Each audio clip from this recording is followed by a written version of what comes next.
It was late at night in a small, quiet house with light spreading throughout the dimly lit space. I'm just borrowing 100,000 won for a bit, is that okay? Yeah, I know, it's only because things are really tough that I'm asking you. Inside the room, it was pitch black with a few insects crawling around in the shadows, highlighting the dampness of the place. I paid you back on time last time, didn't I? I promise I'll have it back to you by the 15th. Of course, I feel so guilty for always bothering you. The teenager gripped his phone and slowly continued. I really appreciate it. I'm sending you my account number now, thanks a lot. I am a truly unfortunate soul, surrounded by people who seem to land on their feet no matter how hard they fall. But why is it that I'm the living embodiment of the saying, at least I'm doing better than that guy? How exactly does a web novel author make ends meet? A 29-year-old having to call a friend just because he's 100,000 won short on rent. The teenager stretched his tired limbs and let out a sigh. Finally survived another month. That's just my life. I looked at the computer screen in front of me and couldn't help but sigh. The comment section was a complete mess, filled with countless malicious remarks. My niece has a better imagination than this. How is this plot even going to resolve? Just give up already. Is this the I just want to lie in bed all day style of writing? You bunch of idiots, this is just foreshadowing. I'm going to handle it, so just shut up. Beside me, there were countless books and snacks scattered all over the table. Honestly, do people really think writing a web novel is easy? I slipped back into a state of bewilderment. Well, I guess they're right. It's not like it's the reader's fault. When I worked myself to exhaustion and my nose started bleeding, I thought, if only I could write like that, immersing myself in the character and fighting freely to my heart's content. I finally realized that my current state wasn't great. My nose is bleeding. Tissues, where are the tissues? Suddenly, a figure appeared beside me. Are you looking for this? And the teenager saw it and quickly replied, thanks. Before I could even finish that thought, I was shocked to realize I was in a strange place. The man next to me held the box of tissues and bowed respectfully. Lee Min-chan, 29 years old, web novel author. Cause of death, overwork, and these words immediately left the teenager stunned beyond belief. The person in front with a terrifying presence slowly opened his mouth. It's a pleasure to meet you. I am Yama, the Rakshasa, though people often just call me the king of hell. Welcome to the underworld. These words were barely out before the teenager's eyes widened in surprise.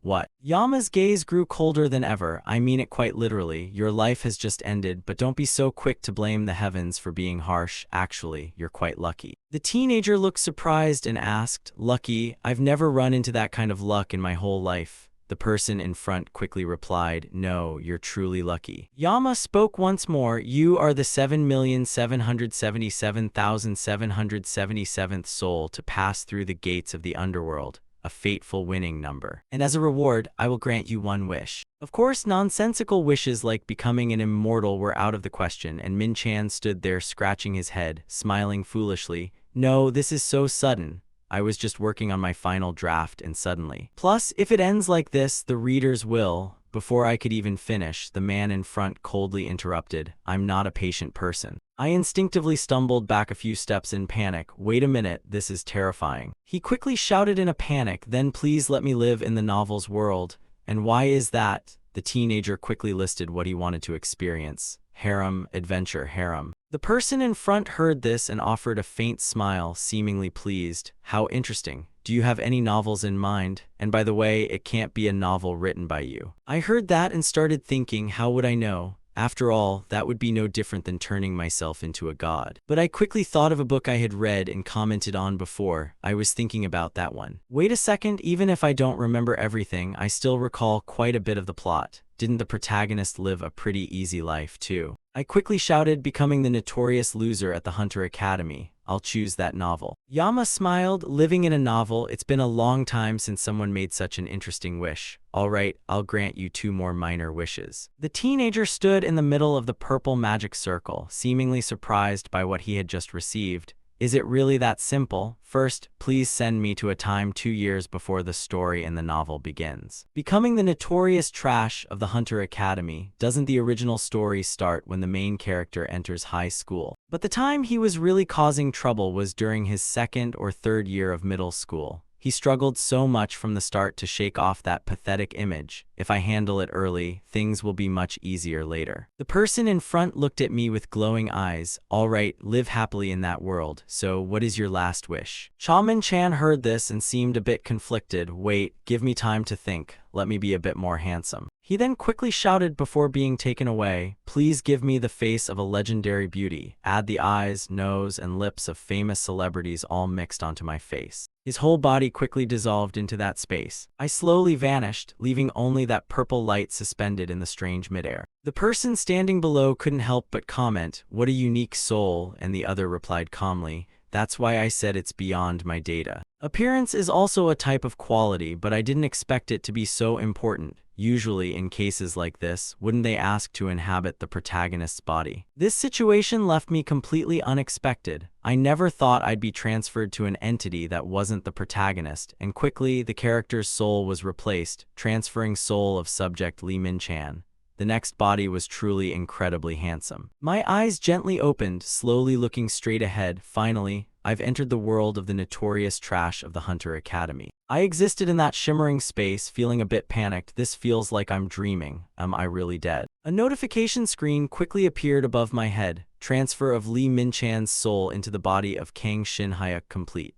I finally calmed myself down. Right, I'm in the body of Kang Shin-hyuk, the main character of the Hunter Academy's troubled student story. But then I realized something felt wrong. Kang Shin-hyuk. I scanned my surroundings in a panic. The protagonist is Lee Jae-seong, who is Kang Shin-hyuk. A notification appeared above my head, saying it would retrieve this subject's memories into my brain. A wave of pain appeared along with countless memories flooding into my body. In the world of the notorious trash of the Hunter Academy, Hunter aptitude is revealed at age 10, and if you're rated low or higher on the aptitude test, you get into the Hunter Academy. But Kang Shin-hyuk didn't get tested because the director of the orphanage where he lived had secretly hidden the test kit. The director reported the aptitude of all the children at the institute as the lowest possible, forcing them to attend regular schools and live lives with no connection to hunters. Later, when the law was changed, he was retested, but with an aptitude in the bottom 15%, he didn't meet the requirements to transfer to the Hunter Academy. After graduating from high school at age 20, Kang Shin-hyuk worked as a laborer for hunters, and finally his ability awakened, leading him to become a hunter and join a different guild. To prevent memory overload, it would be unlocked in specific situations later. I clutched my head and couldn't help but sigh. Looks like this guy is just as miserable as I was. I scratched my head, feeling exhausted. Doesn't this feel like a con? No, this is definitely a con. I couldn't help but sigh. If I had asked to be sent to a novel's world, shouldn't I have become the protagonist?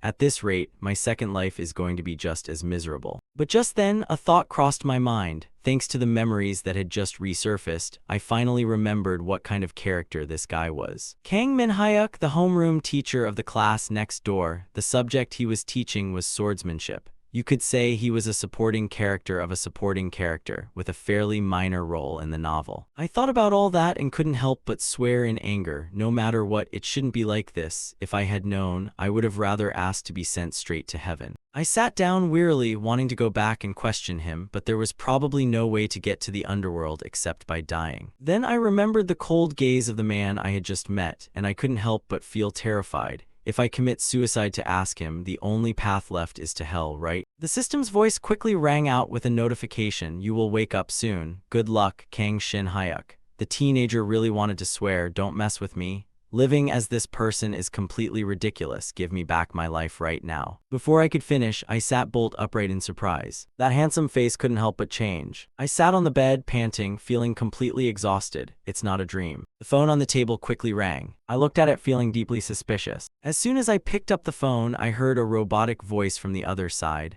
Hello, Mr. Kang Shin-hyuk. We are the financial team of the Chase Guild. As soon as I heard that name, I couldn't help but grit my teeth. Damn it, I really did end up in Kang Shin-hyuk's body, and the robotic voice continued. We're calling to confirm the payment of your severance package. If there are any errors regarding the amount or if you have any questions, please contact us here. And though I was angry, I replied gently. A notification from the bank quickly reached me. Current balance is over 309 million won. My eyes locked onto that number, and I was stunned beyond belief. I stared at the current balance notification, eyes wide with astonishment. I couldn't help but start counting. 1, 10, 100,000. I happily threw open the large window, feeling exhilarated. A radiant smile broke out, impossible to contain. I am Kang Shin-hyuk. From today on, I am Kang Shin-hyuk. I started calculating in my heart. As expected, hunters are still hunters. A balance of over 300 million won. Looking through his memories, his life seems no different than mine was. For some, 300 million is nothing, but for me, a third-rate writer who could barely eat and died from overwork. This is a dream amount I've never had before, and the teenager looked up at the high sky, feeling excited. Well, being all gloomy isn't going to solve anything. Whether monsters, transfer gates, or hunters exist or not, this is still modern-day Korea. Now I'm 25 years old in the Great Republic of Korea, 25 years old with over 300 million won in my account, and even looking this amazingly handsome. I'm so excited, this is awesome.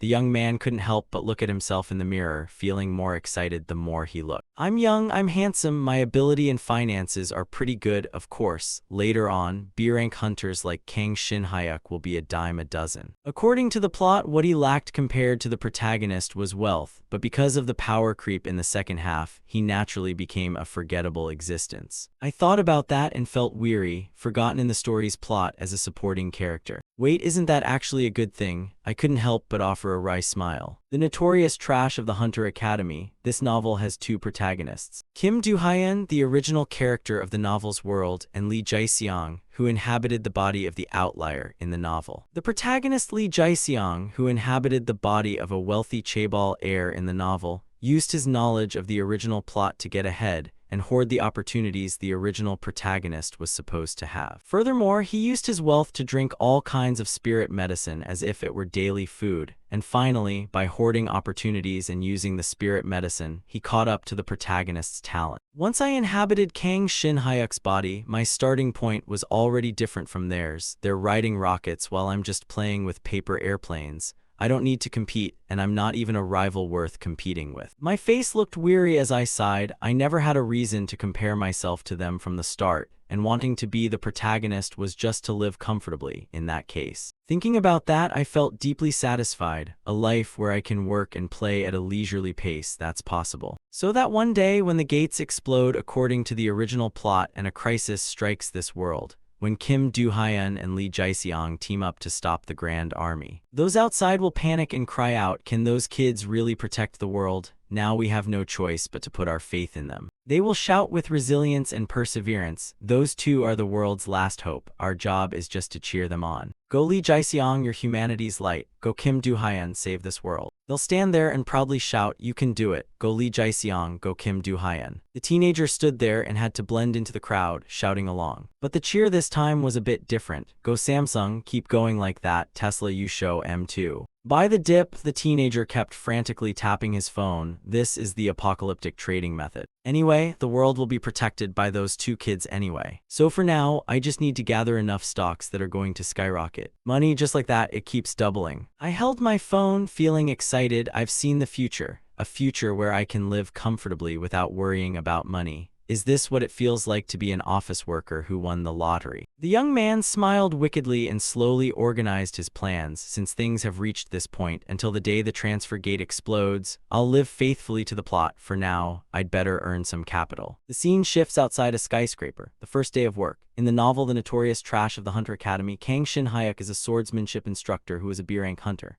Every cloud has a silver lining. The time I inhabited him was when Kang Shin-hyuk quit the Chase Guild, and he pulled his suitcase straight into the luxurious academy. At the Hunter Academy, it was right at the time of my appointment. A series of identity documents for the original Shin-hyuk were laid out. Before the appointment, I had some free time, so I investigated Kang Shin-hyuk, and after checking all personal info that I could verify immediately, like contacts and transaction history, I gripped my chin, frowning at the phone. What's wrong with this guy? I discovered that Kang Shin-hyuk's social relationships were desperately those of an outsider. I spent all day writing at home, so it's understandable that I didn't communicate with anyone, and Shin-hyuk looked at the contact list in the original owner's phone. Is this a list of contacts who voluntarily left this world? I thought of the student with the giant backpack on his back, flustered when teased by his friends. Hey look, your boyfriend is walking by. And damn it, that image made me hold back laughter until my eyes watered and my cheeks turned bright red. In my past life, I gave up a lot. Shin-hyuk sighed in frustration. Those rich kids really do go overboard, don't they? In my past life, I gave up so much. Typically love and marriage, and I recalled drinking and muttering to my drinking buddy,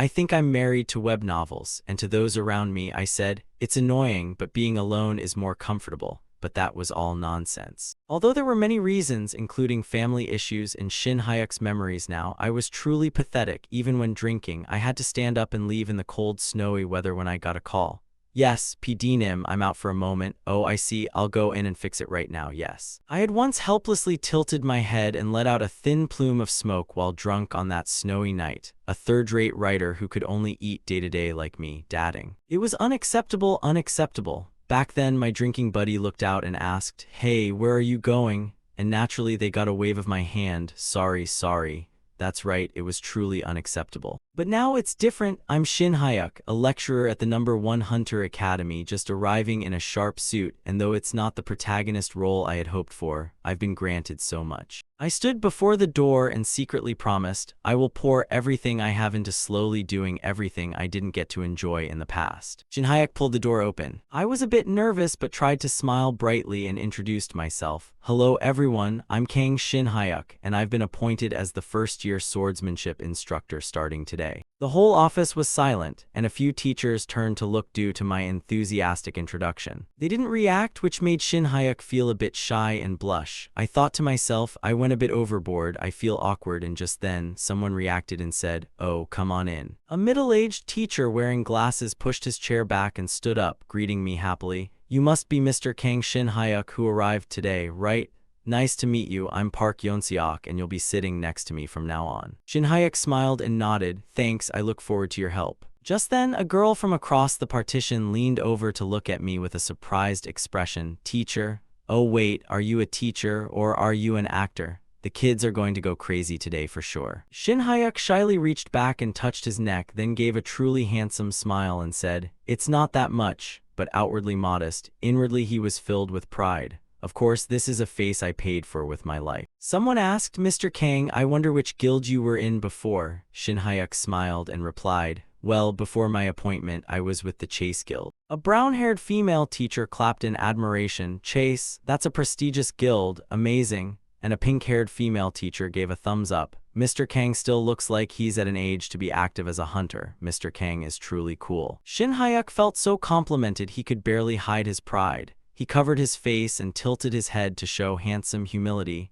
"Oh, it's nothing," but inwardly he was going crazy with joy. I heard it, the voice of becoming a celebrity. A green-haired male teacher suddenly appeared behind the two female teachers. The Chase Guild? Finally, the school has invited real talent, and the two teachers glanced back when they saw him. He introduced himself enthusiastically. "Nice to meet you, I'm Young Hyun Sik, teaching second-year spear fighting. I was in the Hwarang Guild and graduated from the #6 Hunter School." Hyun Sik grabbed Shin Hyuk's shoulder, his face still smiling but not very friendly anymore. "Mr. Kang, which Hunter School did you graduate from? A handsome guy like you couldn't possibly be unknown, ha ha ha." Shin Hyuk was about to reply, "Well, when the pink-haired teacher quickly chimed in, "Let me guess, #7 Hunter School, right?"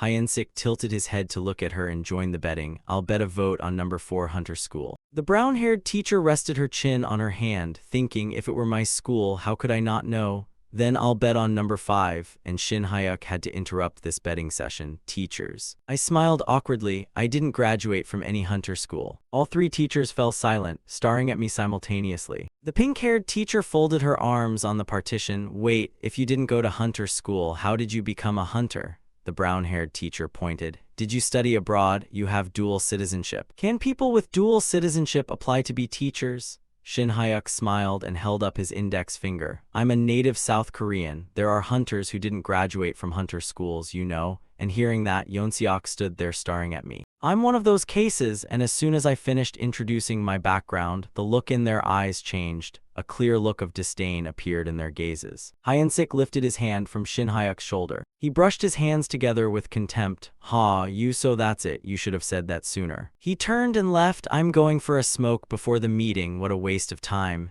And the two teachers followed him. "Oh, Mr. Young, let's go together." They left saying, "I heard it was Chase, so I was really looking forward to it, but it's just a non-specialized hunter school." And these words from the people who were so enthusiastic just a moment ago left Shin Hyuk speechless. Mr. Yeonseok sighed along with me while listening to the colleagues' blatant, unkind chatter. "Isn't that right? The non-hunter school quota policy, what nonsense."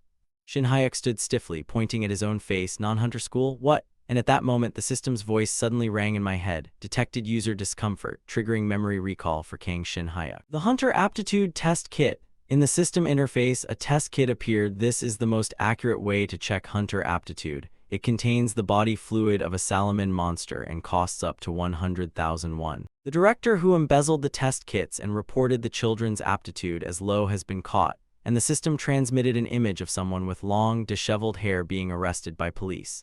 Shin-hyuk, back when he was a student, had friends, and later, thanks to Chang-soo's help, he had left the orphanage, and because of that, Kang Shin-hyuk was retested. However, graduates from non-specialized hunter schools like Kang Shin-hyuk and Chang-soo couldn't fit in, always lagging behind their peers during missions because those who graduated from regular high schools were not provided with the systematic education that hunter school graduates receive. Therefore, differences in capability between the two groups were inevitable, leading to protests demanding the enactment of a law banning discrimination against non-specialized hunter school graduates, and those who had suffered discrimination banded together until the anti-discrimination law for non-specialized hunter graduates was passed. This is a law requiring background information to be hidden during recruitment so it cannot be identified, and the regulations clearly state preferences for contributors to the nation. Registered national persons with disabilities, job security protection targets, holders of relevant professional certifications, individuals with work experience in corresponding fields, and graduates of non-specialized hunter schools for office administration positions. Yet some public institutions still allocate exclusive quotas to hire non-specialized hunter school graduates. Consequently, hunter school graduates are currently at a disadvantage, so they began isolating non-specialized graduates and gossiping behind their backs, making hatred toward non-specialized hunter school graduates even more severe and going against the purpose of the law. The system spoke up to remind him, so try your best not to reveal to the people around you that you graduated from a non-specialized hunter school. Shin-hyuk winced and braced himself against a headache caused by the memories downloaded by the system, while a reproachful thought echoed in his head, telling me now sure is helpful. By this time, he was able to make sense of the three people's disdainful gazes earlier. Boy, I understand their stance, but I feel wronged. As far as I remember, I've never participated in any protests or signed anything. Teacher Yoon Seok looked at him with awkward embarrassment. Oh man, starting right on the first day with so much unpleasantness. I hope Teacher Kang understands. The current situation is just like that. He thought to himself, what can you do? You just have to endure it to secure a peaceful old age. Closing his eyes in resignation. It's fine. From their standpoint, it's totally understandable that they hate me. He continued, that quota system for non-specialized hunter school graduates, how could anyone look at it favorably? Hearing that, Teacher Yoon Seok scratched his head in confusion. A quota system, what's that supposed to mean? Shin-hyuk looked at the person in front of him. He pointed at himself and asked me, didn't I enter the school through a special quota exception? Teacher Yoon Seok, whose crown was balding, reached out to explain. What are you talking about? You passed the teacher recruitment exam and were invited here. He reiterated, this isn't a regular high school, it's a hunter school, a quota system, extra points for non-specialized hunter school graduates. No such thing exists. Hearing that, Shin-hyuk grew even more surprised. Perhaps the teachers were misunderstanding something. Outside the staff room, Teacher Hyun-sik puffed on a cigarette, blowing faint white rings of smoke toward his two female colleagues. They had been smoking heavily, with cigarette butts piled high in the trash can lid, thinking he was hired under the quota system. Our school must really be strapped for cash. Those first-year swordsmanship kids sure are pitiful. Anyway, first-years only get taught physical conditioning and basics, so it should be fine. He ran a hand back through his bangs and frowned. The school must have thought it through before deliberately assigning him to the first years. But his looks are quite sharp though. The brown-haired female teacher held a cigarette between her fingers and chuckled. Oh, Teacher Young, are you interested? The pink-haired female teacher glanced over with her coffee cup and said unhappily, what good is having sharp looks if he didn't graduate from a hunter school? You can already tell his level is subpar. If he didn't go to a hunter school, he probably came from some orphanage. She flicked her cigarette to let the ash drop onto the ground. All face and no background. What a shame, what a pity. Guess we should give the kids a heads up to find private swordsmanship tutoring. She tossed her cigarette behind her and simply walked away. After all, once you graduate, you have to risk your life to work. Learning from a quack like that means you're doomed if anything happens. The brown-haired teacher walked with her eyes closed, not even looking ahead where a man in black was standing right in her path. Turning her head to see Shin Hyuk, she faltered in embarrassment. "Teacher Kang, why are you here?" Having heard every word she just said, his expression turned somewhat rigid. He touched the back of his head with the most natural expression possible. "Are you teachers out here?" I asked Teacher Park, and he said this is the smoking area. "There seems to be a bit of a misunderstanding here. Do you teachers have some free time before the meeting?" One of the three angrily snapped, "Free or not, were you eavesdropping on our conversation?" Shin Hyuk tried to force the most artificial smile he could muster.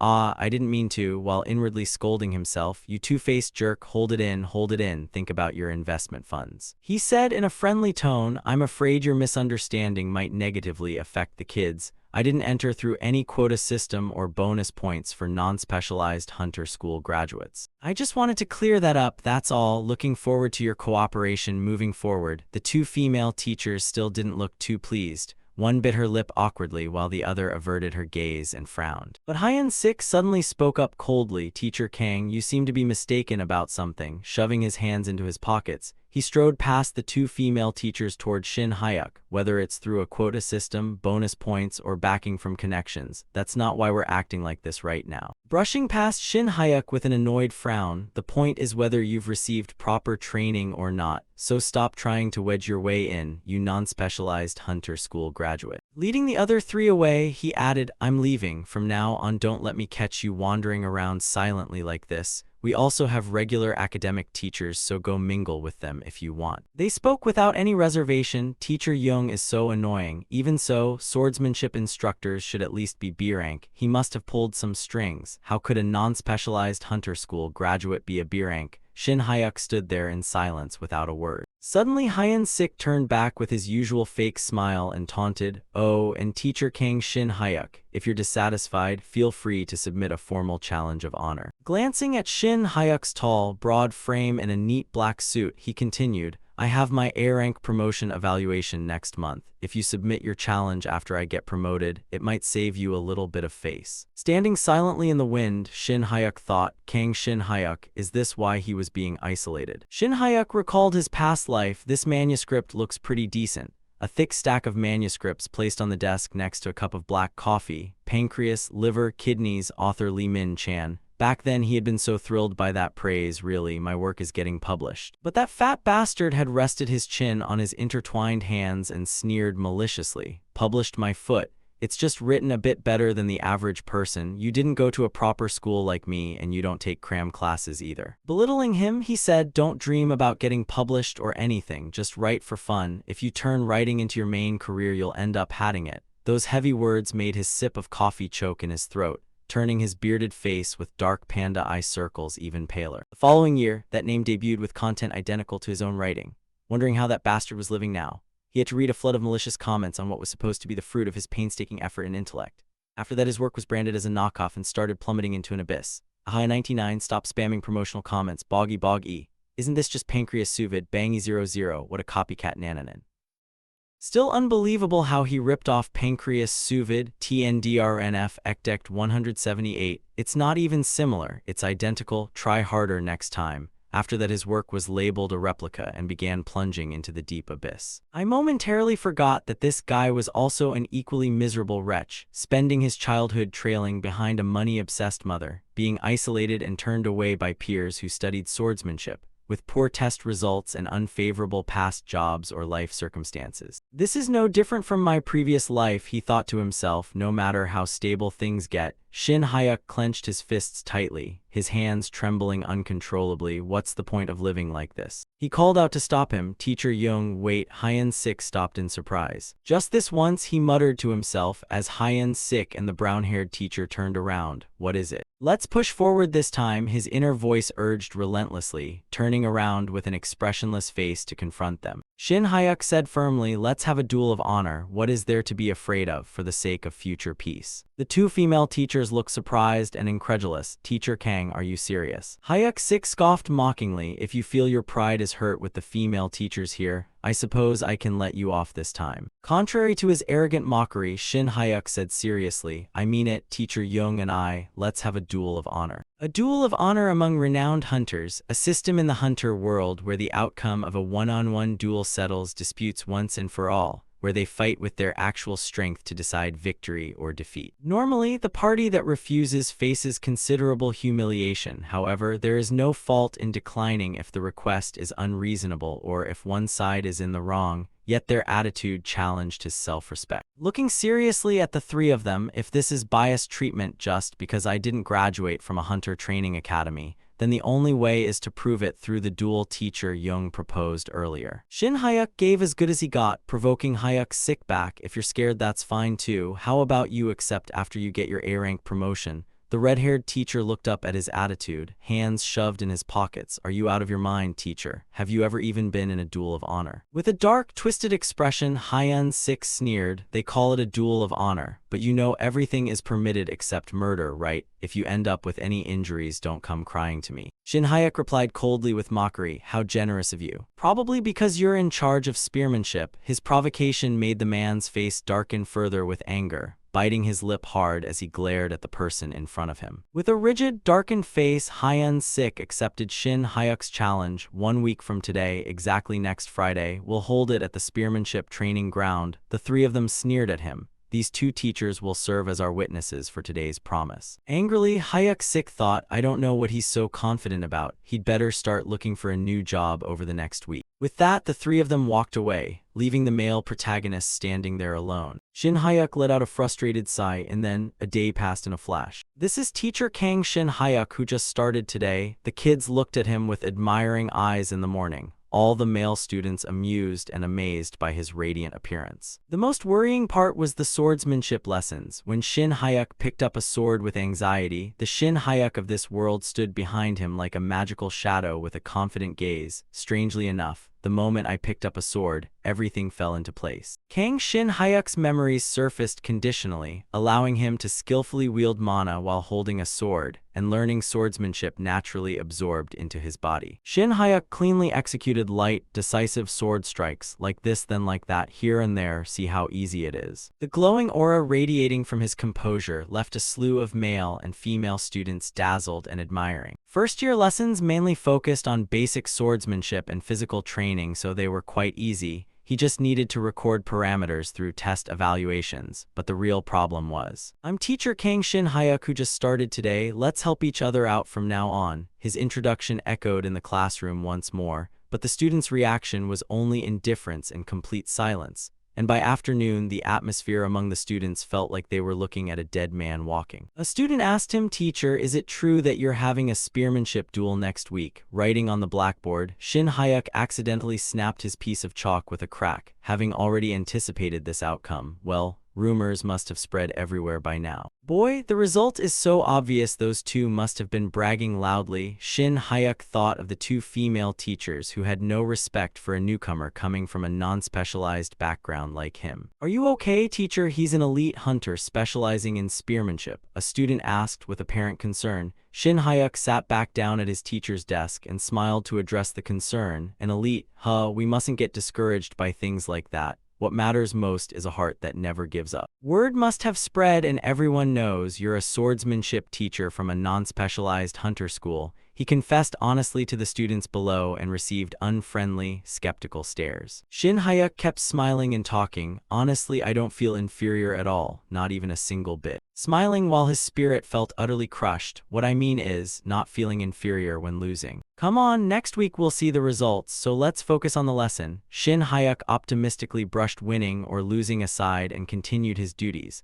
leaving the students below quite surprised. If anyone asked whether this was psychological warfare through the students, the answer is 50% yes. Because his morning confidence created an inexplicable vibe, scene shifts to the bus stop. A voice rings out, Chang Soo-di, give me a bus ticket to Daeseung-yeong. Stepping onto the bus is departing right away. Hurry up, please. But the other half was me speaking from the heart. Shin Hyuk sat in the window seat, watching the evening twilight outside through the glass. Surely after just tonight, many things are going to change. Hunter school graduation, elite education. If people look down on others just because of those things, then I can receive elite education too. By now dusk had fallen, the bus stopped at the station, and he quietly stepped off. The protagonist's first fortuitous encounter in becoming a hunter is inner chi martial arts. Shin Hyuk stood alone at the foot of the mountain looking up at the peak, I'm going to sneakily grab that inner chi manual. Even though it feels a bit far-fetched for an academy transmigration novel, the first stroke of luck the protagonist in becoming a hunter receives is a Murim inner chi technique, an old, tattered book with worn pages. Remembering how the protagonist in the original work accidentally stumbled upon something precious while alone in the deep mountains on a quiet night, if the first lucky find had been spirit herbs or items, he wouldn't have been able to touch them without arousing suspicion from Li Jai-sung, who knew the future. Shin Hyuk held a flashlight to illuminate the treacherous forest path. However, Li Jai-sung in the original work also snatched away the fortune of Kim Do-hyun, the original protagonist. But the manual doesn't wear out from reading, so let's share the good things. From the very beginning, my goal wasn't to be a savior hero, so I don't need to be as strong as the protagonist. A cave appeared deep within the dense mountain forest. He gripped the rock face just. Deep inside that cave, something was floating in midair, emitting a glow that lit up a wide area within the cavern. Shin Hyuk finally found what he was looking for. I'll grow strong enough to win that duel. I found it, the first fortuitous encounter with inner chi martial arts, a gate leading to another world. Hidden on the other side of that gate are inner chi arts and spellcraft. Stepping decisively through the gate, well then, excuse me. Shin Hyuk's body crossed the spatial veil separating two dimensions, opening his eyes to observe where he had just set foot. Before Shin Hyuk was a forest covered in pristine white snow.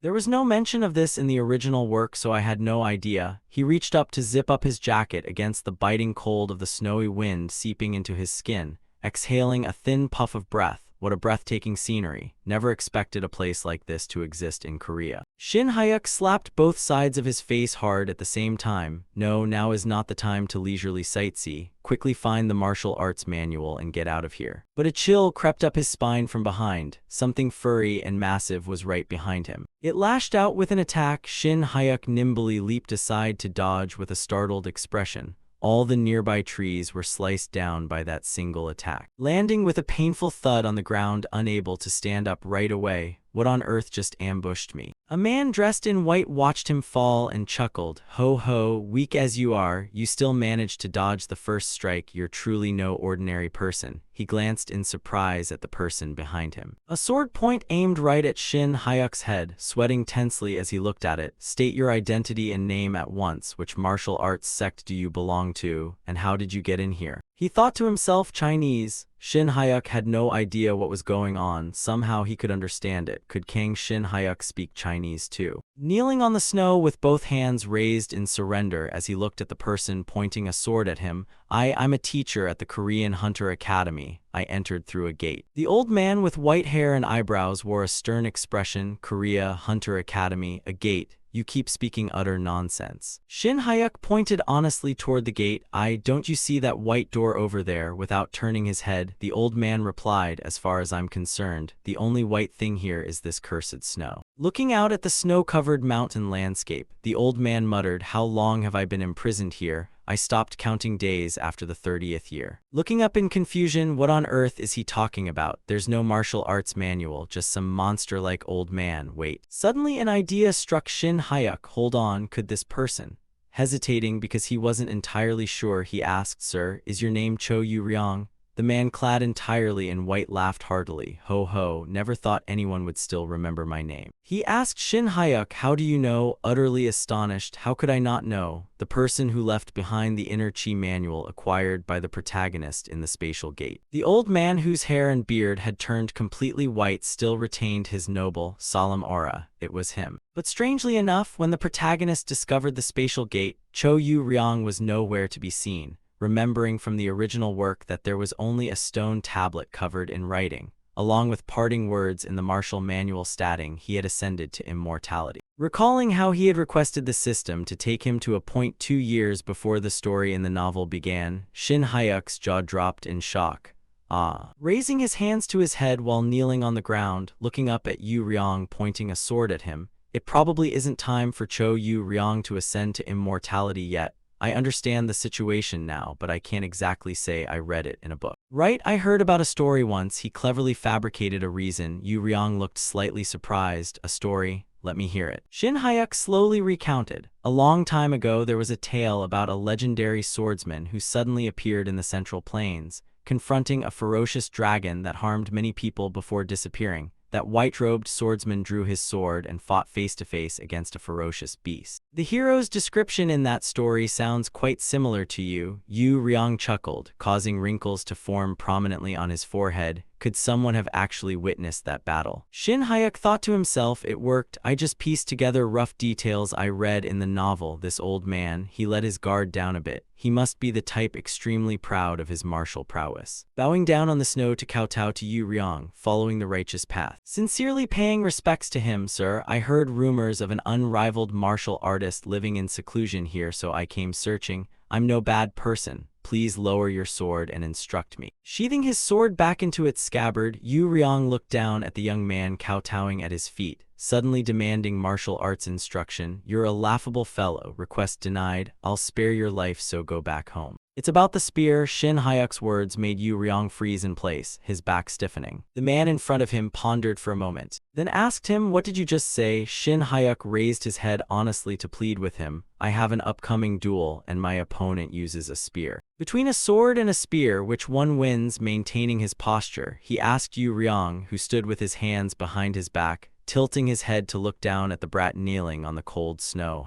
Compared to a shorter sword, a spear possesses far superior efficiency. A sword is short while a spear is long. With proper training, they become formidable soldiers. Length and destructive power, nothing lacking at all. The answer is the spear. Yu Ryong analyzed thoroughly for him. Shin Hyuk frowned in disbelief. What? Why are you conceding that so easily? Finishing his sentence, Yu Ryong turned his robes around to leave. If you know, then go back. Cherish your life. Watching the old man's receding footsteps, he thought, wait. You can't just leave like this. I talked a big game. If I turned back just because told to, I wouldn't have come here in the first place. Shin Hyuk quickly staged an act to block the old man's cold steps, slamming his fist into the snow in feigned frustration. Oh dear. Pausing to listen, Yu Ryong stood still. Indeed, a sword cannot defeat a spear. I rushed over thinking I could find an answer, but next week I have to duel in front of a huge crowd. I suppose I should hurry back and practice how to beg for mercy. Shin Hyuk muttered self-deprecating words while pushing himself up, hiding his true emotions behind his hands, continuously murmuring self-deprecating remarks. How should I beg? Or should I just pee my pants first to show surrender and figure it out? What should I do? What on earth can I say to extinguish the murderous aura of the spearmanship instructor? Crouch-walking while hiding his face and talking to himself, loud enough for Yu Ryong to hear every word, as the representative of the swordsmanship teachers, I humbly acknowledge the superiority of spearmanship. Before your heavy spear, my sword is mere firewood. No, a toothpick to be exact. Uttering self-derogatory insults toward his own swordsmanship without a shred of embarrassment. Right.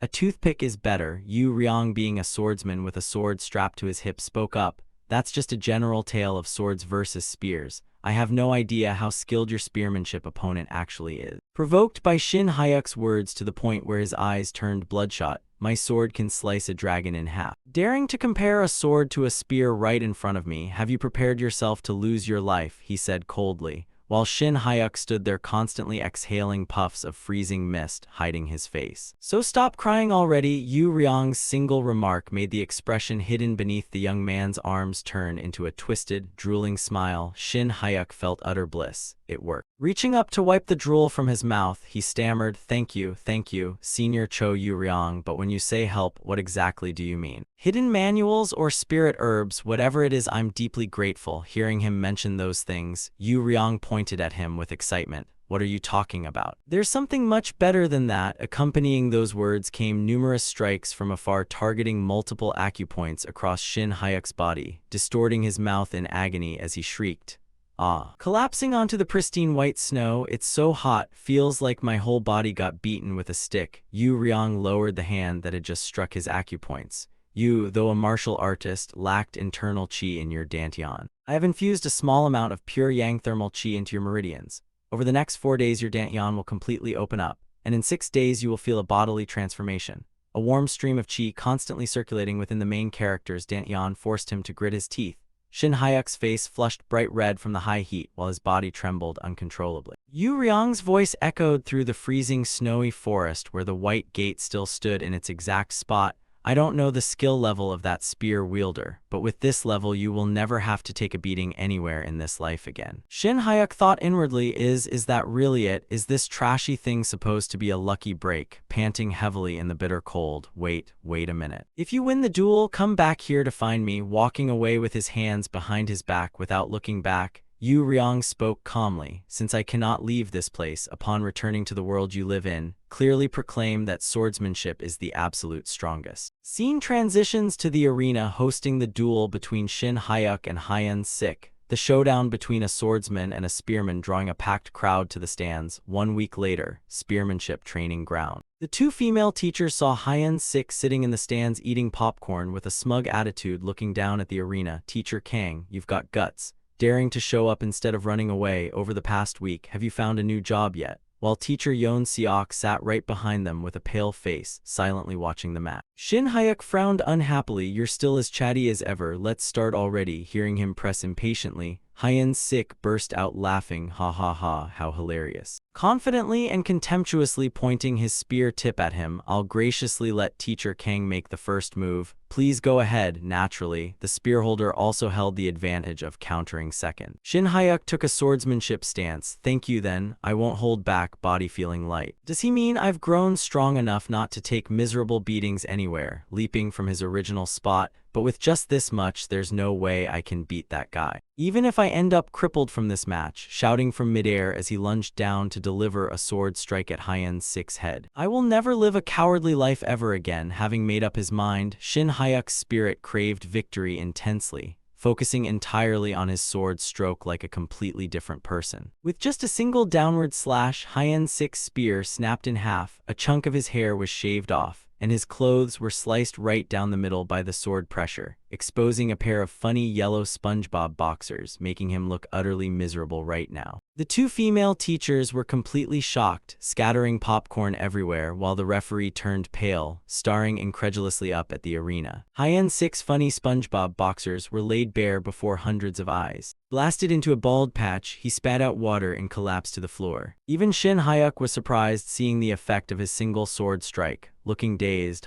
Unconscious on the arena floor, showcasing his SpongeBob boxers. Seeing him unable to continue fighting, the referee signaled the end. The match is over. Teacher Kang. Shin Hyuk wins. Rushing over to help teacher Hyun Sik up. Call an ambulance, he's severely injured. Damn it, a stretcher, bring a stretcher quickly. While Shin Hyuk stood there blinking blankly, unable to process what just happened. Trembling as he recalled Yu Ryong's words, over the next 4 days your dantian will completely open up, and in 6 days you will feel a bodily transformation. You will never have to take a beating anywhere. Biting his lower lip as he looked down at his sword-wielding hand, sweating all over. What on earth did this crazy old man do to my body? Recalling the original work where Lee Jae-sung, the protagonist who became Hunter, achieved explosive growth after learning martial arts, living a lavish life soaking in a glittering golden tub surrounded by precious herbs, of course, partly because he drank spirit herbs like tap water, but even prior to that he was already quite strong. Starting to panic as he looked down at his hands. Right, I get it now, but isn't this way too strong, Teacher Kang? A loud shout rang out. Teacher Yeon Seok eagerly sprinted over to Shin Hyuk, wind whipping his bangs back to reveal his rather high forehead. Teacher Kang, are you hurt anywhere?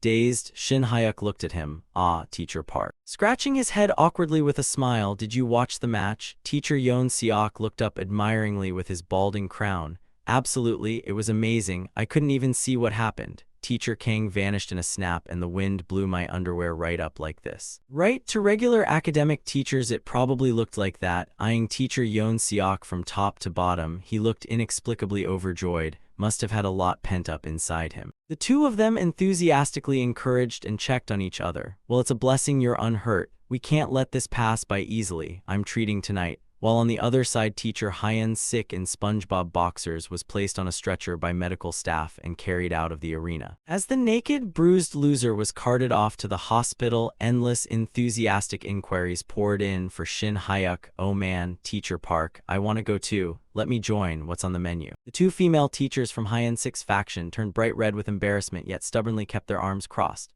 looking down with disdain as they walked away from the stands along with Teacher Yeon Seok and Shin Hyuk's group.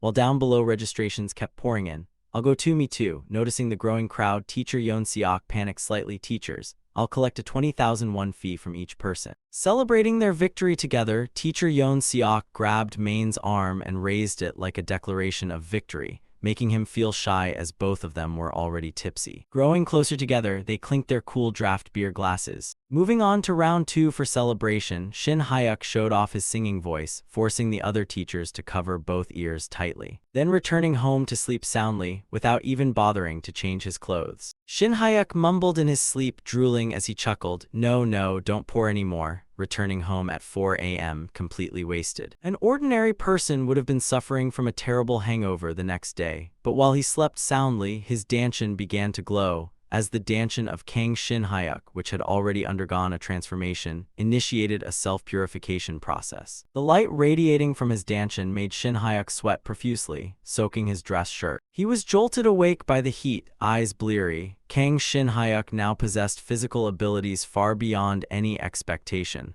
A little drunkenness was nothing. Shin Hyuk sat up, bewildered as he felt his body change, his skin glowing with an unusual sheen. What was this about a hangover? He found himself in a situation where he had no choice but to track down the person who had turned his body into this. He carried a gift basket and stepped into the gate. Shin Hyuk grimaced slightly, never expecting to find himself back in this place, but he owed his life to the old man, so he had to express his gratitude. On the other side of the gate, it was the same snowy white landscape as when he first arrived. Shin Hyuk walked through the snow, everything around him completely white. The only things visible were snow and trees. That old man, didn't he say he couldn't leave the gate? I looked around as I walked, searching not a single animal. Even if this is a novel, the setting is incredibly harsh. You've come again. Shin Hyuk turned toward the source of the voice. Cho Yuryong was meditating on a boulder, his back turned to him. He turned half of his face and asked, "Well, you defeated that spear wielder, didn't you?" As the system voice echoed, reintroducing the character, Cho Yuryong. Shin Hyuk eagerly approached him. "I won, didn't I? Just one sword strike and his underwear was exposed for all to see." Yuryong stroked his silver beard. "Is that so? That spear user was weaker than I thought." I quickly said, "No, sir, that spear user is actually quite well regarded in society, but honestly, I came here because I wanted to ask about that." "What exactly did you do to my body that day?" Yuryong looked at me, puzzled. "What do you mean, what's? I just opened your danchin, that's all, just enough so you wouldn't get beaten to a pulp." "What martial art did you use? How much internal energy did that spear user have? Anyway, I'm bored, so come here and tell me all about it." Shin Hyuk stood there, stunned, hearing Yuryong's request. I watched Yuryong cultivating and wondered, martial arts? Now I get it, the reason I became abnormally strong. Why didn't I think of Cho Yuryong's secret manual as the first windfall of becoming a hunter? The danchin that Lee Jae-sung had to break his back training to shatter, I had unlocked directly by a super master.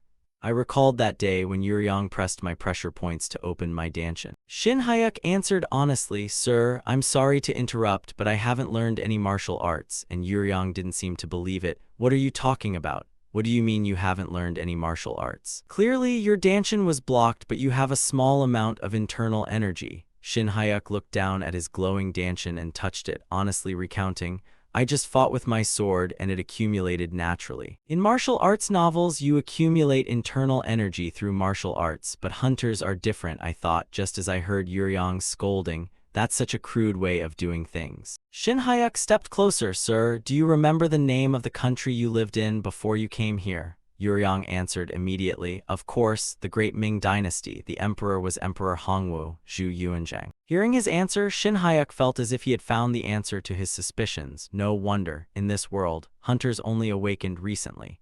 It makes sense he was isolated from my world behind that gate, so he doesn't know anything. Cho Yuryong came from a completely different world, so his ignorance of the outside situation is obvious. I hung my head a bit sad. I'm very interested in old stories, so I know of the legendary swordsman Cho Yuryong. I told him the truth, "Sir, in the outside world, martial arts no longer exist," which hit him like a bolt of lightning, leaving him stunned. What did you say? Outside, a lot of time has passed, and another type of power has appeared, so martial arts have naturally been forgotten.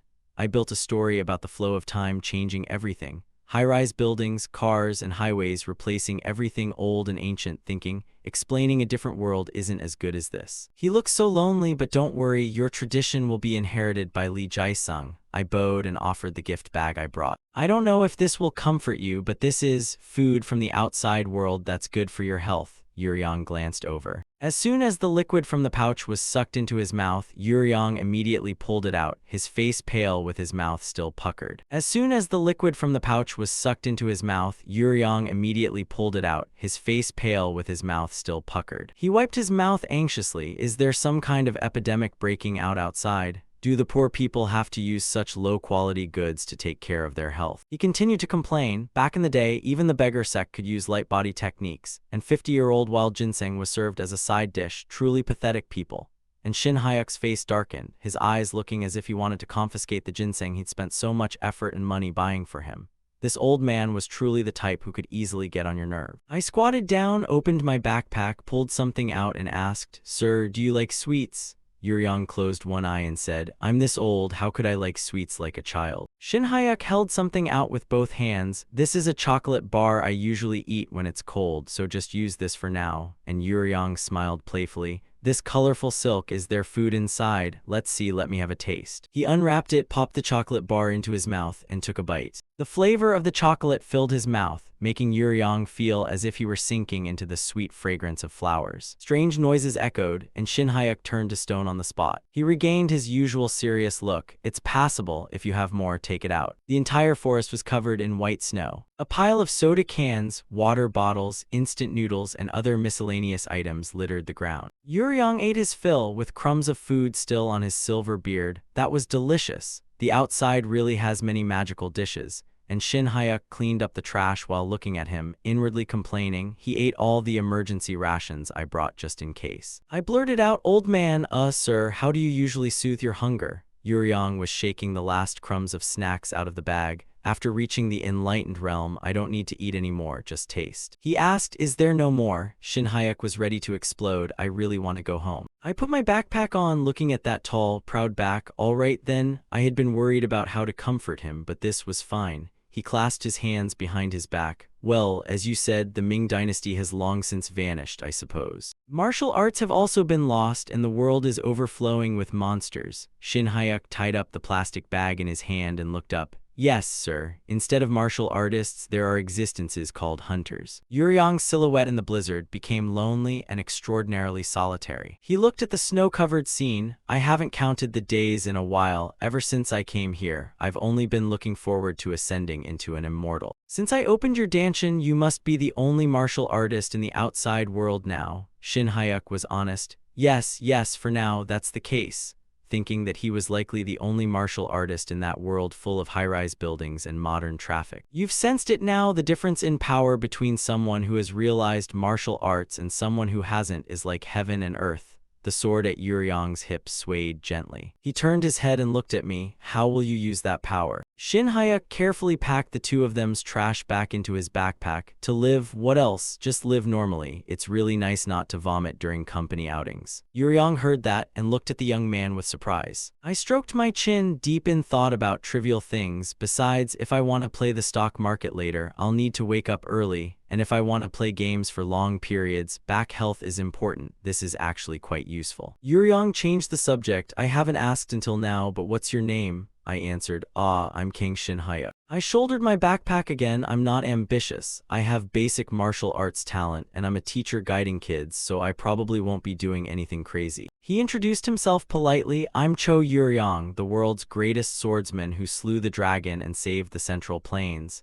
And Shin Hyuk looked at him. "Yes, sir, I know." Yuryong stood in the wind and snow and called my name, King Shin Hyuk. He closed his eyes and clearly stated every word. "I will take you as my disciple." Shin Hyuk looked at him calmly, without the slightest hesitation. The person opposite him declared. "I politely decline." Yuryong stood there stunned. He darkened. "I didn't mishear that, did I?" Shin Hyuk smiled brightly, shouldering his backpack. "No, sir, I'm grateful for your offer, but I'm really doing just fine." I shyly scratched my head, blushing. "From the very beginning, I never wanted to become this strong. Thanks to your help, I overcame my difficulties, so from now on, I just want to live a normal life." He still tried to convince me. "If you become my disciple, you could have the world at your feet," his gaze looking clearly expectant. Once he saw the determination in Shin Hyuk's eyes, Yuryong had no choice but to wave him off. "Be on your way. I also have to prepare for my ascension." And I bowed, smiling. "I will always be proud of having met you for the rest of my life." As Shin Hyuk was bowing to say goodbye, Yuryong sighed with regret. "What a shame. If only I could leave something behind before I ascended, how wonderful that would be. And I stayed bowed, lost in thought. Ascend? Was he originally going to ascend and become an immortal at this moment? I looked up at Yuryong's white silhouette and asked, "Sir, if you ascend to become an immortal, can you reach the world of immortals?" He didn't turn around, answering calmly, "When reaching the infinite realm or a certain level of enlightenment, or if one has accumulated enough virtue, it's possible. In my case, the martial arts realm is right before my eyes, and helping you has also accumulated enough virtue, so I only need a little more cultivation to ascend immediately." Yuryong's low, steady voice echoed throughout the snowy forest. "It's quite convenient, there's no need to leave behind any troublesome secret manuals," Yuryong finished, and Shin Hyuk was shocked to his core, looking at him with a twisted face. "What?" Shin Hyuk hurriedly asked, "Sir, are you really leaving without leaving any secret manuals behind?" Yuryong glanced at him, thinking, this kid, are you really that greedy for secret manuals? He folded his arms, looking dismissive. "Regardless, there won't be anyone to meet later anyway, so why leave them behind? Didn't you say that martial arts have been forgotten in the outside world for a long time? Even if I record the content, there won't be anyone to practice them," and Shin Hyuk worried about the plot of the story in this world. Cho Yuryong isn't leaving any secret manuals. This was something I didn't expect. "I thought wrong. I've created a variable. My appearance will change the plot, and instead of finding a martial arts manual when the protagonist comes to the cave, he'll find an empty, normal place. If this old man doesn't leave a manual, Lee Jae-sung won't receive his windfall. In that case, Lee Jae-sung won't be able to catch up to Kim Do-hyun, and Kim Do-hyun, not having any sense of danger, won't become stronger. He'll end up like everyone else, living a normal life sitting at school with his peers. Finally, this world will be destroyed, and monsters will ravage this world beneath their wings and feet. The whole world will sink into the flames of the apocalypse." I stood there, silently watching Yuryong in the blizzard. I thought I was just exploiting a simple event in a novel. I was way too superficial. After a moment of hesitation, Shin Hyuk hurriedly pleaded, wait a minute, please." And Cho Yuryong, hearing the impatience in his voice, let out a sigh of relief, his sly eyes having seemingly anticipated this. "I was short-sighted, please take me as your disciple." Yuryong still didn't turn his head, acting proud. "You strange kid, you changed your mind just like that?"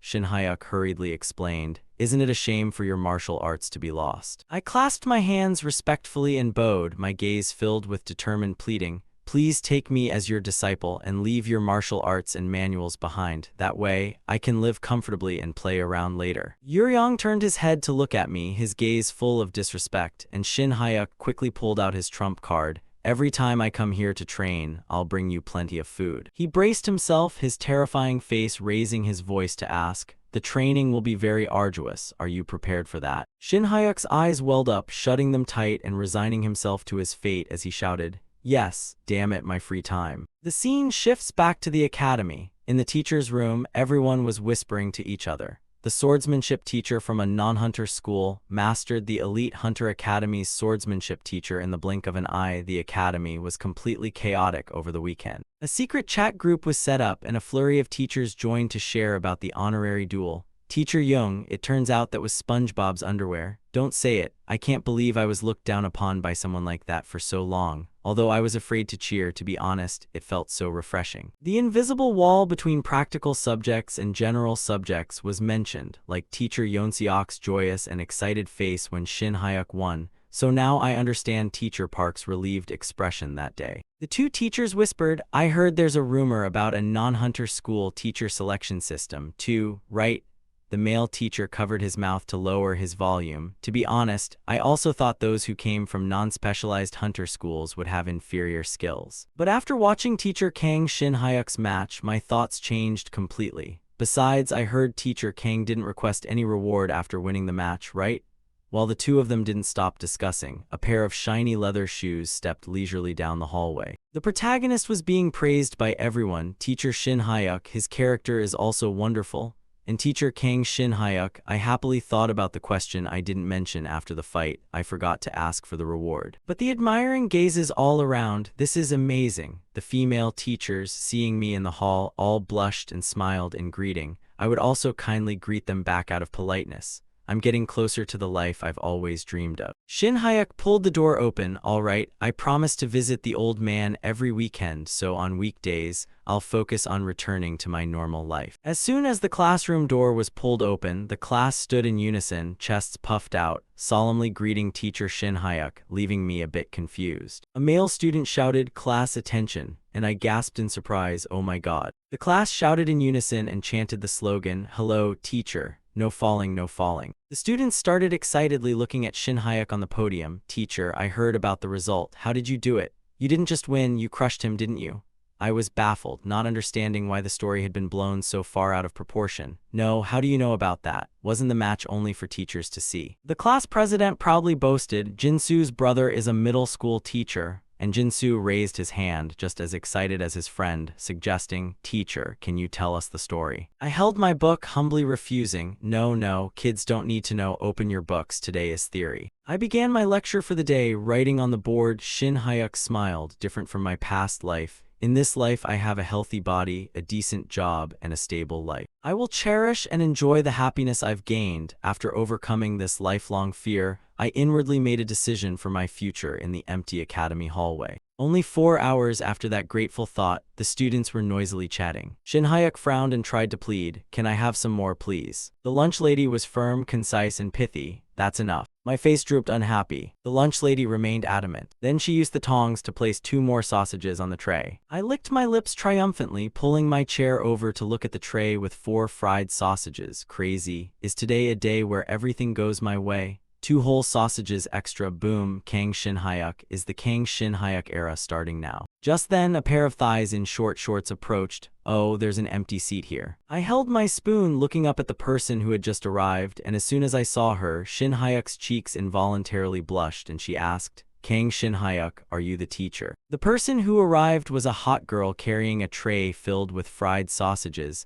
"Are you the swordsmanship teacher in the high school division?" Sandami. Shin Hyuk reacted a bit slowly, answering her, "Ah, yes, that's right. Why the sausages? And besides, do you know me?" She calmly sat in the empty seat across from me, smiling. "Your acting is still a bit stiff. There are no surveillance cameras in the cafeteria, so feel free to be yourself, Senior Shin Hyuk." I stood there stunned, and the soup on my spoon dripped onto the lunch tray. Senior Shin Hyuk. Do I know her? People I've known in the past. Meeting them usually triggers memories, but just then she picked up a sausage and brought it to her mouth, watching Shin Hyuk's reaction as she asked, "Don't you recognize me because I've changed so much? That's really sad. I'm Seora." I tried to dig into the original owner's memories. Seora, wait a minute. I feel like I've heard that name somewhere. Shin Hyuk's face froze like a monkey eating a chili again. The contact in the phone, Junior Seora, could it be? I doubted myself and repeated her name, Choi Seora. Seora looked at me with a sweet smile. "Do you recognize me now? I've changed a lot compared to before, haven't I? At school, since I'm a teacher, I still maintain this look." And Shin Hyuk looked at her, calmly talking to me while I broke into a cold sweat, recalling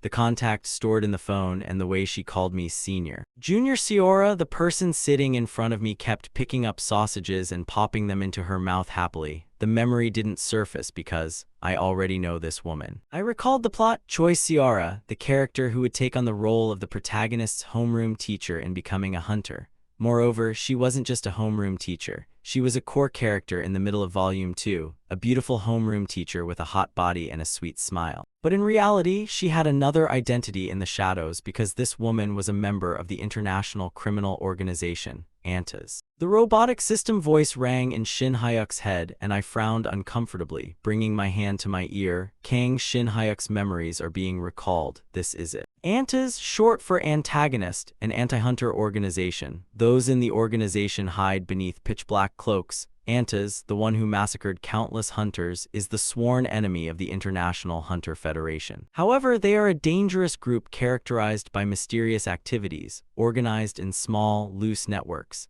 The information provided by the system echoed in my head. I closed my eyes to receive it while Seora in front of me still chewed her sausage happily, and they have almost no significant arrest record. She picked up a piece of sausage and offered it while her tray was already clean. "Senior, why are you making that face? It's safe here, so under the lights, it's usually dark, so don't worry. Shin Hyuk pressed his lips together, looking at the person in front, but this is strange. I clearly read to the end, yet I don't remember any content saying Kang Shin Hyuk was a member of ANTAS. While I was trying to sort out the information, the robotic system voice rang out again, making me jump. Side story chapter unlocked. From now on, it will chronicle the story of Kang Shin Hyuk, the assassin of ANTAS. What? Assassin? What assassin? My whole body was drenched in sweat, Shin Hyuk muttered, cursing the original owner, that dog, Kang Shin Hyuk. At this moment, I was scared out of my wits, looking at the current Shin Hyuk who had grown old in a terrifying way. What kind of demon work have you done? I sat silently in the middle of the bustling dining hall, thinking. I read very carefully until the end of the story, even though I didn't intend to analyze it deeply.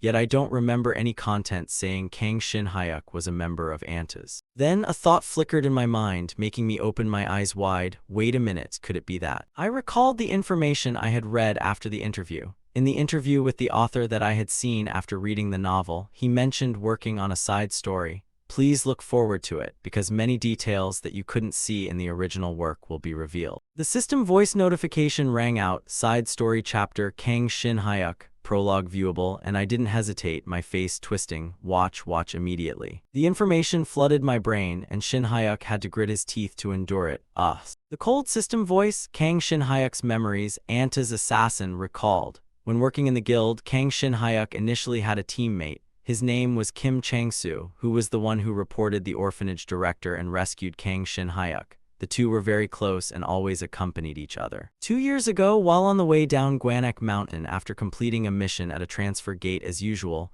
a nearby transfer gate exploded. Countless giant, bloodthirsty monsters rushed out from the gate right before the eyes of the two Shin Hyuks. They immediately requested support from the guild, but at that time, other teams were also having incidents.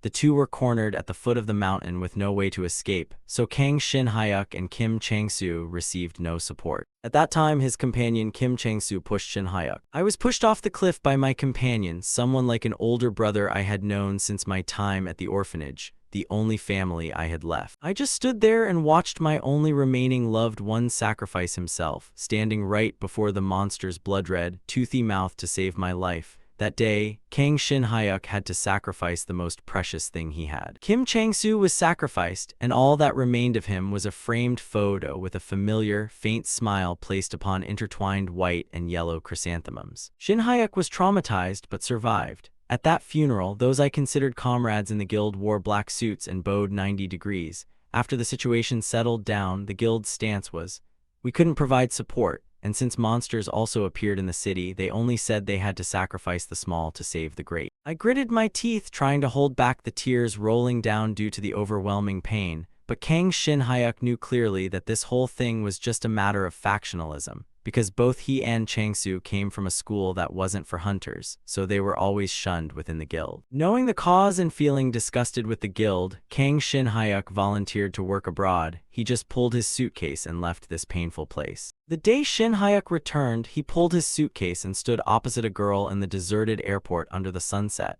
After completing a year of work in China and returning, he began considering leaving the guild. Just then, he was suggested to join ANTAS by Choi Seora, his junior. At this moment, Shin Hyuk understood everything, so that's how it is. Since it's a side story, the content is a bit dark, isn't it?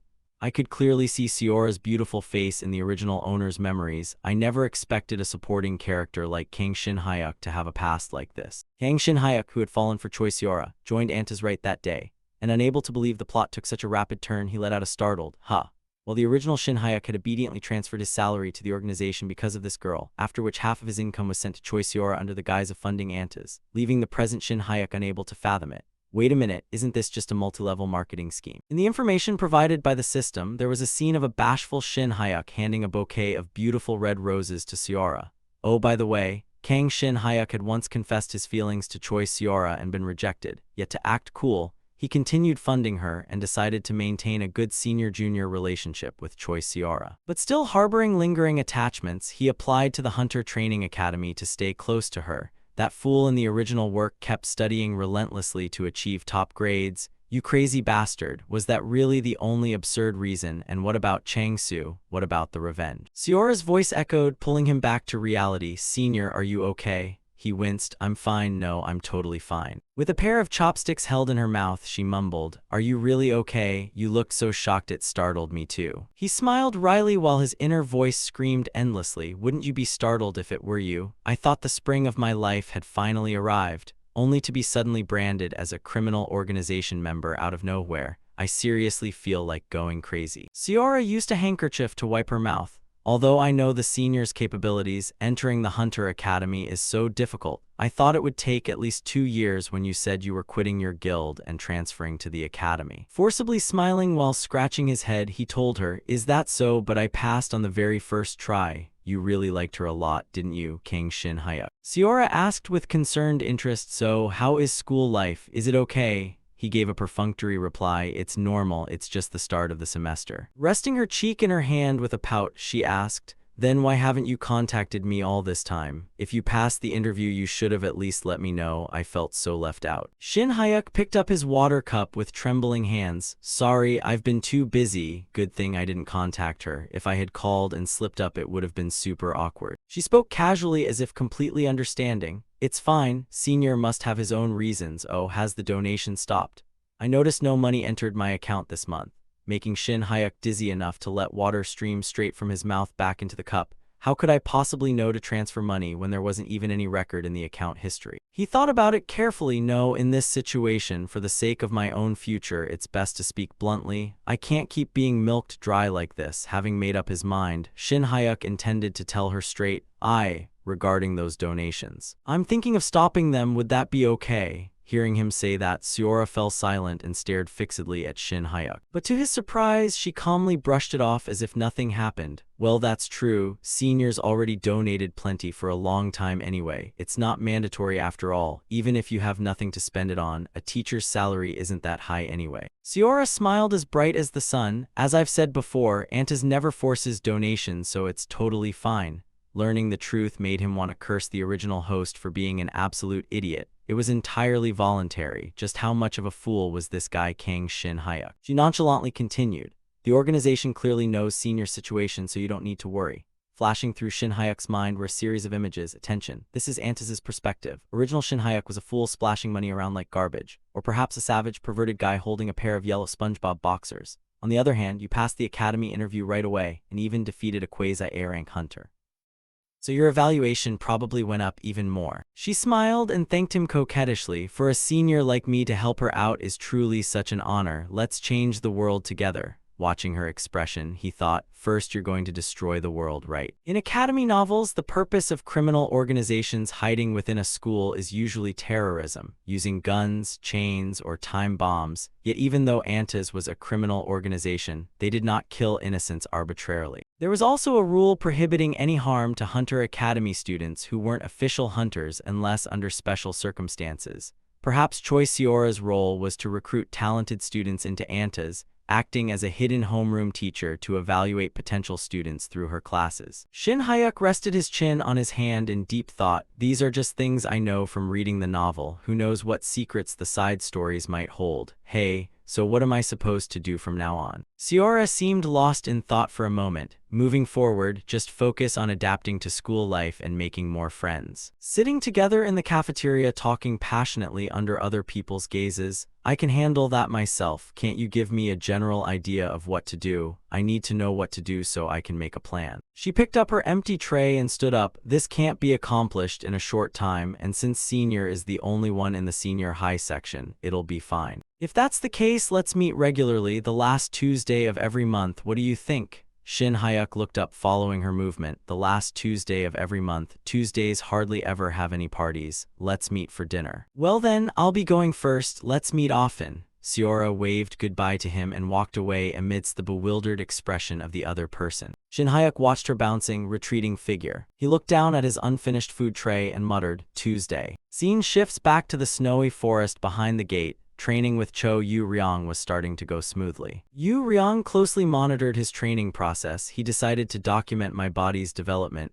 He also guided me on how to apply the inner chi technique and martial arts chants. With a calm tone, he said, I've already helped you open your dantian, but controlling it is entirely up to you. From now on, you cannot miss a single day. Practice the grand circulation. Do you understand? Shin Hyuk sat quietly meditating, a ring of blue light surrounding him against the pristine white snow. Closing his eyes tightly in deep concentration, Yu Ryong watched him diligently with a very satisfied smile. But suddenly throwing a direct punch right at his head that sent Shin Hyuk's nasal mucus flying, I asked if you understood. Rubbing his head in protest, no, why do you keep talking and breaking my concentration? I was still listening. Glancing sideways at his foolish disciple, the old man retorted, that's something I have to say, aren't you the one losing focus? There are distracting thoughts mixed in your inner chi flow, you must have something bothering you. Getting punched with tears lingering in the corners of his eyes, Shin Hyuk asked his master with a pale face, can inner chi show those kinds of things too? Stroking his beard with his eyes closed, he explained,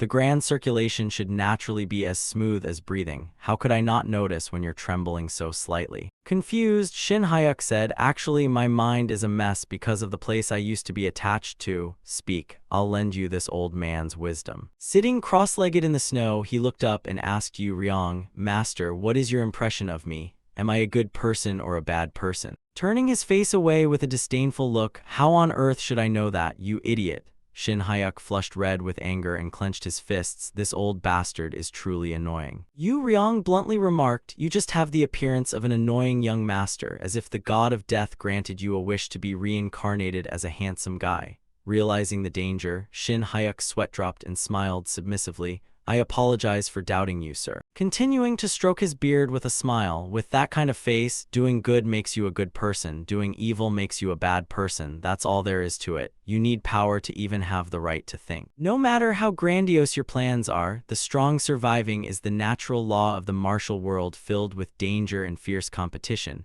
and those who fail and cannot speak up are simply recorded in history as villains.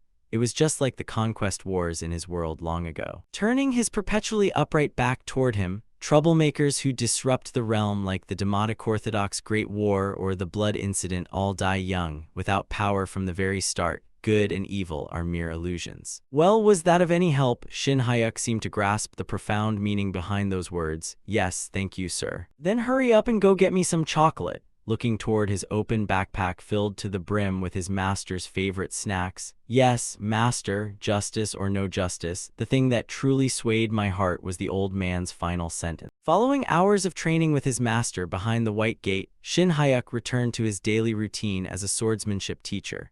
Troublemakers who disrupt the realm like the Demotic Orthodox Great War or the Blood Incident all die young. I just want to quietly make money from the stock market and live a peaceful, long life. Returning to the present, watching Seora happily enjoy her pastry, terrorism, or assassination, even avenging Chang Su had nothing to do with me. I don't want to disrupt the world and die early. With pastry crumbs scattered across her face, she looked at him with curiosity. It's so strange, Senior. I thought we agreed to meet on the last Tuesday of every month. Why did you contact me so early? Sitting upright with a nervous expression, I have something to tell you, she asked back. What could it be that's making you hesitate like that? Shin Hyuk swallowed hard, pointing at his own face with a forced smile. Can I quit Antas? Right then Seora froze in place. Then shifting abruptly into the expression of a red-eyed assassin, she thrust her fork directly toward Shin Hyuk's head. Inside the restaurant, everyone panicked at the sight. A man drinking water spat it all out. A woman widened her eyes in shock with her jaw dropped, food scraps flying midair. The cashier returning change to a customer turned pale with anger, furious that someone dared pull such a reckless stunt in a busy restaurant,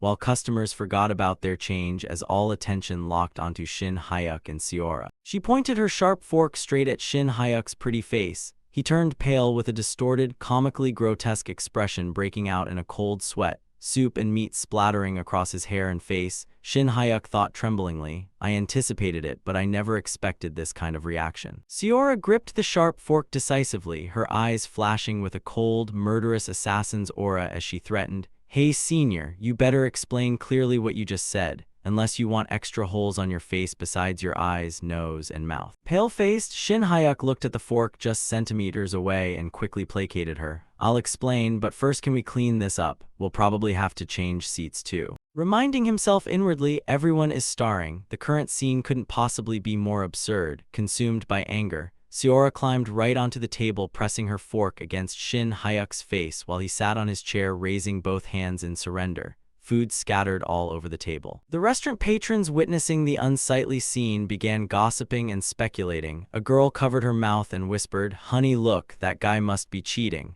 Her boyfriend chimed in to watch the drama. "He looks decent, but cheating." The girl warned her lover, "If you ever cheat, you're dead." Seeing the strange guy being threatened right in the face by that woman, the boyfriend grew terrified and replied decisively, "I smoke cigarettes, I don't cheat." Shin Hyuk said seriously to the person in front of him, "Let's take my car first, I have something to show you." As dusk gradually swallowed the city, marking the end of the day, traffic on the road thinned out. Inside the white car cruising down the road, a female voice rang out, "You said you were going to explain, yet you're driving straight to Incheon. What's that supposed to mean?"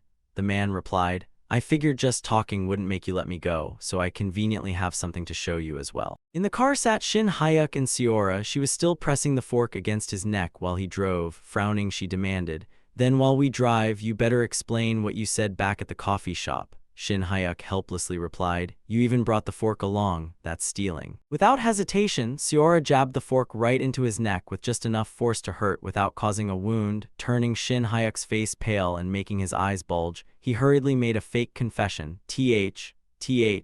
The reason I joined ANTAS was because of the discrimination against non-specialized hunter school graduates. But I noticed that perceptions at school have changed a bit recently." Seora raised an eyebrow doubtfully. "Really? Senior only won a single match, that doesn't change anything." Shin Hyuk sighed annoyedly. "She's cutting me off and talking back again. Koreans need to listen till the end of the sentence." Gripping the steering wheel, he said, "Immediately? Probably not, but after going through this, I think there's a possibility." Shin Hyuk tried to reason, "Even without ANTAS, I can manage just fine, trying step by step on my own. Plus ANTAS is too extreme." Seora silently observed his expression in the rearview mirror. Truly not wanting to repeat his past, he spoke from the heart. "There are too many differences from the direction I want, terrorism and killing people without batting an eye." But Seora argued back, "I told you right from the start, not all terrorist attacks are caused by us, the government is just framing us. And the people who died were all scumbags who deserved to die." Hearing that, Shin Hyuk knitted his brows tightly and replied earnestly, "Seora, nobody in this world deserves to die." Though distracted, Seora refused to accept it, closing her eyes as she yelled, "Senior doesn't even do those kinds of missions, and are you scared of those missions?" Pale-faced and sweating profusely with blood starting to seep from his neck, Shin Hyuk begged in terror, "Scared, I'm terrified, please move the fork away, Seora." Seora pulled the fork back, leaving 4 bleeding puncture marks on his fair neck from the sharp prongs. She scolded, "Coward." Shin Hyuk let out a sigh of relief. As expected, it wasn't going to be easy. He thought to himself, "But I prepared myself mentally, knowing that escaping from a criminal organization wouldn't be simple. It's not like I could just walk away without any preparation." Shin Hyuk said, "Now go look up a news article I'm about to mention. Search for assassination of Hunter Administration Deputy Director Min Young-seok and it'll pop up." Checking her phone according to his instructions, Seora spoke with nonchalance, "Min Young-seok. Isn't he that trash who embezzled billions of won in government budget?" "Min Young-seok is a scumbag who deserved to die." Shin Hyuk recounted the shocking news. Collision with a cargo truck, Min Young-seok, the driver and 2 passengers killed. The young driver, surnamed Kim, lost his wife and lived alone with his daughter. He wasn't a permanent employee, but a contract driving public official with the Hunter Management Bureau. The question is, did that contract driver have anything to do with the corruption Min Young-seok committed? Shin Hyuk glanced at Seora through the rearview mirror, unable to hide her composure. Her panicked expression showed as she obediently answered, "No." With rush hour traffic causing cars ahead to back up into a long queue, according to Shin Hyuk's memories of the novel, Lee Seo-ah, the top-ranked female protagonist in character popularity polls who became a hunter, was an indispensable character involved in the love triangle with the main characters and played a crucial role in the second half of the story. The person driving the car when Min Young-seok died was Lee Seo-ah's father, he calmly stated.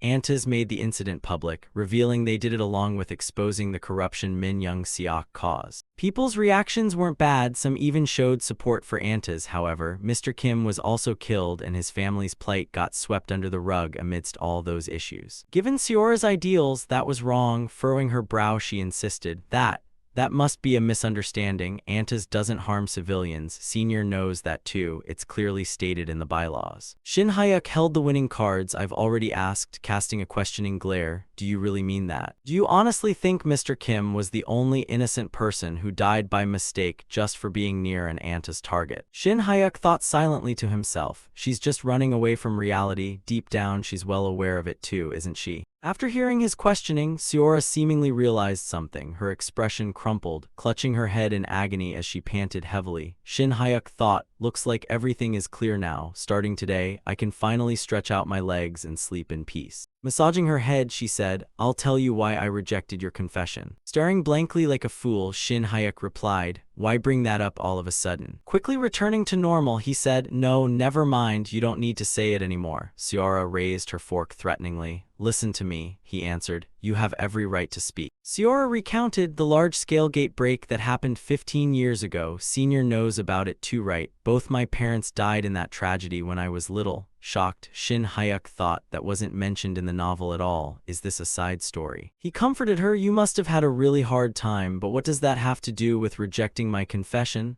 Abruptly cut off, she angrily stabbed the fork into his neck. Shin Hyuk gritted his teeth in agony. I'll stay quiet, keep talking. If the hunters had come, both my parents could have survived. The most dangerous areas, the gates opening in my neighborhood, included 4 D ranks and 2 C ranks at most. It was the zone that needed attention the most and was quite close to the association. Yet not a single person came, not one. Meanwhile, dozens of hunter squads from major guilds showed up in the wealthy district where 3 F-rank dungeons were cleared. Shin Hyuk thought to himself, that's harsh. King Shin Hyuk went through a similar experience too. But if something like that happened, it surely would have caused a huge uproar in society. Was that plot point really in the Hunter novel? Seora pulled the fork out of his neck. With a dark expression and an icy, sorrowful tone, she revealed, and by the way, that incident wasn't covered by the media because the powerful people who needed protection at the time used money to cover it all up. Breaking down in tears with a choked voice, Seora sobbed, if I hadn't cared and investigated, I never would have known. Emotionless, Shin Hyuk thought, Choi Seora didn't graduate from a hunter faction like King Shin Hyuk, yet she ended up joining Antas like this. Weeping uncontrollably while covering her face, partly to hide her tears, she choked out her feelings. Isn't it strange, Senior? I said I'd tell you why I rejected your confession, yet I ended up talking about my parents. Actually, it's not because I hate Senior, I just can't let go of this desire for revenge for my parents' sake. Senior, please help me once the revenge is finished, then. Let's meet again then. With that, she fiercely drove the fork into the seat ahead of her, reflecting the explosive emotions inside her heart. Luckily, Shin Hyuk leaned left and raised his hand just in time. Otherwise, he surely would have lost that arm, shouting loudly, drop that thing before you talk. Narrowly escaping death, he poked his head out the car window and cried out in agony internally. What kind of parents in this world want their child to join a terrorist organization for revenge? If it were the real Kang Shin Hyuk, he probably would have agreed to help Choi Seora right away. But I don't have any special feelings for Choi Seora, even though her background is pitiful and she's pretty. She isn't the only woman in the world driven half crazy by fear. Shin Hyuk stuck his head completely out the window, letting the strong wind whip against his face. His features distorted by the air pressure, cheeks puffed out, lips dragged backward, eyes bulging to create a look that was both pathetic and hilarious, stunning passing pedestrian. Making his final testament, closing his eyes to apologize one last time, my life is going to be so much freer. Before possessing Shin Hyuk's body, I read the novel, so I already knew the future, and I've already barged into the protagonist's fortuitous encounters. Calculating things out now, I just need to cut ties with Choi Seora and get away from Antas for my life to sail smoothly. Yet why? A rough hand gently rested upon his shoulder. Turning his head to look, he saw the image of a man smiling faintly, his face indistinct but feeling overwhelmingly familiar. The person softly said, I'm counting on you. Realizing it in shock, he called out, Kang Shin Hyuk. At the same time, Seora called out in a panic, Senior, look ahead. After swerving wildly for a while, the car managed to return to its proper lane. Pale-faced Shin Hyuk and Seora screamed together, I almost died. Recalling what just happened, what was that? That was definitely. Recovering from the scare, Seora said, I'll put the fork away, I forgot the steering wheel was in Senior's hands. Suddenly asking Seora, do you know who your revenge target is? Surprised, she replied, Senior, did you change your mind? He said, "It's better if you answer first." Pondering grimly, Seora said, "The bureau director at the time was Kim In-hak, but I don't think Kim In-hak was the only one who gave the order." Shin Hyuk sighed. If he was the bureau director back then, he must be an even bigger figure by now. Cursing angrily, "Oh man, Kang Shin Hyuk, you idiot," happily asking with hope in her eyes, "Senior, does that mean what you said earlier about quitting your job isn't true?" Contrary to her expectations, Shin Hyuk gave a definitive answer. "No, I really have to leave Antas, but I'll help you personally," worriedly asking, "Senior, what do you mean by that? How can Senior do it? Antas already said it's difficult, don't be like this." Shin Hyuk asked back, "Well said, Antas even said it's difficult. Are they certain they'll hand Kim In-hak over to you?" "Now, right now it's difficult, but they'll definitely do it later." "When is later? Can they actually guarantee it for you?" Hesitant and unsure, Seora stuttered, "That, well." Shin Hyuk recalled the plotline, Assemblyman Kim In-hak. "This is a character I saw in the novel. Kim In-hak keeps rising steadily until he crosses paths with the protagonist. Conversely, Choi Seora would be exposed by the protagonist as an Antas member after 3 years and face trial, not the death penalty, but based on my memory she gets sentenced to life imprisonment without parole. Meaning this poor kid is going to rot in prison for the rest of her life." Shin Hyuk silently felt pity for Seora. 3 years from now, firmly stating, "If I complete my assigned missions, Antas will definitely." Coldly cutting her off, Shin Hyuk said, "Antas won't do any such thing," shouting back, "What does Senior know?" Closing his eyes with a sigh, not knowing how to explain it to this foolish girl, "I've already read everyone's futures. How could I not know what kind of place Antas is, since you wouldn't believe my words without seeing it yourself?" He reluctantly spoke up. "Well, you probably wouldn't believe me unless you checked for yourself." Shin Hyuk announced to her utter astonishment, "Listen carefully, Choi Seora, I will help you, however, you must leave Antas with me, that's the condition." Frowning deeply in confusion, Seora protested, "What does that mean? I have to stay in Antas to get my revenge," resolutely replying, "No, they won't help you." Without offering further explanation, Shin Hyuk said, "This was originally my last resort when talking wouldn't work. We've arrived, you'll change your mind too." Outside, night had completely fallen, wondering aloud, "Come to think of it, where is our final destination?" Gently answering, "The financial source of Antas." Before them stood a place exuding the traditional, mystical prosperity of a modern yet ancient Chinatown. Shin Hyuk dropped a bombshell, "You and I, we're going to buy drugs right now." Parking his car by the roadside, Seora opened the door and stepped out to look around. "Is it here? The store isn't even open yet." Ahead lay a gloomy, mysterious shop dominated by the color red, responding, "That's right, Chinseo Clothing, this is my first time here but." Pushing the door open lightly to step inside, thinking to himself, from the outside it looks like an ordinary second-hand clothing store, but underneath, hidden deep in the shadows, is a synthetic drug distribution hub established by Antas China in Korea. Inside stood a bald man behind the counter wearing flashy tiger print clothes, looking every bit like a mobster. Narrowing his eyes to lock onto his target ahead, Shin Hyuk stepped forward and asked in Chinese, "Do you sell Genesis here?" Yet the man bluntly refused. "What are you talking about?" Undeterred, Shin Hyuk pushed on, "I know everything, so just sell it. I heard you can buy it here." The bald man closed his eyes and sighed. "Who on earth directed this crazy bastard here?" Losing his patience, he drew a knife to threaten, "Hey, this is a wholesale place, we don't do retail. If you don't want trouble, get lost." Smirking, Shin Hyuk retorted, "Did you just call me a bastard? Well, guess what? The person who pointed me here is no bastard." Threatening him back, "What's your name? I'll repeat your exact words to Mei Lin." Hearing that, the bald man turned pale with fear and lowered his knife.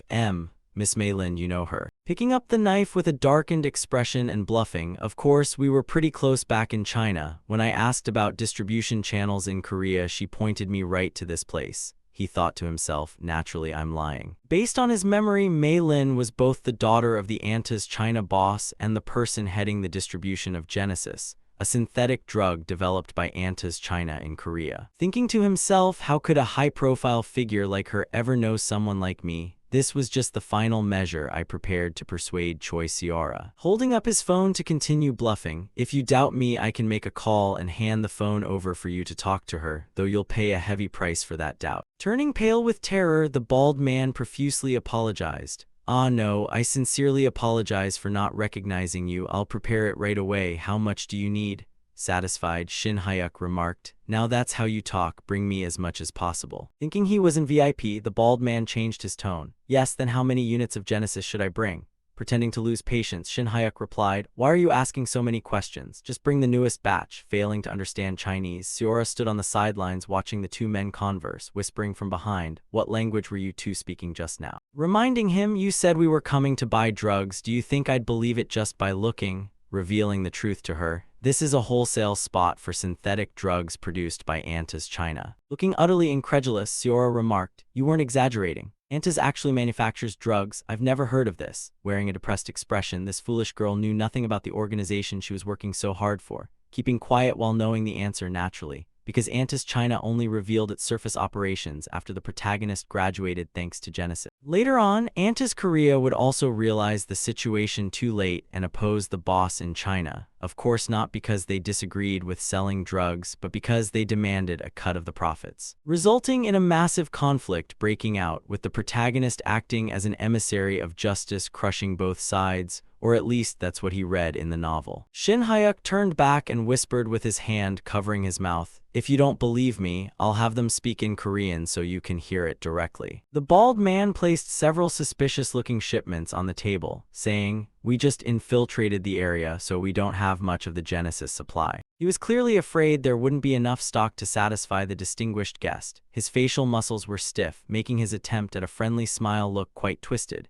"If we collect it all, there should be enough for a month. Please put in a good word for me with Miss Mei Lin," to which Shin Hyuk replied casually, "All right, now speak in Korean." The bald man asked carefully, "Well then, is it all right for the person beside you to hear?" Shin Hyuk smirked and pointed towards Seora, answering in Korean, "Oh, it's fine. She's also quite obsessed with Genesis," making Seora tense up and bite her lip. The bald man's face remained expressionless as he stared at Seora, seemingly waiting for her to say something. She frowned in tension, glancing at the person in front of her. The man's face turned sour and he furrowed his brows, clearly displeased. Seora was under extreme tension, breaking into a sweat, pretending to be a hardcore addict. She raised both thumbs with a drug-induced grin. I really love Genesis." Seora's acting was so immersive that the bald man whispered in a panic, "Maybe that person should cut back on the dosage." And hearing that, Shin Hyuk turned to look at the person behind him, playing along. "I don't know why she likes it that much either." Getting back to the main point, Shin Hyuk continued the discussion. "Besides, I heard there's a new type about to launch," and the bald man explained,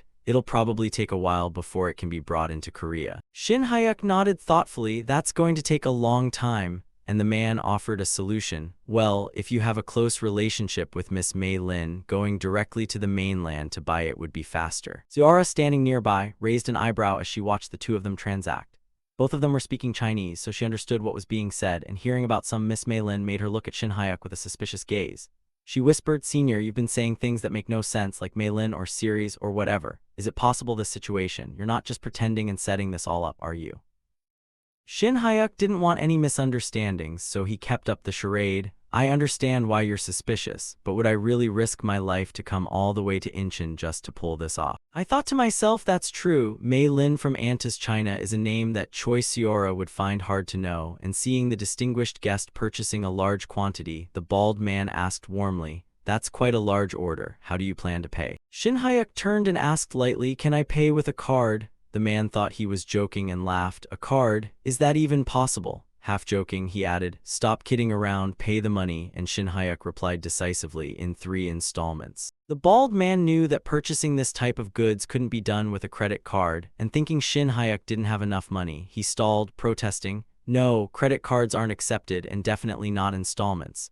But before he could finish, he was struck hard in the face, causing a nosebleed and knocking out a front tooth. Shin Hyuk was the one who hit him, adding 3 months of injury, and taken by surprise, the man staggered and collapsed to the ground. Watching the tooth fly through the air, Seora covered her mouth in surprise, while Shin Hyuk inwardly recalled the past advice. Use internal energy to strike the hippocampus inside the temporal bone. Internal energy forced into the head will cause amnesia. If you need to use it, use this method since you can't accurately strike pressure points yet, and the bald man slumped to the ground, losing consciousness. If you're worried it won't work, then strike the Now-Hu pressure point once. Shin Hyuk searched, "Let's see," and he struck the bald man's Now-Hu pressure point while he lay motionless on the ground. Even if he wakes up, he'll be a fool, but don't pity a drug dealer like this. I glanced at Seora nearby to probe, "How is it? Are you more convinced now?" If she still thinks this is fake in this situation, then she's got a real problem. Seora asked in surprise, Senior, how did you know all this? No, when did you even find out? Shin Hyuk replied, even if I say I joined because of my junior's suggestion, I at least have to know what kind of place it is. My hand holding the phone was gripped so tight it trembled, but my face showed no sign of anger, and I explained, when I was working in China, I found out Antas was involved in narcotics. But in reality, I was just trying to find a reason for Seora to believe, because truthfully, if you read to book 3 of Becoming a Hunter, you'd know it anyway. To avoid trouble, Shin Hyuk urged, let's frame the incident here as him acting alone with drugs and get out of here first. Although no one was following them, there was no benefit in staying long, and the two of them left the unconscious bald man lying on the floor, drooling, with a few bags of narcotics planted nearby as a cover. Shin Hyuk calculated, I won't report this place or anything. Convincing Choi Seora is enough. There are countless people who will replace the salesman, so the future won't be affected. But if external interference is exposed, Antas will launch a serious investigation. And the two silently slipped out of the shop, closing the door gently to avoid suspicion. Seora closed her eyes and accepted my request. It's all true. I'll make it clear that you withdrew. And she came up with a reason. If I say you were just bothering me, so I chased you away, there won't be any consequences. And Shin Hyuk glared at her in annoyance, but was relieved to be out of Antas. The reason for withdrawing is a bit annoying, but thank you for understanding. Realizing something was missing, I asked, wait, just me withdrawing? Does that mean you knew all of this and still intend to stay at Antas? Seora turned back to look, her silhouette lonely and helpless. Unlike you, I've been in Antas for a long time. I have assigned missions and secrets I know. If I suddenly quit, it won't end well. Shin Hyuk sympathized, that's for sure. Antas is clearly an international criminal organization. I was just a newbie who didn't know anything, but this isn't a place you can just come and go like a club. But recalling the afternoon in his subconscious, the voice of the body's owner echoed in his mind. I'm counting on you, and Shin Hyuk thought wearily, I feel uneasy. I can't just leave her be, I have to help with something. No, this is the right thing to do, because if Choi Seora leaves Antas now, I don't know how the future will be affected. Anyway, until her identity is discovered by the protagonist, Choi Seora still has to stay in Antas. Shin Hyuk asked, do you have any special missions that could be considered criminal among your past ones? She thought for a moment, furrowing her brow, and replied, no, my mission is to recruit talented friends among the students. But this isn't something you can finish in a day or two, so I haven't really accomplished anything significant yet, and Shin Hyuk sighed in relief. That's good then, we'll do it like this. I said decisively, from now on you will be a double agent for Antas, and Seora asked in surprise, double agent. Shin Hyuk explained, so that later, even if your identity is exposed or you're abandoned by the organization, you won't be heavily prosecuted. And he told her the plan. You will bit by bit gather Antas's secrets to provide to the police. You will act as a double agent, only half-heartedly completing the tasks Antas assigns, pretending to do them without actually doing them, and not committing any crimes. She replied, but there's no information worth reporting to the police, and I persuaded her sincerely, even if the information isn't immediately suitable, just gathering it will be useful eventually. If you get into trouble, I'll step forward and testify for you. But don't trust them too much. If it's dangerous, I'll also cut ties. Oh wait, I shouldn't have said that. Upon hearing that, Seora fell silent, her heart filled with strange emotions. She smiled brightly, her eyes crinkling, her cheeks flushed, looking incredibly adorable. Even though her world was solitary, I was the only one who cared for her this much. Her young heart fluttered, Senior, you must like me a lot, huh? But since I wasn't the real Shin Hyuk, I didn't actually like her. I just wanted to help the body owner's wish, so I stared in confusion. Why did the conversation turn out like this? Seora walked behind, teasing me happily. Come on, who helps someone this much without having feelings? And Shin Hyuk turned away in defeat. Whatever, think whatever you want. Besides, take a taxi back to Seoul by yourself. Seora asked in surprise, are you telling me to go back alone? What about you? I explained, I have somewhere else to go, it's not on the way, so it's not convenient for me to take you. Seora smiled happily, her heart in bloom, and continued to tease, Senior, really, that's not how you flirt. And Shin Hyuk glared at her with a strange look. This kid really is seriously ill. At that snowy mountain, Shin Hyuk took heavy steps through the thick snow. Yuryang saw him approaching and scolded, you're late. Looking at his current aura, he remarked, your gaze has returned to normal, things outside seem to have been settled properly, huh? Shin Hyuk bowed respectfully. Thanks to you, master, and he replied, all right, that's all well and good, but you have to be punished for being late. Then his whole body radiated a terrifying aura, his eyes flashed red, showing his authority. Prepare your spirit for training today. And knowing the harsh training he was about to face, he collapsed. Before receiving his punishment, he opened his backpack and said, I visited Chinatown today. Shin Hyuk pulled an antique wine bottle from his backpack to apologize. I bought some Zhu Yiqing wine to apologize, but then he pretended to say, I probably can't drink today because of the training. Yuryong saw the delicious wine and drooled. Instead of making Shin Hyuk endure punishment and harsh training, he changed his mind. Let's take a break today. In the forest covered in white snow, green leaves were peeking out here and there beneath the snow. In this chilly weather, drinking wine was truly a masterpiece, Yuryong exclaimed, as expected of Zhu Yiqing wine. He picked up a spoonful of tofu and popped it into his mouth while speaking. And Sichuan-style tofu, too. How did you know I was from Sichuan? Yuryong's face was filled with satisfaction. In this chilly weather, breathing out smoke, drinking fine wine, and eating super spicy Sichuan-style tofu, could it get any better? Shin Hyuk teased, didn't someone just scream about why I was late? Yuryong coughed and explained, no, that's because you were supposed to be here a long time ago and I didn't see you, so I was just worried. I thought to myself, if you worried anymore, I'd probably be beaten to death. While pouring wine, he wondered, by the way, what happened? You little brat who's always looking for ways to be lazy during practice. And today you actively came to practice even though I told you to rest. I thought the sun rose in the west. Shin Hyuk was intently practicing his swordplay in the chilly weather, which even surprised his master. I used a towel to gently wipe the sweat from my face and said, there's no special reason. Your advice helped me a lot, so this is a gift I bought to show my gratitude. Please feel free to enjoy it. I had realized how useful his teachings were when I stormed the drug shop and dealt with that guy cleanly, so now I believed that training under Yuryong's guidance would help me a lot. Shin Hyuk recalled what he had said to Seora last night. From now on, you will be a double agent for Antas, thinking, once I decided to help Choi Seora, I don't know what kind of dangers I'll face in the future. I have to get stronger to prepare for possible dangers, thinking that. I sat down on the ground and started meditating, because the path of Choi Seora's double agent operation wasn't in the original story in this timeline. Shin Hyuk carefully calculated, although I'm strong enough to face an A-rank hunter now, if I meet a high-ranking Antas official like Meilin. Without even thinking, the result would be catastrophic. I felt like I had made a decision that was too much for me. I forgot my place. I'm just a B-rank swordsmanship teacher at the academy. I don't have the conditions to help anyone. Just then he suddenly smiled. At least in my current situation. Shin Hyuk recalled the plot. In this timeline, the first windfall Lee Jae-sung obtained was the secret manual containing Cho Yuryong's internal energy. Lee Jae-sung cultivated the manual's content and used various spirit medicines to activate his danshin. Unlike Lee Jae-sung, who could finally use internal energy after many ups and downs. I looked at Yuryong. In my case, that windfall directly opened my danshin and he was still eating the Sichuan tofu, praising it with every bite.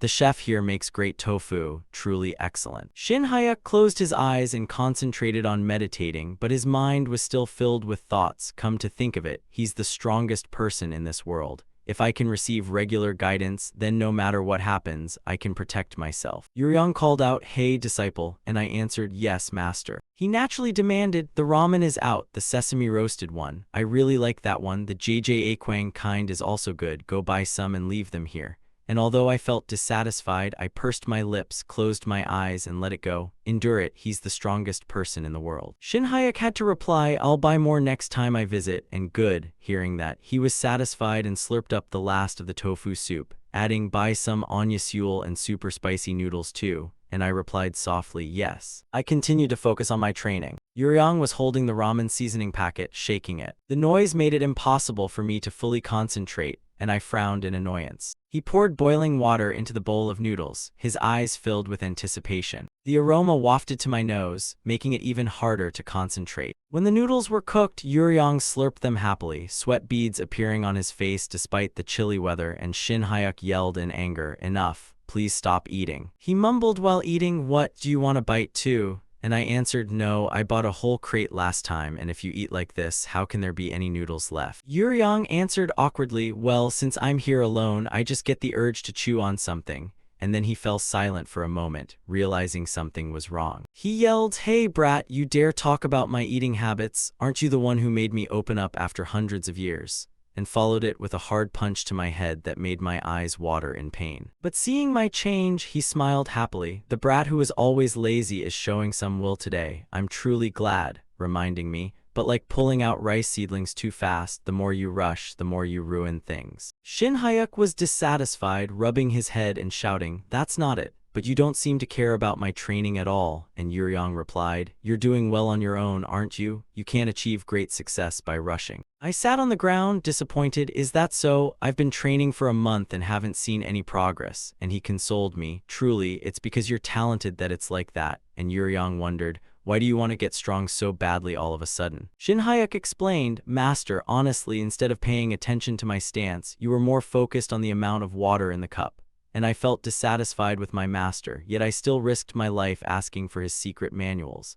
If you don't teach me properly, do you have any tricks, precious medicines, or something you're hiding?" Yuryong was furious, and he punched me in the head again, making me feel as if my soul was flying out of my body. I screamed in pain, and he scolded, "You brat, a little praise and you start pushing your luck." I clutched my head and screamed, rolling on the snow in pain, and Yuryong didn't understand my ambition. Training for only a month and you're already asking for shortcuts. This kid, do you want to be strong enough to dominate the Central Plains? Shin Hyuk rubbed his head, his face flushed, his eyes still watering, looking at his master in indignation. I pursed my lips and endured it. If I argued back, I might just get hit again, and I wasn't sure if my soul could stay in this body then. Yuryong looked at my attitude, seemingly unsatisfied, and raised his fist to threaten me. "Or do you want another punch?" Shin Hyuk, knowing fear reigned in his angry eyes, bowed his head and relaxed his face, and Yuryong remarked, "You're truly shameless. Hitting someone in chilly weather really does hurt a bit." He blew on his hands while reminding me, "I said it before, martial arts cannot achieve great things if you rush." And since he didn't want me to misunderstand his sincerity, he added, "I'm absolutely not distracted by food to the point of neglecting your training." And yet, Shin Hyuk said, "Ramen." I turned and left, provoking him with his favorite snack. Come to think of it, maybe I can't buy any more ramen. The prices have skyrocketed, and hearing that his meal was being threatened, Yuryong was stunned. What? Are you threatening me?" Shin Hyuk pouted. "Threatening? I'm just telling the truth." Seeing that his favorite items were about to meet their doom because I brought up the ramen, Yuryong's face went pale, speechless. Finally, he fell into the trap and he muttered, "You brat," while Shin Hyuk was still dissatisfied, thinking he would surely pay more attention to him now. I watched Yuryong in shock, his hand on his forehead, his face astonished, his brows furrowed as if thinking about something truly important. He turned back, pointing at Shin Hyuk with that same horrified expression. Oh my god. Yuryong knew perfectly well that this was Shin Hyuk's setup to make things difficult for him. He was angry, his face flushed, his left hand trying to restrain his fist from hitting his disciple, and he tried to speak sweetly. "I didn't anticipate my disciple's enthusiasm. From now on, I will teach you thoroughly. Is that all right?"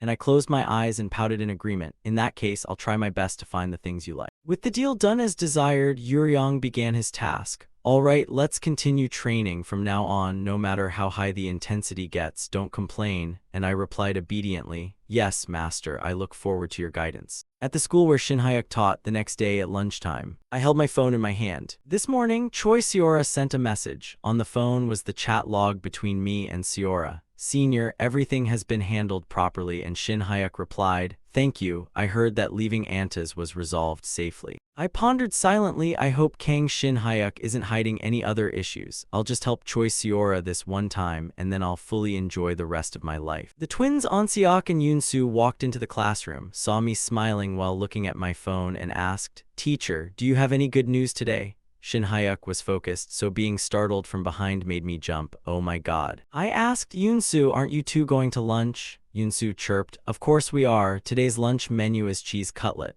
And Onseok added, "Teacher, you can eat with us and then move to the auditorium." Shin Hyuk asked confusedly, "Move to the auditorium? What are you kids talking about?" Seeing their teacher bewildered, she explained, "Teacher, this morning during roll call, didn't you remember what the vice principal said? He said the school will start a YouTube channel and wants to interview you first." And Shin Hyuk finished, remembering, I had been too busy checking Choi Seora's messages and forgot. It seemed there was such a conversation this morning. Yoonsu added, "The vice principal said you're the most handsome teacher, so he wants to interview you first." And I was stunned and refused. "No, what kind of standard is that?" Yoonsu replied, "The vice principal's standard."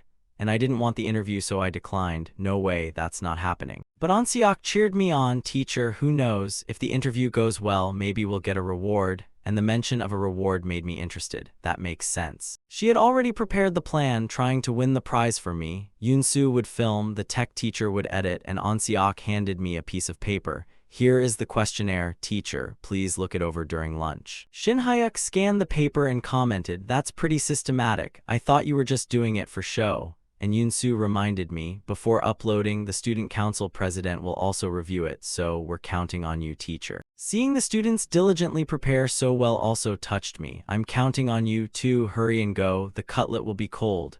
And the two kids ran happily toward the cafeteria, not forgetting to reply, yes. Just then Yoon-soo turned back, oh teacher, there's one thing I didn't tell you. Shin Hyuk asked, what is it? Just say it, it's fine, and she replied proudly, the interview will be conducted by me and the student council president. Onseok teased me slyly. Initially, it'll be according to the questionnaire, but the student council president's personality is quite eccentric. There might be some strange questions we didn't expect. And Shin Hyuk didn't think much of it. I was quite boring anyway, so if they interviewed me about everyday life, that would be fine, so I laughed. Strange questions. As long as it doesn't involve romantic relationships, it's all good. Onseok didn't think she would ask about romantic relationships. She stroked her chin. If it's that, it's fine, but the student council president is a very special person. Oh, and if you signal us halfway through, we can stop, so don't worry. Shin Hyuk smiled happily. All right, I trust you too. Make sure you film me looking handsome.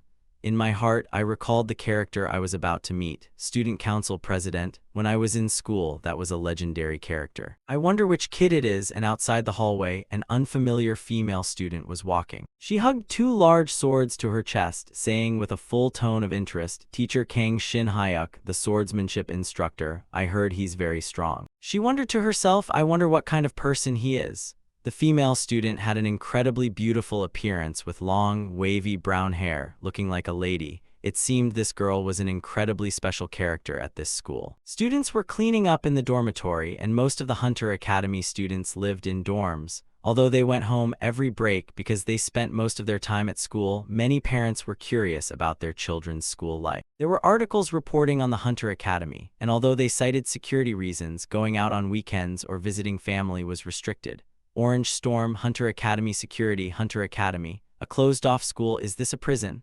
There were many opinions that the Hunter Academy was too closed off, so the policy the government put forward was launching a YouTube channel for Hunter schools, but of course, it wasn't done immediately, and our school was chosen as the pilot school.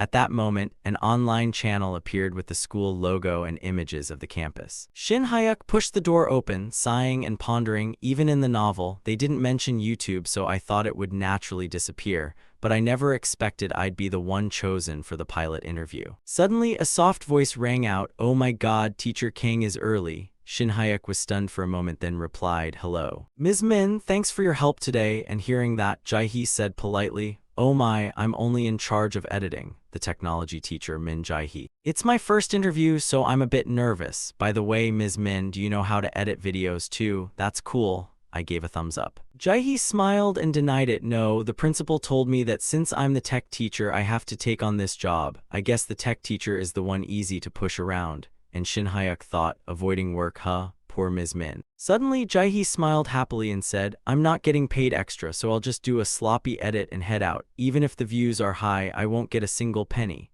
And as if realizing something, Shin Hyuk's face looked at her helplessly. Ah, so that's why the YouTube channel wasn't mentioned in the novel. At this moment, Onseok and Yoon-soo walked over. Onseok was holding a camera and said, okay, the camera is ready. And Yoon-soo added, good, the principal is here too. Seeing Si-jin, Jae-hee waved, over here, principal. Shin Hyuk intently observed the girl in front of him, a flash of light appearing in his eyes. Si-jin wore a neat uniform, her wavy hair flowing to her waist. She stood before everyone and said confidently, hello everyone is here now, right? I'm Kim Si-jin, Student Council President of Hunter Academy No. 1. Shin Hyuk seemed impressed by Si-jin's height. I thought to myself, she's incredibly tall, must be about 170 centimeters. Madam President, she looked completely confident, radiating the aura of a student council president. Thinking this, I was curious. It's strange that a character like that wasn't mentioned in the novel, and suddenly Si-jin approached Shin Hyuk to greet him. Hello, teacher, you're Kang Shin Hyuk, right? You're so handsome. I'm looking forward to your expressions in the video. Please do a great job in the interview today. Hearing that, Shin Hyuk's cheeks flushed shyly. All right, I'm counting on you. And I thought, this kid has great communication skills. She doesn't seem as strange as Yoon-soo said. Afterward, everyone started preparing to shoot the interview, and On-seok and Jae-hee took on the filming duties. And Yoon-soo sat between Si-jin and Shin Hyuk to hold the recording equipment and interview both of them. A while later, the room echoed with joyful and humorous conversations. The interview was going very smoothly. Yoon-soo held the recording equipment and kept talking comfortably. Yoon-soo was no longer tense and kept teasing me about being a handsome teacher, making me awkward,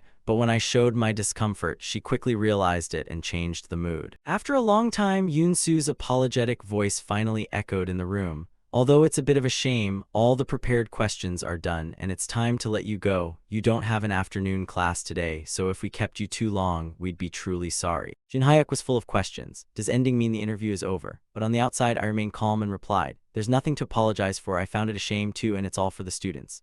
Suddenly, Shin Hyuk's expression did a 180-degree turn. I gave a thumbs up and raised my eyebrows, acting as if I understood. Speaking of which, it would be a lie to say otherwise, so I'll apply for overtime pay from the school.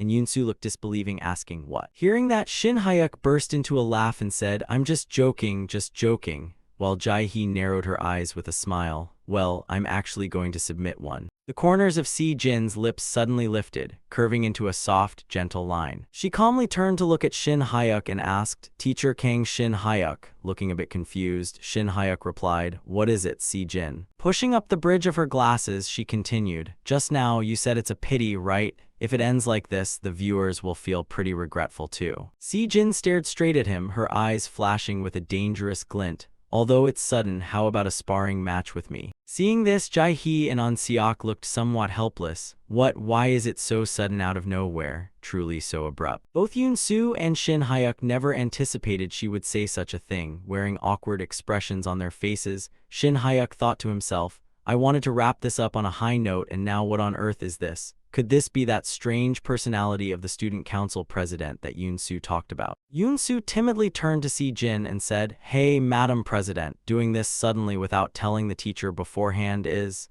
Si-jin replied naturally, the teacher said it was a pity too, besides I just want to show the viewers something extra. Then turning back to Shin Hyuk, if taking you by surprise was rude, I apologize. I happen to love sparring. You teach swordsmanship and I take the swordsmanship class, so. Shin Hyuk thought cheerfully, this kid is making such an enthusiastic offer out of pure good intentions, while On-seok's voice echoed through the camera feed. All right then, let's film the closing scene. Suddenly Shin Hyuk uttered a sentence that left everyone stunned. Wait, I'm fine with it, so let's do it. Yoon-soo anxiously asked. Really? You didn't tell us beforehand. Are you teachers going to be all right? Shin Hyuk said confidently, everything's fine, but is your sword ready? Si-jin responded, of course, I brought 2 iron practice swords prepared in advance. Yoon-soo asked with mild curiosity, addressing Si-jin, Madam President, when on earth did you bring those?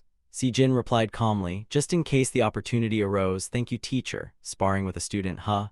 Even though Kang Shin Hyuk possessed great physical stats for swordsmanship, right now his master was a supreme grandmaster. Seeing everyone preparing for the showdown between Si-jin and Shin Hyuk, Jae-hee's expression darkened for a moment. Actually, I'm in a learner's position too. Let's see how my recent progress has paid off. On-seok looked helplessly at everyone, thinking to himself, oh man, I'm too late. At that moment, the siblings On-seok and Jae-hee were eating popcorn while fixing their attentive gaze forward. Si-jin, wearing a neat school uniform, was tying her long hair up into a high ponytail. Looking at the girl in front of him, Shin Hyuk thought to himself, to be completely honest, I'm not nervous at all. Based on my experience dueling teacher Jung earlier, I know all too well that Hunter's skill levels are much lower than I thought. He recalled a past training session where he was frantically dodging. Back then, a hand suddenly struck the top of his head with a painful thud and his master's voice roared harshly, don't get careless, I told you so. Wearing a helpless expression, he thought, if master were here he'd probably do this. Returning to reality, right now Shin Hyuk and Si-jin stood facing each other, each gripping a sharp iron sword. Even though I spar with students during class, this is a third-year student and the student council president, so I shouldn't let my guard down. I'd better treat this kid at the level of a professional hunter. Wiggling his finger to signal her, he said, all right, why don't you make the first move? Si-jin caught the signal, her mood growing increasingly excited as she patiently replied, then I'll go first. The moment those words dropped, Si-jin lunged forward with lightning-fast speed, closing the distance to Shin Hyuk in no time. Catching this sight, Yoonsu couldn't help marveling, exclaiming, "So fast," while An Seok beside her quickly intervened, "You shouldn't say things like that out loud." Shin Hyuk's gaze remained locked onto Si Jin, calmly analyzing the situation. "She's definitely faster than the first years, but strangely enough, I thought she'd attack with a horizontal or diagonal slash. Yet, in basic swordsmanship, slashing is standard, yet this kid lowered her posture to thrust instead. Does that mean she's that confident in her hit rate?"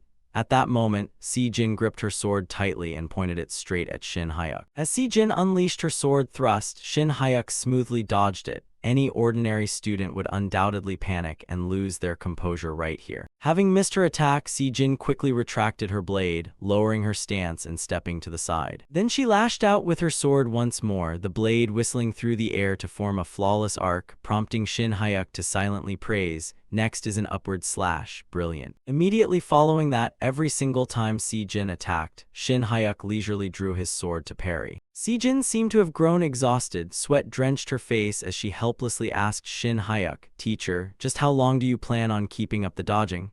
While Shin Hyuk kept evading without a word, his gaze locked firmly on the girl opposite him. He remembered his master, who during training sessions would briskly declare while raining blows down on him, "I told you it'd be exhausting. Now dodge, disciple." Thinking bitterly, "That old man held grudges, so I got beaten up a ton. My body still aches. Perhaps because of that I can dodge this kid's attacks even with my eyes closed," he softly reminded her. "Si Jin, you're focusing too hard on attacking, so your center of gravity is leaning too far forward." Seeming to feel the teacher wasn't taking her seriously, she confidently asserted, "I haven't even shown my full strength yet." Suddenly, Shin Hyuk wielded his sword and sprinted rapidly behind her back, calmly warning, "Stop right there. If you get attacked from another angle, you won't be able to handle it." Shin Hyuk's eyes carried a subdued, contemplative look as if pondering something. Sure enough, he was remembering his stern master, whose weapon-wielding arm hammered away at him while his mouth kept nagging. "You idiot, you've died 5 times already. If you keep pouring all your strength into your hands and arms like that, you'll tire out in no time." Shin Hyuk thought angrily, "No, the more I think about it, the madder I get. If I get caught, should I cut his hair short? No. If I do that, he'll just get even crankier." Halting for a second with an angry expression still lingering, Shin Hyuk pointed at his own arm and said, "You're pouring way too much strength into your hands and arms. You're going to burn out fast that way. If you learn to use your entire body from the shoulders down, your strikes will improve drastically." Hearing that, Si Jin's cheeks flushed pink with embarrassment as she looked down at the hands gripping her sword and adjusted her grip. Right after that, Si Jin's gripping hand loosened up and her sword-holding posture relaxed naturally.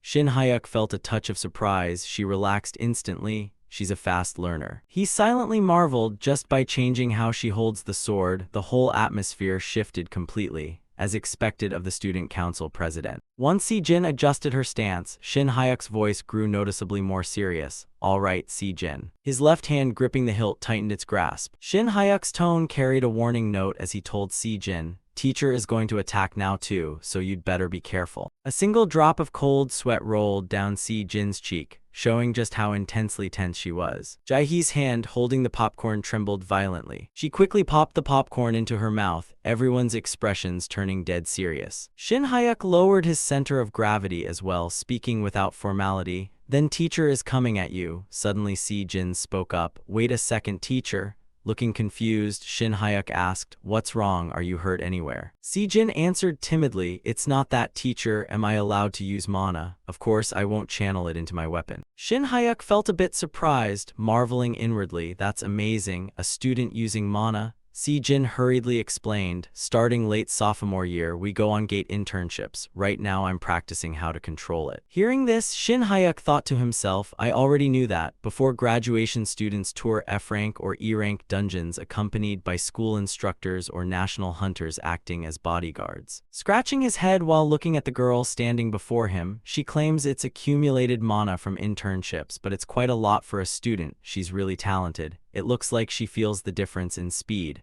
I'm getting really curious about her actual prowess. Thinking thus, he answered comfortably, "All right, feel free to use it." "Thank you, teacher," Si Jin said. The moment those words finished, her entire body instantly wrapped in a dense layer of energy. She thought to herself, During the duel with Teacher Young, I didn't notice much mana and couldn't control it well either. This is a great opportunity to control my own power and experience mana firsthand, thinking that. Si-jin dashed forward rapidly, circling behind Shin Hyuk to launch an attack. Her brows furrowed tightly as she poured all her strength into striking him. Seeing this, Shin Hyuk reflexively raised his sword to block the blow. Immediately after, an electric shock-like sensation ran through Shin Hyuk's arm. He silently marveled, "My arm is going numb. Taking hits without using internal chi is a bit too much." Because the impact was so powerful, both of them bounced backward, even without channeling mana into her weapon. Her physical stats completely outmatched expectations. It's hard to believe this is just the mana a student accumulates during internships. Mana accumulates inside the body when defeating monsters, appearing like a glowing orb within each person. In this worldview, mana does not accumulate infinitely, having a capacity limit determined by individual potential, much like Si-jin, who had amassed an abundant reserve of mana. According to Master, mana is essentially unrefined internal chi, and since I converted all of Kang Shin Hyuk's internal mana into internal chi, its efficiency far exceeds normal mana. Shin Hyuk looked happily at the ethereal hourglass floating in his palm. Shin Hyuk calmly watched Si-jin's elegant attacks, thinking to himself, "I still need to maintain a teacher's dignity. Winning without using internal chi makes a much better statement. After clashing swords a few times, I've got a clear read on her attack patterns now." Shin Hyuk softly pointed out her flaw. The issue with the swordsmanship used by hunters is that their strikes are far too straightforward and simple. He took the opportunity to explain to Si-jin, most of that stems from fighting low-intelligence monsters, which is precisely why lower-rank hunters struggle when facing high-intelligence monsters. Noticing the beads of sweat and flushed cheeks on her fatigued face, Shin Hyuk figured his deduction was spot on, saying, Si-jin is burning out fast, her attack patterns are completely exposed. Even slowing down and becoming predictable, you're planning a diagonal slash, right?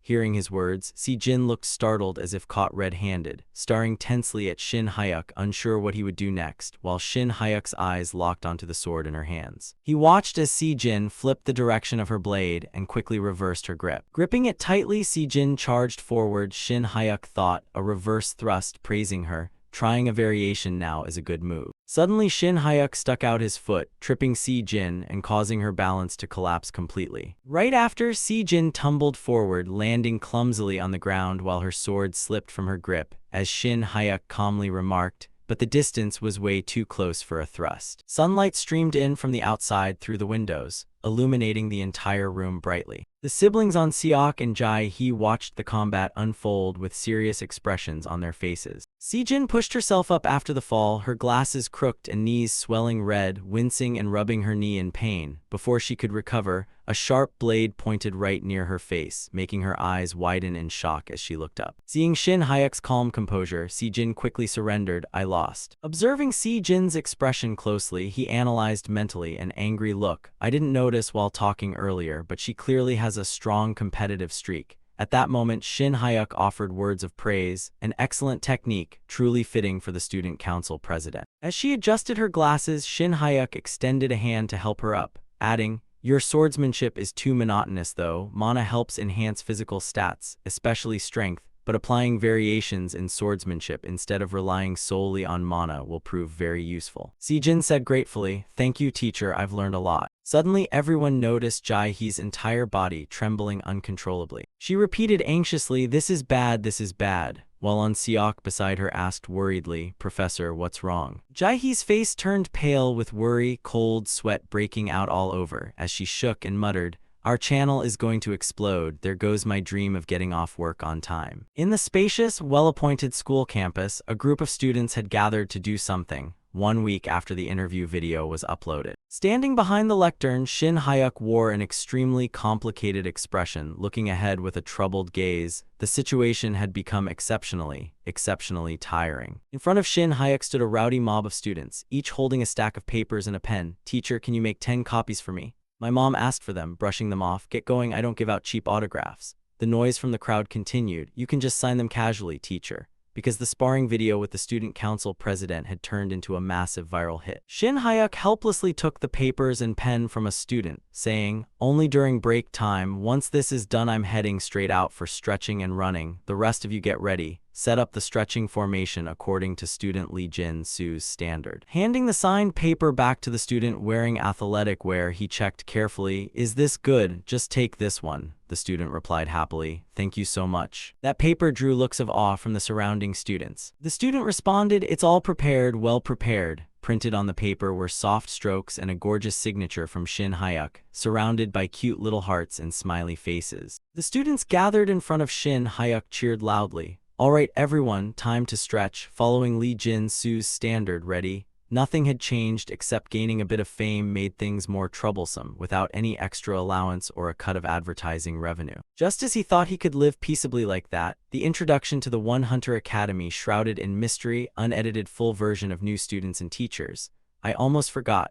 The online world turns out to be an even harsher jungle than I thought, as a new video boasting astronomical engagement numbers popped up on the school's online channel. A guy in sportswear quickly left a comment, "Are those combat skills for real? Truly a battle straight out of a high-tier worldview." Alongside conflicting opinions from others, "What's with all the fuss? This is just a standard sparring match between trainee hunters and an academy instructor. Skills like that are a dime a dozen. Are your eyes for decoration? Look closer and you can see the teacher isn't even using mana. That teacher is seriously good." There were even comments from people who recognized Si-jin. "I heard the student in the video is a cheat code character, a two-time martial arts tournament champion. People say completing that training guarantees an A rank, yet he's not even using mana." At that moment, everyone was discussing Shin Hyuk. Kang Shin Hyuk is a name I've never heard before. Does anyone have info? Who is Kang Shin Hyuk? I'm a class of 1 graduate, looks like he was appointed recently. Wearing a dazed expression as he looked down at the phone in his hand, Shin Hyuk panicked and blurted out, "What on earth is this?" Seeming surprised after reading those comment threads, he muttered in disbelief, "Turns out the student council president is such a prominent figure, so why on earth wasn't this kid mentioned in the novel?" Clearly after Lee Jae-sung graduated, no character named Kim Si-jin ever appeared. Suddenly a voice rang out carrying a teasing tone. "Teacher Kang, the Y-Tube star, how does it feel to be a celebrity?" Yeon Seok walked in through the doorway carrying 2 cups of coffee. Seeing him, Shin Hyuk greeted, "Good morning, Teacher Park Yeon Seok," and Yeon Seok replied, "Good morning." Yeon Seok walked over to place a cup of coffee on his desk and chatted casually. "Being famous is great. Why is Teacher Kang acting so shy? You're secretly happy too, right?" Shin Hyuk smiled wryly and responded politely, "Thank you, I'll drink up. It was fun at first, but lately it's getting a bit stressful." Yeon Seok laughed heartily, praising him. "Come on, Teacher Kang is so handsome. Why so timid? Use this opportunity to break into the entertainment industry so I can brag about it." Shin Hyuk said helplessly, "Seriously, stop teasing me. My dream is just to live a quiet life." Yeon Seok took a sip of coffee and said cryptically, "A quiet life, huh? Sounds nice, but looks like today you'll have a hard time living quietly." Looking confused, Shin Hyuk asked back, "Hard time, what do you mean?" He explained softly, "On my way here I ran into the vice principal. He told me to have Teacher Kang come see him before the morning staff meeting." Looking puzzled, Shin Hyuk wondered, "The vice principal? Why would he call for me?" Yeon Seok chuckled and answered, "Who knows, maybe to give you a raise. Anyway, you should go now. He'll be in his private research office." Pondering for a moment, Shin Hyuk stood up and said, "A raise sounds fantastic. Thanks, teacher, I'm heading right over. If it's a big bonus, I'll treat you. I'll pay for the soju." Down the long, deserted hallway, only Shin Hyuk's steady footsteps echoed.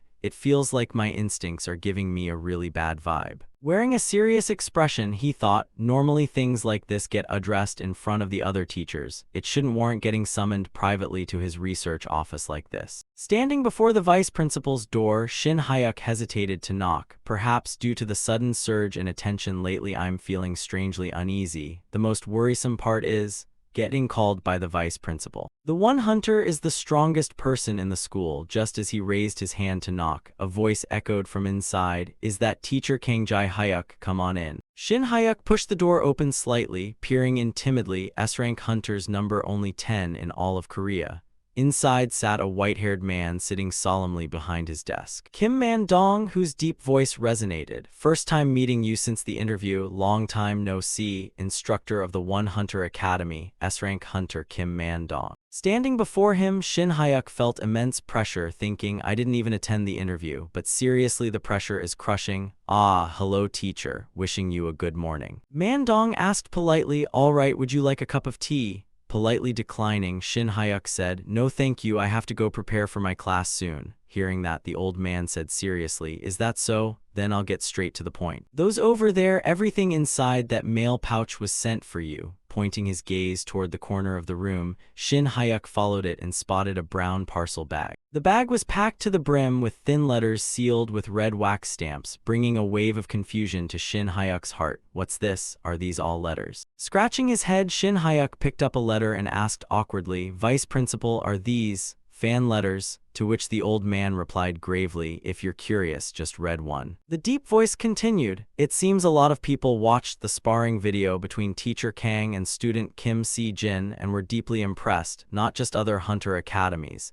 Even active-duty hunters from major guilds sent in a huge pile." Although the video was uploaded for promotional purposes, one could say teacher Kang's contribution is quite substantial. For the guilds right now, having a sparring match with teacher Kang is more effective than any advertisement. Opening the letter in his hand, Shin Hyuk found a sheet printed with neat, formal text. Wearing an incredibly awkward expression as he read the letter, Shin Hyuk thought, "This is driving me nuts. I wasn't even expecting extra pay, and yet."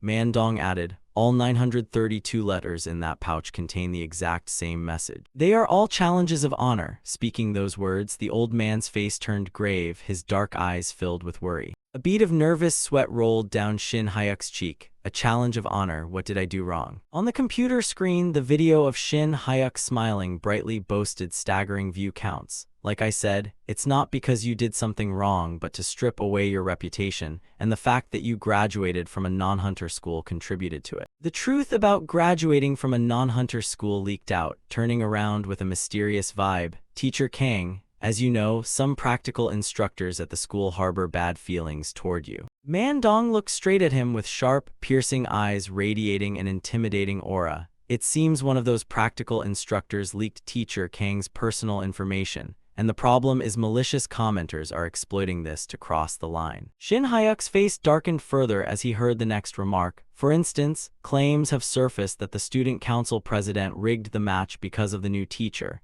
and now even student Kim Si-jin's track record as your sparring partner is being suspected of rigged results." Trolls posted vulgar comments flashing across the screen like invisible blades. As a third-rate web novelist, I remember all too well the pain of receiving malicious comments. Those damn anti-fans, they don't know where to draw the line in this world either. Clenching his teeth tightly in suppressed anger while unable to do anything. "Wait, no, as an instructor I have to put a stop to this. If we had just done a moderate interview this wouldn't have happened. The YTube channel is going to get cancelled." Sitting with aristocratic poise across the table, Man Dong replied, "Although the purpose was to showcase students' daily lives to parents, students are suffering heavy damage instead." Hearing that made Shin Hyuk shake with rage. Frowning slightly as he stared right into his eyes, the old man asked, "What are you going to do about it?" Crushing the paper in his fist with resolute determination, Shin Hyuk answered, "Do what? Clear up all these suspicions, obviously." Remaining calm, Man Dong maintained his steady gaze. "Can you tell me how you plan to clear them up?"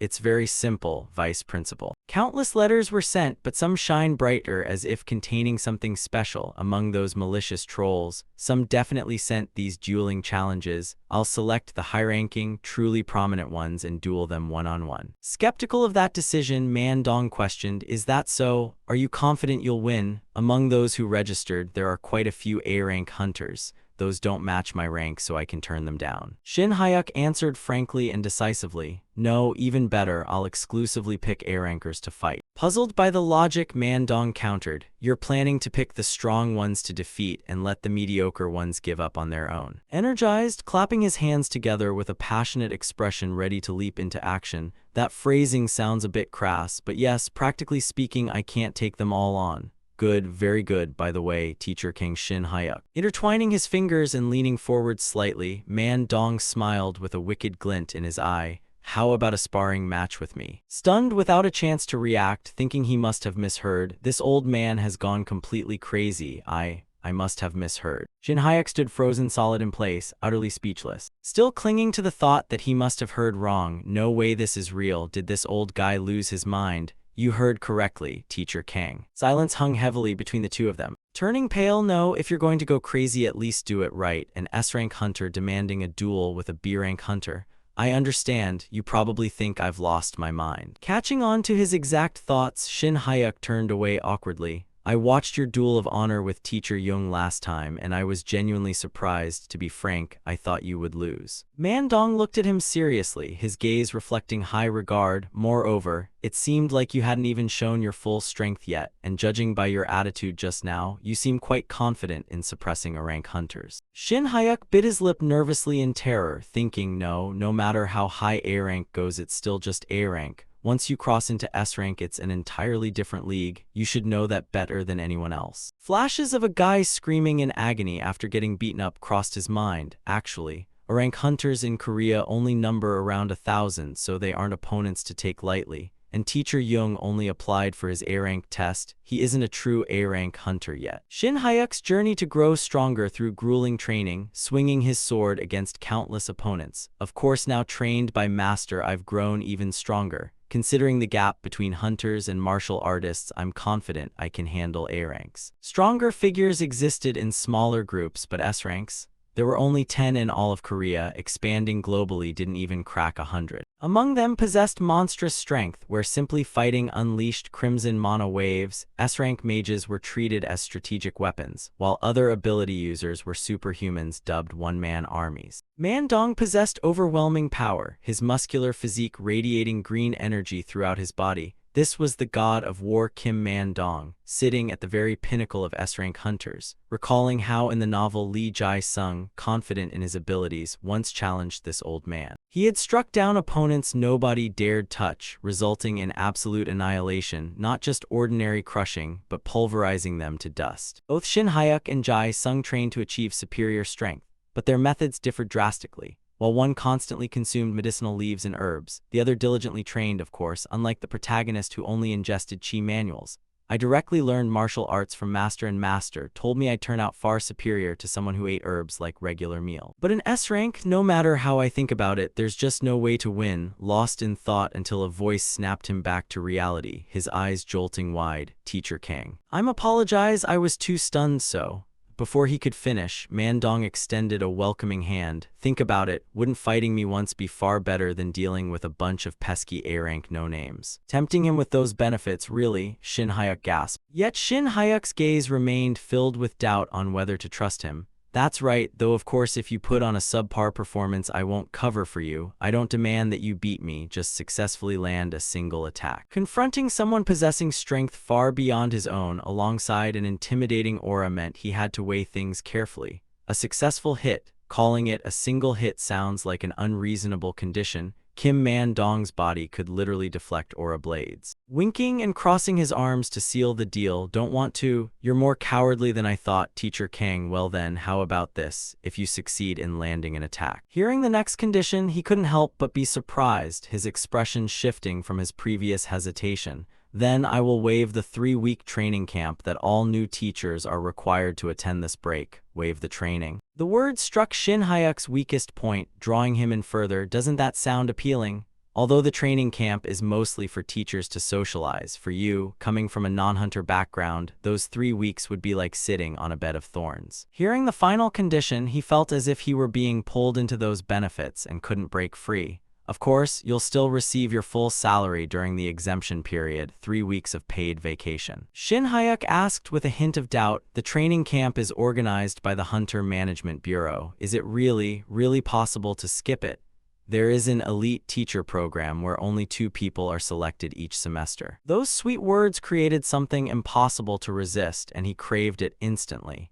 If you become an elite teacher, you get exemption benefits. Does that sound appealing enough now? Appealing? 3 weeks of vacation, living like a king, it was incredibly enticing. Man Dong smiled triumphantly, satisfied with getting his way. To let as many people witness it as possible, we should avoid chaotic times. Next week is the presidential election, so let's have our match in a month. The calendar on the wall was marked clearly, as if this match could never be cancelled. 1 month from now, exactly the day before the closing ceremony. That's right, if you back out when the day comes, it'll be awkward. His gaze was fixed but fearless, a man's word. Mandong looked at him seriously, sealing the promise, is worth 1,000 gold pieces. Once you've said it, you must keep it. Shin Hayek pulled the door open and left the stuffy room. It's time for class to start. I'll be going now. Outside the room, he began planning how to win this lopsided match. 1 month. Within 1 month, he had to find a way to land a single decisive blow on Kim Mandong. He imagined the bait Mandong had dangled in front of him like a bone, with himself as an obedient puppy craving it. The conditions Kim Mandong offered sounded sweet at first. But that bone wasn't meant for him to eat, it was meant to be smashed over his head. Only a moment of thought was needed to realize just how reckless this challenge was. He imagined himself attacking Mandong with his sword, while the old man stood there unfazed, keeping his calm demeanor. If this were the martial arts world, Kim Mandong would at least be a supreme master. This was like facing a diamond-bodied titan and trying to inflict significant damage as someone who had just escaped the first-rate realm and was on the path to the supreme realm was like trying to pluck stars from the sky. Then he sighed, feeling helpless since he had already agreed to the offer. In some respects, this was a malicious proposal, yet there were moments when he had to stand his ground. A woman with long, curly brown hair and a matching dress walked down the hallway crowded with people. No matter how much he aimed for a quiet, comfortable life, he couldn't sleep soundly while causing trouble in other people's lives. A notification window suddenly appeared before him. Side story chapter unlocked. From now on, the story of the man who defeated the vice principal, Kang Shin-hyuk, will be recorded. Shin-hyuk clenched his fists, determined, a confident smile blooming on his face. The man who defeated Vice Principal Liu, that name sounds, well, whatever. If this is an episode included in the side story, then it's not necessarily impossible. The scene shifted to a snow-covered forest where Yuryong appeared majestically with long white hair. Master will surely know how. No, this crazy kid. He knelt sincerely in the cold snow and begged, "Come on, master, don't be like that, just tell me." But he turned away and gave a firm answer. No matter how hard you try, what cannot be done simply cannot be done. Yuryong turned back and asked him, as Shin-hyuk remained kneeling on the ground, what was it again? The Polaris Chaos Incident? Polaris Sword Art? That's right, I heard that technique is equivalent to sword energy in martial arts. Although he refused, he still wanted to know what I was up to. To create even a single scratch on a diamond-bodied titan's skin, you have to create sword essence. You all call it something else, right? Polaris Sword Art, sir.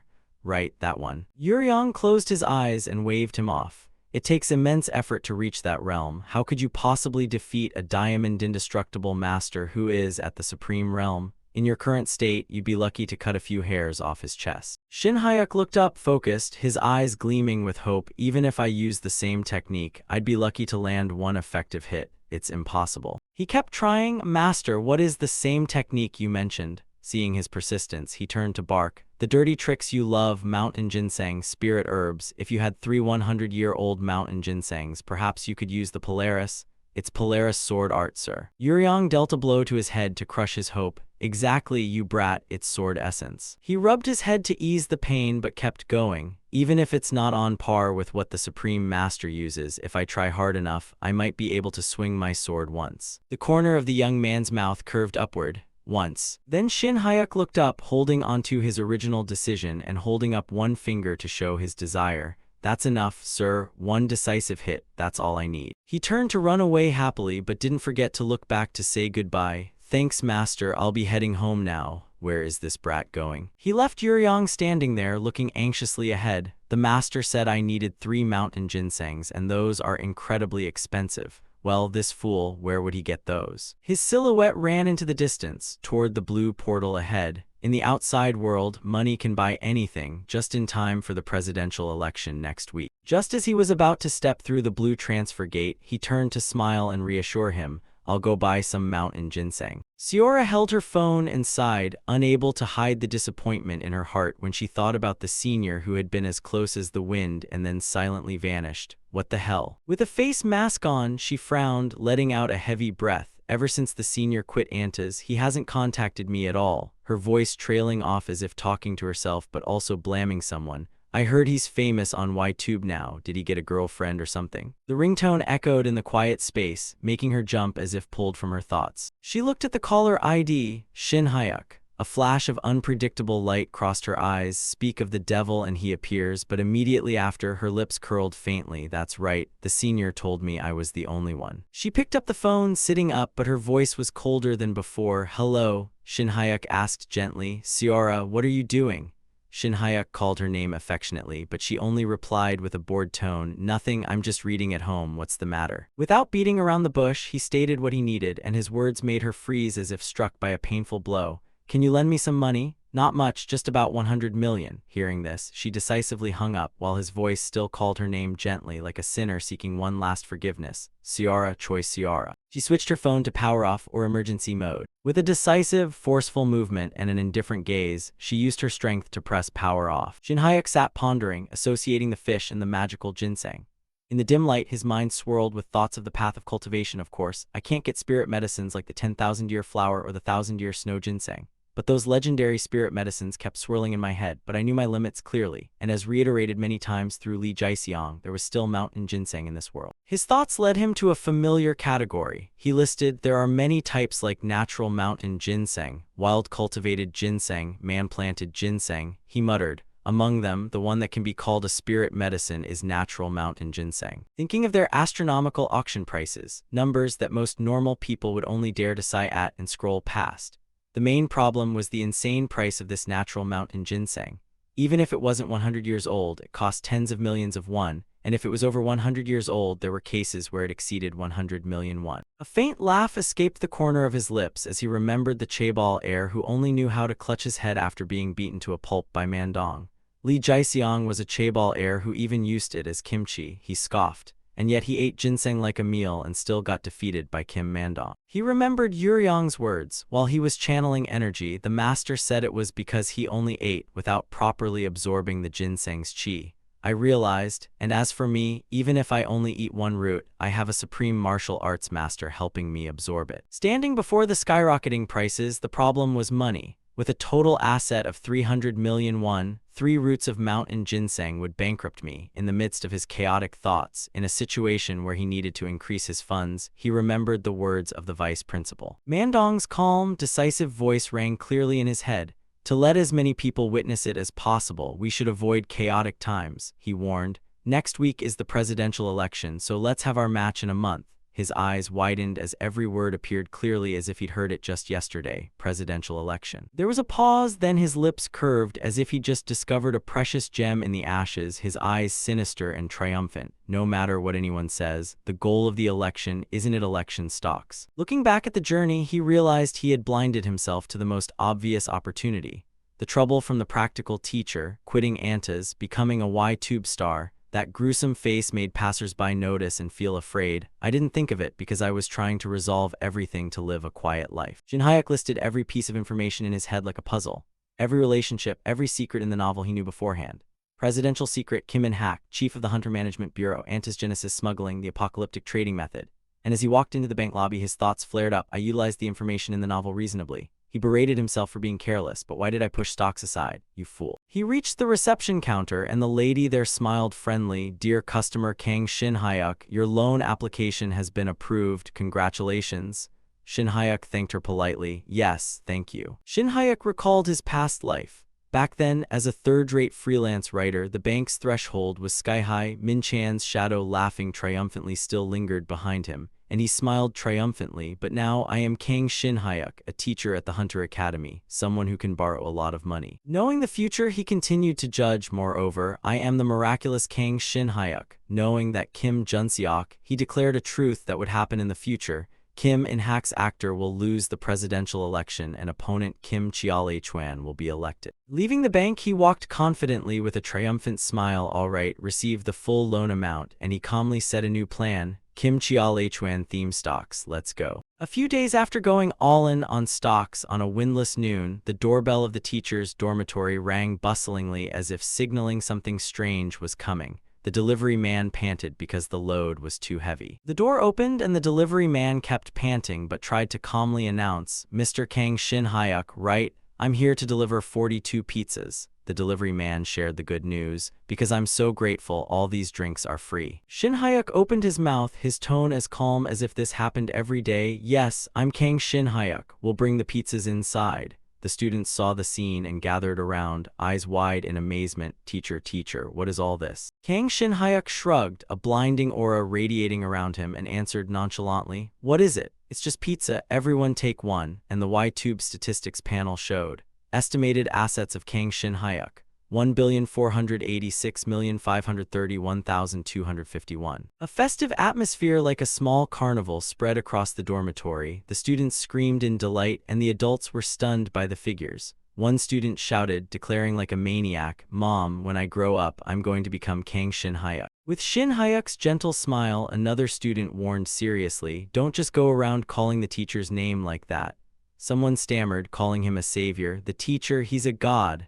And a powerful voice rang out, stocks have brought a 500% profit. But behind that bustling pizza party was a fierce political gamble, and Shin-hyuk was the only one who had bet correctly. He analyzed seriously. Initially, Kim Jun-seok, Kim In-hak's actor, the enemy of Seora, was dominating. But Kim Jun-seok, he was surprised by the sudden turnaround. Right before the election, a corruption scandal exploded, causing opponent Kim Cheol-chuan's approval rating to skyrocket.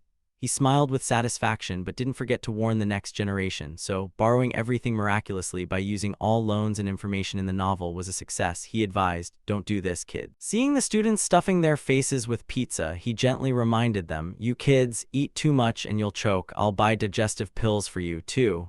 The students were mid-chew when the brown-haired girl stopped, inwardly puzzled, and asked, is there something good happening, teacher? Shin-hyuk looked at the students still frantically chewing the pizza, answering coolly, it's just that the teacher made a little profit from stocks, and suddenly a thought flashed in his mind. Oh, there's one more thing. He announced it calmly, but upon hearing it, the students who were focused on eating stopped dead in their tracks, everyone stunned, food spewing out. Teacher, the day before the closing ceremony, you're going to have a sparring match with the vice principal.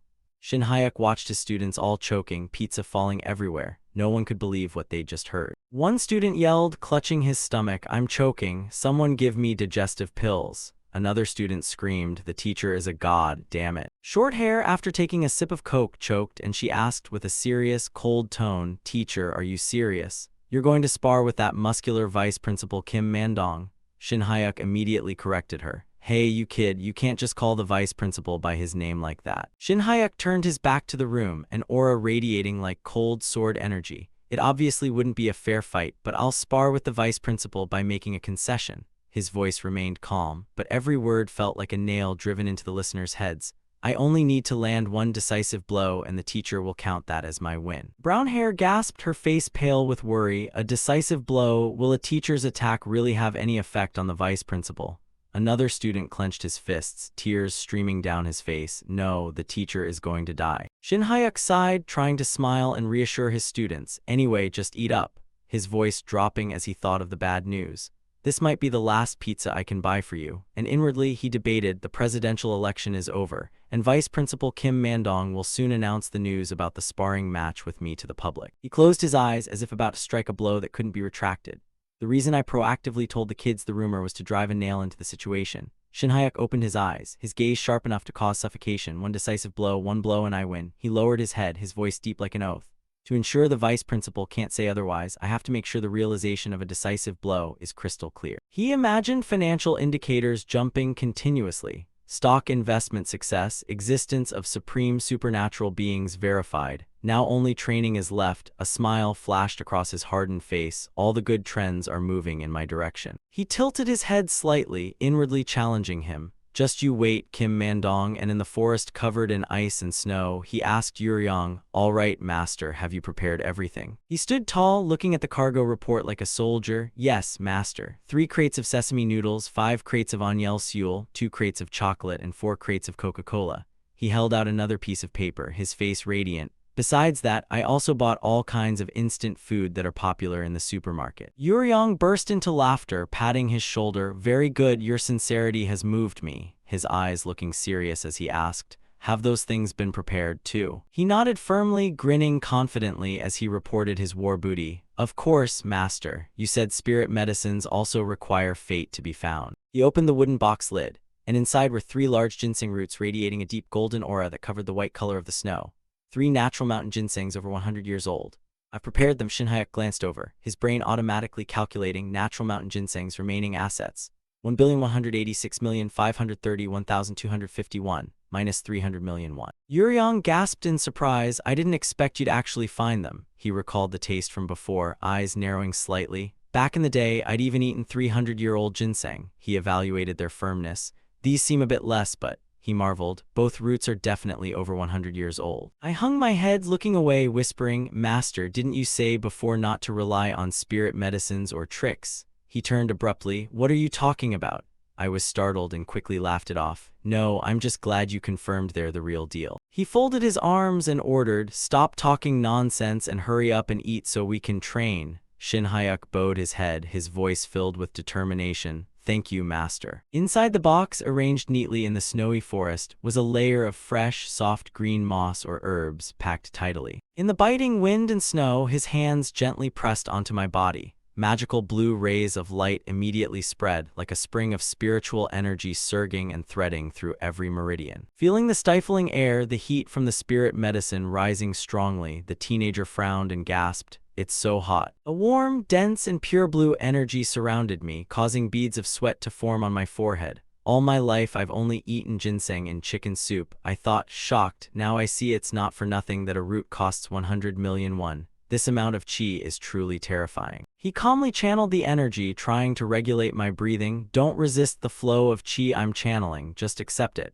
His voice echoing like serious advice. You've practiced with the same mental cultivation method, so this won't be difficult. The blue fire invaded, making me frown as I tried to endure, not yet fully convinced, not difficult. Shin Hyuk thought he had fallen into a dark space filled with water, his expression filled with surprise and confusion, holding a water bucket. If the amount of internal energy increased when circulating qi before drinking the spirit medicine was just a few drops of water, then this feels like continuously scooping water with a dipper. I closed my eyes as if sinking into the water, and as the cycles repeated, I no longer felt like I was scooping water. On the contrary, I imagined it feels like bathing in a giant river. Back in reality, he was still seriously concentrating on channeling mana, tilting his head to look at his disciple, his voice gentle but sharp. Disciple, I have a question.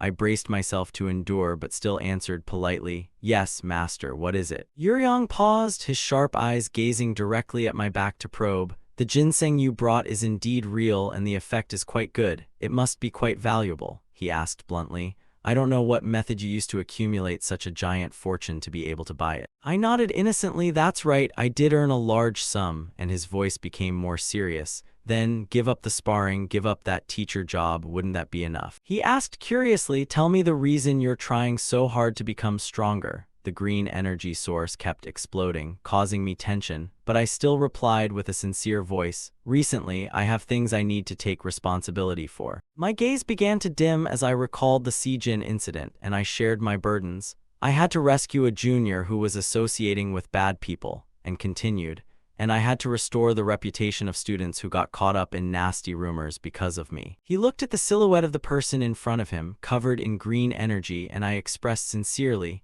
If I gave it all up like you said, sir, my body would be more comfortable. I sighed, unable to let go, but then I wouldn't be able to stretch my legs and live comfortably. Yuryong heard my expression, the corner of his mouth curved up in pride. As expected, I didn't misjudge you. Shin Hyuk looked at his master, curious, Sir, what do you mean? He closed his eyes, shook his head, and smiled faintly. You don't need to know. Yuryong's eyes glowed with a strange, eerie red. His face darkened, and his low voice rang out like thunder in the middle of the night. But the effect of the ginseng is much better than I thought. I looked up, confused, beads of sweat on my temples, my eyes widened, my body still enjoying a strange flow of energy from the old man.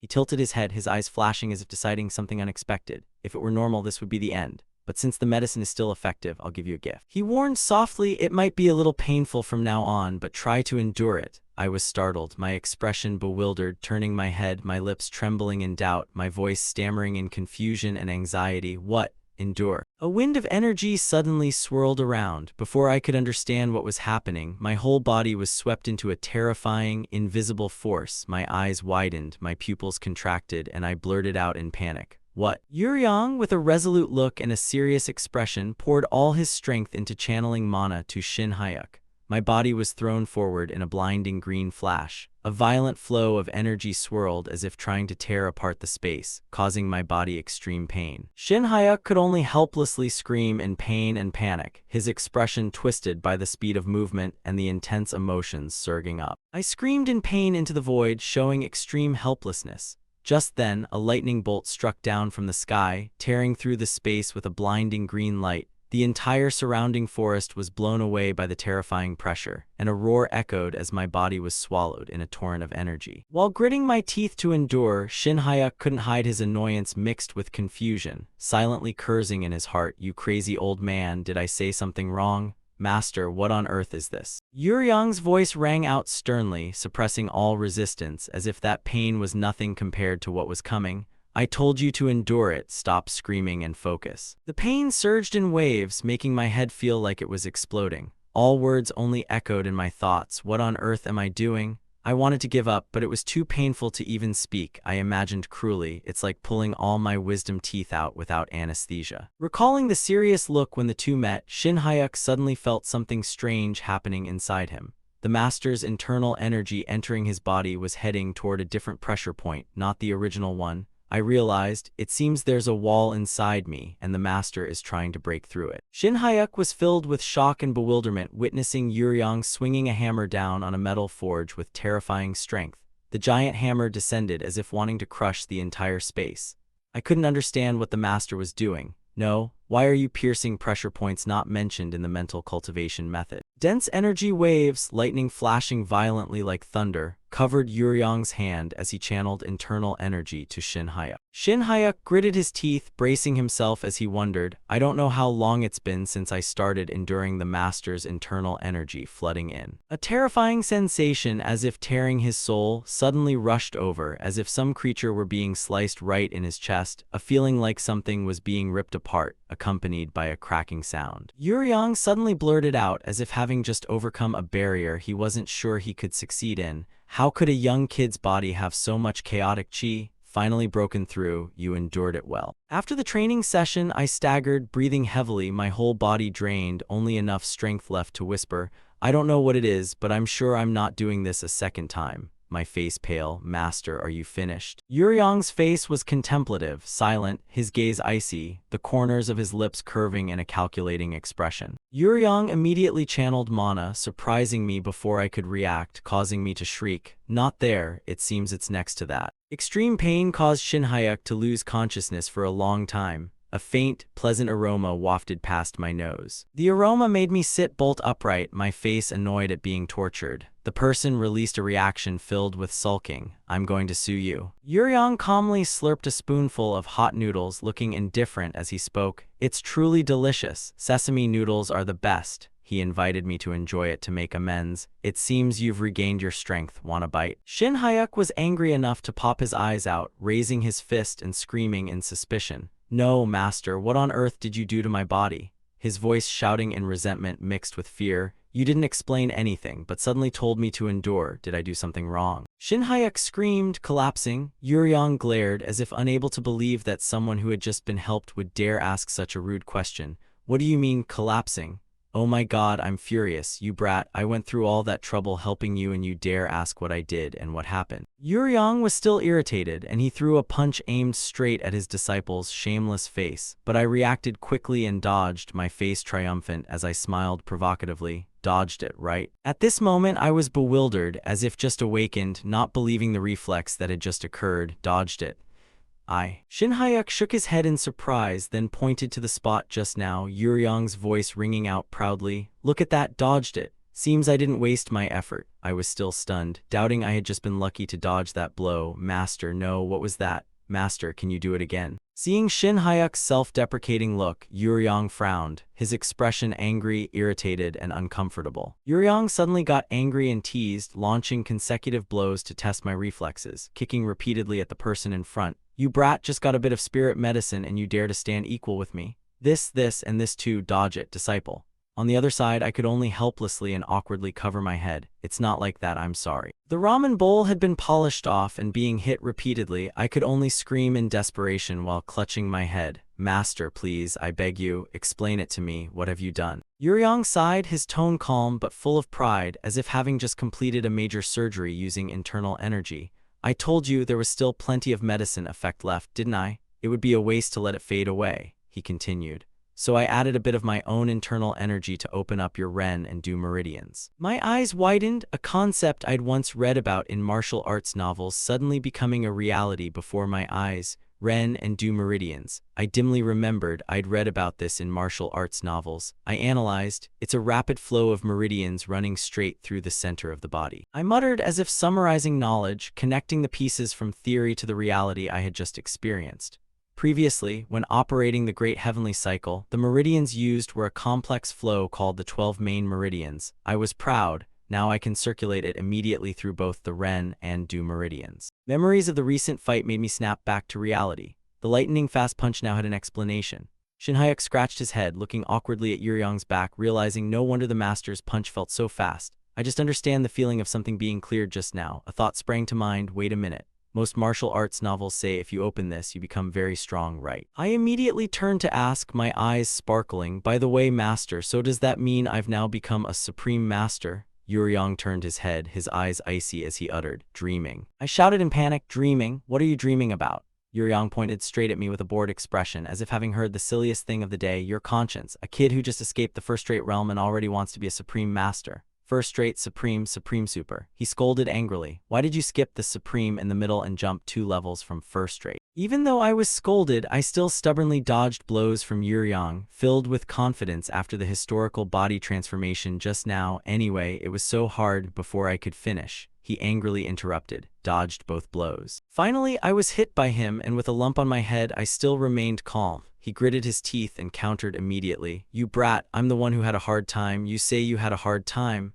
He was angry. A bit of 100-year ginseng and you already want to jump levels. I pouted and stood up, raising both hands to express my injustice, shouting back with his own previous praise. Master, you said the effect was good. He remained calm but was inwardly irritated, frowning and turning away as he explained slowly. Good means it was barely enough to open the Ren and Du meridians. To jump 2 levels, you need at least a 10,000-year snow ginseng or a dragon's heart. I was angry enough to flush red and bite my lips. In my head, the boundaries of this world started blurring between reality and the novel, forcing my reason to pull me back. Am I really thinking this world is a martial arts novel? Where can I find those things? He reassured, reaching the Supreme Realm is already a quite fast achievement, so don't be too regretful. The teenager lowered his voice, turning to ask his master with an earnest gaze, longing for more strength right at this moment. Master, can I use sword essence now? He explained calmly. That depends on you. You said you only needed 1 decisive hit on the vice principal to win, right? Shin-hyuk pictured a box opening filled with fresh green herbs. I went searching for ginseng because of that. Even if it's a stretch, just once is enough, master. But looking at the situation, Yuryong suddenly felt suspicious. Thinking about it, what's so special about 1 hit? A kid believed to be the only martial artist in the world. Shin-hyuk's eyes flashed with determination and he straight up countered. Don't say that, you don't know how strong an S-rank hunter is. Yuryong shook his head with a faint smile, turning away with a distant look, as if talking about some kids playing house. No hunters, what if it's a supreme master? When I was roaming the martial arts world, those at the supreme master level were everywhere. I nodded. Yes, I suppose that's the case. He continued, unsatisfied. You don't believe me, do you? Back in those days, those with significant real power and elders of major sects were mostly at the Supreme Master level. He hung his head and sighed. No, that level isn't common. I always tell you to know your limits. His face confident, I declared loudly. Even if I lose, I only need to land 1 hit, I urged him. Start the training, quick. Hearing that, he mocked with a double meaning. My disciple, it's because you're like that you never accomplish anything. His voice grew heavier. At this moment, he was no longer preaching but questioning his disciple's character, making me jump into thought. Don't you feel anything when training with the premise that you will lose? The master's voice pierced straight to the heart, a mediocre supreme master claiming that 1 hit would admit defeat. He smirked in disdain. If it were me, I'd be so furious that I couldn't just be satisfied with 1 hit. I looked down at the ground, feeling empty. Every word of the master reflected the exact emotions I was trying to hide. I'm not asking you to beat me, just land 1 successful attack. I frowned, thinking about it. It is pretty frustrating. Shin-hyuk clenched his fists. The master's words were not saying I lacked self-respect or competitive spirit, recalling Yuryong's serious expression. The proposal that only one successful attack was needed was first offered by the vice principal. Shin Hyuk took a deep breath, clenching his hands in denial. This isn't a problem of winning or losing. I recognized my own limits as the standard set by the vice principal. I raised my head high, eyes glowing with determination, my trembling hands clenched in anger. Master, I thought about it wrong. My tone was firm and loud. The vice principal said 1 hit is enough to be recognized, but I at least have to land 5 hits. Yuryong smirked mockingly as if having just heard the funniest story of the day. 5 hits, only 50 points, you kid. I raised my eyebrows in confusion, repeating the master's words as if not believing my own ears. Master, no, 50 points? What does that mean? Yuryong coughed uncontrollably, his voice full of authority. Follow me, I will help you. The one who reached the supreme level reach 100 points. He instantly bolted upright, staring at Yuryong's proudly retreating back, shouting out in sudden regret for not knowing this sooner. 100 points. No, if something like that exists, you should have told me much earlier. Yuryong stopped in his tracks, the corners of his lips curving upward as his voice turned unusually serious. It's not my own martial art, so I had to be very cautious about bringing it out. Tilting his head in confusion, Shin Hyuk asked, not master's martial art, what do you mean? Yuryong's back seemed to gaze into the distance as his voice deepened, recounting a golden age from long ago. Back when I wandered the martial world, I met many people, but there were only 2 whom I could truly call friends. Yuryong announced coldly, what I intend to teach you now is a technique used by one of them. Hearing the word friend warmed his heart, as in his imagination his master was always fiercely solitary. A friend's martial art. Do friends share martial arts with each other? Yuryong shook his head and scolded lightly. Nonsense, unless they are a disciple, you absolutely must not pass it on to others. Recalling the scenes of him and his rivals engaging in bloodthirsty combat, he explained further, it's just that after crossing swords with him countless times, I naturally came to understand the secrets behind it. Shin Hyuk shuddered slightly upon hearing this rule, since stealing martial arts in the Murim was a grave crime. But nowadays, besides you, no one else uses martial arts, so what does it matter? The story made him more curious than ever. Recalling the image of an overwhelmingly powerful figure unleashing a decisive strike toward his master, he asked doubtfully, was that friend as strong as master? Yuryong smiled with confident amusement, a mixture of pride and nostalgia. Not as strong as me, but still a formidable fellow. Back then a master at the ultimate realm managed to fluster even me, someone a full realm above him, with this very technique. Shin Hyuk felt his hot blood surging, growing so impatient he practically shouted, please teach me, master. Yuryong nodded slowly, his tone carrying both expectation and a fighting spirit. All right, use this to crush that arrogant vice principal's pride. 1 week later, a tranquil atmosphere enveloped the small cafe nestled amidst the street, where everything seemed unchanged, as a voice rang out from inside carrying a mix of curiosity and light reproach. You didn't say anything when you hung up the phone, so why reach out today? Seora held her drink with an enthusiastic expression, beaming as she tried to soothe Shin Hyuk's lingering irritation. Back then, I didn't know Senior was going to make a fortune off stocks, adding, today's meetup is actually about that drug from before. Frowning slightly, he questioned, the drug you're talking about? You mean Genesis, which I saw in Incheon? Seora's voice turned grave as she replied, yes, our side has also received intelligence regarding drugs being sold in China. She shared another piece of intelligence that caught him off guard. It seems they even tried selling them in Japan and got caught. Recalling the crates stuffed with drugs, she shared, even though it wasn't our doing, I still need to share as much intel as possible with Senior, but speaking of which, Senior. Seora's voice dropped as if hesitating over a sensitive topic, but she asked straight out, is it true that you're going to have a sparring match with the vice principal? Pulling out her phone to show Shin Hyuk and leaving him staring in blank astonishment, did this news spread among the teachers too?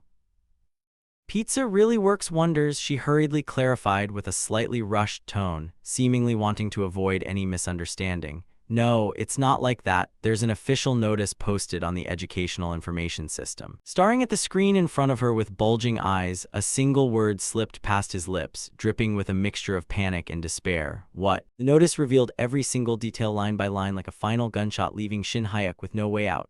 Notice regarding the selection of outstanding practical instructors for the first semester. As he pictured Mandong drafting the text, for practical instructors chosen by the vice principal, the results will be decided following a sparring match with the vice principal. Advantages will be granted depending on rank. How to register for the sparring match. Visit the vice principal's private office directly to sign up. The final sentence of the notice rang out like a death knell for anyone unfortunate enough to sign up. Registration and sparring period, from today until one day before the closing ceremony. Finding it hard to believe Shin Hyuk had no clue about this, Seora exclaimed in surprise, who else could it be? Hearing her blurt out that familiar name made him choke so hard he sprayed the water he was drinking right out of his mouth. The worst punk in the middle school division, Lee Jae-sung. Seora sat completely dumbfounded by the sudden spectacle, drenched from head to toe with not a single dry spot left. Shin Hyuk still hadn't recovered his wits from the bad news, thinking in a panic Lee Jae-sung, the protagonist. Getting hit by such an unexpected shock left Seora thoroughly infuriated as she ground out, "Senior, did Lee Jae-sung do something to you? Why are you reacting so weirdly?" Shin Hyuk finally regained his awareness, his face turning pale as he stammered, "No, I just choked out of nowhere." To clear the awkward air, he shifted the topic. "Speaking of which, did something happen at school? How's it going?" Dropping her pursuit of the matter but growing heavily irritated at the mention. How else would it be? His dad is the director of HWA Shin Electronics, and his grandfather is the chairman of the HWA Shin Group. Every time she thought of Jae-sung's smug attitude, it filled her with utter disgust. Seora ranted angrily. "I don't know if he pulled strings behind the scenes, but the victimized students ended up dropping out, leaving only me looking like a fool. His study attitude is trash. Honestly, if it weren't for normal restraint, I'd want to deal with him right now." Contrasting sharply with her furious attitude, anxiety crept over him as he mentally calculated the timeline. Having already become a notorious delinquent student at the Hunter Academy, right now, before the protagonist possessed this body in the novel, was the exact period when Lee Jae-sung was a bona fide thug. After a brief moment of reflection, he finally understood why Seora hated him so much. In the original work, Choi Seora deeply despised the protagonist as well, so that was the reason. Seeing her so enraged, Shin Hyuk gently advised her to calm down. He's still young, so things will probably improve over time. But Seora grew even more agitated, raising her voice in rebuttal. "Senior, people don't change." Though he wanted to argue against it, he didn't want to reveal too much, so he thought to himself, "People do change, Seora.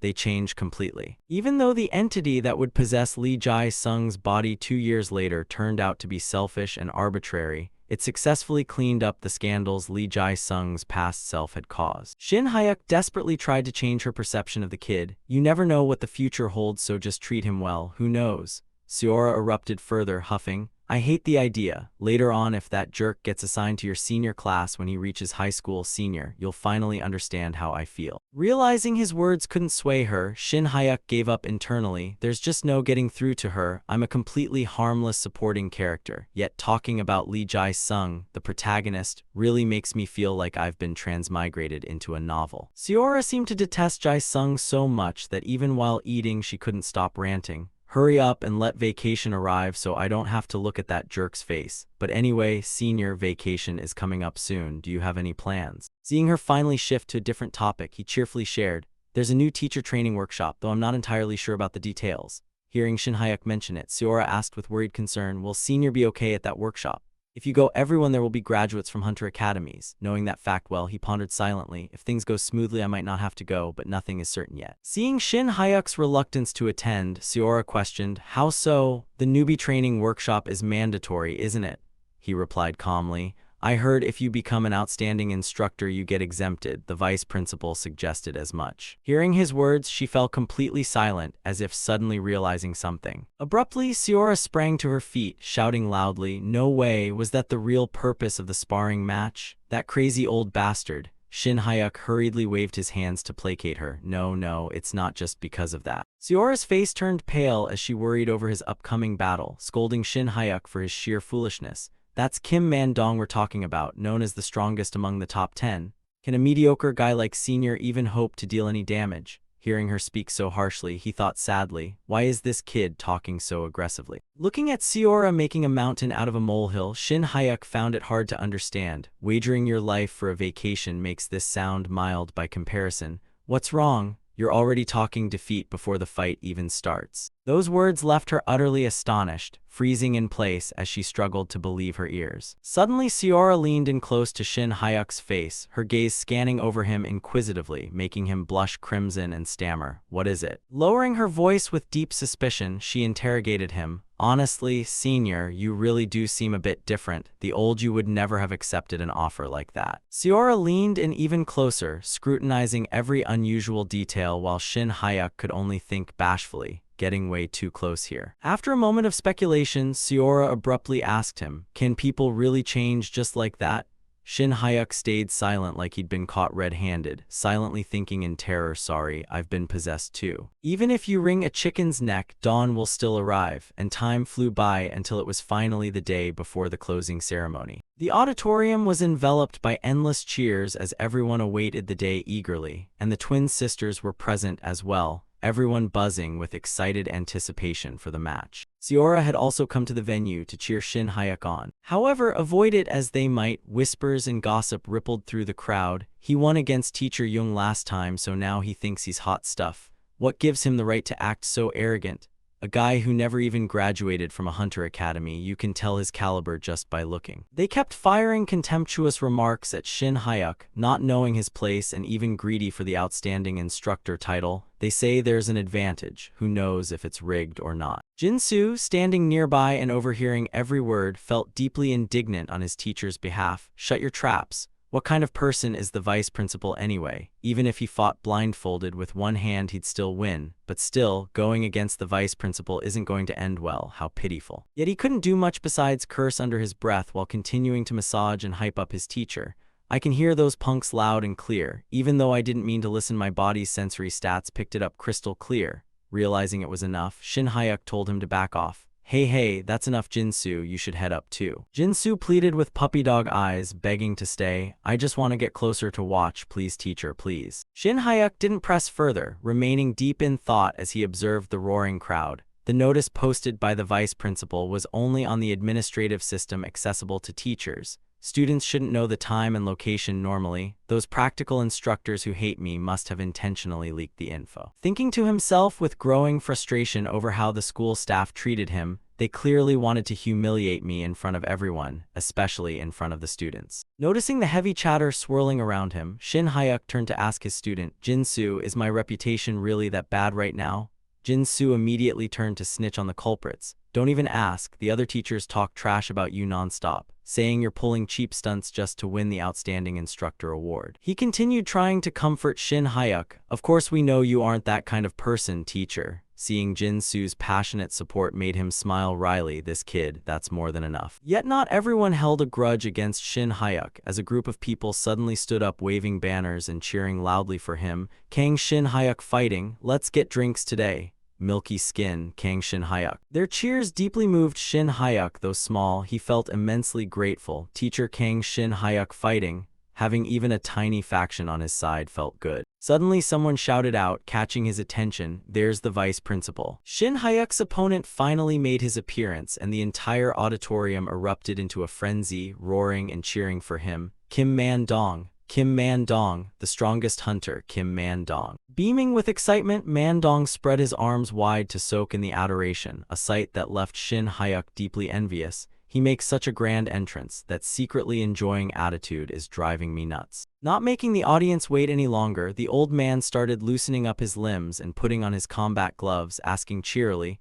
"Never expected such a huge crowd today. Are you ready, teacher Kang Shin Hyuk?"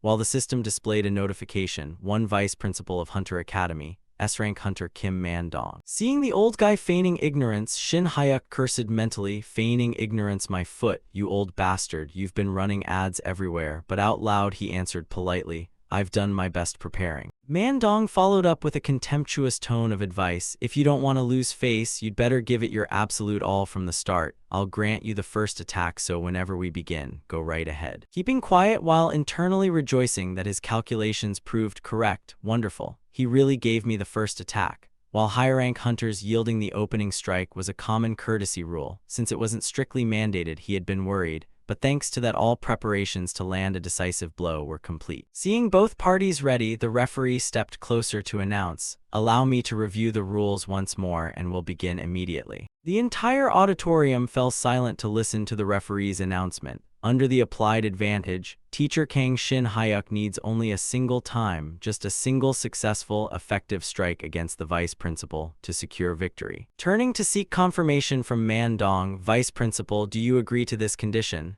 The old man replied in a deep tone, "Of course." Finished, the referee turned to Shin Hyuk. "Teacher Kang agrees as well, correct?" Nodding in agreement while adding a warning for the referee, "Yes, but please step outside once the match starts, things might get a bit dangerous." Finding it slightly annoying, the referee started to refuse. "What's that?" "No, Teacher Kang, an A rank." Before Man Dong cut in to overrule, "I agree to Teacher Kang's condition. Do as he says," prompting the referee to drop his objection. "Understood." With no further issues, the referee announced loudly, "Then, the first semester outstanding instructor selection sparring match will now begin. Bow to each other." The referee barked the command, "Take your positions." Setting himself, he raised his arm high to declare, "Now then." The moment his arm dropped amidst the sound of a whistle, the referee shouted the opening call, "Swordsmanship match, begin." The atmosphere instantly turned razor-sharp, everyone focusing intently on their every move as Shin Hyuk gripped his sword handle tightly. Suddenly, memories flooded back of the day his master handed him this weapon. "Disciple, take this."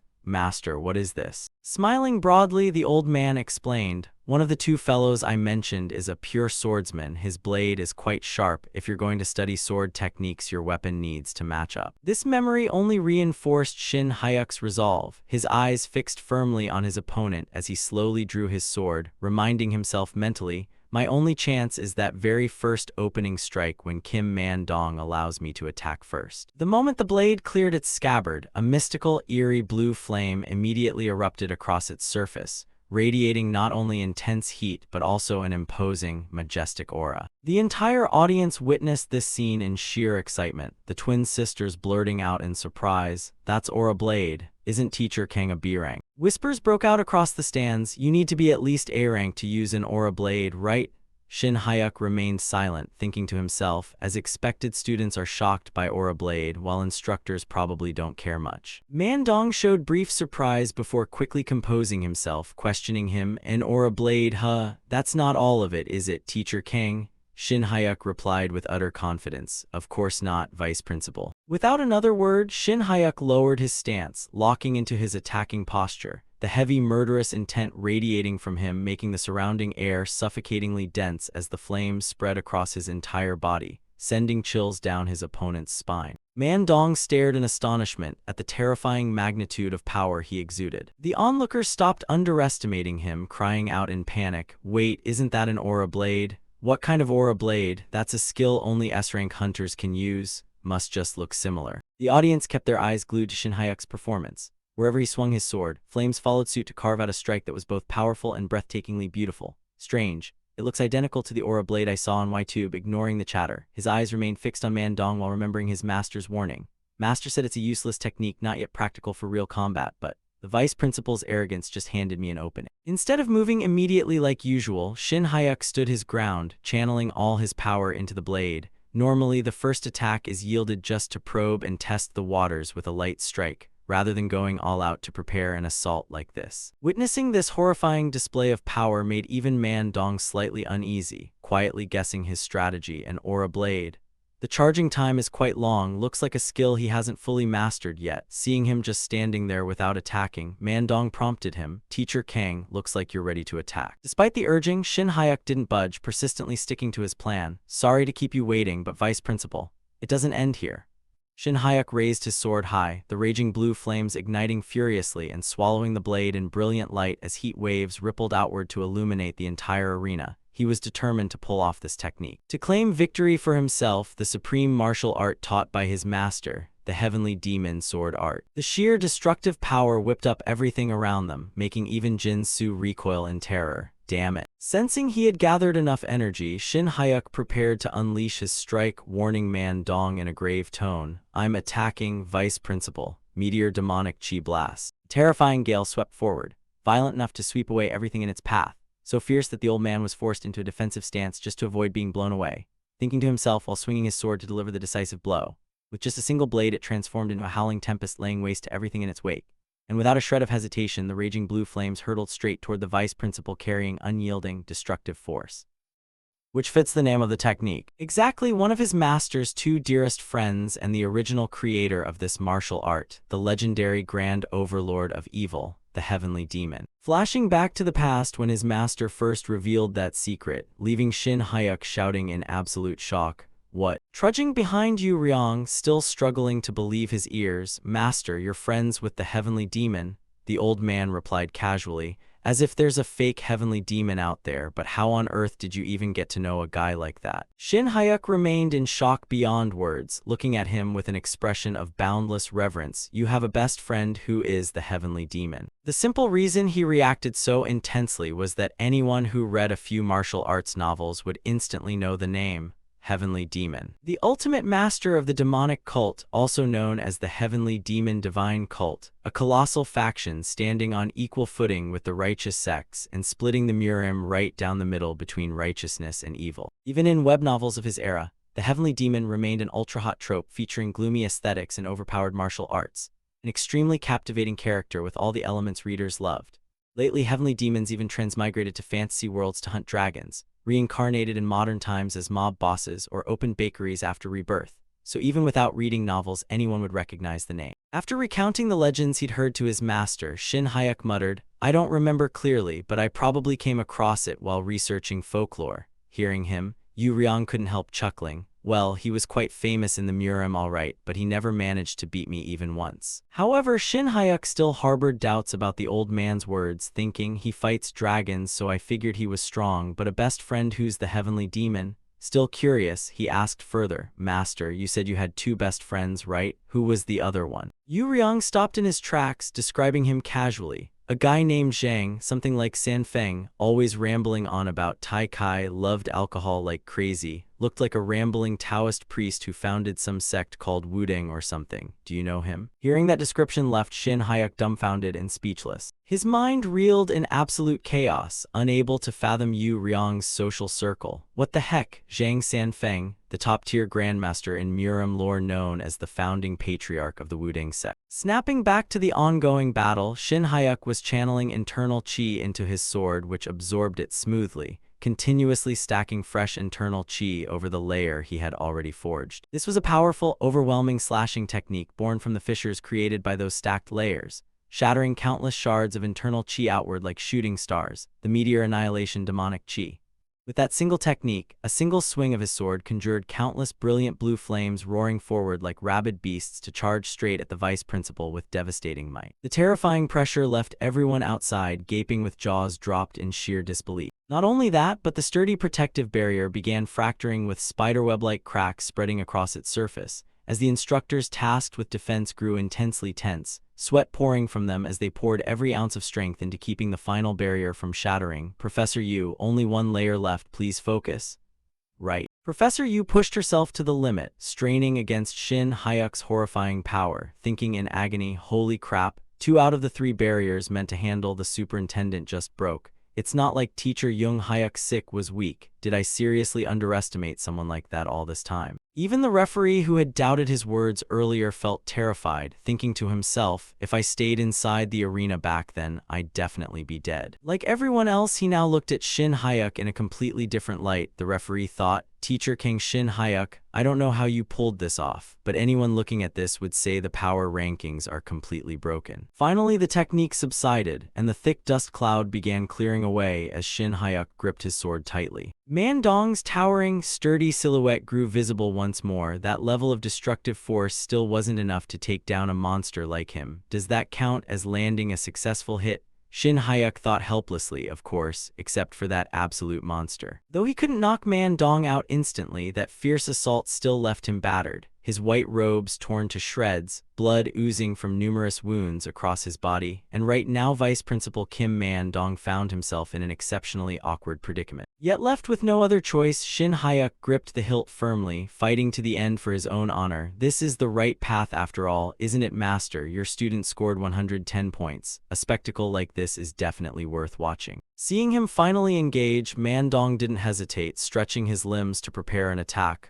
All right then, I'm coming at you, Teacher Kang. The murderous aura radiating from him sent chills down Shin Hyuk's spine, leaving him sweating for his life. Man Dong lightly lifted his foot as if making an ordinary movement, but the moment he brought it down heavily, the entire arena shook violently, shattering into countless debris within the blink of an eye amidst a thick cloud of dust. Witnessing Man Dong's true capabilities turned Shin Hyuk's face pale, regretting his choice entirely. What the heck, he just wrecked the whole arena. Yet it was all a feint to trick Shin Hyuk, as under the cover of thick dust Man Dong vanished silently like a ghost, leaving Shin Hyuk to look around alertly. Where did the vice principal go? But Shin Hyuk had no idea the old man was standing right behind his back. Sensing a wave of murderous intent, Shin Hyuk spun around in a start. But it was already too late, as Man Dong wasted no opportunity, bringing a lethal blow straight down toward his head, leaving Shin Hyuk with no time to react as he screamed out, "Damn it!" Man Dong's eyes flashed with an icy, murderous glint without a shred of hesitation or mercy. Shin Hyuk took a brutal hit that smashed his head straight against the steel-hard arena floor, the violent impact jarring his entire body as blood spurted from his mouth to stain the ground red. At that moment, Shin Hyuk's face turned white as chalk, stumbling backward a few steps in a panic with his throat constricted so tightly he couldn't emit a sound, thinking to himself in a daze, he actually wrecked the whole arena. Gripping his sword, he scanned his surroundings. Behind his back, Man Dong slumped forward with glowing red eyes, panicking inwardly. Where did the vice principal go? Suddenly, a loud noise made him whip around, his eyes full of vigilance with his hair whipping wildly in the wind. "Damn it!" a panicked voice echoed as Man Dong acted like a madman with veins bulging across his face, gritting his teeth to throw a punch with all his might toward his target. Raising his face, those bloodshot, murderous eyes looked ready to tear everyone present apart. Shin Hyuk got blown backward, blood spraying from his mouth as his entire body went numb and powerless to fight back, his vision gradually fading as his eyes closed. Scene shifts elsewhere. The young man slowly blinked his eyes open, greeted by a strange sight, a pink ceiling and a warm, cozy atmosphere unfamiliar to him. Faint light filtered through his heavy eyelids as a severe wave of dizziness struck, making his head spin as if waking from a nightmare, breathing heavily with his chest heaving with every beat. Is this the infirmary? Opening his eyes wider, he lay on the bed, rubbing his head with a distant gaze. Thought I met the Grim Reaper again. Guess I really passed out. Propping his hand against his face while closing his eyes, his expression turned gloomy as he lay motionless on the bed. Suddenly, Shin Hyuk popped his eyes wide open, shining like a galaxy full of twinkling stars as the corners of his mouth lifted slightly into a grin.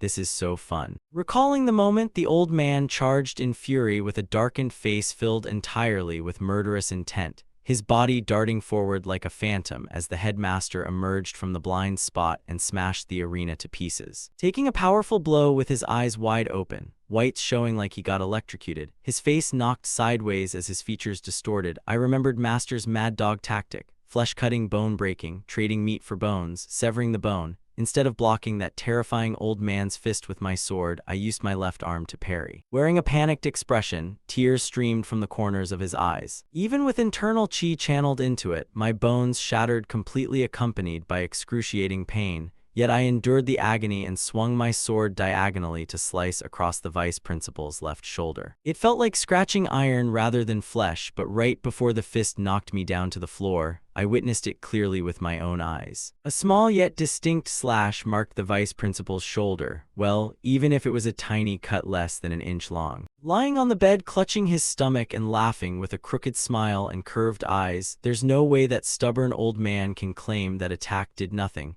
I'm definitely going to go demand my training exemption in person. From behind the privacy curtain, a woman parted the fabric, catching his attention. "Teacher Kang, you're awake." Standing before him was the medical teacher, Kim Seon HWA, looking down at the patient with a pleased expression, eyes crinkling and cheeks flushed with fascination. "You've been unconscious for about 4 hours. Thank goodness you woke up." Hearing her, he thought to himself, the school nurse. She didn't seem to appear in the original work, sitting up slowly on the bed with a slightly guilty, bewildered look as he spoke. "Thank you, you couldn't go home because of me." Raising his hand as he tried to sit up, his fingers failed to move according to his will, lacking strength, his face turning pale as he stared blankly at his hand. At that moment, Seon HWA pushed him back down onto the bed with a smile, waving her other hand to explain, "Your bones were completely shattered. Even with healing magic, it takes about 2 more hours for sensation to return, so you should just rest a bit longer." Looking at her in a daze, "This must be the kind of healing I read about in books. Thought it was almighty only to find it has inconveniences like this." Raising a finger cheerfully, she said, The vice principal specially asked me to keep watch over Teacher Kang until you woke up anyway. Plus my quarters are right in the dorms, so don't worry." Smiling wryly with his eyes crinkling politely, "I see, that old man. No, the vice principal, I'm fine now, you can head back to the dorms." Leaning closer to the edge of the bed, her voice dropped with a gloomy tint. "I don't want to." Blinking wide in confusion at the person in front of him, he blurted out, "Huh." Leaning against the bedside with a sullen expression, "Actually, my dad told me to come back by curfew too, but I deliberately waited." Suddenly, she beamed at me, her eyes sparkling. "I've become quite interested in you, Teacher Kang." Hearing that, I froze like a statue, my gaze drifting, eyes wide, with question marks practically floating above my head. I gradually calmed down and asked tentatively, "Teacher, what did you just say?" She looked at me, bewildered, tilting her head slightly as she asked, "Interested?"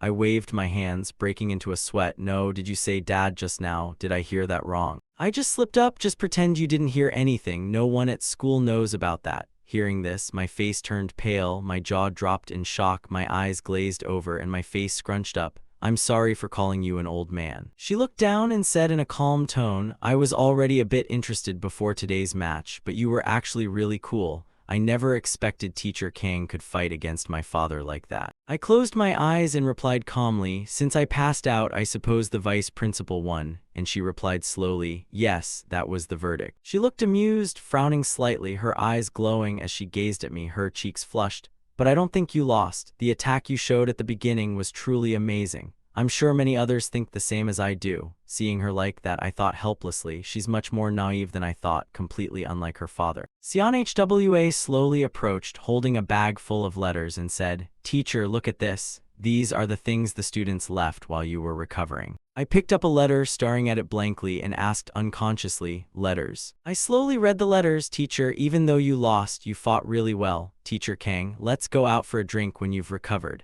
And reading them, my face filled with happiness as a smile broke out involuntarily. "This one must be from Yoon Seo, and this one is from Teacher Park. You look so handsome, Teacher Kang Shin Hyuk. I believed in you." I looked at the letter somberly and muttered, "Jinsu's attitude for the second semester is getting a 0. Suddenly one letter caught my attention, and I stared at it with wide eyes. Shin Hyuk slowly reached out, pulling that letter from the pile. The letter simply contained 4 words, "Thank you, teacher," which brought a smile to my face. "Alright, this is enough." Hwa stood in front, smiling and clapping. "How about it? You don't feel like a complete loser anymore, right?" I lay on the bed, looking proud. "That's right. Anyway, I hope they'll exempt me from the training." She asked in bewilderment, "Exempt from training?" I lay there and answered slowly, "Actually, I accepted it because I heard that if you become an elite teacher with a colonel's rank, you're exempted from the new teacher training." Hearing my reply, she chuckled amusedly. "You're quite the peculiar person, teacher. Why don't you try going once? It's called training, but it's actually quite fun." I reached out, looking down, my eyes filled with deep thoughts. Since I didn't come from a hunter school, I thought there wouldn't be anything good about it, and even my first assignment led to that honorary duel for similar reasons. She patted her chest. "Teacher Kang, not all the practical subject teachers at this school hate you.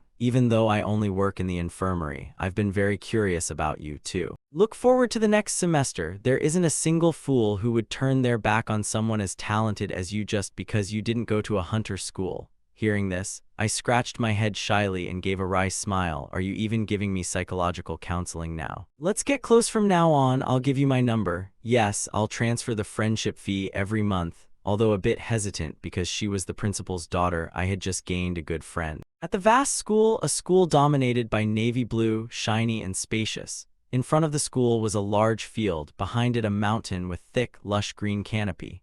Thanks to the recovery magic of the fantasy world, I recovered my memory after a day and could attend the closing ceremony safely the next day. Principal Mandong stood seriously at the podium. "The elite teacher for the first semester is Teacher Kang Shin Hyuk of the swordsmanship class." Luckily, the old man kept his promise and I had won the elite teacher title. Some teachers felt it was unfair and one raised his hand. "Principal, I don't understand why Teacher Kang became the elite teacher even though he didn't win." Of course, a few teachers objected, but hearing the question, the principal calmly replied, "Teacher Choi, do you want to spar now?"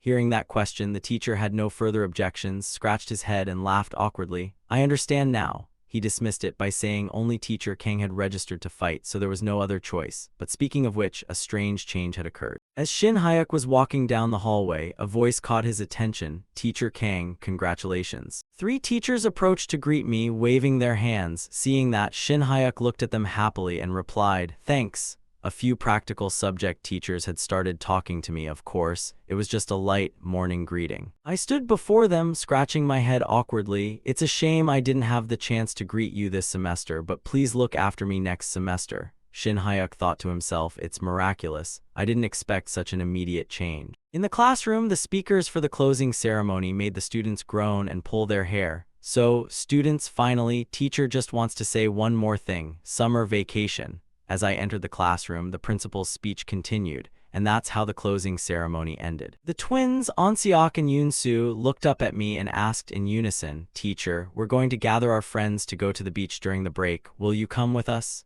Minhee's uncle has a resort in Jeju. Come with us, teacher. Shin Hyuk reached out and calmly declined. I'm busy, Onseok. You kids go and have fun on your own. I thought to myself, I'm on vacation and still have to look at your faces. I have my own life too. Lee Jin-soo beside me pouted playfully, his voice softening. Teacher, please come with us. Seeing that, the kid beside him covered his mouth to stop himself from vomiting. Lee Jin-soo, that's disgusting, don't do that. Seeing his students like that, I waved my hand firmly. No, I'm busy during the break. The ceremony is over. Go home. Dismissed. The students shouted in unison, have a fun vacation, teacher. The sweet summer vacation I got after the battle with the vice principal. The phone rang repeatedly as a message came through. On the phone screen was a message from Ms. Kim Seonhwa. Teacher Kang, I've gathered enough members. Tap to reply. I picked up the phone, smiling as I thought, all right, let's go make something big and exciting together. I've decided to start a side job. Investing in election-themed stocks, scraping together every last penny, was quite successful. Nevertheless, the reason I'm still thinking about working part-time during this terrible vacation is actually because the state of my account is no different than a bottomless bucket. I felt like a frog dropped into a pot of boiling water in a panic. Damn it. The debt repayment for the big investment is much higher than I thought. Master's food, reinvestment, loan interest, tax office, debt repayment, and other expenses. Most of the remaining money was reinvested into Lee Jae-seong's father's company, so there's almost nothing left. I picked up the phone, feeling incredibly exhausted. Long-term investment is the goal, so investing without debt is correct. But for now, I have to work hard to increase capital for the next investment. Ms. Kim Seonhwa. Teacher Kang, I've gathered enough members. Yes, what day is good? But how can I increase my money? Through that gate. Last night, after the match with Kim Mandong, while I was in the infirmary, I heard about the other teachers' vacation plans through Ms. Kim Seonhwa. Seonhwa had said back then, most practical subject teachers will probably do part-time work by going through the gate. Practical teacher salaries aren't low, but income from the gate is incomparable. Teacher Kang is also a hunter, so you must know that well, I replied with an awkward smile. Actually, I don't know much about that. I came from a non-hunter school, so I was almost just a laborer. The girl beside me was truly surprised. Oh my god, how could they treat someone as strong as you like a laborer? If you were in our group, we would have scrambled to invite you. Shin Hyuk smiled contentedly and replied, just hearing that is enough thanks for me. But the space around them quickly fell silent. I thought of a scenario I absolutely didn't want to happen. Teacher, is it possible? The girl across from me beamed with an excited smile. That's right, both to warm up our friendship and to visit the gate. What do you think? I could only reply awkwardly, speaking of which, what's the income like? She looked thrilled. The gate, let's go. I stood up high, looking down at the classroom below with reluctance. The bet with Kim Mandong is considered won. If I earn a large sum from the gate and stockpile enough snacks, the master will surely like it. But then again, getting to experience the gate I'd only read about in the novel, it's thrilling. I wonder what the other members of the group are like. These things depend on the synergy. Considering Ms. Kim's profession, there'll probably be a reliable frontline because in a group, a tanker to buy time for the mage is mandatory. By the way, if there was an open-minded bald guy, that would be great, but the thing I least expected was that the person appearing right now would be a beautiful girl. Hello everyone, I'm Hong Yi-seol. I look forward to working with you. Shin Hyuk offered a shy smile and greeted her. Bald guy, no, very nice to meet you. Seonhwa beside me began to introduce her with a beaming smile. Yi-seol is my longtime friend and also my father's #1 disciple. a reliable teammate who has worked with me for a long time. Yisial looked embarrassed hearing this and asked, "Hwa, you isn't it a secret that the vice principal is your father?" But the only response was her friend's excited smile. "It's okay. This is teacher Kang Shin-hyuk, who recently performed brilliantly in the match against my father." Yisial looked skeptical, almost unable to believe it. Did he really succeed in attacking the master? Let's walk and talk in more detail. "Teacher Kang, where did you leave your luggage? I'll load it into the car for you." I smiled happily, pointing to the sword in my hand. "I don't have any luggage. This is all I need." She seemed stunned hearing that. Then she looked suspiciously at her best friend beside her. Is this person really okay? Not wearing any armor and just carrying a sword, but she didn't expect the person beside her to keep a cheerful smile from start to finish. "It's fine, it's fine." "No, but either way, isn't that a bit too much?" The conversation made me feel a bit awkward. I can hear everything, you know, but it's surprising. I thought a muscular, rugged man would appear. Instead, a monster even more rugged appeared, currently a hunter, later becoming a wrestling instructor at a high school, A-rank hunter, Hong Yisial. She's Kim Man-dong's disciple, someone who held her own against Lee Jae-seong all semester. The scene where she finally loses to Lee Jae-seong and falls in love with him left a deep impression. Their car moved fast down the long road. "All right, I'll explain today's schedule. Our destinations are a 4-man C-rank gate and a 4-man D-rank gate, those two places." Yisial sat in front and opened the conversation gently. "Teacher Kang and Hwa are both B-rank, and I'm a rank, so we could enter a 4-man B-rank gate, but to ensure safety during the vacation, we won't enter anything C-rank or above." Hearing that, I calculated carefully from S-rank, the highest, down to D-rank, the lowest. Gates are divided into 5 levels. As far as I know, just a 1-rank difference leads to a massive difference in profit. I couldn't help but speak up from the back. "Ms. Yisial, I thought we would go straight to a B-rank gate today." "Absolutely not. A 4-man gate isn't called that for no reason." She looked back with a look of disdain and continued, "Besides, with gear like yours, it's even more impossible. We'll go to a C or D rank gate and leave the B rank for when we have a 3-man gate." I had no choice but to sigh. Hard to reach the expected profit now. Hwa also smiled happily. "It's a shame. With Teacher Kang's ability, it should have been fine, but it's better to listen to Yisial here." She couldn't believe from start to finish that her master had accepted someone like that. Kang Shin-hyuk, so arrogant.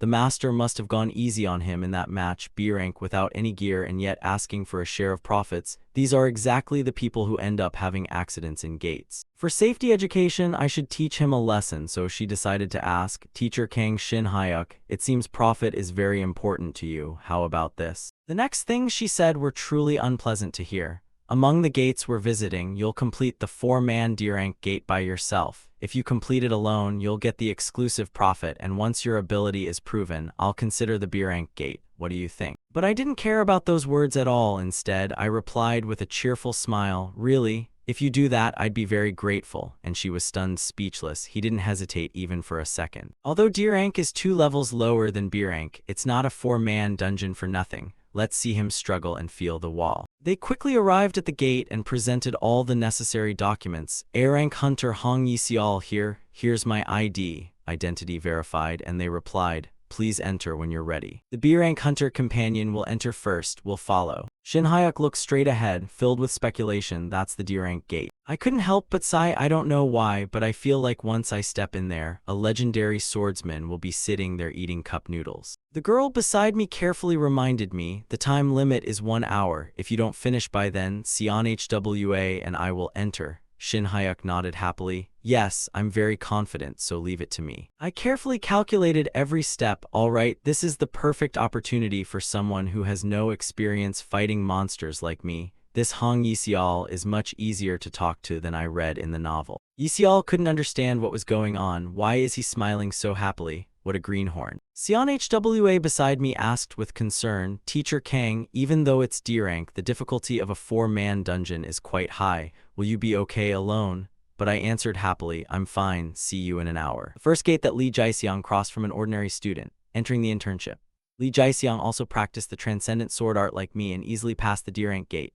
Even the martial arts I started practicing because of the honorary duel with Teacher Jeong reached the peak realm without me noticing. I thought I was just training to protect myself. but for some reason I feel like I'm drifting further away from a peaceful life. But in some respects, as Kang Shin-hyuk, the Academy's swordsmanship instructor, I'm gradually adapting to this world. I quickly stepped inside the gate. I was truly shocked by the sight before me. I heard inside the gate there are boiling lava or places like deserts, but the scenery is beautiful. Turns out this mountainous terrain is the most common. My steps moved straight ahead, checking the surrounding terrain. The blue border around the transfer gate is called the safe zone, right? That means from here on, it wouldn't be strange to be attacked anywhere. Afterward, I sat on the ground, thinking carefully, mountain terrain, so there probably won't be monsters using complex magic or undead types, unnatural creatures that are dead but continue to exist in the novel. Terrain like this usually contains many animal type and mineral type monsters. My whole body quickly radiated a powerful aura. Let's find the closest ones first. This power was so great that it spread everywhere around. If it's hard to pinpoint the enemy's location, feel it in all four directions. I closed my eyes, lost in thought. Those with good senses can pinpoint your location, but unless you post a notice or ask, there's no better way to find someone. Power radiated from within my body throughout the dungeon, under the cliff, in the forest, 11 o'clock direction, signs detected, about 3. After confirming the targets, I grabbed my sword again and stood up. When I was with the master, I was mostly being chased, but today I'm the one hunting, so it feels strangely thrilling. A very cheerful smile appeared on my lips as I lunged forward. All right, let's go. The teenager easily moved through this mountainous terrain with his power, 4-man D-rank gate. The monsters over there also seemed to realize someone was approaching. They acted bloodthirsty, growling. The feeling of when I first entered the world of hunters was ruined. My steps moved straight forward, feeling incredibly powerful. I looked up at the sky once more, evaluating carefully. Human-sized, fast speed. Being in the middle of their base, I felt no fear, good at climbing trees and very annoying cries. Giant gorilla right, the first hunt has begun. On the other side, the giant gorilla roared terrifyingly with its massive body. I looked up and couldn't help but sigh. Compared to monsters at other gate levels, these are weaker, but the magic stone drop rate is significantly lower compared to the number of individuals, so hunters don't really fancy them. In the novel, their hide sells for a quite high price, but compared to the effort of catching those agile animals, it's not worth much. One suddenly lunged from above at a dizzying speed. But I saw the sight without any fear, instead feeling incredibly cheerful, analyzing the situation. Of course, that hard work only applies to ordinary hunters. I lunged forward, quickly unleashing a powerful slash that completely knocked the opponent down, red blood splattering everywhere. The teenager looked at his sharp sword, a faint, seemingly very satisfied smile on his lips. Each one has a magic stone worth 300,000 won. How much money is all of this? My face gradually became more manic than ever. Summer vacation is great. Amazing. The monsters nearby saw this sight, and it seemed they also realized the current situation wasn't right. Even though they were screaming, they stopped for a moment. The giant gorilla has quite high intelligence. If they decide they can't defeat the opponent, they'll climb the trees and run away immediately. Thick skin that can be used as armor material, plus fast speed, makes it not easy to pursue. These combinations must surely be causing many difficulties for ordinary D-rank hunters. But today, at a 4-man D-rank gate, it's literally a scene from hell. I looked toward them and lunged with powerful slashes. Their hide is valuable, right? If I just trim away all the meat, it should fetch a high price. I don't know the unit price, but hogging a gate like this is quite profitable. I looked straight ahead and couldn't help but sigh. Then again, directly slashing monsters feels a bit gross, much grosser than what I read in the novel. It's a good thing I checked the audiovisual materials at the Academy. Just as their blood suddenly landed in my mouth, a powerful catalyst seemed to occur. The teenager couldn't help but gag, feeling incredibly disgusted. The monsters in front finally realized something wasn't right. As soon as they turned their heads, they saw the shadow of a man wielding a sharp sword lunging straight at them,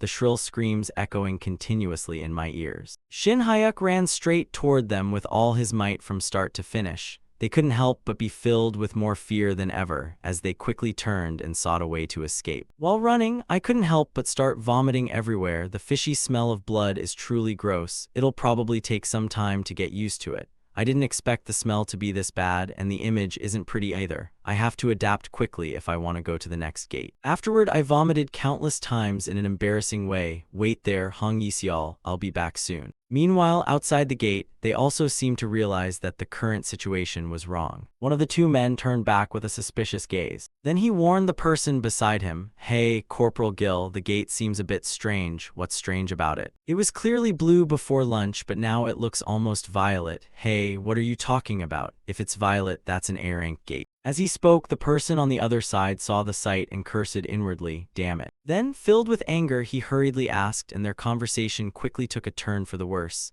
"Hey, why are you telling me only now? How long has it been like this? I just noticed it too. A hunter went in a moment ago. What should we do?" All right, first report it to the captain." "What about the hunter who went in? Don't we have to go in and check the safe zone?"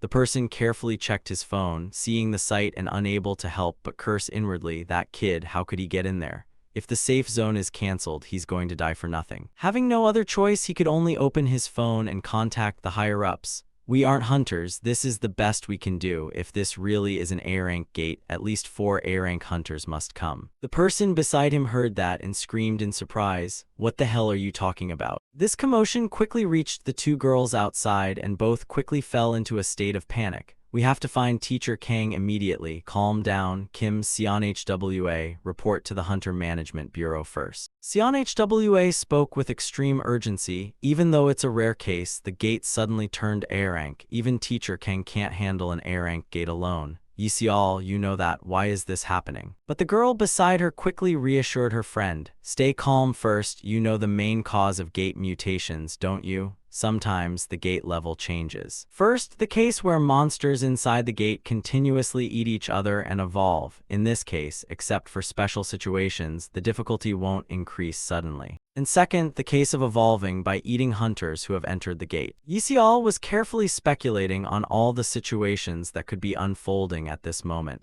"And mainly in the second case, the difficulty will increase significantly. Even if I don't want to admit it, Teacher Kang Shin Hyuk must now be." CNHWA stood there, gripping her staff, speaking seriously. "Don't look at me like that. It must be because the monsters ate each other and evolved." But the girl in front answered impatiently, "Teacher Kang has been in there for over an hour now. I'm just thinking realistically. I felt like I was falling into my own worries. It's my fault. I shouldn't have let him go in alone, talking about safety while I was too indifferent to this emergency situation." Afterward, as if there were no other way, she added, "If I must go, CNHWA, you wait at the Superman safe zone. I'll go find Teacher Kang because I'm faster." CNHWA couldn't believe her ears. "Yisial," and the girl in front just sighed reluctantly. "If it were the master, he would definitely do this. If I go in and he's still being stubborn, I'll knock him unconscious and bring him out. Promise me that if the situation gets too bad, you'll come out immediately." But the guard behind them saw this attitude and warned them. "Hey hunters, you've seen the state of the gate. Are you really going in?" Yisial put on her protective gear and said calmly, "We need to at least confirm his survival. Please allow us to enter." They truly had no other choice, but regardless, entering now was too dangerous. Yet the man behind them quickly moved to stop them. "Allow them to go." He stared directly at the proud girl and said slowly, "That person is Hong Yisial, Kim Mandong's disciple. She'll be able to do something. The worst-case scenario is that Teacher Kang might have already encountered the boss monster. The boss monster of an A-rank gate requires at least 4 A-rank hunters to defeat. Maybe a giant venomous spider, a giant snake, or an ancient orc. If it's truly unlucky, an ogre, known as the Nightmare of the Deep Forest, might appear." CNHWA looked straight toward that distant gate with overwhelming anxiety. "Teacher Kang, I'm begging you. Please just hunt around the entrance area." Yet contrary to everyone's worries on the outside, deep inside the gate he was cheerfully slaughtering monsters like everyday toys. Having ventured this deep just by following monster sensing traces, looking up at the high sky he couldn't help muttering,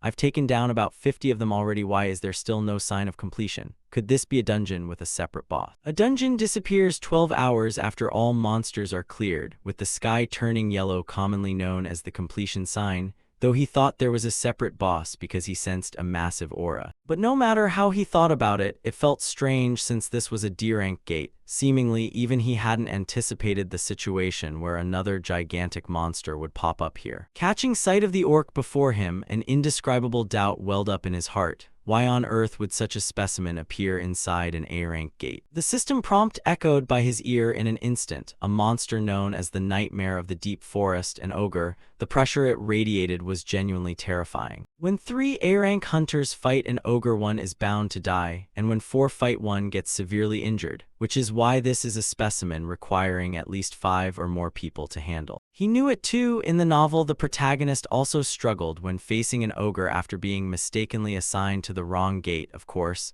The one in the novel was a two-headed ogre, a creature that only appeared in S-rank gates. If fighting alongside 5 A-rank hunters, he probably could win, but the overwhelming sense of pressure was completely different from fighting humans. Ogres were definitely dangerous. The system echoed in his ear once more, while that monster right now was raising its fist preparing to smash straight down below. An ogre's sturdy bones and highly elastic tendons granted them incredible mobility, and their thick skin meant sword aura strikes only left scratches. A powerful punch was unleashed in the blink of an eye. Facing this move, he looked somewhat dazed. Ogres possess a completely different level of magic stones, which is why we advise you. Standing before that fierce punch, he could only scramble to dodge, to try challenging them only after fully mastering the aura blade, meaning sword chi. Staring straight at the crater that punch had just created, Shin Hyuk couldn't help cursing internally. This is insane. Just one punch and the ground turns into that. 10 punches and I'd probably blast open a hot spring. But coming to think of it, it kept trying to stop me. What kind of magic stone grade could cause this? According to Kang Shin Hyuk's memories, the value of an ogre magic stone is 10 million won per piece. That price genuinely shocked him beyond belief, his trembling voice carrying an indescribable greed. 10.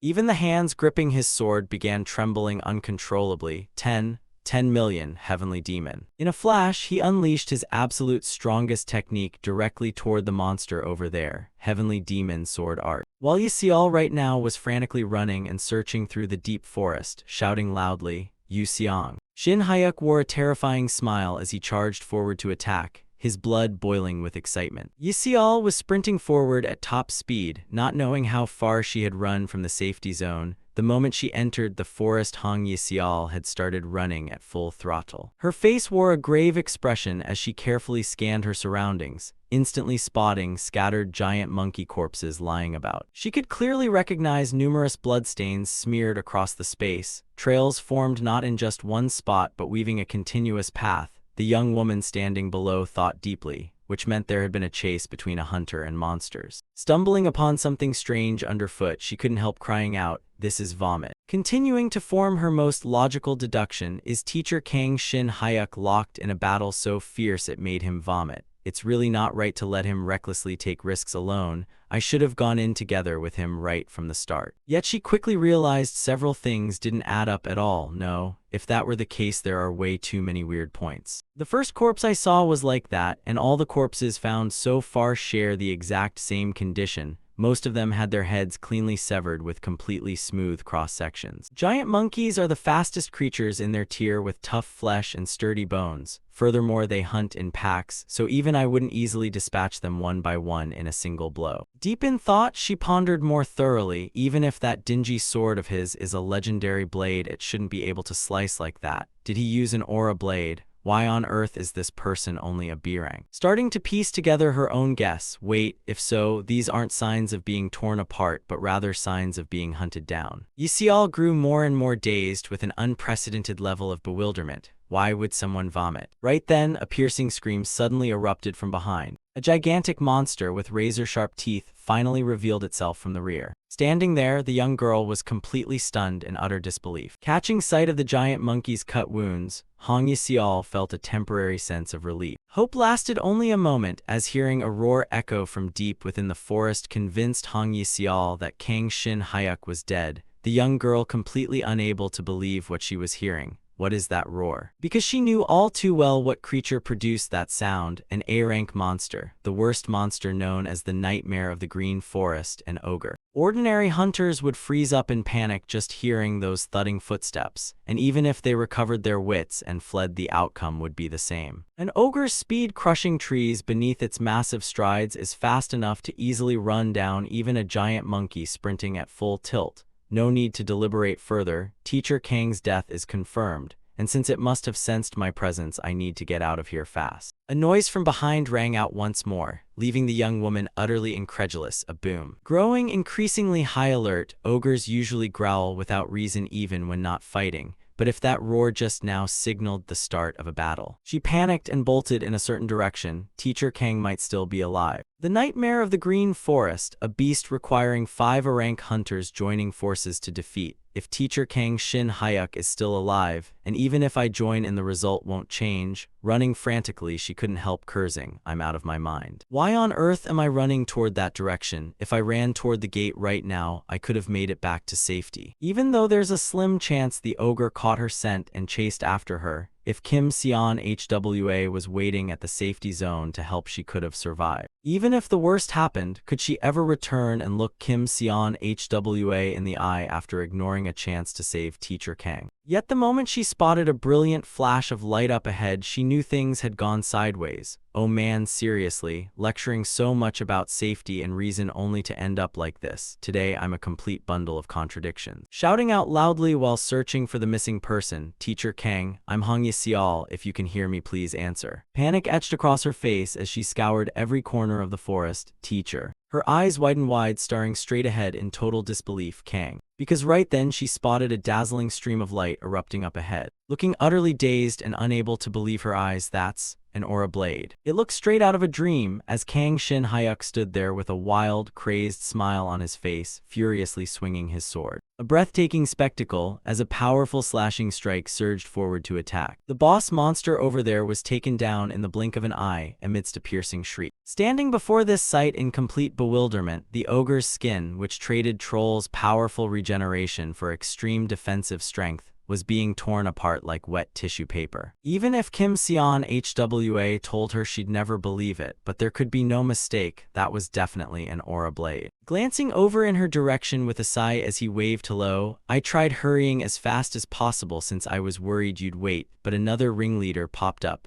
What on earth is wrong with this guy? How can he be so calm? The girl standing before him couldn't fathom the scene. Teacher, how did you do that? The young man replied with a cheerful smile. How, you mean that ogre? Before he could finish his sentence, the girl quickly interjected. No, forget the ogre, that shooting star-like thing, was that an aura blade?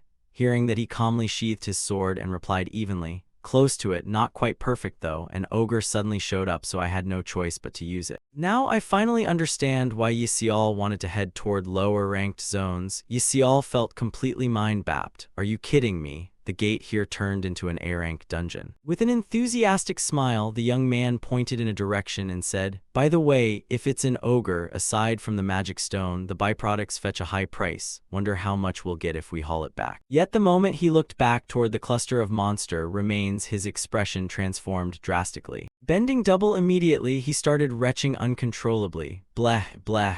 The girl watched the scene unfold and let out a sigh. Turns out his stomach is weak. Shin Hyuk could no longer keep his balance, the world spinning in circles, making him unable to stand straight. Throwing up all day had turned the sky yellow, leaving Yi-seol somewhat flustered on how to explain. It really is yellow. This is the completion sign. Let's head outside and call the clearance team. Hey, while the man over there remained completely unstable on his feet. Yi-seol, before we head out, wait a second. Catching his breath after calming down slightly, if possible, could Miss Yi-seol take the credit for slaying this ogre? The other person looked utterly bewildered. Teacher, what are you saying? Why hand over the credit you worked so hard to earn to me? But he promptly explained in detail, I don't like drawing attention, even if it's a newborn specimen without gear. A B-rank like me wiping out an ogre would cause way too much of an uproar. Yi-seol stared at the person before her in total incomprehension. This guy, he knew what he was facing and what condition he was in, yet not only did he not run, he took on an ogre all by himself. A faint smile involuntarily bloomed on her lips. Then she spoke softly and slowly. The careless one wasn't Teacher Kang, it was me. I apologize for misjudging you based on my initial impression. You must have your own reasons for disliking attention, whether people outside believe it or not I don't know, but let's just say I was the one who took down this ogre. Extending a pretty hand forward as a genuine gesture of goodwill, I look forward to your continued guidance for the rest of this summer vacation. Staring at the outstretched hand, he looked somewhat dazed, then breaking into an enthusiastic smile, though that enthusiasm carried a rather pungent odor, as the lingering aftermath of his vomiting fit made anyone want to steer clear. I look forward to working with you too. Naturally, Yisial was no exception. The moment she caught a whiff, her face clearly showed outright disgust, pulling her hand back in awkward embarrassment. The atmosphere between them turned exceptionally awkward. Let's go settle up. Yes, A-rank gate cleared. The scene shifted rapidly back to the entrance of the transfer gate. CNHWA had been standing there, waiting from start to finish. The young girl's face was etched with anxiety, yet it still held a glimmer of trust. Her eyes widened, staring straight ahead in utter disbelief. She had finally caught sight of the figures she had been waiting for all this time. Tears uncontrollably streamed down her beautiful face. It was such a strange sight to behold. Kim CNHWA didn't just hold her tight the moment she saw her. Hong Yisial was also bowing her head, apologizing repeatedly. Suddenly, it dawned on her. The young man's body was reeking with a foul, overwhelming odor. After listening to the explanation, I finally understood. The gate had mutated, leading them to believe I was dead, and hearing the whole story, I let out a sigh of relief, though deep down, I was still skeptical and surprised, wondering if I would have thought the same had I been in their shoes. Seeing them rush toward me even after hearing the roar of an ogre, I realized their loyalty was truly unexpected, and I couldn't help but speak up slowly, apologizing for causing everyone to worry, thanking them for coming, and feeling relieved that the teacher was safe and sound. The two girls in front of me didn't seem to care about any of that, calmly replying, "By the way, Teacher Kang, do you know any units that handle this? How should we deal with the corpse?" Hearing that, I immediately felt energized again, saying, "Yisial, could you handle that through your connections? It's been a while since I last went hunting." I quickly stepped out from that gate. Stepping out of that blood-reeking place and into the fresh air felt absolutely wonderful. The scent of fight inside was so crisp. It was strange how different it felt from the air inside the transfer gate, and before I could even finish that thought, I saw a crowd of people already gathered there. I stood there dumbfounded, staring straight ahead in disbelief, thinking, what's going on? Why is everyone acting like this? A man walked straight up to me and greeted me, asking, "Are you Hunter Kang Shin Hyuk rank B?" I answered, "Yes, that's me. What's this about?" Hearing that, he gave a crisp military salute and replied, "We received reports that a D rank gate mutated into an A rank, and following an urgent request from the Hunter Management Bureau, we were dispatched from a nearby unit." He continued, "We heard 2 other hunters had gone in for rescue, so why are you the only one coming out? Could it be that you're the only survivor?" Shin Hyuk kept his face impassive throughout, though he couldn't help but sigh inwardly, thinking, no wonder there's such a crowd here. They must think we were all wiped out in the mutated gate. I quickly gave my report saying, everyone is safe and the transfer gate has been cleared, leaving the man in front of me stunned beyond belief as he gasped, an A-rank gate has been cleared. Seeing the panic on his face, I just gave a cheerful smile and replied, "That's right, would I lie to you soldiers?"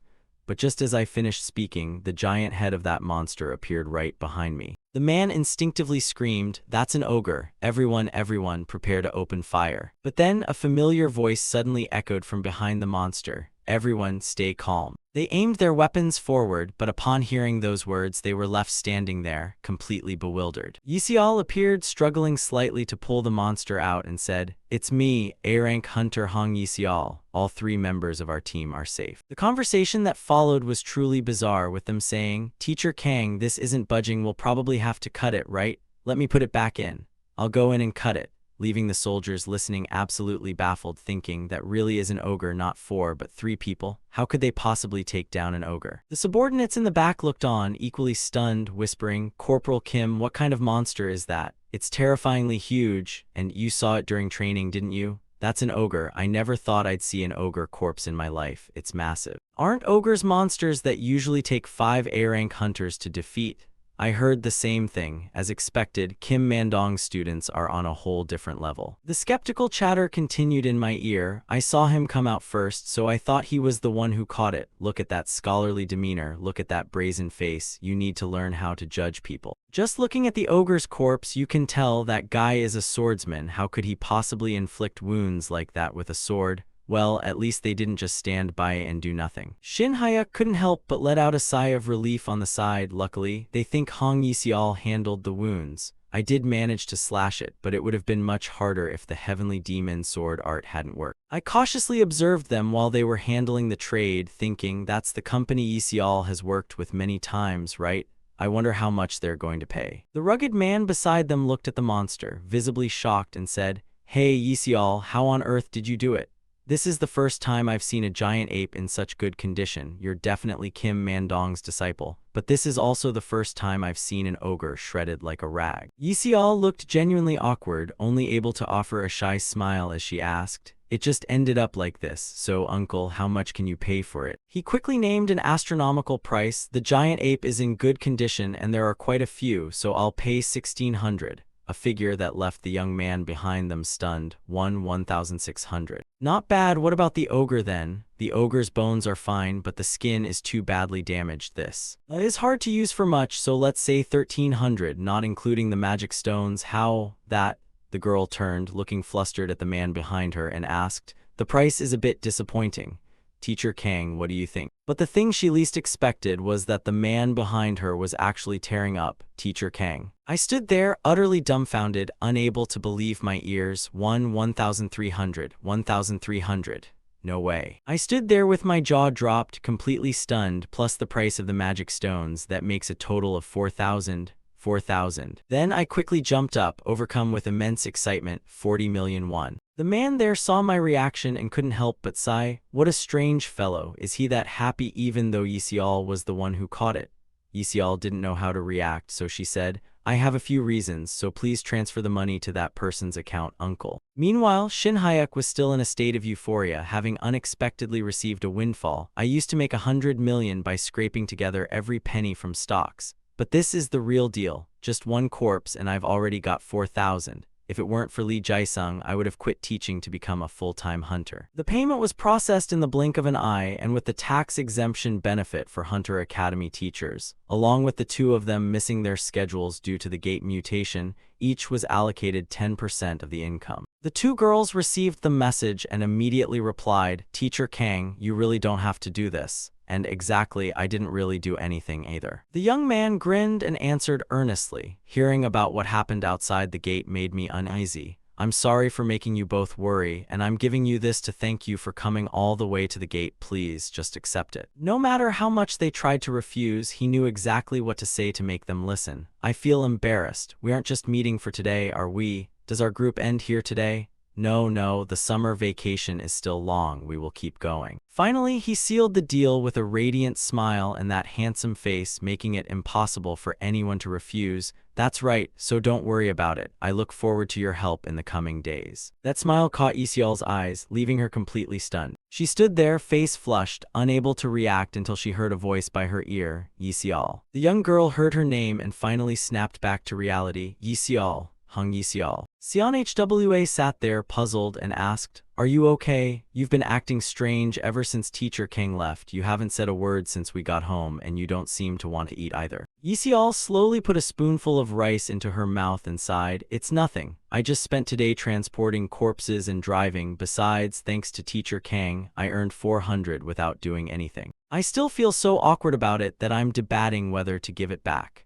Hearing something suspicious, her friend quickly realized that something wasn't right with the current situation. 400 isn't a huge amount for an A-rank hunter like you, is it? Are you really spacing out all day because of that? Yi Xiao just fell silent, not wanting to answer. I remembered the scene I had witnessed inside the dungeon, the terrifying aura blade that could crush an ogre in one hit. It was a technique no other hunter had ever displayed. Yi Xiao sat there and suddenly asked, "Xian Hwa, for someone like me whose growth has slowed down after reaching rank A, perhaps Teacher Kang is the key to becoming stronger." Mandong, who was nearby, heard this and agreed. "That's a reasonable point." He was wearing a light pink apron and looked a bit reluctant. "Master," the man spoke up again, "I heard you went hunting with Xian Hwa today. I've already heard the news about the gate mutation." He slowly set the pot on the table and analyzed calmly. "Even though you're my disciple, you don't have enough strength to take down an ogre on your own. If there was someone capable of that kind of effective attack, Teacher Kang must be the one." Yi Xiao contemplated for a moment before continuing. "That's right, he is a B-rank hunter. No one would believe it unless they saw it with their own eyes. Teacher Kang also doesn't seem to want his power revealed." I remembered something and asked, "By the way, Master, you mentioned last time that there was a vacancy at the school, right?" The person beside him smiled and replied, "The vacancy is for the spear fighting course." Yi Xiao sat there and continued, "It's just teaching the kids, so it's not a big deal, just a little bit of practice is enough." But the old man beside her quickly exposed her. When I told you to do it, you didn't have any reaction. It's so heartbreaking. The girl countered, Master, you're happy. Why say that? It just so happens that my guild contract is about to expire. Then with a bright smile, she made her decision. From next semester, I will be a spear fighting instructor. I look forward to your guidance, Master. At the same time, I went to find my master to report the victory. The teenager looked cheerful as he faced him and said, There, I severed the monster's left arm, Master. I saw it clearly before I passed out. It was truly an injury. But when he saw the person there showed no reaction at all, I annoyedly asked, Hey, Master, are you listening to me? He just calmly replied, I'm listening, I'm eating. Seeing that, I felt quite awkward. It seemed the man was actually laughing. What an old man, always so shy. Yu Ryong smiled and said, Using a special technique against an ordinary foe, that monster didn't want to lose, huh? I heard that and smiled, asking, How was it? I deserve to be a 110-point disciple, right? Only 90 points. Why? Because you're too arrogant. Shinhaya quickly bowed again. Anyway, thanks to your help, Master, I got through the danger smoothly. I used it quite effectively to destroy the monster before coming here. The old man sighed, You rascal, if you're that grateful, buy me some dongpo pork to eat. And hearing that, I smiled happily. I didn't come empty-handed, Master. The teenager slowly pulled something out of his backpack. I was going to give it to you before I fought the monster, but here is a gift I prepared for you, Master. Please take it. I quickly handed him some CD albums that seemed to have a bit of color. What is this book? This is a study guide for learning the language used in the outside world. Master, you once said you wanted to know how the world outside this snowy area had changed, right? The elderly man took the item, a faint smile appearing on his face, seemingly very pleased. You rascal, how did you think of this? But what is this book? Why is it so large and unusually heavy? I took it, grinned, and started guiding him. You just open it like this. But he interrupted. No way, what the hell is going on? I then clicked on the video of a famous girl group's concert in Tokyo. They looked beautiful with sparkling lights in the background, staring at this side and winking in such a charming way. The old man saw that and screamed in disbelief. Who is this person? Who? I could only awkwardly explain. Please calm down, Master. This is how I record images of people. He seemed about to do something, but I quickly interrupted. No, even if you explain it, I won't understand. The music kept playing melodically in his ears, making him feel a bit strange. The teenager beside him saw his master spacing out like that and continued, This is the most famous idol group right now. You can call them dancers. Seeing the other person's enthralled expression and receiving no response, Shin Hyuk smiled, seemingly satisfied with what he had just done. For Yu Ryong, who had spent such a long time in solitude. Even though he said he was used to living alone, no one in this world is truly used to it. The past must have been a fierce battle against loneliness. It looks like this on the outside. The world has changed too much. Hearing that, I couldn't help but sigh. That's right, technology and culture. But before I could finish, the old man cut in. That's truly pathetic. Even famous dancers don't have decent clothes. This world has completely rotted away. I really couldn't handle that train of thought from the old man. It's not like that, that's just how it is. Shin Hyuk could only awkwardly explain, No, Master, it's not, that's something. But the other man sighed and smiled. I'm old, seeing this magical book and the perilla oil noodle soup, I understand now. Disciple, has this outside world really developed so brilliantly? I softly replied, except for the spread of transfer gates causing chaos. By the way, I'll be quite busy tomorrow, so today I'll teach you how to use a laptop, then I'll go. He heard that and asked dismissively, Training requires rest, doesn't it? You're not like me at all.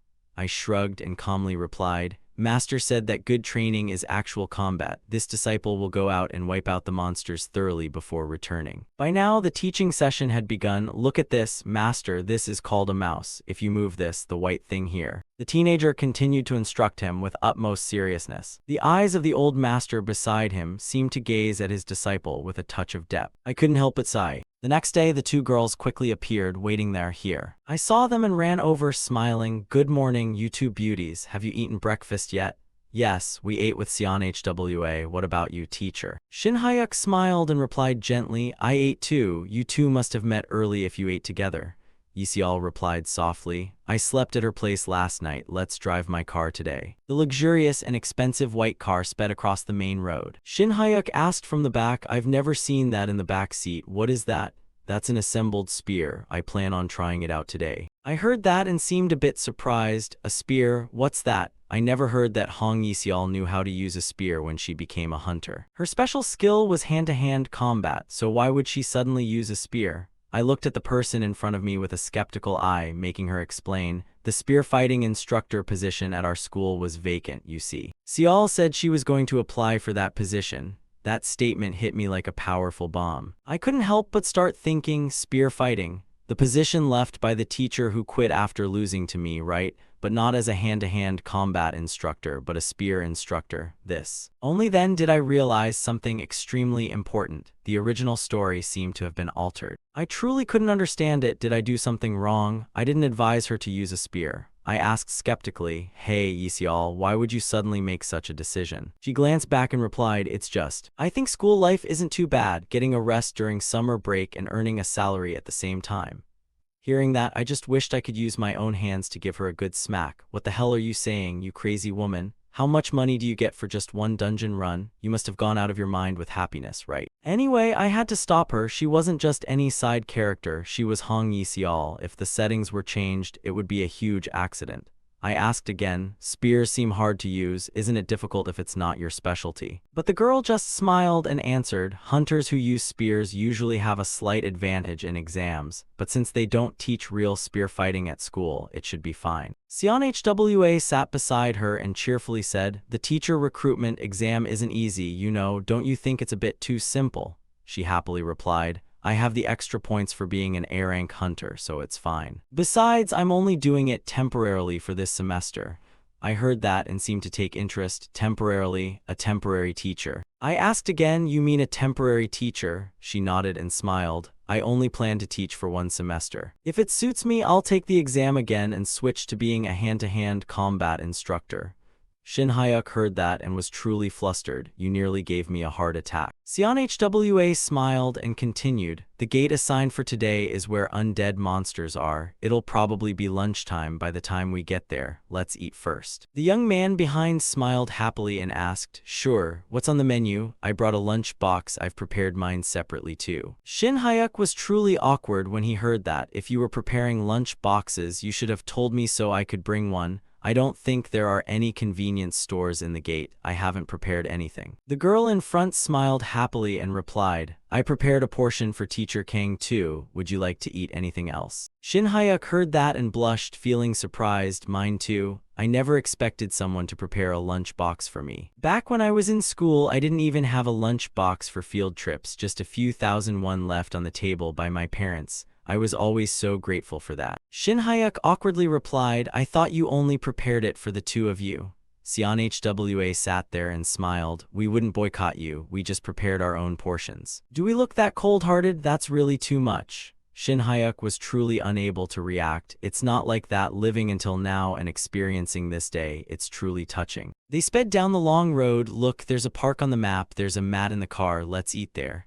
"Sure, anywhere is fine for me." A delicious spread of food was laid out. The teenager took a piece of rice ball and put it in his mouth, looking absolutely blissful. But just after eating, he realized the girl must have accidentally dumped an entire large salt shaker into it while making them. That rice ball quickly became hell for both of them. By then, the whole crowd had appeared before a giant gate. The two of them chewed and swallowed as if trying to digest the disastrous rice ball they had just put in their mouths. CNHWA didn't even need to be mentioned. She was happily using her staff to radiate a wave of supportive power. The monsters there saw them and couldn't stop them. The two of them rushed forward, using their own strength to destroy everything in the dungeon. "From now on, I've decided I'll just buy food instead of preparing it myself." Since that day, my group, including Kim CNHWA and Hong Yisial, had supported each other endlessly for a few days to destroy the quite famous B-rank transfer gates in the country. Just like that, they had cooperated perfectly in many aspects, except for eating. Then, very coincidentally, Yisial received a phone call. "Who's calling at this hour?" She picked up the phone and spoke seriously. "Uncle, what's the matter?" It seemed to be something quite urgent. "A week later, I have time, but..." An A-rank gate, an emergency situation. If needed, CNHWA could also support from the rear. Moreover, I need to ask about the schedules of others.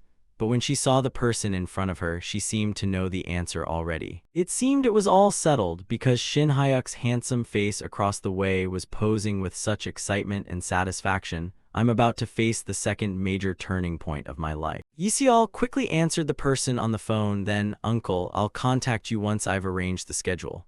The teenager behind was already so excited he couldn't contain it. "Yiseol, what's going on? I vaguely heard something about an A-rank gate." Then she smiled and said, "If it's something that requires my help, feel free," and the person replied softly, "Having teacher Kang here is reassuring, but the problem this time is that both the distance and time are not easy." Shin Hyuk looked skeptical. "Distance and time? Is this situation that serious?" Hwa quickly explained, "Actually, Yiseol's uncle is the guild master of the Hae Rang Guild all the way on Jeju Island." "Did something happen to the guild?" Yiseol looked truly flustered and quickly replied, hesitantly, "I heard quite a few people were injured in an A-rank gate, so they're severely short on manpower. He asked us to come and help out for a week. The plane fare, accommodation, and transportation will all be fully covered." Shin Hyuk smiled brightly and answered, "I'd be happy to help even without the support. Ms. Kim will be coming too, right?" The girl beside her happily replied, "Of course, I'll handle all kinds of magic and cooking. Let's just eat out." Shin Hyuk smiled and said, "Thank you so much. I'll treat you to something delicious the moment we arrive."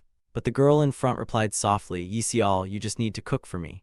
Hwa exclaimed excitedly, "I'll treat everyone to a meal." The conversation returned to the main topic. "So, Teacher Kang, can we depart early the day after tomorrow?" The three of them happily returned home to prepare. "All right, let's rest for a day to stay healthy and then depart the next day. Come to think of it, my students also said they were going to Jeju." I stood there thinking to myself, even if it's not for fun, I don't think it'll be like hunting monsters all day. If our schedules overlap, meeting those swordsman students won't be bad at all, right? That night, I quickly prepared all the necessary luggage. T-shirts, check, socks, done, underwear, all ready. I sat before my suitcase and carefully checked everything. Phone, charger, moisturizer, all there. Maybe I don't need to bring a bath towel. Then I gazed at the sword left in the distance. Wait, if I bring that, I probably can't get on the plane. In Kang Shin Hyuk's memories, he had never brought a weapon on a plane. Just then, the phone on the table suddenly rang with its familiar chime. Seeing the caller ID, I couldn't help but exclaim, "Great timing, I need to ask her a few things." The other end quickly answered, "Oh, you rarely pick up the phone this fast, right?" I replied softly. "Are you off from the gate today? Hey Sierra, can I bring my sword on the plane?" The person on the other end quickly reacted, "Are you crazy?" The girl lying comfortably on her bed slowly replied, "If you present your hunter license, they will send it as checked baggage. I was actually planning to call you about that too." "About what?" Sierra replied softly, "Your hunter license, did you forget? The renewal exam is coming up and I checked, it seems yours is about to expire. So you should hurry up and renew it early. If it expires, you can't teach." I quickly grabbed the small notebook, looking bewildered. "Really? But it's not even a month away. How did you know?" Sihara sighed tiredly on the other end. "Actually, I received regular contact from Antas a few days ago, and they mentioned you, so that's how I knew." The teenager heard that and seemed surprised. "Mentioned me? Didn't everything between me and Antas end already?" The person quickly replied, "Because you've accomplished so many great things, the W-Tube incident and the duel with the vice principal the other day, too." Hearing that reply, Shin Hyuk seemed a bit flustered, but didn't W-Tube videos get taken down a long time ago for student protection anyway? And surely nobody could have filmed anything during the duel, right? The girl on the other end lazily sprawled out on her bed and softly replied, "Do you think you can cover the sky with just one palm? Why do you think the Hunter administration's car that came to pick you up suddenly went dead silent? Even without videos, there are already a few dozen posts uploaded online by students." Although most people were skeptical about a B-rank hunter using an aura blade, the stories were dismissed as students exaggerating because Kim Man-dong had let him win, so it ultimately didn't become a hot topic. Shin Hyuk on his end genuinely didn't quite understand. "Then why did Antas even bring you up?" "Well, at least they're acknowledging your abilities to some extent. They've been short-handed lately, so they're starting to eye you again." The girl on the other end continued with a playful smile on her lips. "They even told me to try approaching you, pretend to chat and pull you back over." He burst into an amused laugh upon hearing those words. "To put it bluntly, aren't they just asking me to use a honey trap?" The other person's voice carried a hint of pouting as she replied, "It's not like that. They only brought it up as a probe, so I made up a suitable excuse and cleverly turned them down. Besides, After that whole deal, I'm sure they wouldn't dare bring you up anymore. Hearing that response, Shin Hyuk seemed a bit flustered. What kind of excuse did you make? Hearing that made me even more worried. Huh, what do you mean? The girl on the other end seemed to hesitate and think for a moment, while Shin Hyuk couldn't help but urge her on. It's fine, just tell me the truth. It's not like I brought a whip to make you beat me with it or anything. Or sneaking into your room in the middle of the night just to sniff your socks, you know, those kinds of absurd reasons that make anyone's head spin. But don't worry, once they heard that explanation, they went completely silent and nobody asked another question. Hearing those words, Shin Hyuk silently mourned the reputation he had built up for so long. Thanks, I guess that's fine then. Time flew by and the next morning arrived, and their group traveled to their destination via a domestic flight. The atmosphere here was extremely lively, with a bustling stream of passers-by. The young man dragged his suitcase, which made a rather cheerful rolling sound. The three of them appeared here in no time. Man, it's so packed, must be because it's vacation season. I'm so jealous, just bear with it for a few days. The other injured hunters are coming back to work soon, and we'll get a break then. Shin Hyuk stood to the side and spoke up. We're heading to the Hae Rang Guild first, right? The girl beside him quickly replied, I already asked my cousin to come pick us up. She said she'd be waiting at gate 4. Then right next to them, a voice suddenly rang out and caught their attention. Sis, over here. A beautiful girl with tan skin and sharply cut short black hair waved in their direction. Sion Hwa Unnai, did you come to help out too?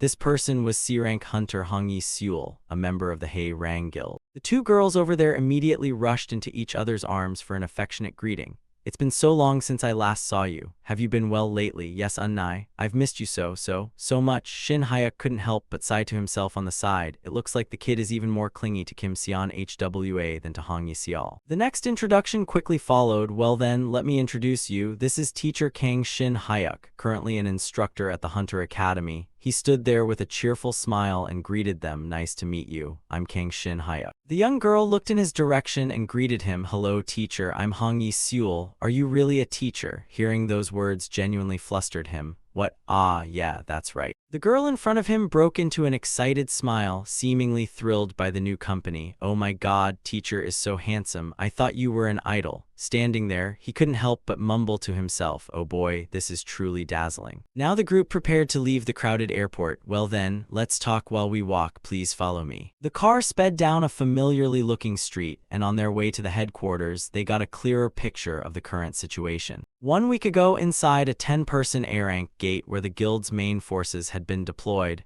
3 mature monsters suddenly appeared. Although they finally defeated them, it came at the cost of 1 life. The vice guild master and all the remaining members were severely injured, and 1 person was even so traumatized they announced their retirement. Shin Hyuk sat in the back and gave a slight nod. Well, this is easy to understand. This world has magic that can heal almost any injury as long as you survive. But mental healing is an entirely different story. Things are going to be more intense than expected. We might be a lot busier soon. And before long, they arrived at a luxurious and magnificent headquarters in the middle of a major street.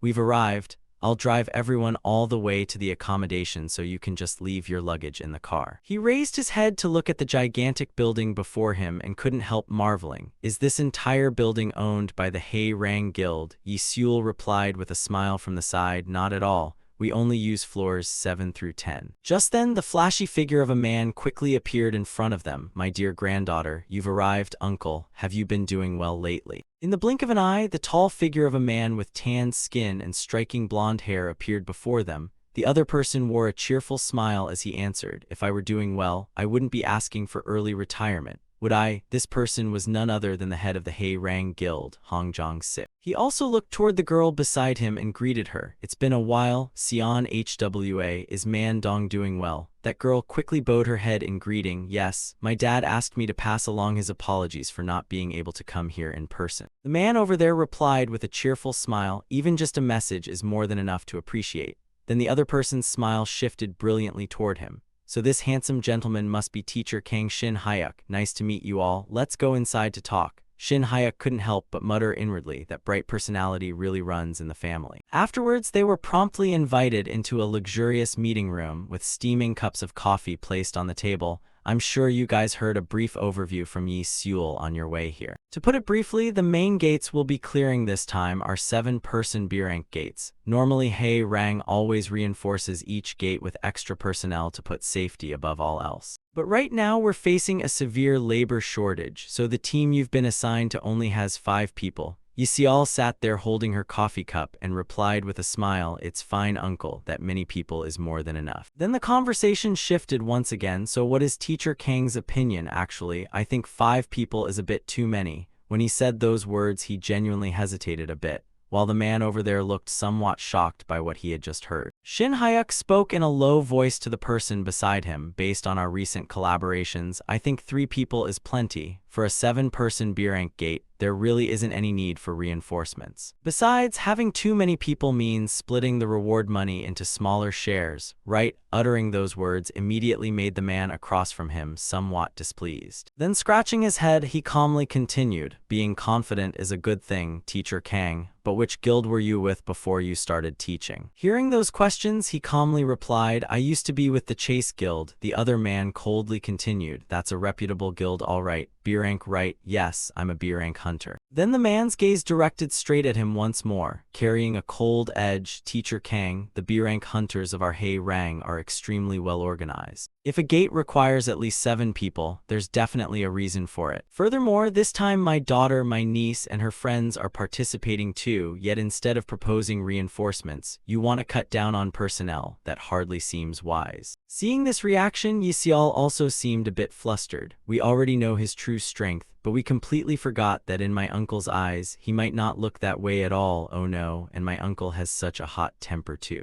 We probably need to stop this before it goes further. The man over there radiated a murderous aura and slowly continued, "I gave you a friendly welcome thinking you were brought by my niece, but turns out you've got quite a bit of nerve, huh? Getting arrogant just because you're on a business trip with a beauty in a resort area." The man's face twisted into a terrifying expression. "Follow me, I'll help straighten out that head of yours floating in the clouds." Facing this situation, Shin Hyuk genuinely didn't know how to react. Yisial on the side witnessed this scene and looked somewhat flustered. "Uncle, he came all this way to help us. What on earth are you doing?" The man let out a soft sigh, seemingly helpless. "Yisial, just stand back. This directly concerns the safety of the members being added to our team. If we're bringing someone in, we should bring someone with the right capabilities. What's the deal with bringing in a guy who only plays with words?" He spoke with an expression that seemed somewhat disappointed. But right at that moment, he quickly drew his sword, which was covered by a remarkably powerful layer of pale blue light. And the man opposite him naturally recognized this magnificent power. "This is an aura sword." "No, wait a minute. Is this an aura blade?" The power that he couldn't even control when he first unleashed it during his match with Kim Man-dong. A blade reinforced with vital energy, an aura blade. "But after continuously conquering B rank gates for days, I've gradually grown accustomed to controlling it. Practical combat really is the best training. Master was never wrong." Jong Sik looked genuinely flustered by what he was seeing. "Teacher Kang, didn't you say you were a B rank? How can you use this kind of aura?" While maintaining a friendly smile from start to finish, "I just happened to realize it during my training. I wouldn't call it complete yet though." The man turned around as if wanting to leave. "You've got to be kidding me." "My apologies, teacher, if my remarks just now seemed somewhat imprudent. Since the 3 of us have been collaborating for a long time, those words only came out of concern for everyone's safety." He clearly understood the gravity of the current situation, where shifting gates kept appearing, and losses of forces were so severe that every single hunter was immensely precious. If someone was capable enough to make a team downsize, it was only a joyous thing for him. Sion Hwa smiled cheerfully and suggested, "Uncle, why don't you try trusting Teacher Kang for a change? Recently he even sparred with and beat the 3 of us," meaning your older brother. Shin Hyuk was thoroughly flattered by that introduction. "Miss Kim, I can't really call that a victory. The vice principal voluntarily yielded to me like that." The girl still maintained her cheerful smile. "According to the rules, the winner is still the teacher." Those words finally made Jong Sik pay attention. "Come to think of it, I remember hearing rumors recently about a teacher who went toe-to-toe with Brother Man-dong." He inquired with a hint of suspicion. Could it be that the person who managed to land a hit on Brother Man-dong is— "That's right, it's Teacher Kang." The young niece on the side was completely speechless at the current situation. I reacted just like you do at first, uncle. Looking back, I really should have told you beforehand. Jong Sik still couldn't quite believe his own thoughts. It's unbelievable, with that kind of ability and he's still just a B-rank. Could there be a special reason for it? Shin Hyuk smiled with a hint of embarrassment. There's no special reason, I just haven't met the requirements to apply for promotion yet. One of the requirements for promotion to A rank is completing 100 domestic B rank gate clears. Unfortunately, overseas activities don't count, so I'm still a little short of meeting the review criteria. I'm just renewing my license this year and will have to wait until next year for the promotion. The man in front of him replied with a cheerful smile. They say the tallest tree catches the wind. Don't let any more misunderstandings happen. Once you meet the requirements, you definitely have to join the A rank evaluation, meaning those who stand out often draw criticism. Yeseol smiled as she looked in this direction. Thank you for understanding, uncle. I'm still not reassured, my child. Even though he has superior physical stats, actual combat inside a gate is a completely different story. The fact that he hasn't met the promotion test requirements simply proves that his practical combat experience doesn't match his current strength yet. I'll send 2 hunters who excel in support and terrain familiarity along with him. I can't make any more concessions. I understand. Thank you, Guild Master. Shin Hyuk cast a gentle glance in his direction. As expected of a guild leader, he not only spots what I'm lacking but also proactively supplements it with suitable personnel like this. Even though they said the 3 of us have great teamwork, in reality, it's just Kim Seon HWA using magic enhancement, Hong Yeseol holding a spear, and me playing the role of a warrior just slashing everything away. Now that swordsman and guild member Hong Yeseol is joining, I wonder who the other 2 members dispatched by the guild leader will be. That day arrived in no time. B-rank hunter Han Kwang Ho and B-rank hunter Lee Jai Hai appeared there with cheerful smiles. Hello, looking forward to working well with you. Yeseol greeted them with a bright smile. They are 2 of the most outstanding teammates chosen to support you.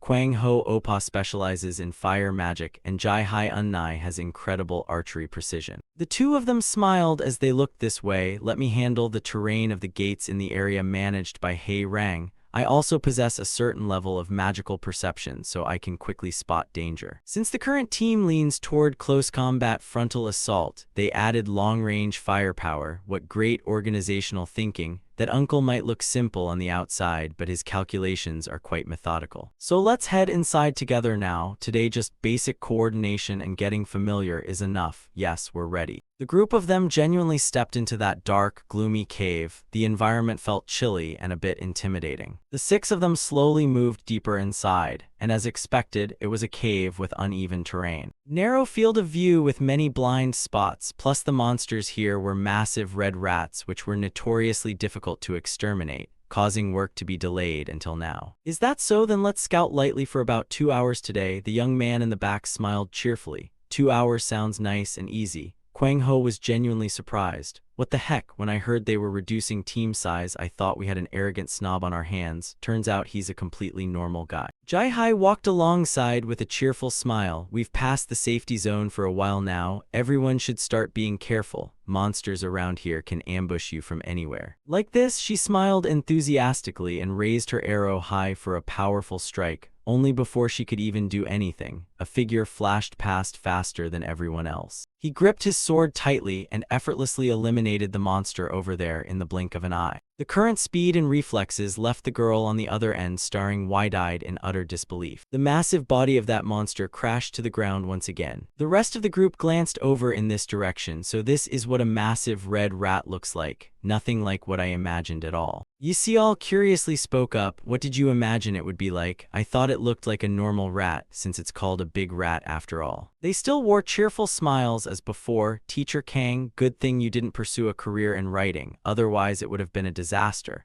Are you saying there's something wrong with my imagination? Still, today's events genuinely left them endlessly amazed. What was that just now? Didn't even use any mana. Yet he spotted the massive red rat even faster than her B-rank perception skill. With that moving speed and tricky terrain, that certainly wasn't an easy feat. Seon HWA smiled and asked, how do you feel about this gate, teacher? Are there too many monsters? Shin Hyuk replied cheerfully, It's definitely a gate meant for a 10-person team. The traces we can perceive are quite dense. That reply caused some panic among the others. Teacher Kang, don't tell me you have a perception skill too. Let's just say I do. Everyone don't worry, I'll take care of the protection and support. The two of them had just joined the team and encountered such a reliable figure, leaving them feeling somewhat dazed. This is surreal. Getting protected sounds so novel, but makes sense. Now I understand why the member count was reduced. After 2 hours, they were soon exhausted, and he couldn't help starting to pant. So tired, felt like I was running out of breath trying to keep up. Jai-hai panted with some difficulty. Opa Kwang-ho, just how deep are those guys planning to go? Her teammate couldn't remain as calm as before either. Who knows, they said 2 hours. Turns out that meant the time to clear the entire gate. Shin Hyuk still kept a cheerful smile on his face. Even though his body was covered in blood, he remained utterly energized. And his teammates also performed their duties well. This is the first time I've ever felt sorry for rats, clearing a 10-person B-rank structure with just 2 guides making it look so effortless.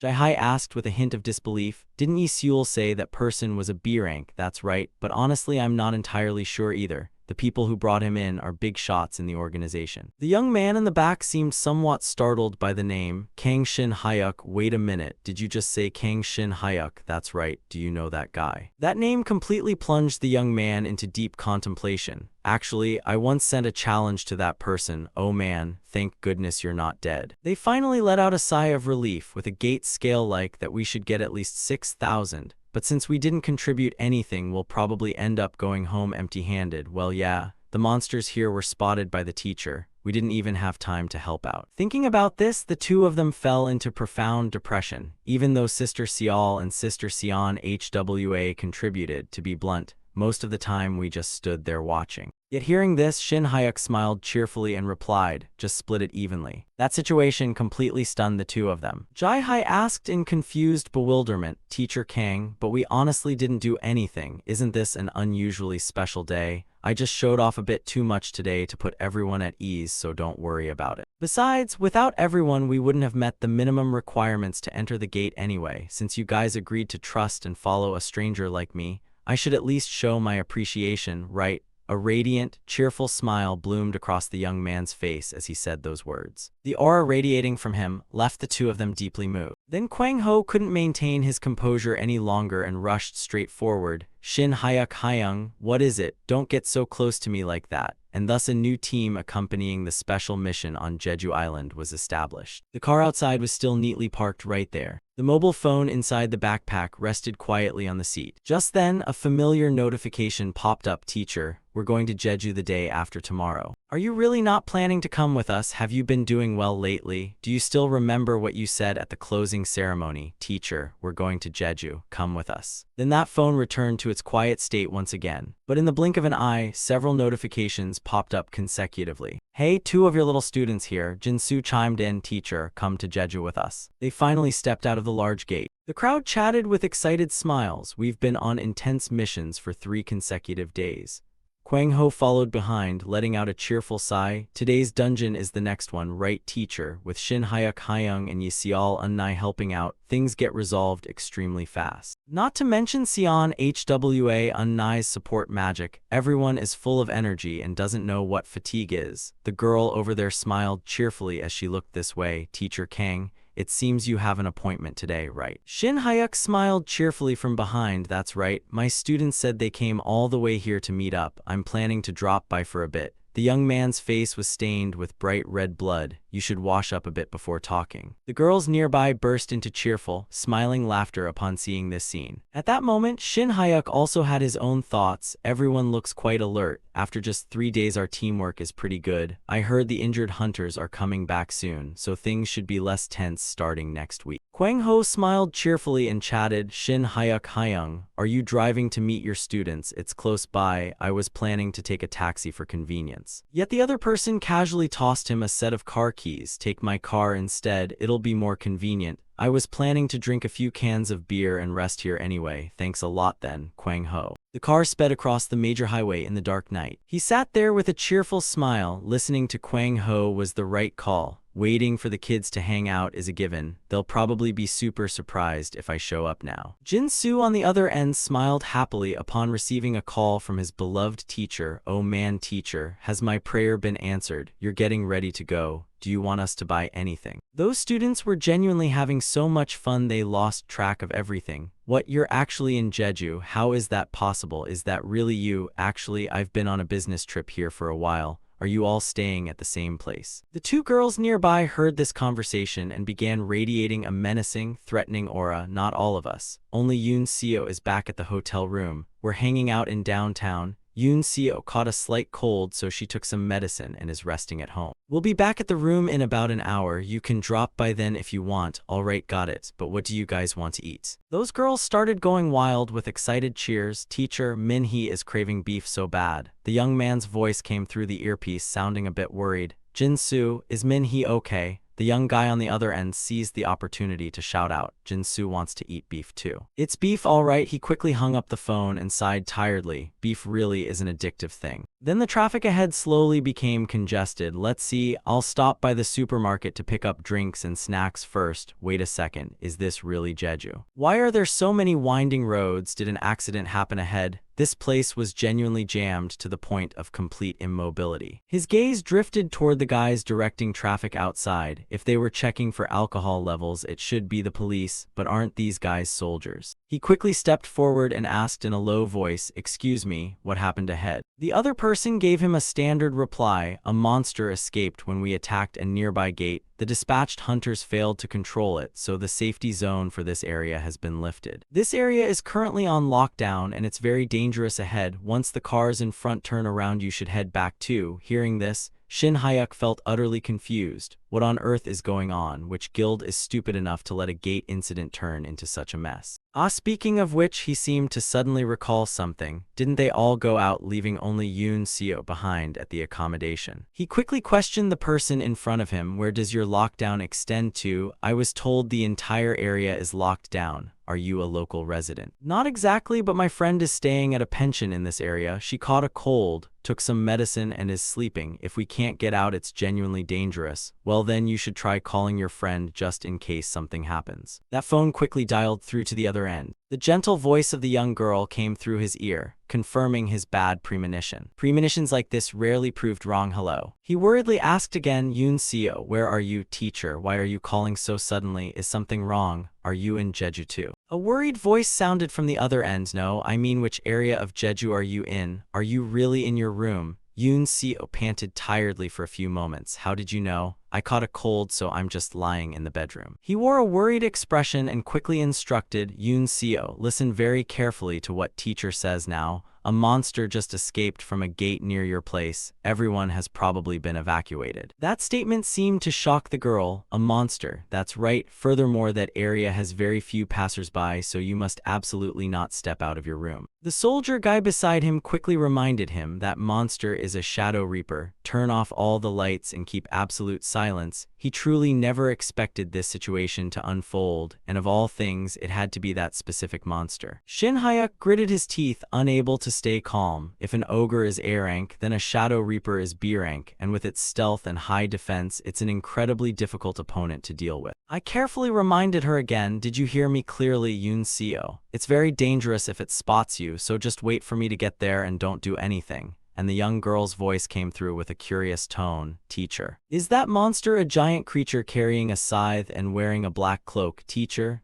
I couldn't keep my composure and started questioning her. Are you sure you weren't sleeping in class? She replied in a panic, it's not like that, teacher. The monster is right in front of me. Her voice filled with alarm as I yelled, what did you say? I think it's going to notice me sooner or later in this situation. What are you talking about, Yoon Seo? At that moment, they were all trembling, hugging themselves and trying to stay silent. It seemed she wasn't the only one there. Before she could panic, she noticed the other kids and they were all frantically glancing behind them, unable to stay calm. The monster's gaze was truly terrifying. Its sharp stare and the killing intent it radiated were enough to fill anyone with fear. Hearing that, Shin Hyuk felt as if his entire body had been plunged into an ice cellar, while the kids over there had completely lost their composure. The monster raised its giant scythe and swung it down with immense force. But before I could even make a move, it was struck square in the face by a rock. She cried out in a panic the moment the monster turned toward her. "Teacher." The kids beside her couldn't believe what was happening. "Teacher, you have to get here as fast as you can." "I have a fever, so I can't run fast for long." The girl stood her ground, seemingly out of other options. "Shin Hyuk, where are you?" I shouted in a panic. Yoon-seo, what's happening? Is she facing the monster already?" My face drained of color as I turned to the person beside me and announced, "I'm a hunter. I'm currently teaching, but am temporarily under the Harang Guild's payroll. Could you help me get into that area?" If you're a hunter, you're obviously allowed in, but as you can see, traffic ahead is in total chaos. You'll have to wait until the cars in front move. I suddenly pointed in one direction. That action left the people present feeling quite stunned. They all turned their heads to look toward the deep jungle in the distance. Meanwhile, elsewhere in the city, they were happily celebrating under the warm lights. "Let's raise a toast." Kwang Ho cheered happily. "This is the stuff, a beer to blow off steam on a sweaty Friday night." I didn't expect Ms. Jai-hai to agree to drink with us. She smiled and raised her glass. "I don't usually drink beer, but I have to tonight. Lugging things around with the support team for 3 days has left my throat parched." "I think it's going great. At this rate, I'll pay off my car loan and become a rich man soon," which left the girl across from him surprised. "You bought a car on an installment plan too?" "That's right. I had to be pretty reckless to commit to a 36-month term." Though he had no idea his beloved car was being used in the most unimaginable way, smashing through trees and barreling into the middle of the jungle. Since Shin Hyuk is a good earner, I have to step up my game too. Thanks to Kwang Ho, he'll probably meet his students, and the car sped through the jungle without any obstacles. Shin Hyuk yelled from inside, feeling truly apologetic. "I'm sorry, buddy." Finally, with no other choice, he sped through the ancient forest, ignoring the trail of destruction he left behind. The teenager had no idea what was happening to his beloved car. The monster chasing Yoon-seo was already nearly upon her. A short memory flashed through the young girl's mind. "In short, after you start your internships, remember what I told you. Safety is paramount. Rule number 1 is safety, and what's rule number 2? Of course, it's still safety, got it? Don't play the hero and charge in, accidentally hurting yourself without a plan that only makes you a variable. Anything can happen inside a spatial gate." Yoon-seo sat there and asked seriously, "Teacher, even if we're careful, there are times when we face unavoidable situations. What should we do if a monster stronger than us suddenly appears?" I quickly gave her an answer. "In that case, follow this stance of mine. Now hold tight with one hand, support your head with the other, and one twist, that's it. Hurry, you have to be fast. The harder you twist, the cleaner it breaks and the less it hurts." The girl clenched her fists in anger. Why did I even bother asking? Shin Hyuk smiled. "Just kidding. The first thing to do is assess the surroundings, then run." "But if we're running, why do we need to assess the situation?" "Because you have to know which direction is safe. Knowing the locations of other hunting parties or safe zones gives you a higher chance of survival. So always remember the locations of hunter camps or shelters." "All right, that's enough of that. Let's go for a run again today. Get ready." Does he really make us run every single day? Only now did she realize how useful all those running exercises at school had been.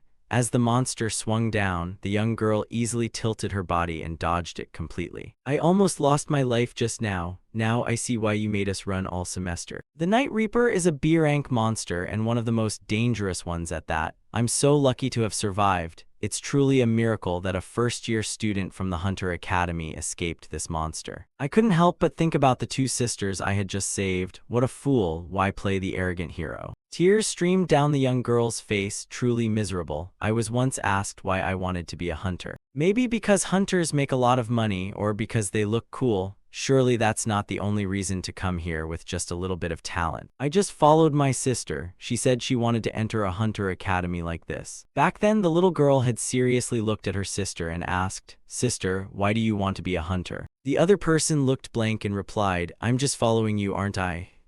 Then both of them were left with countless question marks above their heads, completely bewildered. What do you mean, Yoon-seo, have you really forgotten when we were tiny? Tiny, what are you talking about? You said you watched a documentary about families losing loved ones to monsters, and you wanted to be a hunter to help them so they wouldn't become victims anymore. In truth, she didn't remember a thing about what happened back then, and her sister had decided to become a hunter to protect and support her. Maybe if I had abandoned the kids back then, I could have survived alone, but I would never have been able to face my sister if I had done that. Running this way leads to the shelter, just a little bit more, she shouted to the others. I'll lead this monster away, so you all run into the building, lock the doors, and hide. I'll call for hunters to support. I had no other choice but to shout out, resilient. But when she turned to look back, she couldn't believe her eyes. Because there wasn't a shadow of anything behind her. Why is there nothing there? They were clearly chasing me the whole time, a monster that even B-rank hunters have to team up to hunt, the Night Reaper.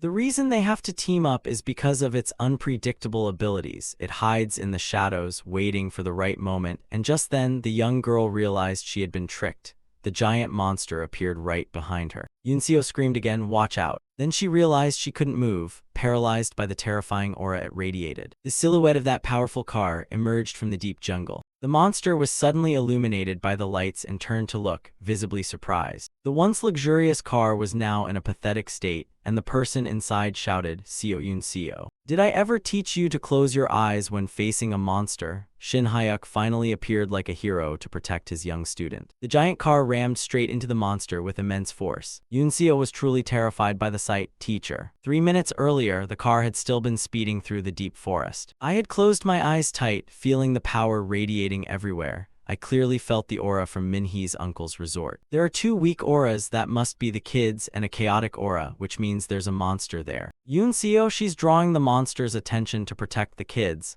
Come to think of it, if Yunseo appeared in the original story, nothing too serious should happen. But I can't be complacent. Just like Choi Si-ra leaving Antas or Hong Yi-seol deciding to enter the Hunter Academy, every action in this world can cause a butterfly effect that changes everything. Focus Kang Shin Hyuk, remove the chaotic aura to find the most accurate sign. I used that intensely focused power with ease, and every corner of the forest seemed to reveal itself before my eyes. The teenager finally sensed 2 figures chasing each other inside the vast forest. It's definitely there. The little girl seems to be trying her best to escape that monster. I quickly slammed on the gas and sped straight ahead. The speedometer was climbing at a dizzying rate, and Shin Hyuk couldn't keep his calm, shouting, Seo Yunseo. Did I ever teach you to close your eyes when facing a monster? This was the first time I had ever driven with such madness. The monster was left completely bewildered, unable to understand what was happening. Before it could react, it saw the giant car ram straight into it. Yunseo couldn't keep her composure either. The madman's eyes stared straight ahead, absolutely stunned. It was the first time it had seen a human with such incredible strength that it defied all understanding.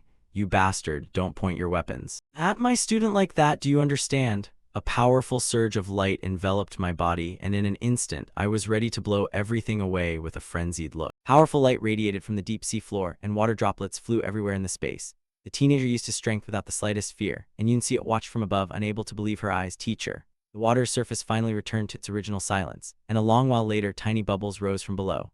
Finally, I surfaced from the deep, crawling onto the land completely unharmed. That was close. I'm glad there were few people here, or I would have definitely been late.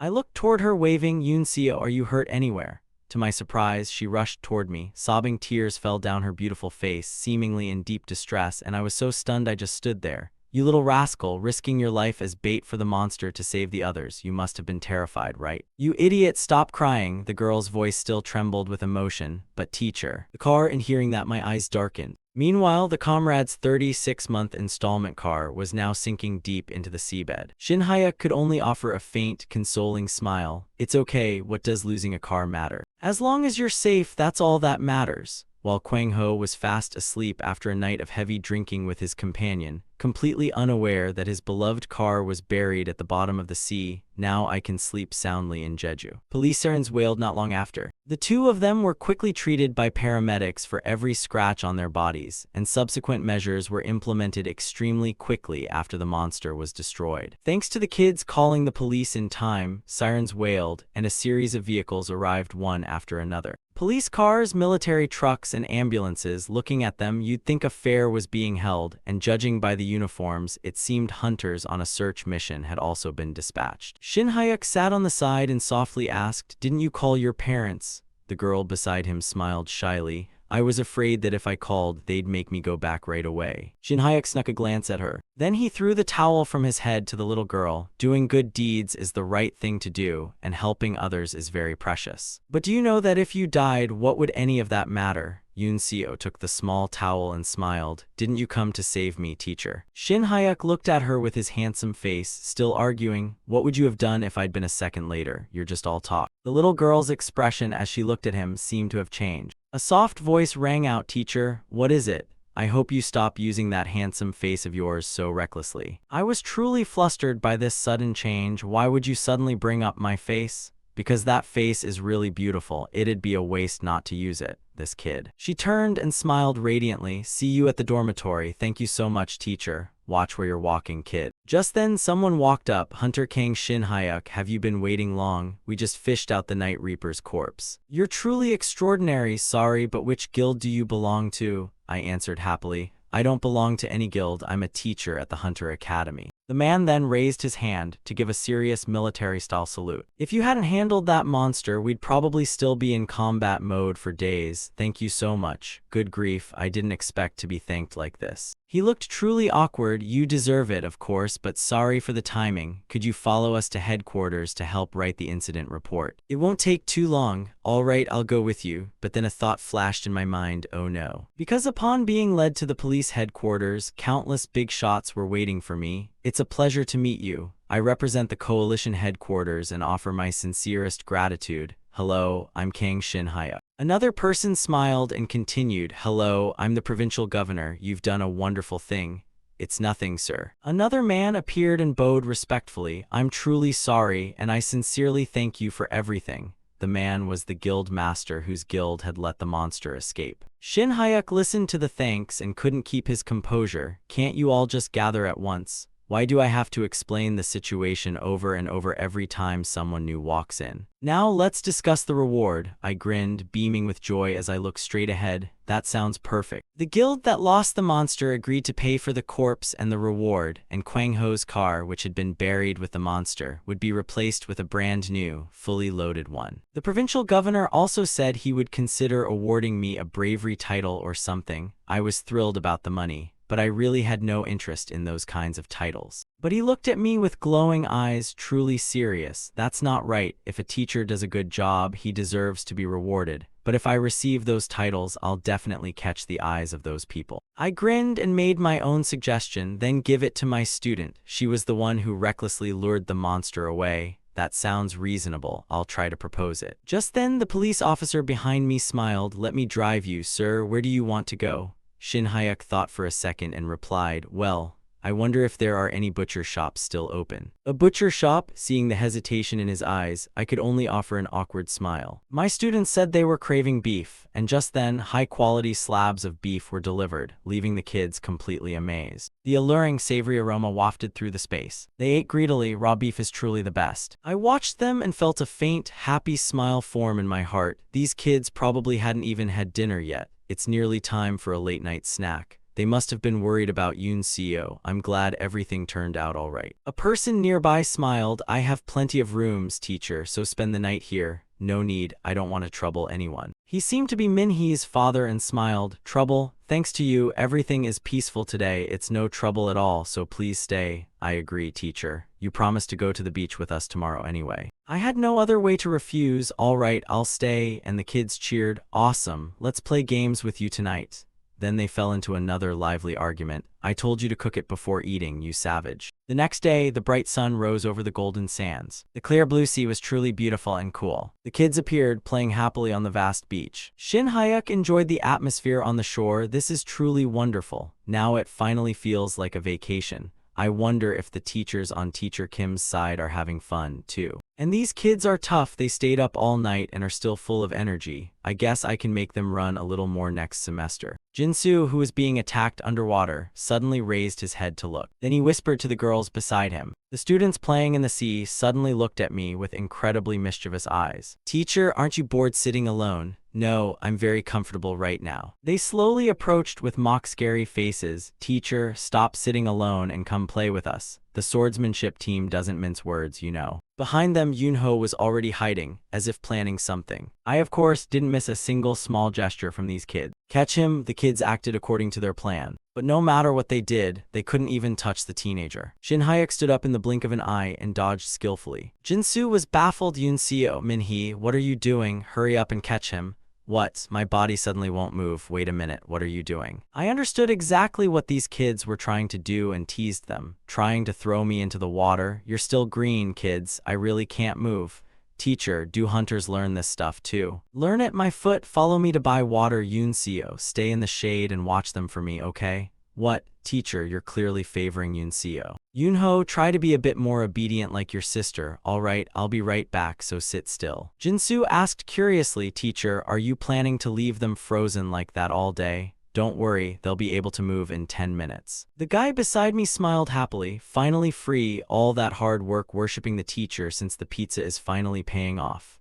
But then the person beside him quickly shot down that idea, and for you, it's 30 minutes, you were the mastermind, weren't you? Teacher, please have mercy, I whined, and the teenager replied with a smirk, then let's add another 10 minutes. By this time, the group over there had already been played with to the point where their entire bodies were trembling. Yunseo started teasing playfully. She really can't move at all anymore. How did you even do that, Yunseo, my girl? Minhee was also shaken all over by the teasing at that moment. I never knew you could play it so stealthily. This little kid is actually the most dangerous one, doing everything so quietly. Just wait until the effect wears off and I'll deal with you, Yunseo. The little girl replied with a proud smile on her lips. It's useless. The teacher favors me. Right then, a voice suddenly echoed from behind, drawing everyone's attention. Oh ho. Hey, hey, hey, what are three beautiful girls gathering here for? Minhee also noticed this person on the side. The other person with tanned skin and blinding blonde hair, wearing a few shiny rings on his hands, was slowly walking over. The man appeared with a proud smile and a sturdy build on his face, yet his expression seemed to carry a bit of age with wrinkles appearing everywhere. How old are the young ladies? Want to hang out with us? This question about age truly pushed the girls nearby past the point of staying calm. That beach with blue water and golden sand was truly exceptionally beautiful. The people nearby were paying attention to their strange conversation. We already said we aren't interested. Why do you keep tailing us? What's wrong with us? Since there's a big group of us, we're just inviting you to join the fun. Yunho, finding it inconvenient to move with her trembling body, stared straight ahead. Besides, we have other friends coming too. Come on, there's only 3 of you. Why make such a big deal out of it? The guy nearby pointed at himself with a cheerful smile. Come have fun with us. Are you 20 or 21? I'll treat you to drinks and beers tonight. Minhee replied with a cold expression on her face. We're not of age yet. We don't touch any alcoholic stuff. What? Don't tell me you kids are still in high school. The little girl gritted her teeth in disgust and said, That's right, so go find someone else to bother. No problem at all, sweetheart.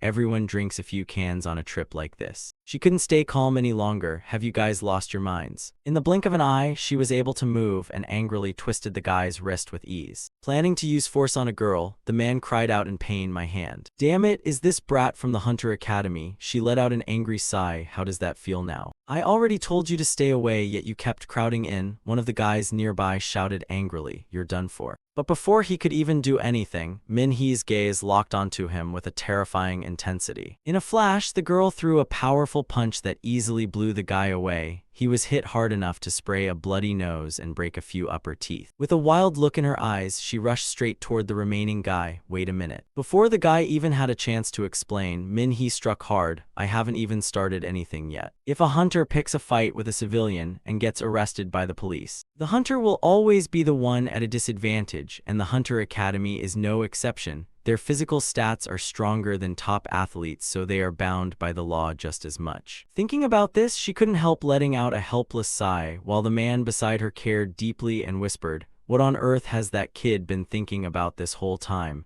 Imagining smashing the faces of you bastards to pieces. The blonde guy heard this and laughed slyly. How cute. Well, is the act over yet? Come play with me, sweetheart. Minhee could only swallow her anger back down. If it weren't for school regulations, I would have turned these guys into minced meat right now. Suddenly, a voice rang out from nearby. Young Minhee, what on earth are you doing? The moment she saw who appeared, she cheered happily. Why did you two take so long to get here? Shin Hyuk looked confused. Just arrived. I've been running for less than 10 minutes. The man over there smiled cheerfully and began teasing. So you really do have some people with you. He walked straight over with a provocative smile. Looking at this guy's face, he probably isn't a student. More like an uncle or something. Hearing that insolent tone, Shin Hyuk felt a bit skeptical. Let's just say I am, and who might you guys be? Yoon-ho accused loudly. Teacher, these guys keep forcing us to drink beer. What's wrong with that? We're young anyway. It's fun to hang out together. Seeing them act like this, he couldn't believe it. Even in a fictional world, he didn't expect this kind of trash to still exist. Shin Hyuk had no choice but to let out a tired sigh. The kids already turned you down, so why don't you guys stop being so shameless? Upon hearing those words, the guy angrily turned his head back. You punk, what did you just say? Shameless. Are you trying to act tough in front of girls or something? Don't be surprised if you get beaten until you cry, you hear me? Shin Hyuk remained entirely calm toward them. Judging by these guys, they probably work out a bit, but even if they're hunters, I'm not afraid.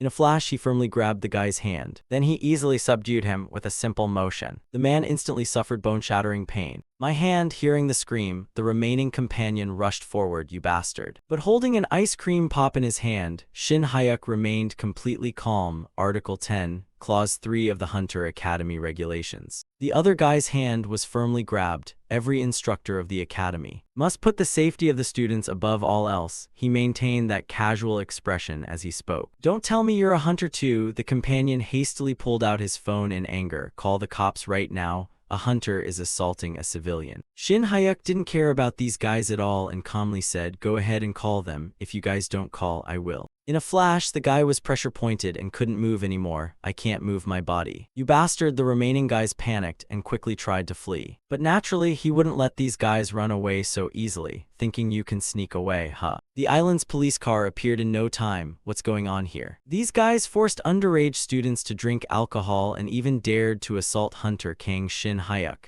That's right. Their bodies were trembling and they couldn't move at all now. The nearby police officer let out a gentle sigh. I'm just doing my duty. You guys must be exhausted after these past few days. He smiled politely toward the person beside him. Not at all. Actually, I feel a bit sorry for causing such a commotion. They were then escorted away from the spot looking extremely unwilling, stammering that they were just inviting them to hang out, and then tried to falsely accuse him of assault to no avail. Before leaving, they politely exchanged a few words. Well then, Hunter Kang Shin Hyuk should take a few days off to rest. Let us investigate and feel free to drop by again when you're free. Thanks. Drive safely. Jin-soo watched the retreating figures and couldn't help admiring. Wow, that's cool. You even know the police officer, teacher. Hearing that, he smiled cheerfully and replied, I got to know him by accident when dealing with the Dark Lord's son the other day. Really? You're truly number one. We exercised good restraint too. Let's keep hanging out. The group smiled cheerfully. Teacher, stop standing there watching. Come join the fun. We're heading out first. Go ahead then. Min-hee smiled on the side. Yoon-seo, what are you standing there for? Aren't you coming? I'm coming right now. The girl awkwardly tugged at her own platinum hair with embarrassment. Teacher, before she could even say anything, a voice sounded from nearby. Hey, you over there. A girl walked over from somewhere and quickly started a conversation. Me?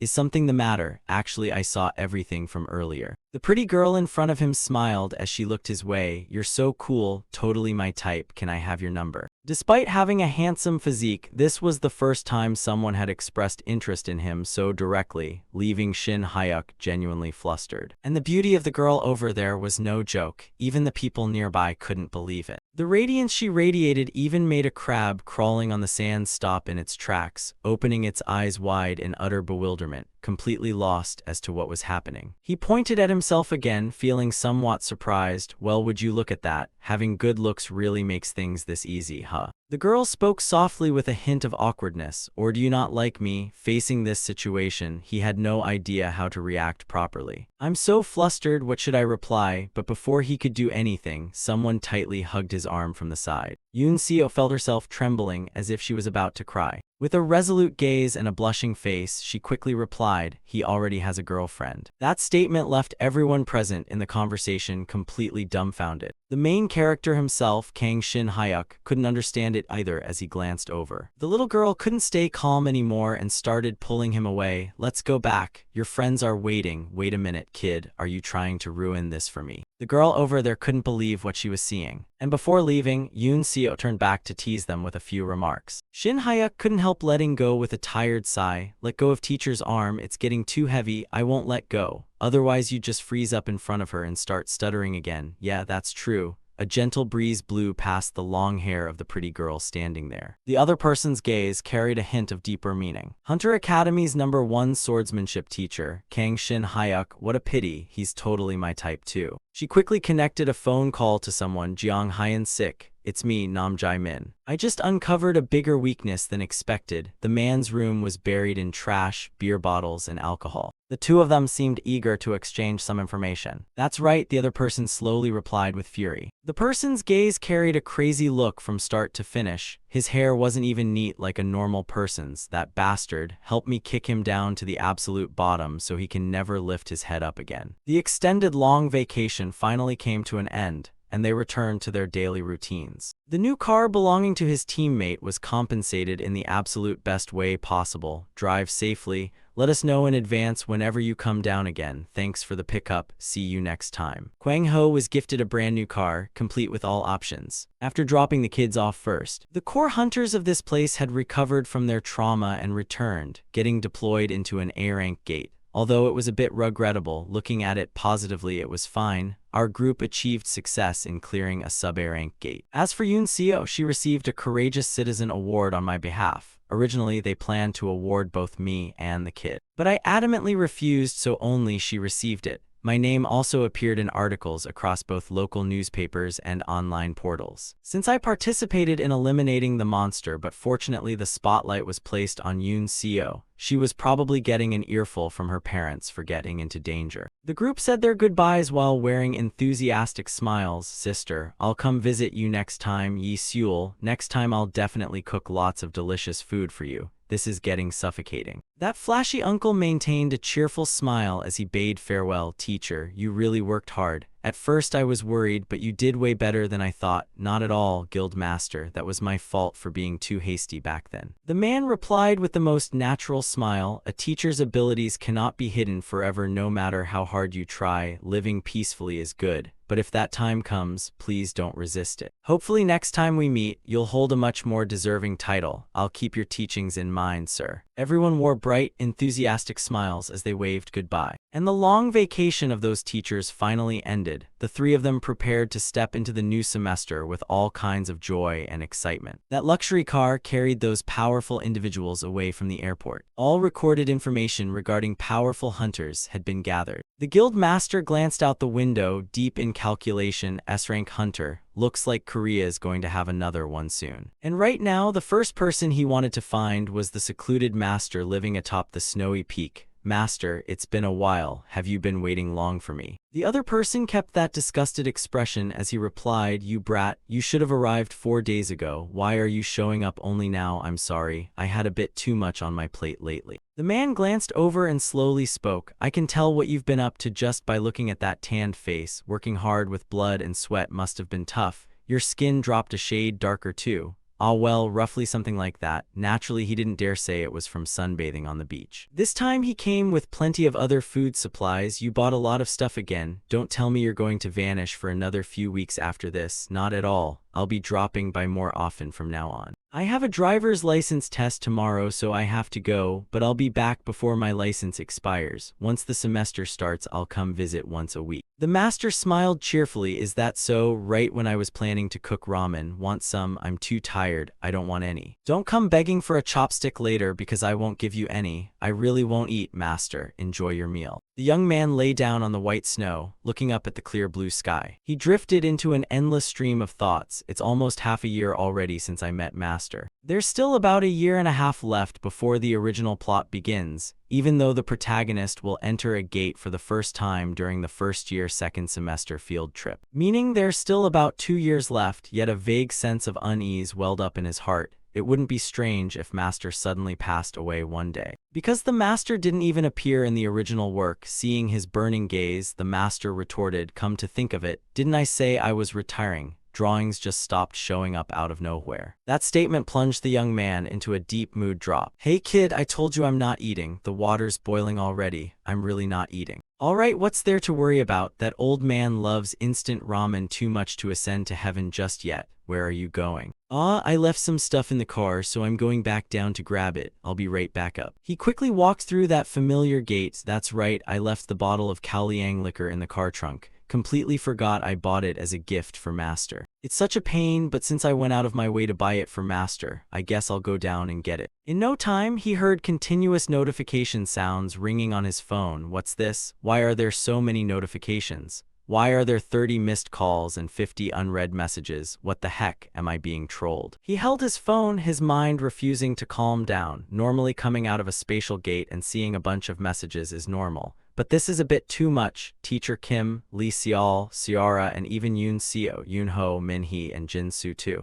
The phone quickly popped up with another incoming call. Perfect timing. Isn't that Ciara calling? The moment he answered, the other side started cursing. Trash, what? Why all of a sudden the girl slowly spoke up. I didn't expect you to be that kind of person. I used to think you were different. Facing this kind of story, Shin Hyuk couldn't understand at all. What are you talking about? Did I do something wrong? Don't play dumb. The news is all over the portal networks already. Scum, I just wanted to say that. Goodbye. Shin Hyuk couldn't understand what on earth was going on after hearing all those words. After taking a long rant of abuse, he still couldn't calm down at all. Agitation finally surged from the bottom of his heart. Wait a minute. If I'm going to be cursed out, at least I need to know the reason. What on earth happened? The young man gripped his phone tightly, carefully examining everything displayed. The article dominating the front page was a shocking news headline: Perverted Teacher. The article used truly disgusting wording. Standing there, he completely failed to understand what was going on. What is this? Reporter Hwang Jae-yoon and Nam Jae-min, exclusive. Lately, a figure causing a social media explosion is Seo Yoon Seo, a first-year student in the swordsmanship department at the Hunter Academy. The story of a brave student rescuing young kids from a monster touched everyone's hearts, but we raised a question: Shadow Reaper, an extremely dangerous B-rank monster.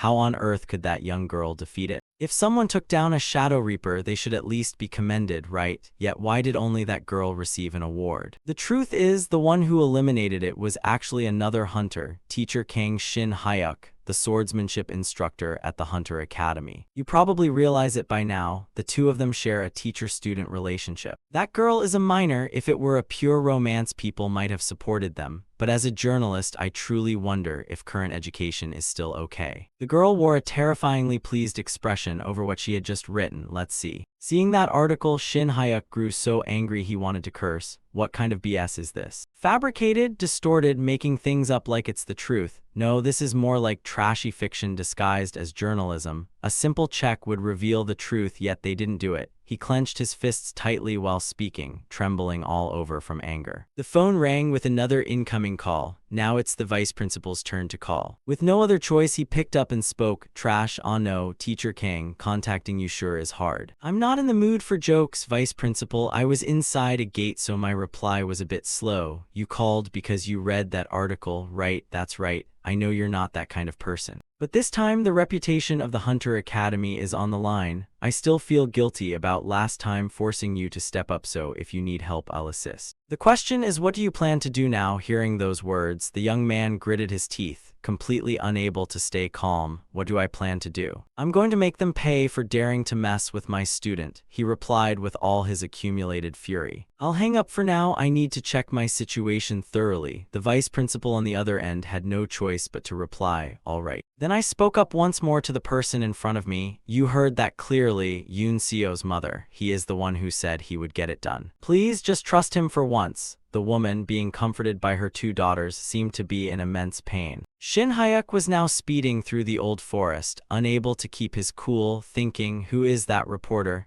I've never heard of them, and they didn't even appear in the novel. A complete stranger with no ties or connection, yet in a single night, they turned me into a corrupt teacher with a single article. If the original story painted Kang Shin Hyuk as an upright teacher, then this development. Wait, isn't this side story just born from my own existence? The side story has been unlocked, and it's starting to chronicle the life of the corrupt teacher Kang Shin Hyuk. That guy still kept that crazed look from start to finish. I finally couldn't hold it in anymore and shouted in anger, trying to vent, "I don't care who you are, but you're finished." Meanwhile, the old master was happily sitting there eating noodles. After a mouthful of noodles, his eyes showed sheer satisfaction. He picked up another bite of noodles to eat with the kimchi. He continued to put them in his mouth. After finishing, he let out a soft sigh of contentment. At that moment, Shin Hayek arrived with a gift bag in his hand. Seeing him, the old man happily chimed in, "Ho ho, back so soon?" I replied, "Yes, master, but I have to leave right now. Please take this." And handing over the gift bag without looking inside, the old man wondered, "What is this?" Shin Hayek answered, "It's sorghum liquor, master. I managed to stop by the duty-free shop." And as he picked up the bottle, Yu Ryong's expression became incredibly touched as he covered his mouth. This is truly moving. But then Shin Hayek turned and headed toward the gate, calling back, "I'm leaving now, I'll be back next week." And the old man called out after him, "Hey, disciple, stop for a second." Hearing that, Shin Hayek paused and asked, "What else do you need, master?" The old man shook his head, "Not that, you rascal, not that," and reminded him, "I don't know what's going on. But try not to kill anyone." And Shin Hayek's expression darkened as he nodded slightly. "Of course, I know that." Watching his back as he left, Yu Ryong mused for a moment before saying, "HMPH, you've finally got the look of a martial artist now, knowing how to put on that kind of face." Meanwhile, he was in the car, moving toward a certain destination with a very serious look in his eyes. Jaisal and Sun Hwa are also coming with me to Jeju. Honestly, I didn't want to drag them into messy situations like this. They kept texting me to check in. I thought to myself, but if I need someone to prove my innocence, those two are the best choice. They're reliable witnesses, but that's life.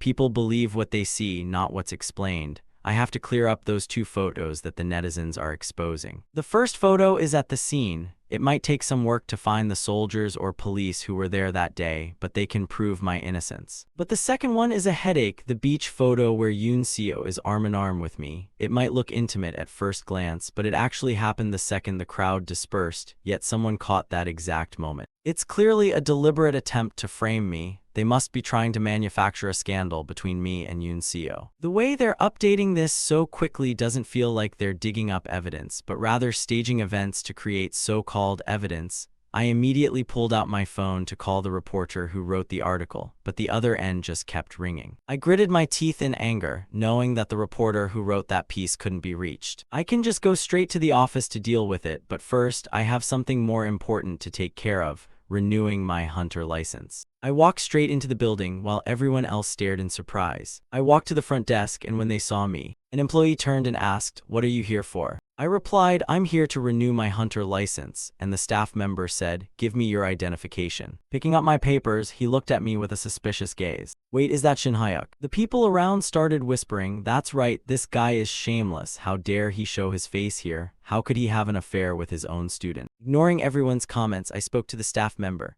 "I checked and there's an open slot for the exam, let me take it early." But he replied with an annoyed tone, "Well, renewal is fine, but look at the situation, Mr. Kang. As you can see, no one wants to team up with you." And the crowd behind him chimed in, "Who'd want to be in a group with that trash? I heard he didn't even graduate properly. He's probably an orphan, haha. That kind of person just drags us down." I don't know any of these people, but they all know me. My information is plastered all over social media, and those cyber leaks are dragging my photo from the school website like bandits. I let out a sigh, living peacefully. I'm afraid I'll be torn apart before I can even get any peace, and after thinking, I said, "I don't have much time. If not, just put me in any group. I'll work solo, that's fine, right?" Hearing that, the staff member frowned and replied, "Haha, fine, put him in group E." Hearing that, a fat man behind me asked, "Hey, supervisor, why are you shoving trash like him into my group?"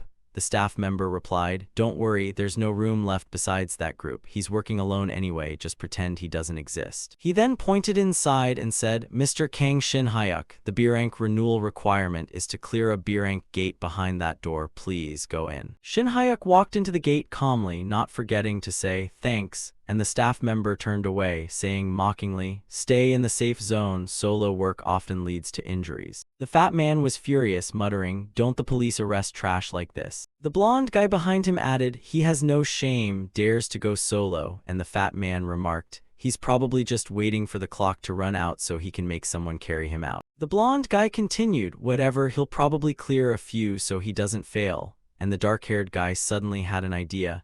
How about I run into him inside the gate and punch him a few times to blow off some steam? The staff member outside started checking his watch, muttering to himself, everyone should be a ways behind the lead group by now. Group E, go into the gate. You have a 3-hour time limit. As soon as he finished, the group began entering the B-rank gate. As soon as they stepped in, the fat man was suddenly stunned. He gasped, oh. Seeing that, the blonde guy asked, what's wrong? The fat man yelled, hey Dishik, how long has Shin Hyuk been in the gate? Dishik scratched his head and replied, I remember about 20 minutes. Why? The fat man stuttered, 20 minutes? Is it really just 20 minutes? No, the scene before them left Dishik with his mouth wide open in shock. How on earth could a B-rank gate for 6 people be cleared in 20 minutes? Just then, in the sky above, a blinding light shone down over the vast space, signaling that the dungeon had been cleared. Their eyes turned toward the back of the gate. Shin Hyuk stepped out from inside, his clothes covered in countless bloodstains, looking toward the crowd. I said, quit calling me that trash and call me by my name. Have you forgotten me?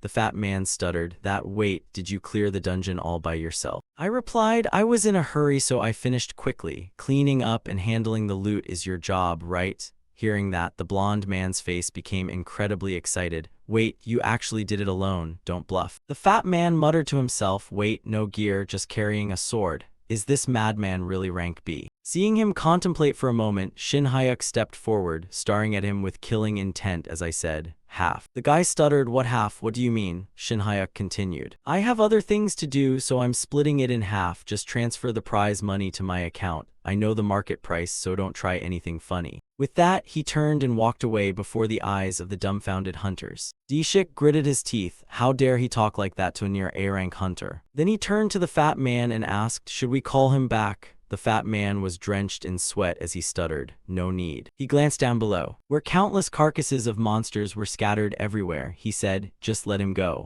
Turning outward, the staff member was still staring intently at the roster before suddenly whirling around, looking toward the gates where footsteps were echoing. Suddenly, Shin Hyuk emerged with a chilling expression, making the guy jump out of his skin and leaving him covered in goosebumps. The renewal check wrapped up in no time as the guy stammered, Shin Hyuk, how come you're alone? What did you do to those E-rank hunters? Wiping a smudge of blood from his body with a towel, he answered quietly, cut the crap, I'm still clearing out the monster carcasses in there. The guy asked in bewilderment, clearing it in under 30 minutes, that's the fastest record in the past 5 years. Hearing that, Shin Hyuk tilted his head and asked, who held the previous record? The guy replied, before this, a major guild did a group renewal test and finished in 25 minutes.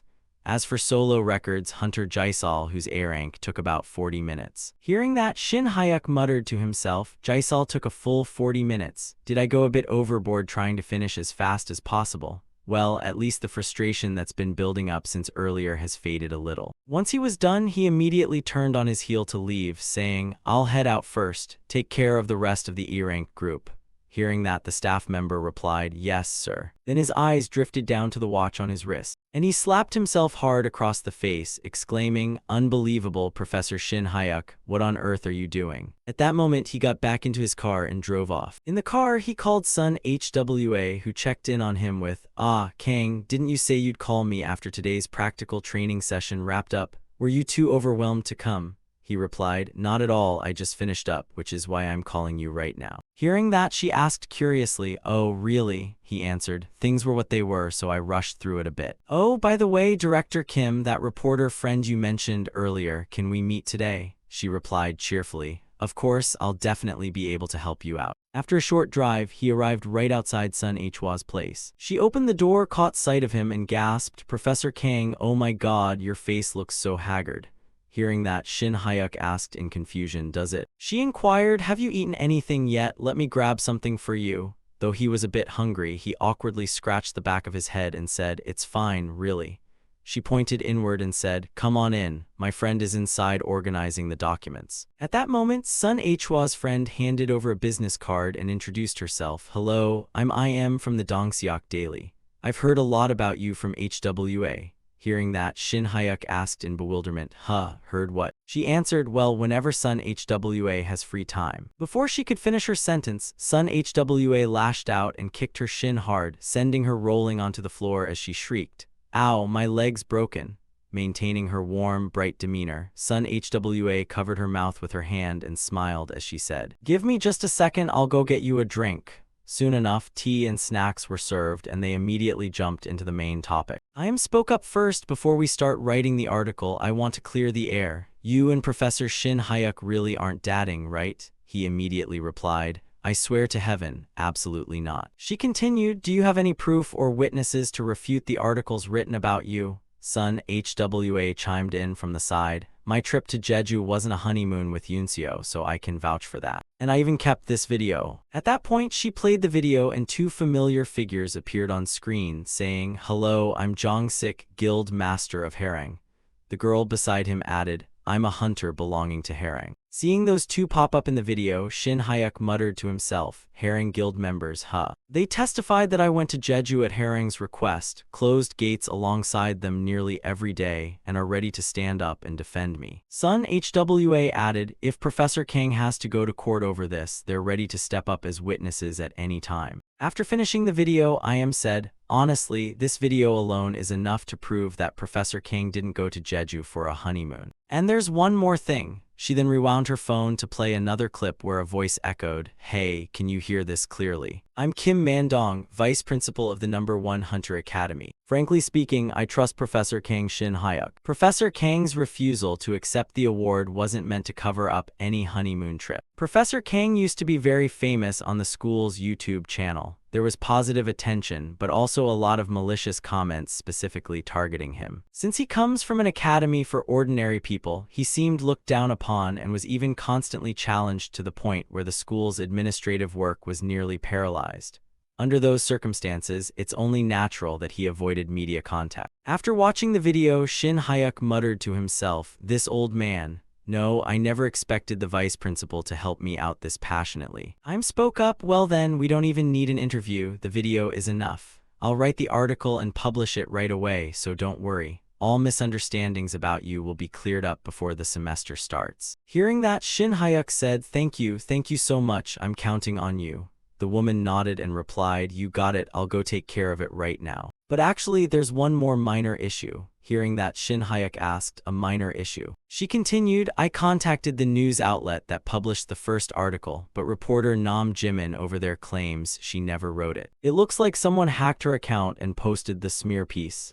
She then asked, have you ever made any enemies? Hearing that, Shin Hyuk bit his fingernail and muttered, there's no reason for anyone to hate me. I mean, this might not be over yet. I turned away to leave, saying, this time it's in the form of an article, but next time who knows what it'll be. I didn't plan on saying anything without solid facts since I'm a reporter, not a cop. Anyway, please be careful. I don't want to run into you as a subject in my own article. In response to her advice, Shin Hyuk said, thank you for the warning. Cutting to the evening, Shin Hyuk returned home exhausted and collapsed face first onto his bed, muttering to himself, at least Yunseo's innocence is proven, but who hates me enough to drag a student into this? And it's weird, I originally planned to just live a comfortable life teaching, so when did I start caring about students this much? Just as he was about to doze off, his phone buzzed with a notification. Professor Kang, if you're not asleep, check this out. He immediately grabbed his phone, stared at the screen, and muttered, what is this? Underneath the articles written about him, an endless stream of comments had flooded in. I'm Professor Shin Hyuk's lover too.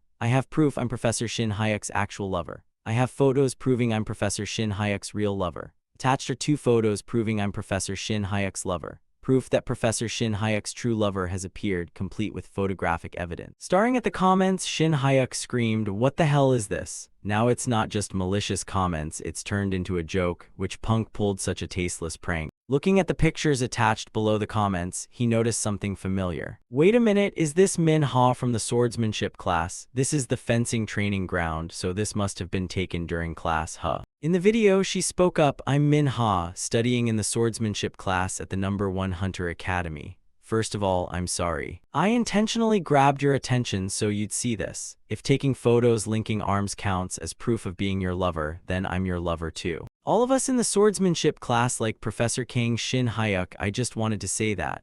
More and more comments kept rolling in. I'm the professor's lover too. Shin Hyuk, is that not right? I'm the professor's real lover. I even have an autograph right here. If you prepared it for me beforehand, that proves I'm Professor Kang's true soulmate.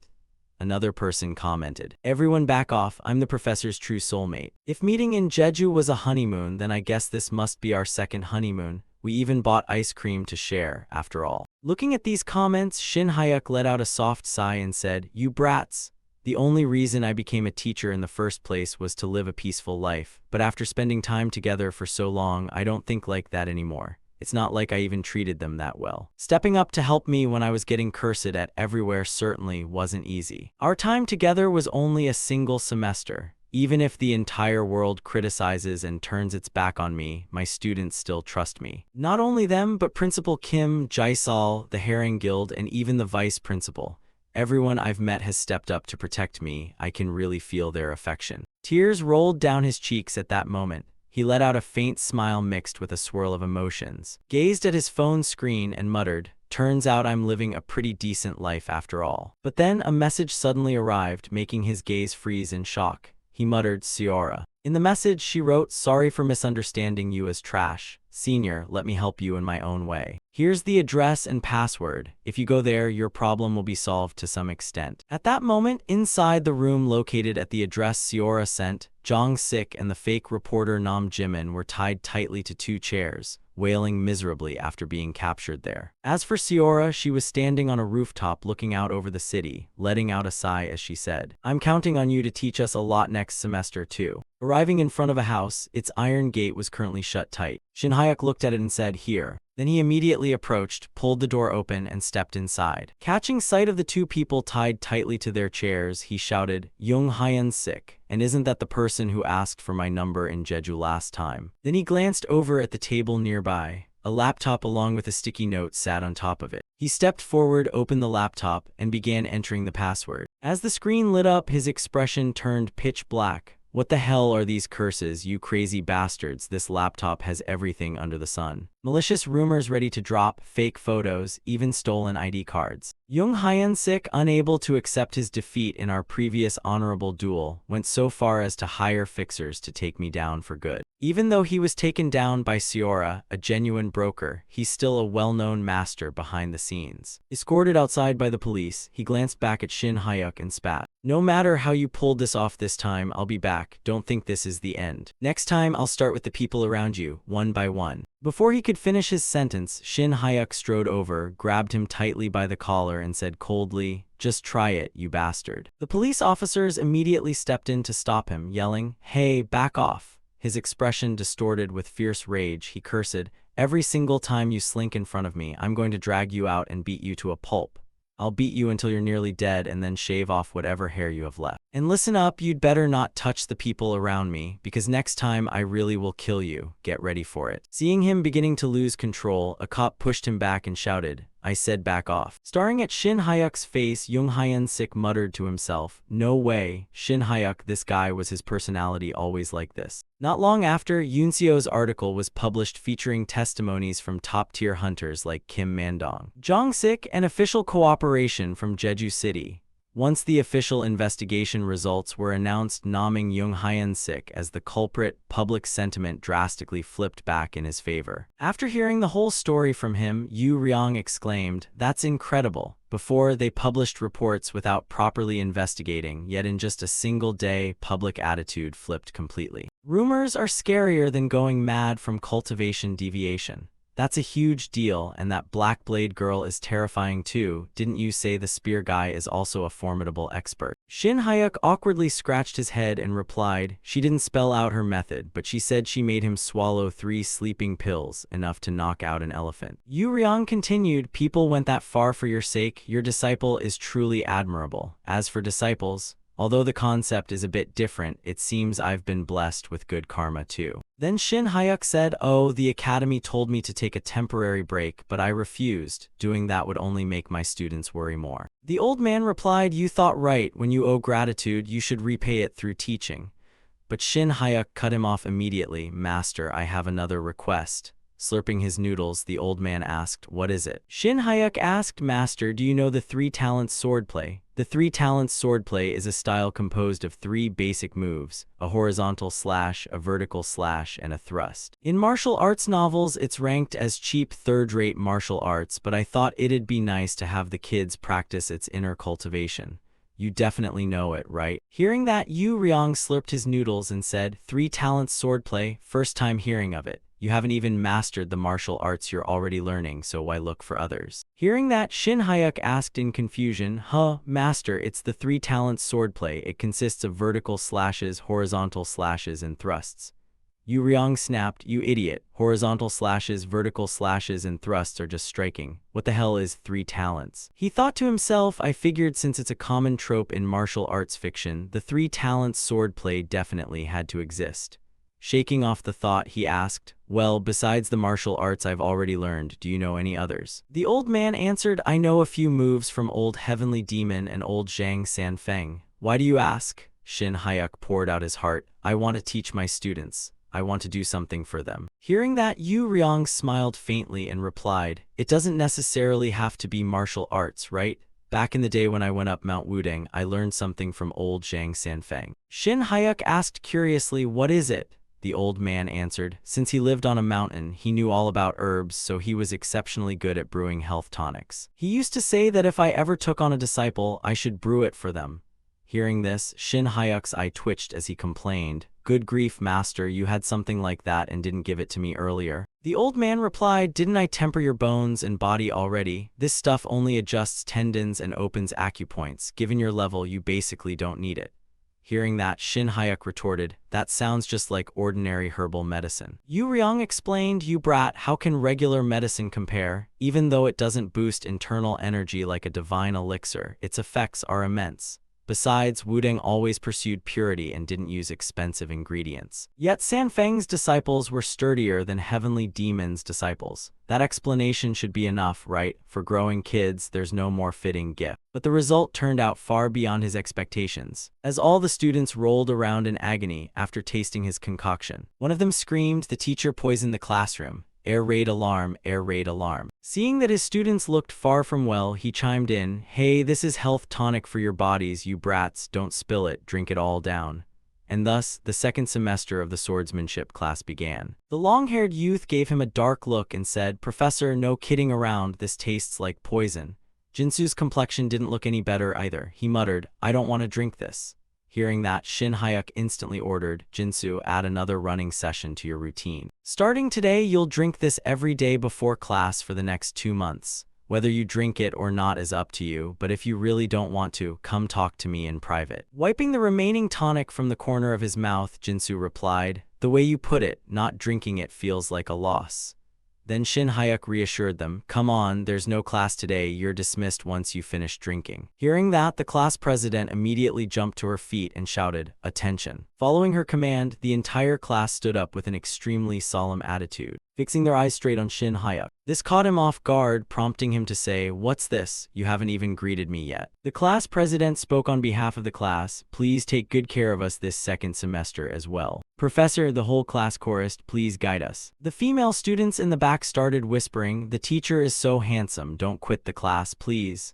Hearing that, Shin Hyuk let out a sigh of relief, secretly thrilled, looks like the kids were worried I might quit. Shaking off the thought, he answered, I'm not going anywhere, everyone dismissed. After all the students left the classroom, he was left standing alone on the podium. Holding a book, he muttered to himself, half a year already, time really flies. I originally just wanted to live comfortably, never imagining I'd become this attached to this place. While he was lost in thought, Seora appeared at the doorway, crossed her arms, and said, the kids really listened to you. How on earth did you pull that off? Seeing her suddenly show up, he said, Seora, you're here. What made you want to see me? She awkwardly peeked outside the door to check if anyone else was around before replying, what else could it be? You're super famous now, you know. Your image has improved a lot too, so they told me to try approaching you. Hearing that, Shin Hyuk let out a sigh and said, no wonder things have been so quiet lately. She continued, even if you wanted to hide, you're way too prominent. Honestly, I kind of expected it. The closing files on the Wave Guild and your duel with the vice principal. Despite all your explanations, too many abilities you wanted to keep hidden slipped out. Seora's expression turned intensely troubled as she warned, Senior, things are pretty serious this time. They told me I have to use any means necessary.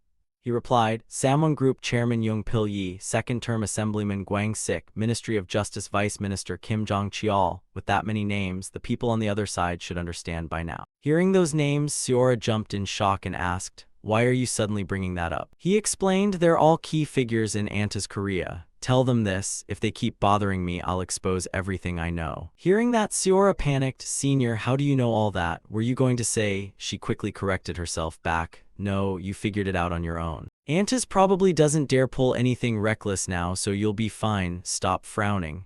Having wrapped up the topic, he concluded. No matter how well you hide a needle in a bag, it's bound to poke out eventually. Even if you want to conceal something, it'll be exposed one day. Just as Jong-sik said, my abilities were going to be known to the world sooner or later. I've done too much, there's no turning back the clock now. I've already made too many deep connections ever since I met my master and learned martial arts. Old man, ever since I became Kang Shin Hyuk, the original plot was bound to change. Shaking off the thought, he said, well then, there's no need to cling to the original rules anymore, nor is there any need to fear them changing. Faced with his words, a flurry of question marks popped up over Seora's head as she asked, what original plot? What on earth are you talking about since earlier? He stepped closer, placed a hand on her shoulder and said, it's nothing. I'm counting on you to help me this semester too. Afterward, he walked out of the classroom with a smile on his face, thinking to himself, the life of Kang Shin Hyuk is truly beginning now. Cutting to a few days later, a peaceful campus scenery unfolded with tree branches gently swaying in the soft breeze. Strange noises were echoing from the school restroom. Kids really adapt fast. One guy said, hey, do you still have any stamina potion left? The other guy shooed him away, buzz off, I only have one sip left. The first guy pleaded, come on, give me a gulp, good friends share, right? The tonic my master gave me was called Pleasure Water. Two guys were currently huddled in a bathroom, staring wild-eyed at the bottle in front of them, and the long-haired one laughed, haha, the score keeps going up. The bald guy nodded in agreement. Because of its incredibly bitter taste, it helped fight off sleepiness and improve digestion, making it a popular drink among students. Beside him, Jinsu gently set his glass on the table and made a few sounds. He sighed, I don't taste any bitterness at all. Is it because I've lived such a rough life that I've become like this? Min-hee looked down and chided, here you go again. Jinsu called out, hey Min-hee, go out with me, I won't let your hands get dirty with pleasure water. Faced with this half-joking, half-serious remark, Min-hee laughed, haha, get lost, you don't stand a chance. It was a bit worrying to have someone like Jinsu using that stuff so carelessly. But thanks to the synergy with the long-distance running exercises designed to build stamina last term, the fencing class achieved overwhelming results in the physical fitness test ahead of the upcoming midterm. Watching the students running hard on the field, one teacher exclaimed, Teacher Shin Hyuk, what on earth did you do to these kids to get results like this? Another teacher, holding a stopwatch, nodded in agreement. They're almost on par with the third-year students trying to get into the Ranger team. Looking at his students' convincing performance, Shin Hyuk chuckled to himself. Even though he wasn't their homeroom teacher, as an instructor for basic fencing, he felt quite proud. He thought to himself, I've already given them the tonic, so they'll have to train twice as hard this term. And so, the hectic summer of the second semester had passed. Autumn was drawing near. And in class, he spoke to his students, Chuseok is coming soon, so don't just focus on having fun. The midterms are right after the break. Remember that, okay? The students replied in unison, yes. He continued to remind them, spend some quality time with your families. Now, class dismissed. The whole class filed out. Min-hee turned back and waved, have a happy holiday, teacher. Watching the students gradually leave, he looked down at the notebook in his hand and smiled. Suddenly, two students approached, catching his attention. He turned back, puzzled, Yunseo, why haven't you two gone home yet? Yunseo replied playfully, we wanted to ask for your advice, teacher. The two girls exchanged glances and then Yunseo said, we're thinking of registering for the martial arts tournament. What do you think? Surprised by this sudden decision, he asked, the martial arts tournament. It was a martial arts competition between Hunter academies nationwide, known simply as the martial arts tournament. Students from Hunter schools across the country could participate. Because there were no grade restrictions, most third-year students usually achieved the best results. He rubbed his chin in thought. The staff meeting a few days ago had also mentioned the martial arts tournament. He had assumed the freshmen wouldn't be interested. Yunseo continued, the qualifiers start in November, so we're planning to register early. Yunseo followed up, what do you think, teacher? Are we not suited for it? He pondered for a few seconds and replied, you two are indeed good students, but you only stand out among your own age group. If you go up against second or third years with actual combat experience, it'll be tough. Yunseo quickly added, that's true, isn't it? If we join and get eliminated, we'd just be an embarrassment to you. Shin Hyuk was startled and asked, "Huh, what are you saying?" Yoonseo continued, "I heard that in her freshman year, senior Sejin also wanted to join, but the fencing teacher at the time didn't allow it because getting knocked out in the qualifiers would be embarrassing. In the end, she had to beg and go directly to the vice principal to ask for special permission." Hearing this, Shin Hyuk sighed, thinking, "That's intense. Is that how she became the student council president?" He then asked, "Look, why do you need to worry about my reputation? I don't care about stuff like that. If you want to compete, go for it." This left the two girls extremely excited, and they replied in unison, "Really? Thank you, teacher. We'll do our best." He nodded, "But once you join, you have to at least pass the qualifiers. I heard there's a special training class for tournament participants, so don't miss that." Hearing this, Yoonseo gasped, "Special training? Are we learning from you, teacher?" He replied, "Not sure. I don't know who's in charge yet, but it probably won't be me." This left her very disappointed. "Why is that?" He calmly replied, "I'm still a new teacher. Maybe the more experienced third or second year teachers will take over." Yoonseo asked again, "What kind of standard is that? Out of all the fencing teachers, you're the best one already." Before this compliment, he just smiled. "This kid really knows how to butter people up, but I'm busy, so it won't happen." The blunt refusal left her a bit deflated, and she said, "I don't like those training classes, but if it were you teaching, I'd do it." He immediately denied it. "That's not it. You know, the experience and secrets from teachers who have been here for years are very important, you know?" He thought to himself that those joining the martial arts tournament would have night classes on weekends. As much as he liked them, he couldn't sacrifice all his free time. Then he smiled and encouraged them, "Anyway, I'll submit your names to the vice principal. Make sure you prepare well for the tournament." But as soon as he met the vice principal, the man pointed at him and said, "Prepare for the tournament. You're in charge of the students, teacher." And just like that, his holiday was officially ruined. It made him want to turn to stone right then and there. He spoke up, his voice hesitant, "Yes, Mr. Vice Principal, but I'm only a new teacher. Shouldn't a third or second year teacher take on this duty?" The man rested his chin on his hand and replied, "Actually, Teacher Choi from the third year wanted to take it, but honestly, I think you're much better." Hearing this, he awkwardly scratched his head and replied, my students are only joining to gain experience. If it were under the supervision of a championship candidate like Sejin, wouldn't that be better?" Knowing he would say this, the vice principal cut him off. "I've already talked to Sejin. She also wants you to be the one in charge of the training class." Seeing that the old man was one step ahead of him, Shin Hyuk frowned and thought, "This old man always acts so fast."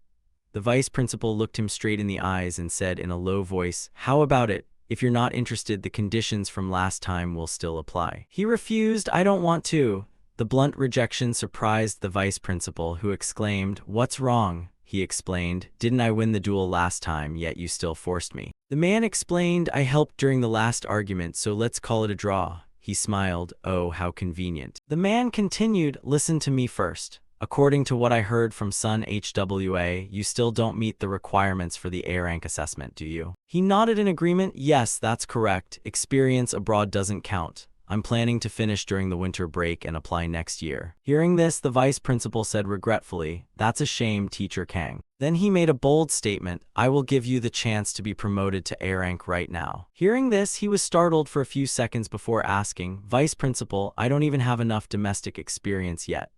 The man explained, "If you have a letter of recommendation from an SS rank hunter like me, you can qualify for the assessment even if you haven't cleared enough portals. With your abilities, you'll definitely pass. The third round assessment is right after Chuseok. What do you think?" The old man had gotten the better of him once again. This made him feel uncomfortable. Every time, the man offered exactly what he needed, and he couldn't refuse. That sweet honey was stabbing right at his greed. Just reaching a rank would mean a boost in his base allowance. Furthermore, if he were an A-rank hunter before winter break, his side income would explode. Everything happened so fast that his breathing became rapid. He stammered, "It's just that I'm busy for one day this weekend, so if we can arrange it on another day, I'll consider it."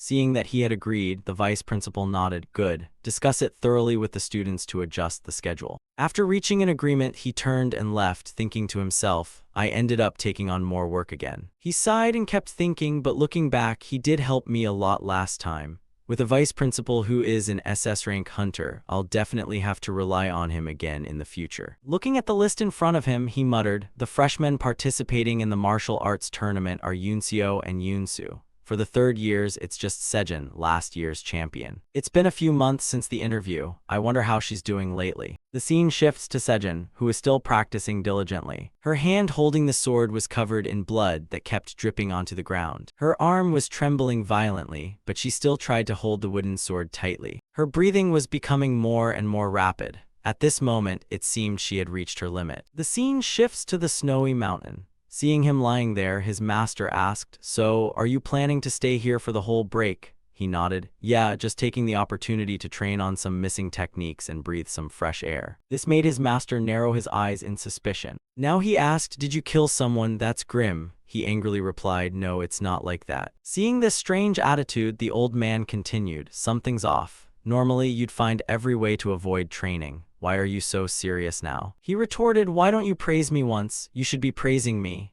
Master Yu Ryong replied, "I'm still thinking that making you focus is harder than cleaning up the mess of the beggar sect." He angrily plopped down into the snow and replied, "I was just thinking, what if I were even stronger than initially planned?" He thought to himself that the lives of the academy students had been changed by him to some extent. If he had decided to live his own life from the second semester on, he had to be proactively stronger. But he didn't know how the smallest change would affect the future of this world. At the very least, he had to be strong enough to protect himself and those around him. Then he sat up abruptly. "That's right, too." He turned to his master. "So, have you finished reading the text from my world yet?" The old man, still enjoying a light green chocolate bar, replied, "Of course, it wasn't that difficult." Thus, he handed over a martial arts manual and said, "Then please take a look at this for me."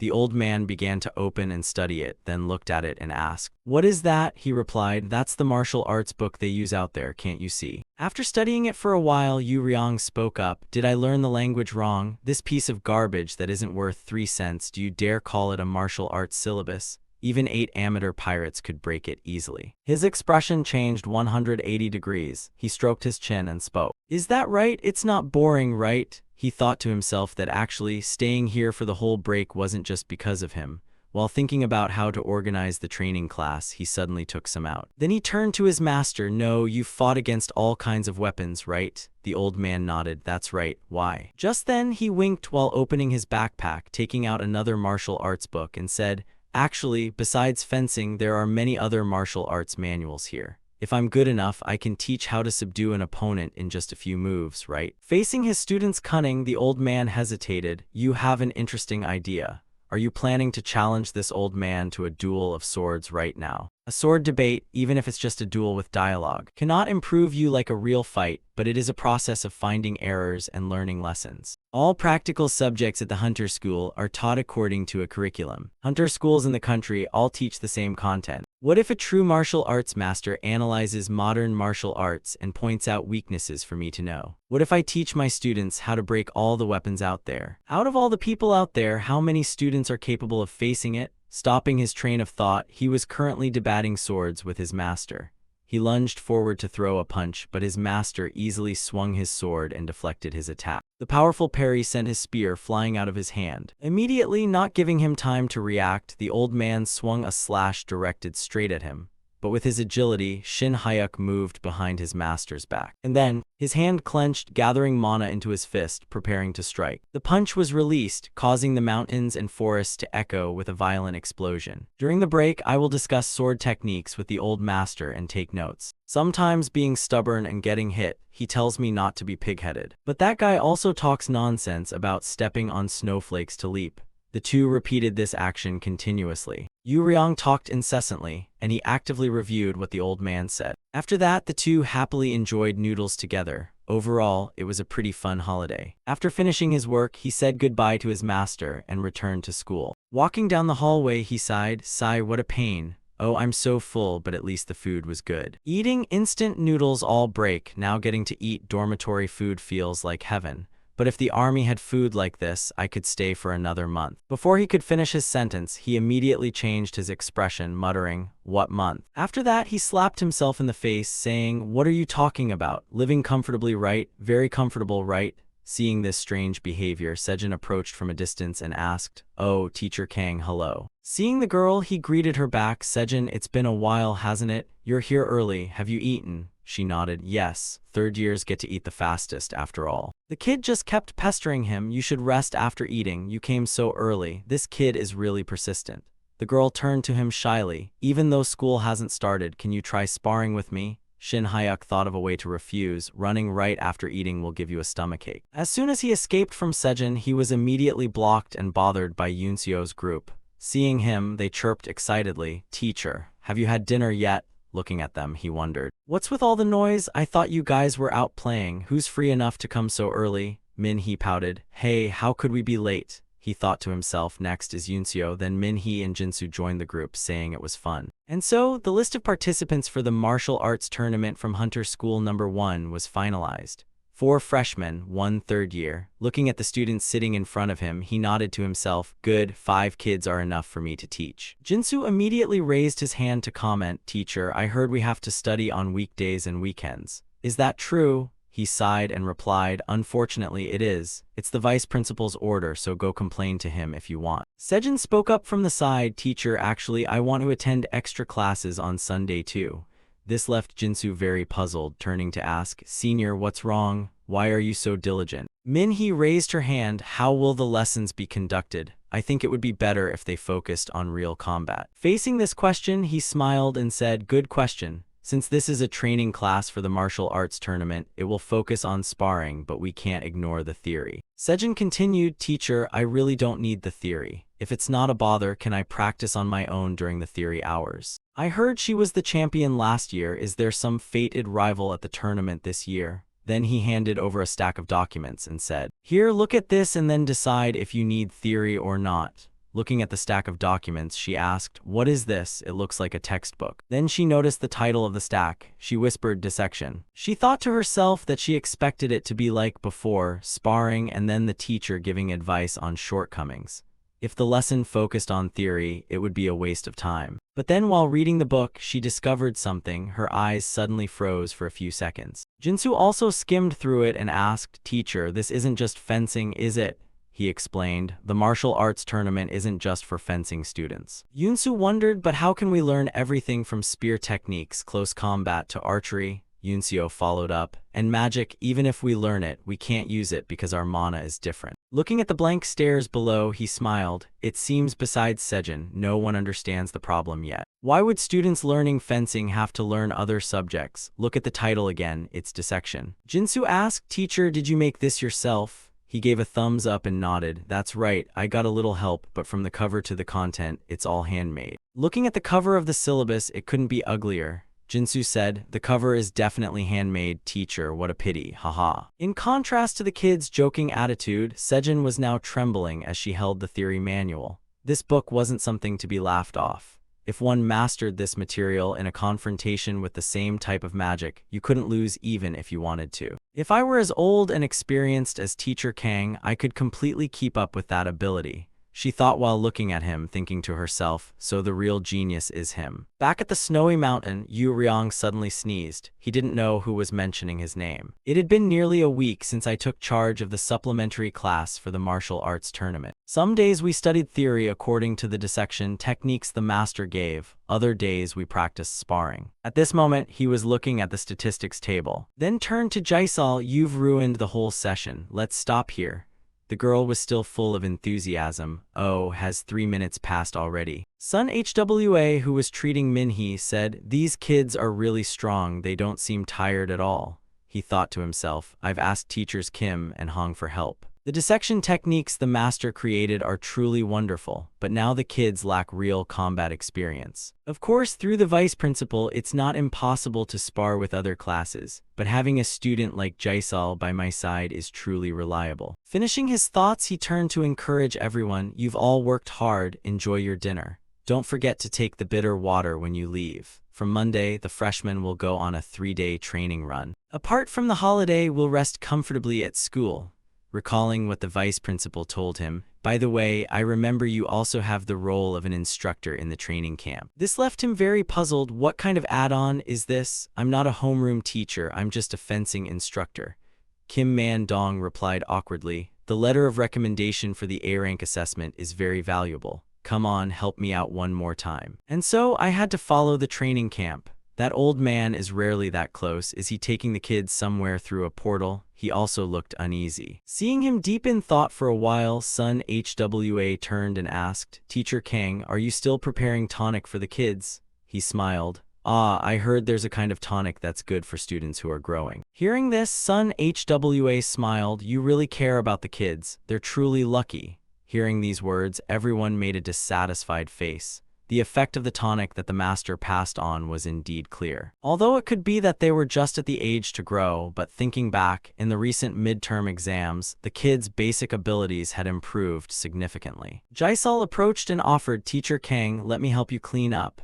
He waved his hand to refuse. Oh, no need, you've already helped enough, just go in first. She pouted, Are you sure, teacher? I'm still free. He smiled. Just having your help and training is enough for me to be grateful. Next time I'll treat you to a proper meal. After cleaning up, he stepped out of the training room, locked the door and muttered, Haha, another day has passed. Thinking about some time to rest, suddenly from behind, a voice spoke up, Teacher. Sejin's appearance made the smile on Shin Hyuk's lips fade. He was startled. Ah, you scared me. He turned to ask, Is that Sejin? Why haven't you left yet? Don't tell me you're asking to spar again. She shook her head. It's not that, actually I have something I want to tell you. Why are you so hesitant? She reached out and grabbed her other arm, hesitating. Actually, starting next week, I won't be able to attend the Saturday class anymore, the girl said in a very sad voice. This left Shin Hyuk stunned for a few seconds. My first thought was, what? My second thought was, why? If the number of students decreases, my work will be lighter. So why is my mood so strange? Perhaps it's because I prepared the training session quite carefully, so hearing that an elite student would be absent made me feel this way. I wasn't someone too passionate about teaching, but anyway, it was just Saturday. Yeah, just taking a break on Saturday. Looking at the girl now, tears flowing because of sadness, he muttered, Why on earth are you crying so miserably like this? The scene shifts to the outside. At this moment, the teacher and student were sitting on the schoolyard, confiding in each other. He said dejectedly, It's bad, the cafeteria closed early again, now I can only give you bitter water. Taking the glass that was emitting toxic fumes from his hand, her expression turned dark, but she still forced herself. It's okay, teacher, this way I calm down faster. Then he turned to ask, So from next week, are you going to go out hunting every weekend? The girl nodded. Yes, actually I like being taught by you better. But before she could finish, he asked curiously, But it's strange, even though students only start going for internships from their second year, there are no internships on weekends and the rules also forbid going out, right? She replied, My dad says he's going to call the vice principal directly soon. Sipping his water at that moment, he thought to himself, That's strange, would that stubborn, by-the-book old man give permission so easily? Curious about the brat's background, he turned to her and asked, If just one phone call does the trick, does your dad happen to know the vice principal? The young girl answered, Oh, my dad is the guild master of Aries. Hearing that, Shin Hyuk's expression shifted. He furrowed his brow, gazed at the kid, and thought to himself, The guild master of Aries? Turns out this little brat is also from a wealthy, powerful family. The girl continued, Actually, my goal isn't the domestic martial arts tournament. I'm only competing to secure a spot in the WHCU 19 Hunter Championship. WHCU 19 stands for the World Hunter Championship Under 19, which is the global hunter championship for contestants under 19 years old. Then, as if realizing something, he turned to her and said, Ah, right, winning the martial arts tournament lets you advance to the international competition. As the girl confirmed it for the first time, he thought to himself to think about the WHCU before even competing in the martial arts tournament qualifiers. She seems way too overconfident. But Sejin has already been the champion 2 years running, and there are even rumors that she'll take the crown again this year. He asked curiously, continuing, So you're participating in the WHCU this January? The girl hesitated and replied, Yes, I am participating. But before she could finish, he cut her in, So it's true, huh? Seeing how things turn out with Sejin's ability, she won't just make the top tiers, she can totally aim for the championship. But contrary to his expectations, she answered shyly, I got eliminated right in the first round. Shin Hyuk muttered, Eliminated in the very first round. She explained, My bracket luck was terrible. My very first opponent was last year's tournament champion. Hearing that, Shin Hyuk let out a long sigh. Oh man, that must be super frustrating, right? the girl replied. It'd be a lie to say it isn't, but I can't blame it on luck. If my skills were strong enough, I wouldn't have gotten eliminated. Looking at the girl in front of him, he was reminded of his own past back when he was diligently writing stories. He turned to her, gently patted her head, and praised, "You really are an exemplary student, aren't you?" This affectionate gesture made the girl turn bright red with shyness as she stammered, "What are you doing, Professor?" Her startled reaction caught him off guard, too. Regaining his composure, he continued, "Most people tend to be lenient with themselves. But sometimes, looking at Sejin, it doesn't seem that way at all. Yet nobody ever acknowledges that kind of hardship. Instead, people just feel sorry for her." Those words seemed to strike right at the girl's heart, leaving her expression deeply flustered. With tears welling up in the corners of her eyes, ready to spill over, "Whoa, you just lifted someone else's daughter to cloud 9. Are you planning to turn around and run away now?" He stood up to leave, saying, "I'll head out first. Why don't you go catch some fresh air before coming back inside? As for the Saturday classes, I'll talk to the vice principal one more time." And that wasn't just getting eliminated in the qualifiers. Your opponent ended up winning the whole tournament, so basically, you're practically the runner-up. "You did great. Stop losing your confidence." Following his words of encouragement, the young girl stood up and bowed deeply, shouting, "Thank you, Professor, I'll definitely do it." Shin Hyuk furrowed his brow, waving his hands as he protested, "Hey, I told you to shake off the tension." Watching his retreating figure, the girl's mood seemed to brighten up quite a bit. She cast her gaze toward the phone buzzing in her hand. The caller was none other than her father. She picked up and answered, "Hello, Dad." Her father scolded her harshly. "Why'd it take you so long to pick up?" Trembling, she stammered, I'm sorry, I was busy seeking some advice." Her father snapped angrily, "Seeking advice for what? You just need to listen to what your father says." After the father and daughter exchanged words for a while, she was left standing blankly in the middle of the school courtyard, deep in thought. Guild Aries, a prestigious guild of upper mid-scale. In the story, the heir of Guild Aries split off to found a new guild named Dawn. That person was Kim Si-yeon, an extremely stubborn character who despised her parents so much she even changed her name. When the protagonist Kim Do-hyun was a sophomore, the internship guild he was assigned to was Dawn, and while Sejin was supervising Kim Do-hyun, the two eventually fell in love. No wonder such a talented character never appeared in the original work. That really is strange. I thought she was just an elite supporting character, but it turns out Sejin is actually the female lead. If the original plot doesn't change, the relationship between Sejin and her father will completely fracture. The starting catalyst is the WHCU tournament this coming January. Failing to achieve good results, Sejin gets severely berated by her father. Time and time again, perhaps the author really valued reader immersion. Sejin's father was written as a master of psychological manipulation. Because the author's writing skill was so good, reading it made me clench my fists. Shin Hyuk sighed and muttered, "And to think he's her parent. Talk about suffocating." Leaning back onto his beloved bed, he kept muttering to himself, "Even though Sejin is practically guaranteed to win the martial arts tournament this year, I finally understand why she's always so anxious. It's nothing unusual among the top 10 powerhouses and reincarnated students. She's one of the coldest, most ruthless perfectionists. Because her father is the Sword King Kim D-chan, an S-rank hunter. A genius choked out and squeezed by her own father, using every connection imaginable to prevent his daughter from gaining independence. If Kim D-chan were my dad, I would have packed my bags and run away long ago." He fell into deep thought for a moment, recalling his own image from the past. Back when he achieved poor grades, his father would tear up his test papers and step forward to chew him out. Later on, Sejin ends up defeating her father. She receives an apology, makes up with him, and it ultimately ends in a happy ending. But honestly, I don't like that arc one bit. It just brings back old memories. Blood ties and forgiveness aren't some magical wand. The people involved must have huge nails driven deep into their hearts. Just looking at how her father forces her to intern on weekends, ignoring school regulations, is enough to show how heavy the burden is. Come to think of it, Sejin is a high school senior while also pulling double duty as the student council president. With makeup classes afterward and monster hunting internships all weekend long, I wonder if she even gets any time to rest. Even if I don't interfere, things will definitely work out fine in the future anyway. Recalling the images of the young girl earlier, always caught in a gloomy state, he mused for a moment and muttered to himself, "But should I intervene anyway?" When he went back to ask his master, it left Yu Ryong utterly baffled as he asked, "If you interfere, what do you plan to do?" The old man scolded, "Disciple, what on earth do you expect to achieve if you interfere? What can you even do?"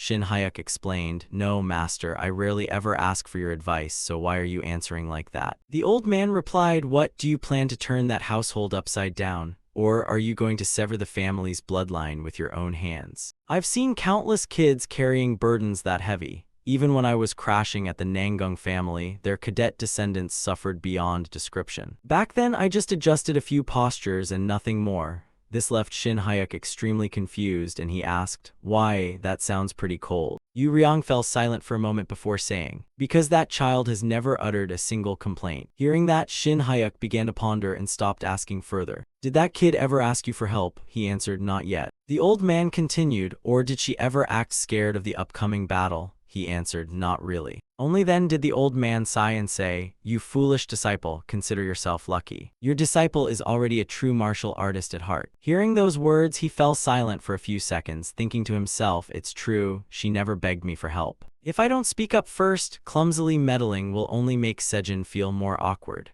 The WHCU tournament isn't until next year, and there hasn't been any falling out with her father yet. Overthinking gave him a splitting headache. Holding his head, he groaned, oof, my head hurts. Seeing him like that, the old man spoke up, why don't you pick up your sword? Sparring is the best way to vent your restlessness.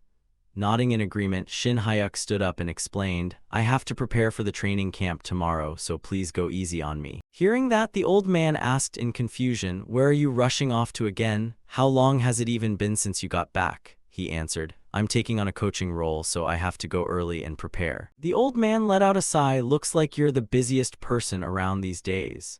Gripping his sword tightly, Shin Hyuk said, don't remind me, because of all this, I haven't had any time to train myself lately. He closed his eyes and reflected, ever since taking on the martial arts class, I've been way too busy. Next week there's also the A-rank promotion exam. After the exam, I still need to treat Teacher Kim and Teacher Hong to dinner. Tomorrow I also have to head to the training center for my coaching duties. Even though I was busy with deadlines back when I was a writer, why is life in this world even more stressful? The moment I reincarnated, I had to start student life, and on top of that, adapt to King Shin Hyuk's body. I went searching for karma on the mountain only to meet my master, and even during summer vacation I didn't get any free time, bouncing between hunting and training.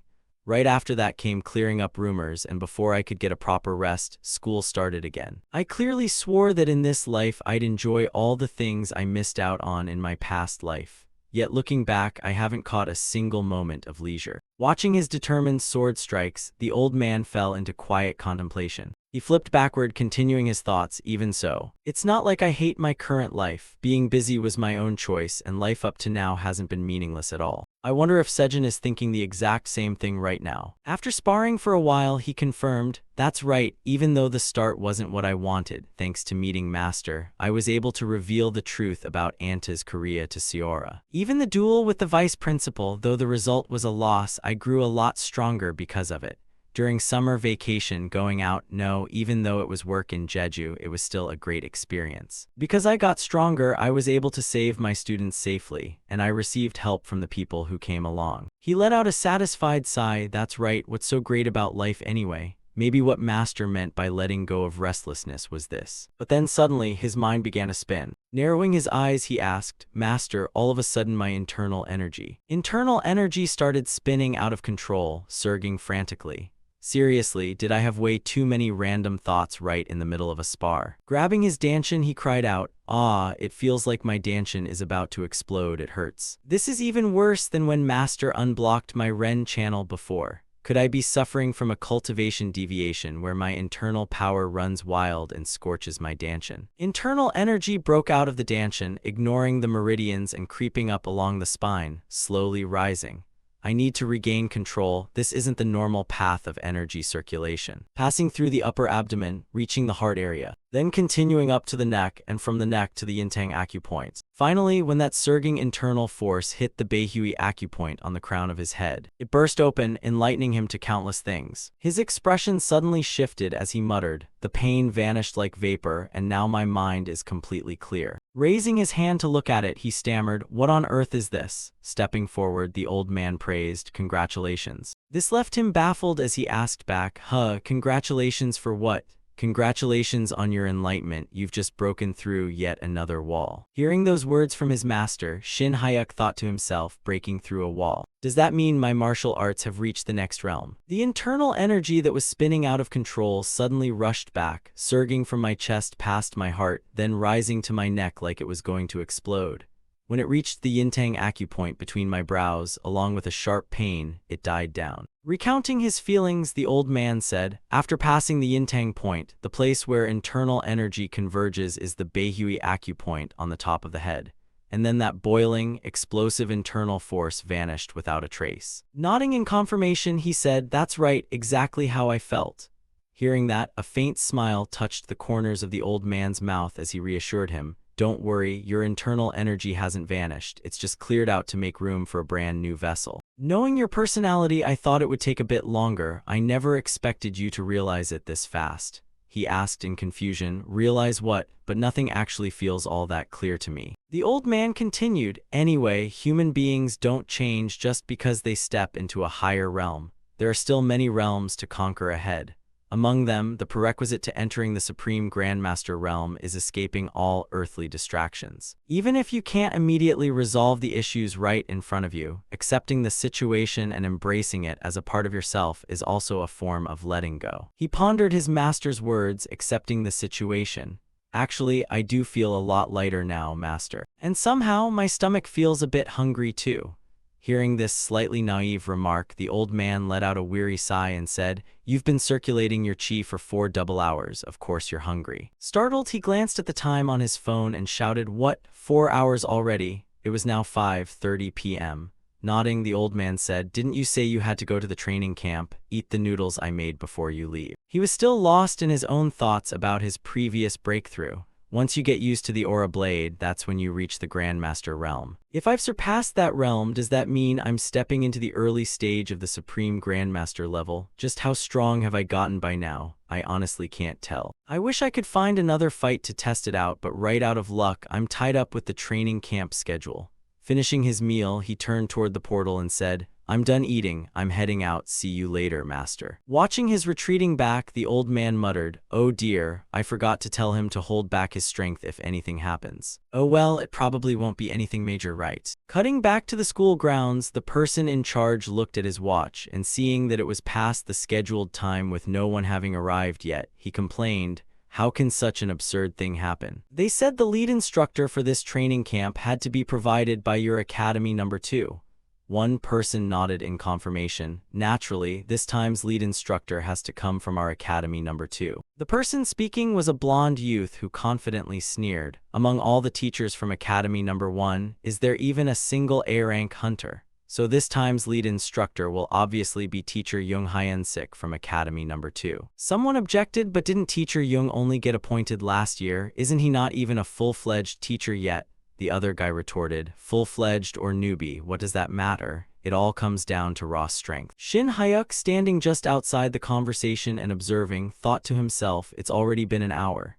These guys rushed their prep and barely made it to the training camp on time. And instead of getting straight to dividing up duties and responsibilities, they're arguing over who gets to be the lead instructor, the one in charge of everything here. Are they mortal enemies or something? Nobody's willing to back down. I heard schools care a lot about face, but to this extreme. The blonde youth raised his voice again, so how about the teachers from Academy number 1 step up and we settle this through a duel? Hearing that suggestion, Shin Hyuk stroked his chin and thought to himself, oh nice, that's way better. Talking endlessly gets us nowhere. A quick duel to decide the winner is 100 times cleaner. Another brown-haired teacher stroked his chin and muttered, a duel, what the heck? Do we really have to go as far as a duel just to pick a lead instructor? The blonde guy replied, got any other ideas? If so, speak up. He answered, if we absolutely must fight, let each school send 5 representatives to battle it out. Looking at the man, Shin Hyuk thought to himself, oh look, seems our school finally has a teacher who actually uses his brain. Even though Academy number 2 has A-rank hunters, they also have C-ranks, whereas all the teachers from our school are B-rank hunters. Refusing the proposal, the blonde guy shook his odd head, no way, we've only got 30 minutes left before the training camp survey time expires. The person in charge is waiting, so let's keep it neat and do one-on-one matches. What do you say, scared? Hearing those words, the teachers from Academy Number 1 grew furious. Shin Hyuk sighed softly in the back, continuing his thoughts. How ridiculous. Aren't they all just trembling at the mere label of A rank? Then the blonde guy stared straight at him and called out, "Isn't that teacher Kang Shin Hyuk over there?" Hearing someone call his name, he pointed at himself and replied, "Ah, yup, that's me, I'm Kang Shin Hyuk." The blonde guy continued, "Oh really? I heard you fought the vice principal over there and even lasted a few moves. I thought you'd step up bravely, but are you just going to hide behind others like a coward?" Another guy chimed in, "I heard you can even use the aura blade. Was that whole thing just staged?" Shin Hyuk replied awkwardly, "Yeah, well, think whatever you want, I'm not fighting." He thought to yourself, don't even think about trapping me into this. If Jaisal were here instead of me, she definitely would have jumped right out. But what good would that do? Even if I win, it'll just puff up the egos of guys who already look down on people who didn't graduate from Hunter Academies. Then the guy sneered again, "Come to think of it, you've been getting tangled up with students in the news lately, haven't you?" That remark completely snapped his temper. Rolling up his sleeves and clenching his fists, he stepped forward. "You've crossed the line. Let's duel." Seeing this, a teacher nearby hurried over to stop him. Teacher Kang, calm down. Someone from the back called out, "Teacher Beak, can you take this match?" Teacher Beak looked flustered and replied, "Well, I suppose I could." He thought to himself, none of the other teachers look like they want to step up anyway. He proposed, "If I win, you drop your claim to the lead spot." "Deal." The blonde guy answered, "Sure, if you back down, we'll even thank you." Shin Hyuk spoke up, "All right then, settled. I'll take the field, and as for you guys, feel free to send all your teachers in at once." Taken aback, the blonde guy spat out whatever he was drinking and shouted, "Ha ha, Teacher Kang sure knows how to joke around. You've totally got YouTuber material. Never knew you had that kind of talent." Teacher Beak tried to intervene from behind. Teacher Kang, seriously, joking like that? He cut him off, "I'm not joking. Do I really look that insincere to you?" Wiping away tears of laughter, the blonde guy sneered, "Looks like getting mentioned in the press has let your ego go through the roof. Let me show you that the real world isn't that forgiving." Shin Hyuk grabbed a stick, jammed it into the dirt, and began drawing a circle, saying, "That's my line. If we keep arguing over who gets to be the referee, we'll be fighting all day. How about this? Whoever gets pushed out of this circle first loses." Hearing that, the blonde guy thought angrily, what gives this punk the right to be so stubborn? Smiling, he replied, "Fine, but all of them is a bit much. We'll just send 3. A black-clad youth stepped forward from the back and asked, "Teacher Park, are you seriously going along with his idea?" The blonde guy turned around and said coldly, "Whoever speaks up takes responsibility. Besides, our medical teachers are skilled. What's a broken leg or a cut arm between friends?" That statement left the teachers from Academy Number 1 deeply worried. In contrast, the teachers from Academy Number 2 looked utterly thrilled. Once their 3 representatives stepped forward, he looked at them and announced, "All right, the time limit for this match will be 10 minutes. Anyone who gives up or gets pushed out of the circle loses." The guys from the other side nodded to show they understood. Gripping his sword tightly, he stepped forward, thinking to himself, "Ever since entering the new realm, minor changes have started showing up. The internal power in my danchin has shrunk drastically. Not really shrunk, but more like it's been compressed insanely tight. Other than that, nothing else seems very different. Oh well, might as well use this chance to test it out." The referee outside blew his whistle and called out, "All right, begin." As soon as the words left his mouth, the Academy Number 2 teachers rushed straight toward him, launching a lightning-fast attack. This prompted their teacher to exclaim admiringly, "Vanguard sword style," summoning the major tactical formation. The blonde guy sneered, "Why hold back? We need to crush them until they can't utter a single word." The spear wielder tightened his grip on his weapon, and then hurled it straight at him like a projectile. This caught him off guard, and he thought to himself, "A spear? I thought he'd stay back to guard the formation, but he's more aggressive than I expected. Maybe after dodging this, the swordsman will close the distance and attack while I'm off rhythm." Just as he predicted, the moment he dodged the spear, the swordsman lunged from the side and immediately unleashed a slash directly at him. A sharp metallic clash rang out, and a piece of a blade snapped off, flying into the air. The teachers from school number 1 were left completely stunned, because he had managed to cleave the man's sword in 2 with his bare hand, even leaving a cut on the man's face. This left his opponent wide-eyed with shock. He looked at his hand, now wrapped in aura blade, and thought, "Oh, is drawing out the sword really this much easier now?" The mage behind them raised her hand high and shouted, Alright, stand back now. She summoned a fire dragon. As soon as it appeared, it let out a roar and charged straight at him, preparing to strike. This startled Teacher Beak, who was watching from the sidelines, and he shouted, "Why is an ultimate magic formation being used during a spar?" Seeing the attack coming his way, he thought to himself, so the rank hunter they mentioned is this mage. This is dangerous, this is going to be a bit troublesome. But he suddenly remembered his master's words while learning the heavenly demon sword technique. A heavenly demon at the absolute pinnacle once baffled me, even though I was a realm higher than him. It was like a realization clicked for him, so that's how it is. He never said it couldn't be broken, because back then his master was at the supreme level and had seen through the entire flow of mana. He had discovered the weak point of this attack. His hand was once again enveloped in an aura blade, preparing to unleash a counterattack. Jun Hyun was panting, red energy swirling around her. This was an A-rank fire magic, explosive flame. Shin Hyuk raised his sword. This was different from the fireballs used by low-level hunters. Even when slashed with aura, it would explode, dealing area damage, truly a troublesome type of magic. Jun Hyun was terrified. No way. The scene that unfolded left everyone bewildered, but it was as if nothing had existed there in the first place. Shin Hyuk stood with his legs wide apart, his right hand using his sword to slice away his opponent's ultimate move. The explosive flame, cast by an A-rank magic teacher from Hunter School No. 2, Kim Young-hyun, had been dispersed into thin air by a single swing from B-rank fencing instructor Kang Shin Hyuk. A teacher observed with a look of pure astonishment, his eyes wide as he muttered, "What just happened? Did you guys see that?"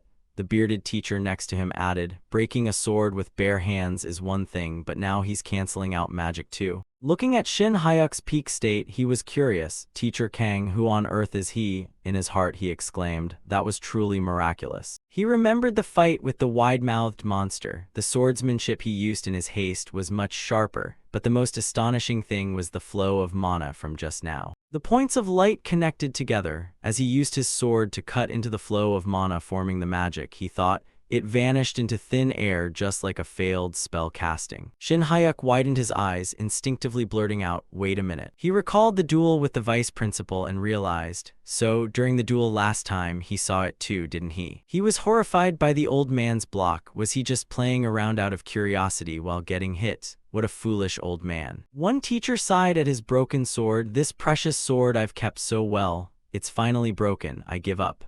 The spear teacher followed suit, raising his hand. "Same here, I don't want to risk my life and get injured." Shin Hyuk leaned his sword on the ground, watching the two teachers walk away, his mind swirling. If the sword is broken, just cover it with aura. These guys have no spirit. That spear teacher seemed smart, but if he were truly wise, he wouldn't have dared to charge at me. Shin Hyuk asked, "Well then, Ms. Kim, what will you do?" Young-hyun clenched her fist and replied firmly, "I will keep fighting." Shin Hyuk touched his neck and said casually, "Is that so? Up to you." But in his heart he judged, a lone mage is probably going to have a hard time, but in terms of spirit among the three, she is still the strongest. Watching Young-hyun spread her hands to release a fireball, he highly valued her spirit, even though that wasn't a wise choice. Shin Hyuk narrowed his eyes, calmly observing, "Casting again? Even my master hardly had any experience fighting mages, so I'm quite curious."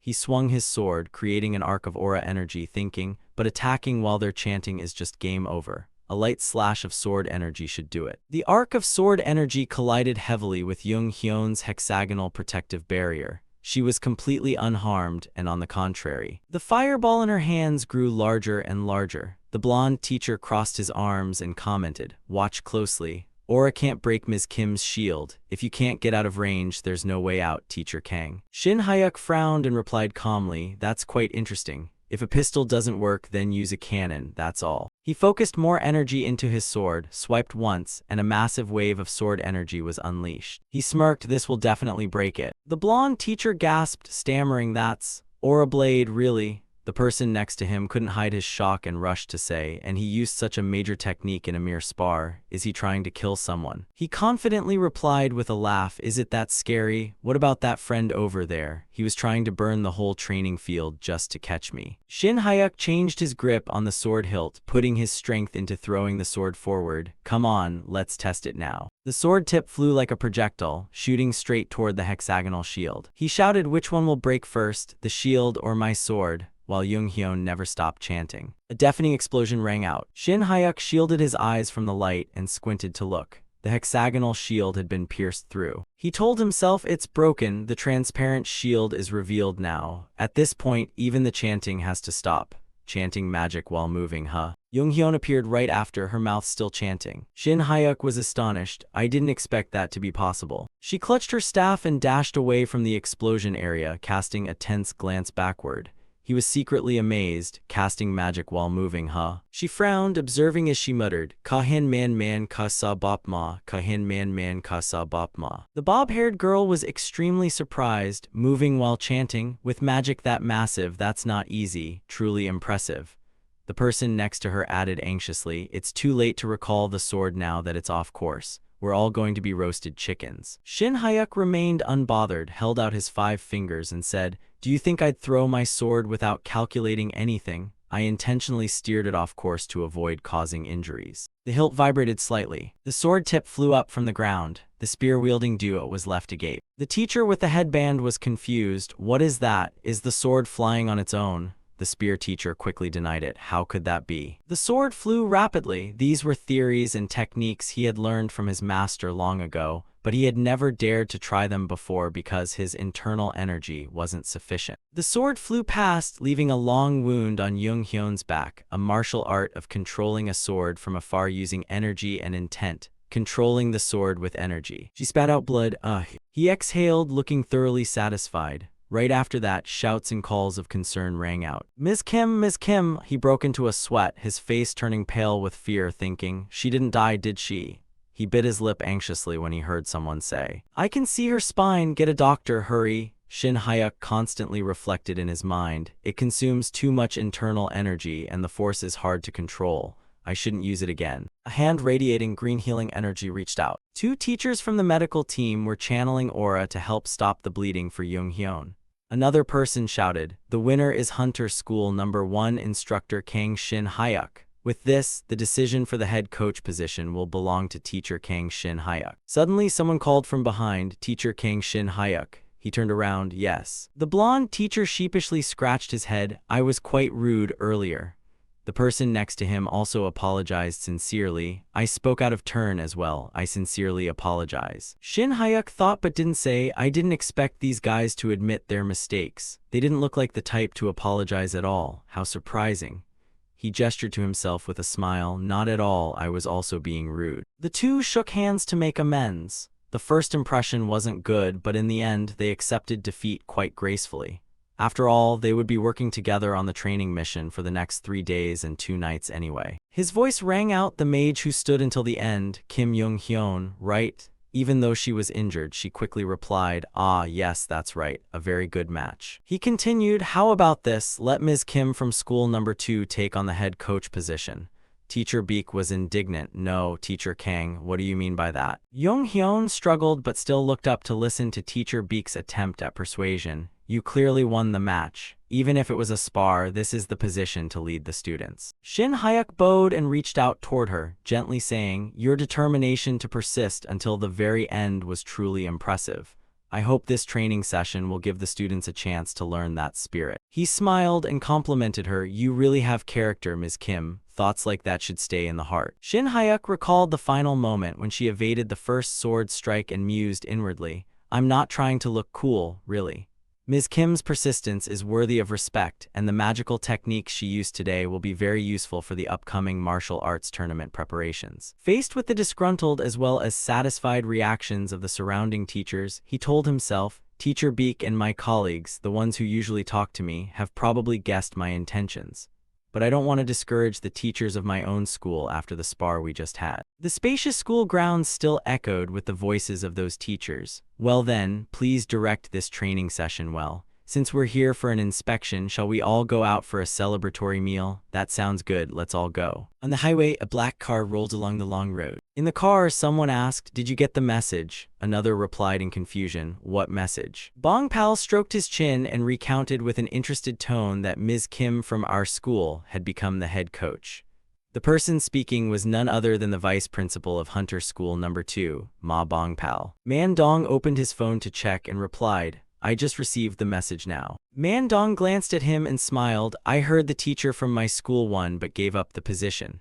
That person is from Hunter School Number 1, Vice Principal Lee Man-dong. Bong-pal turned, shocked and panicked. What? But your school doesn't have any A-rank teachers. Man-dong didn't bother looking at him. It's no big deal, just luck.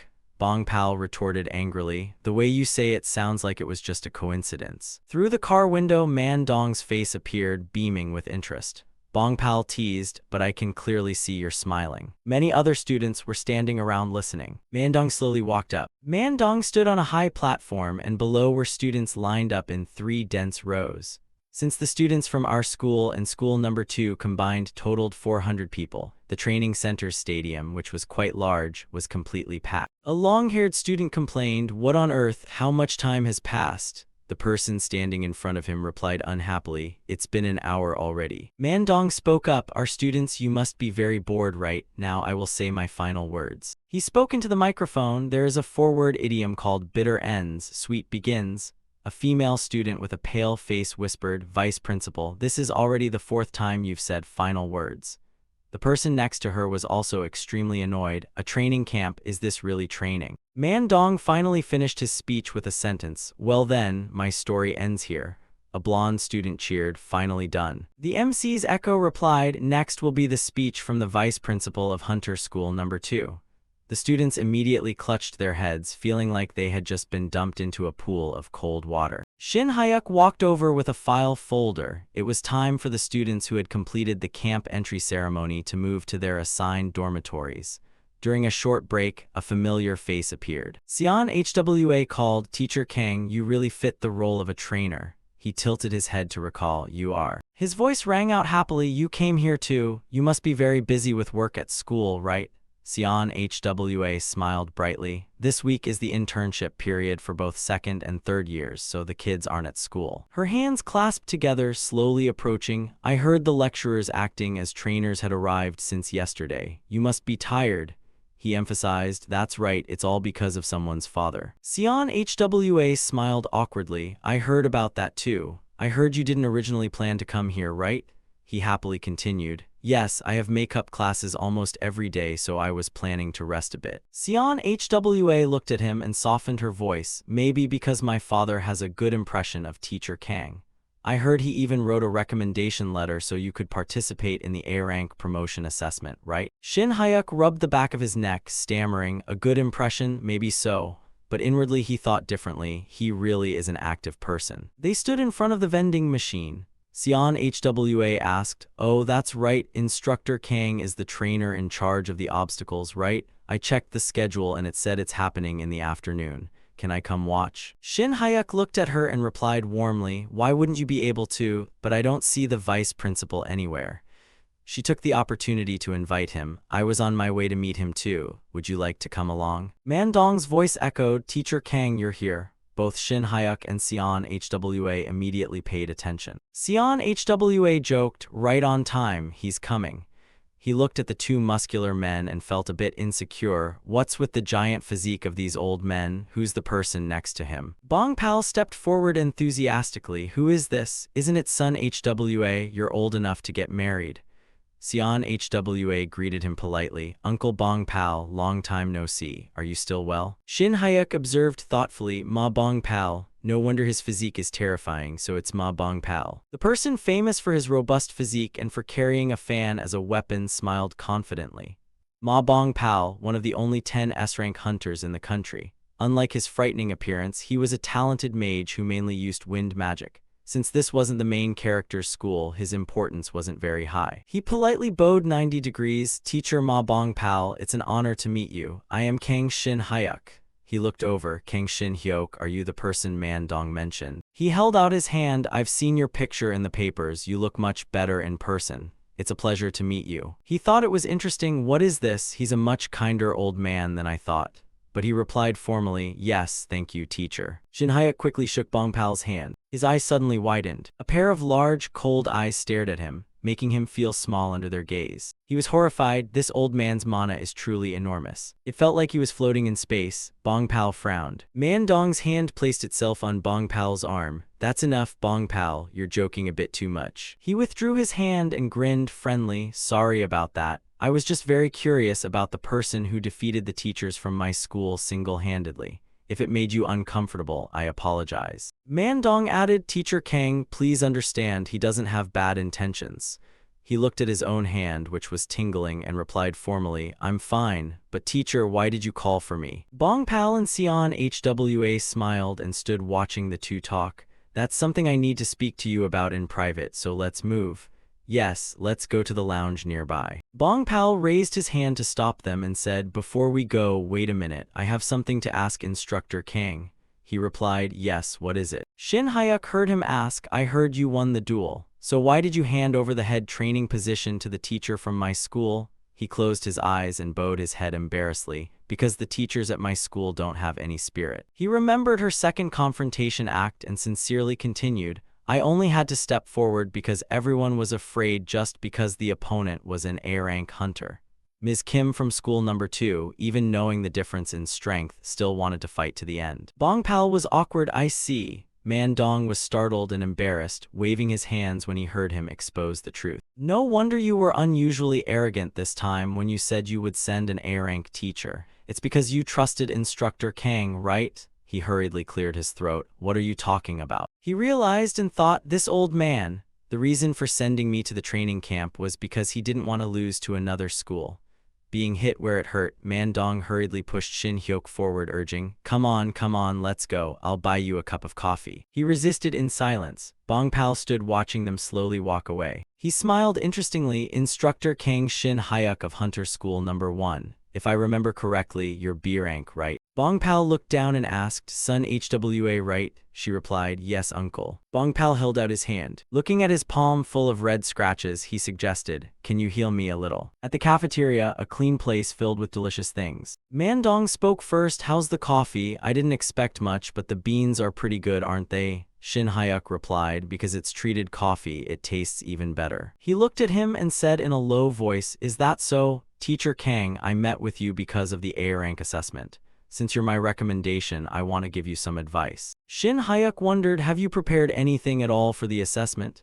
He raised his coffee cup to his mouth and replied calmly, because I have to teach makeup classes for the kids, I haven't prepared anything special yet. Mandong quickly asked, is that so? Do you know the procedure for the A-rank assessment? A temporal gate appears. Shin Hyuk already knew. I heard it involves conquering an A-rank gate. He acknowledged, that's right, they will evaluate you at the A-rank gate and the examiners will accompany you corresponding to the number of people. There will be an S-rank hunter accompanying you as the main examiner. He paused to think, an S-rank hunter is coming too. This is the first time I've heard this. But he asked, then, is the vice principal the main examiner? He held out his hand and explained, no, I am your recommender so I cannot be an examiner, although with your strength it doesn't matter who comes. Shin Hyuk closed his eyes and sighed, but if it were the vice principal, a familiar person, it might have been a bit more comfortable.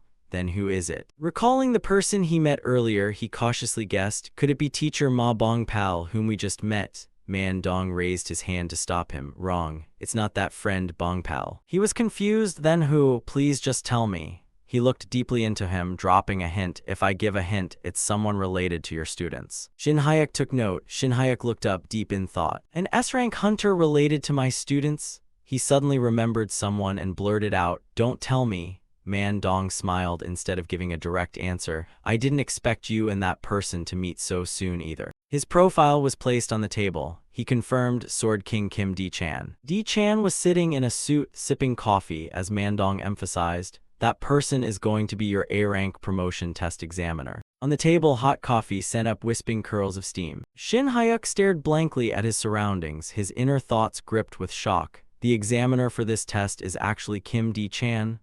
Because I'm teaching Sejin, that's why he said it was related. At that moment, Mandong turned serious and interrupted his thoughts. That guy D-chan has a terribly sharp tongue and is naturally very strict. Among the examiners, he's notorious for being the hardest one to please. Shin Hyuk replied optimistically, I don't have any prejudice against him as long as he doesn't deliberately fail me. Hearing that, the old man calmly evaluated, fair enough. With your skills, you shouldn't have any major issues. Besides, since you're the teacher of the girl he holds dear, he probably won't treat you as badly as he usually does others. Shin Hyuk fell deep into thought. That old man. Looking closely, Kim D-chan seems a lot stricter than I thought. Meanwhile, across from him, Kim Man-dong continued offering advice. As Shin Hyuk listened, he jotted down important points to watch out for. There was some quite useful information that you could only know if you were an examiner, such as the main penalty points, meaning don't make the person who referred you lose face, while in his heart, he felt a sense of gratitude. Suddenly, he thought of Young-hyun. Recommending Kim Young-hyun from Academy No. 2 as the lead instructor had been a smart move, because she had tried her absolute best to ensure no students got hurt through her meticulous care. Thanks to her presence, the cadets' training went relatively smoothly, allowing them to breeze through the 3-day, 2-night schedule of ruin weed clearing training, mountain obstacle course training, and ziplining. Or other activities like chemical and magical biological defense training, dungeon basement combat, and full gear marches. The ordinary Hunter Academy cadets were able to complete the training camp's schedule safely. 3 days later, a voice rang out from inside the building. All right, is everyone gathered? Remedial class starting now. Facing the cadets with a calm expression and tone, Shin Hyuk explained, today, without the help of other teachers, we'll run the class by pairing up for sparring matches while the rest of you handle the analysis. Looking fed up, Oh Seok urged, hurry up and start, Professor, I'm fighting Jinsu. Beside him, Yunseo chimed in with a disgruntled tone, I pick Minhee. I'm going to deal with Minhee. Seeing this, he sighed helplessly and advised, hey guys, calm down, you look way too hostile. Secretly, he thought with amusement, actually, an incident really did happen during the training camp. Not far away, 2 people were sneaking a hand-holding moment. The incident he was referring to was precisely about those two. Minhee and Jinsu had started dating. Seeing them acting all shy, Shin Hyuk helplessly said, all right, both of you, I'm stopping you right there. Flashback to the cliff jumping lesson where the instructor's instructions echoed from afar. Check your gear and get ready. Cadet number 332, Lee Jinsu, prepare to rappel down. Shin Hyuk checked in on him with concern. Cadet Lee Jinsu, your expression doesn't look too good. Can you handle this? Jinsu shouted back, I can do it. Hearing that, he placed a hand on the boy's shoulder and slyly encouraged him. That's the spirit, Cadet Lee Jinsu. Shout out the name of the person you're thinking of right now and start rappelling down. Right away, Jinsu screamed out a confession at the top of his lungs. Young Minhee, I like you, and I'm not kidding around. Clinging tightly to the rope, he yelled out an addendum at the top of his lungs. Go out with me. Up above, Shin Hyuk never expected to hear something like that and muttered in surprise, wait, it wasn't their parents. Behind him, Osiok blushed as he glanced sideways at Minhee. Minhee's face was completely betrayed and overwhelmingly shy. In the original work, Jinsu and Minhee were a couple too, but I never expected this punk Minsu to confess right then and there. I completely didn't see that coming. Returning to the present, Shin Hyuk reluctantly instructed, romance is romance, but training has to be taken seriously.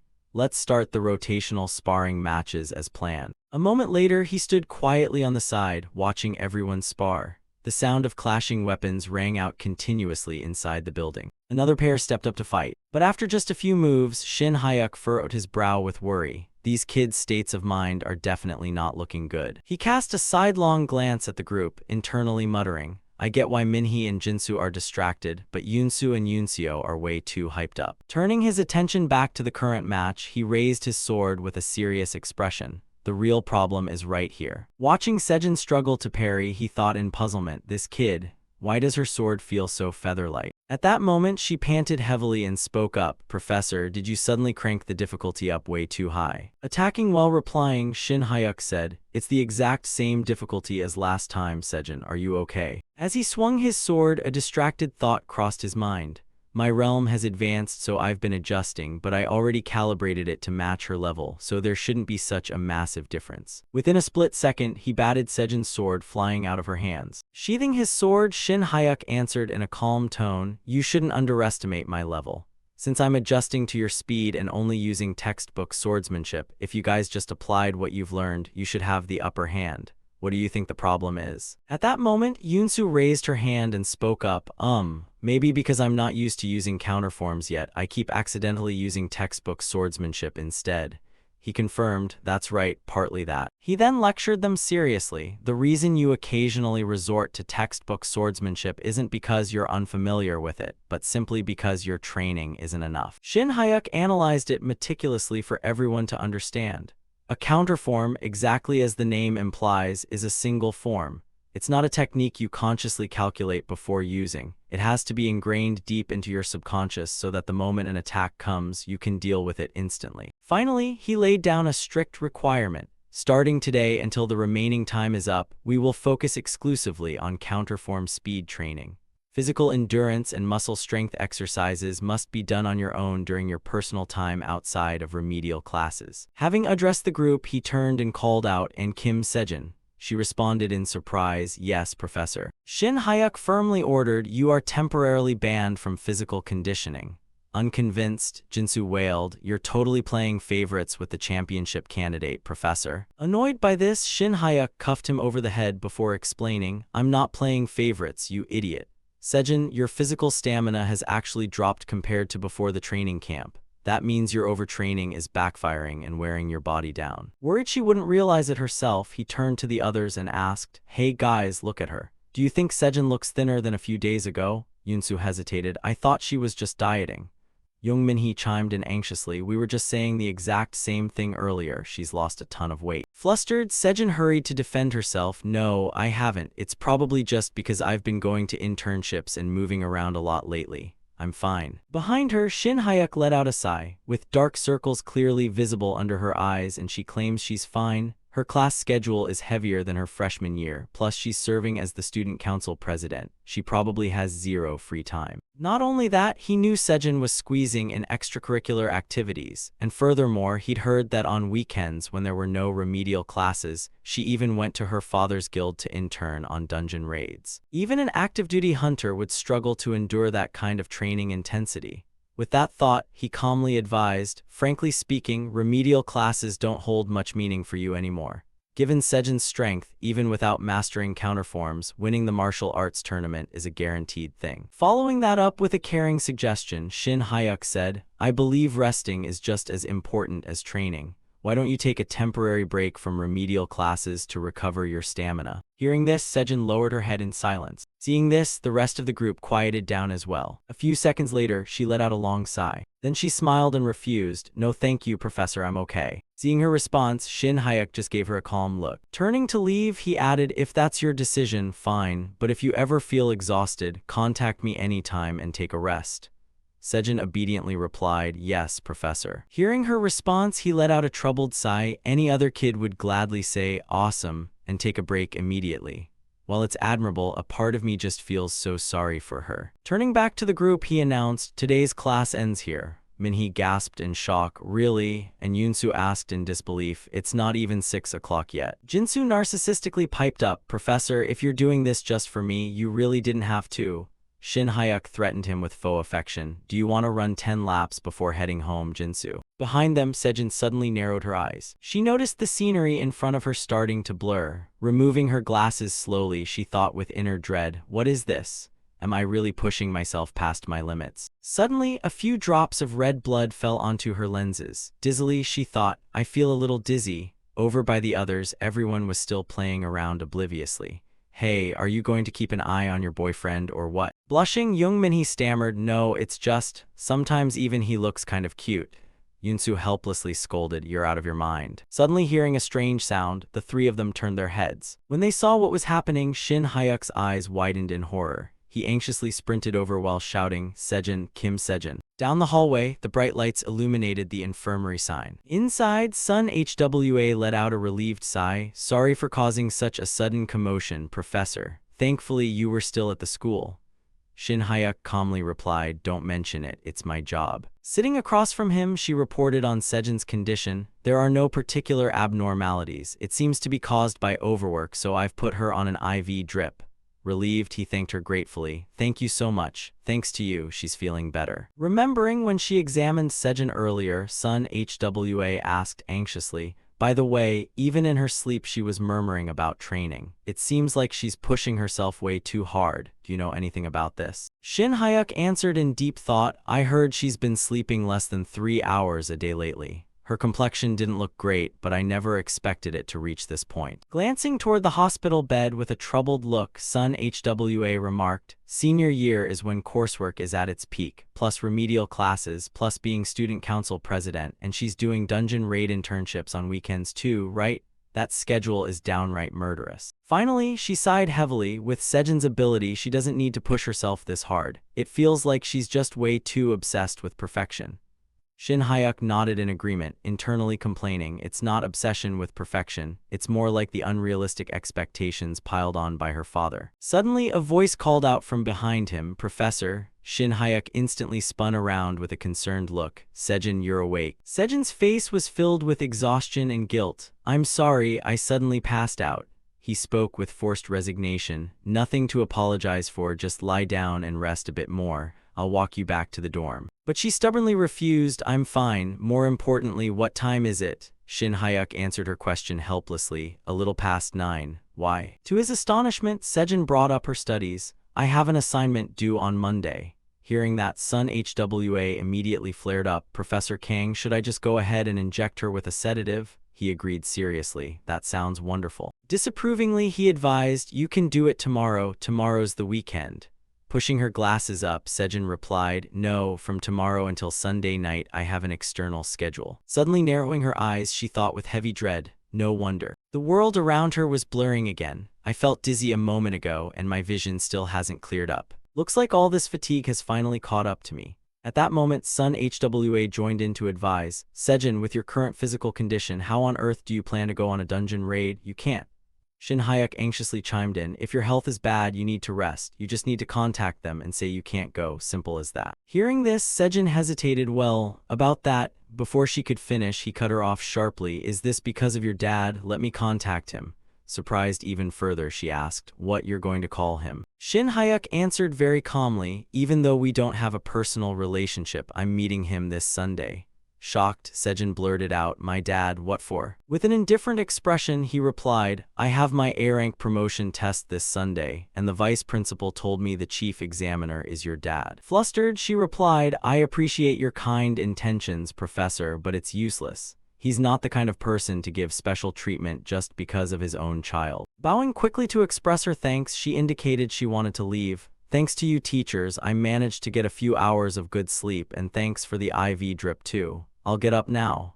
Standing beside the bed, Shin Hyuk sighed in frustration. Without hesitation, he placed a hand on her head. Using some force, Shin Hyuk pushed Sejin back down onto the bed despite her protests. Professor, he calmly stated, I said rest, so rest, you stubborn kid. Looking at her with a stern gaze, Shin Hyuk instructed, at least stay lying down until the IV runs out. Besides, leave adult matters to me. Worried, Sejin protested, what if dad gives you a bad score on the test because of me? Then she asked in confusion, you aren't even my homeroom teacher, why do you care this much? Resting his chin in his hand, Shin Hyuk answered with feigned difficulty, you're the student council president, aren't you? He gently posed a question, do you know Article 10, Paragraph 3 of the Hunter Academy Regulations? Sejin hesitated. All Hunter Academy teachers must put student safety above all else, is that it? Shin Hyuk stated nonchalantly, my interpretation of safety in that rule is a bit different.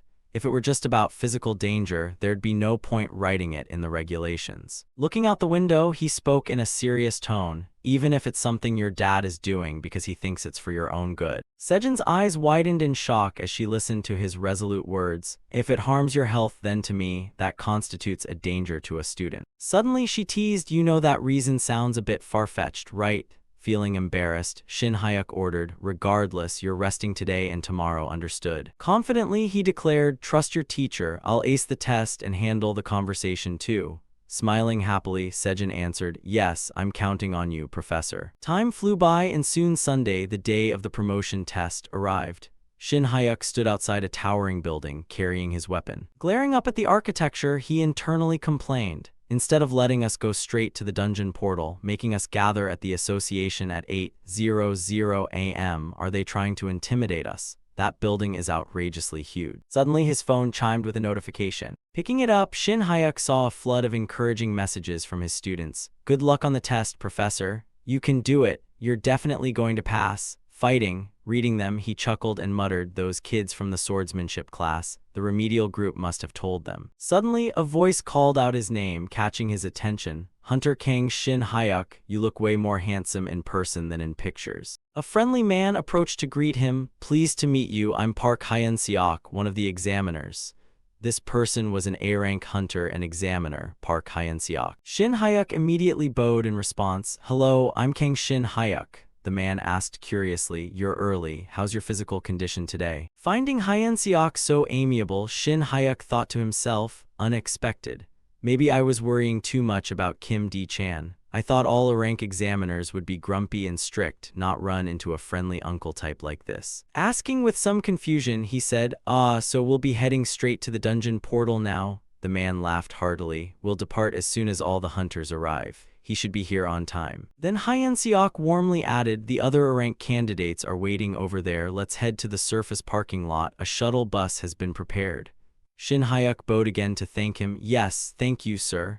As he followed the man, he thought, "Right, if I want to reissue my hunter license after passing the test, I'd have to come back here anyway, so taking a shuttle bus together will be much more convenient." A moment later, the two arrived at the spot. Taking in the scene, Shin Hyuk gasped in surprise. "Is this the place?" Seeing the crowd gathered by the bus, he couldn't help but remark, "There's a huge turnout." At that moment, two young men noticed his arrival. Elsewhere, two young women turned to look as well. Walking into the crowd, Shin Hyuk thought anxiously, "Figures, everyone here wants to promote to A-rank. The aura is intense. Everyone's acting like they're invincible." Suddenly, a staff member approached him. "Hello, what's the name of the person who just arrived?" Shin Hyuk calmly replied, "I'm Kang Shin Hyuk." Checking his records, the staff member said, "Kang, found you. Hand over your hunter license and take seat number 2. Afterwards, he stored his weapon in the luggage compartment under the bus. Without hesitation, Shin Hyuk stepped inside the bus. Luggage stowed, time to get on. Suddenly, a greeting rang out from nearby. "Hello, everyone." Seeing who had arrived, the candidates excitedly responded, "Hello, examiner." "Greetings, sir." Shin Hyuk turned to look as well, and upon recognizing the figure, he thought in shock, "That person is..." Shin Hyuk hesitated before confirming, "Sejun's dad, Kim D-chan."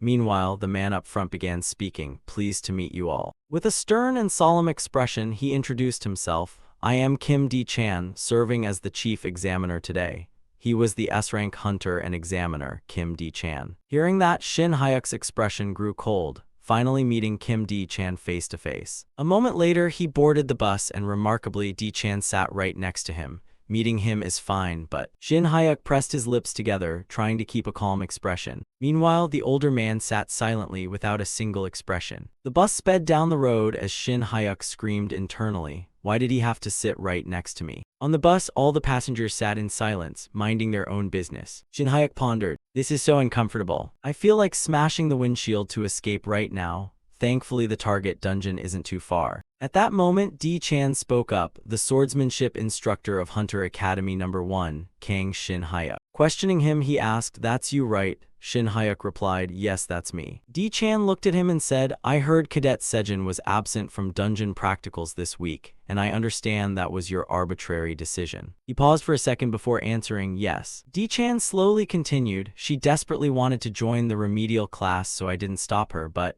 I would prefer it if you didn't interfere with her schedule outside of remedial classes." Shin Hyuk replied, "An incident happened where Cadet Sejun passed out during remedial class and had to go to the infirmary."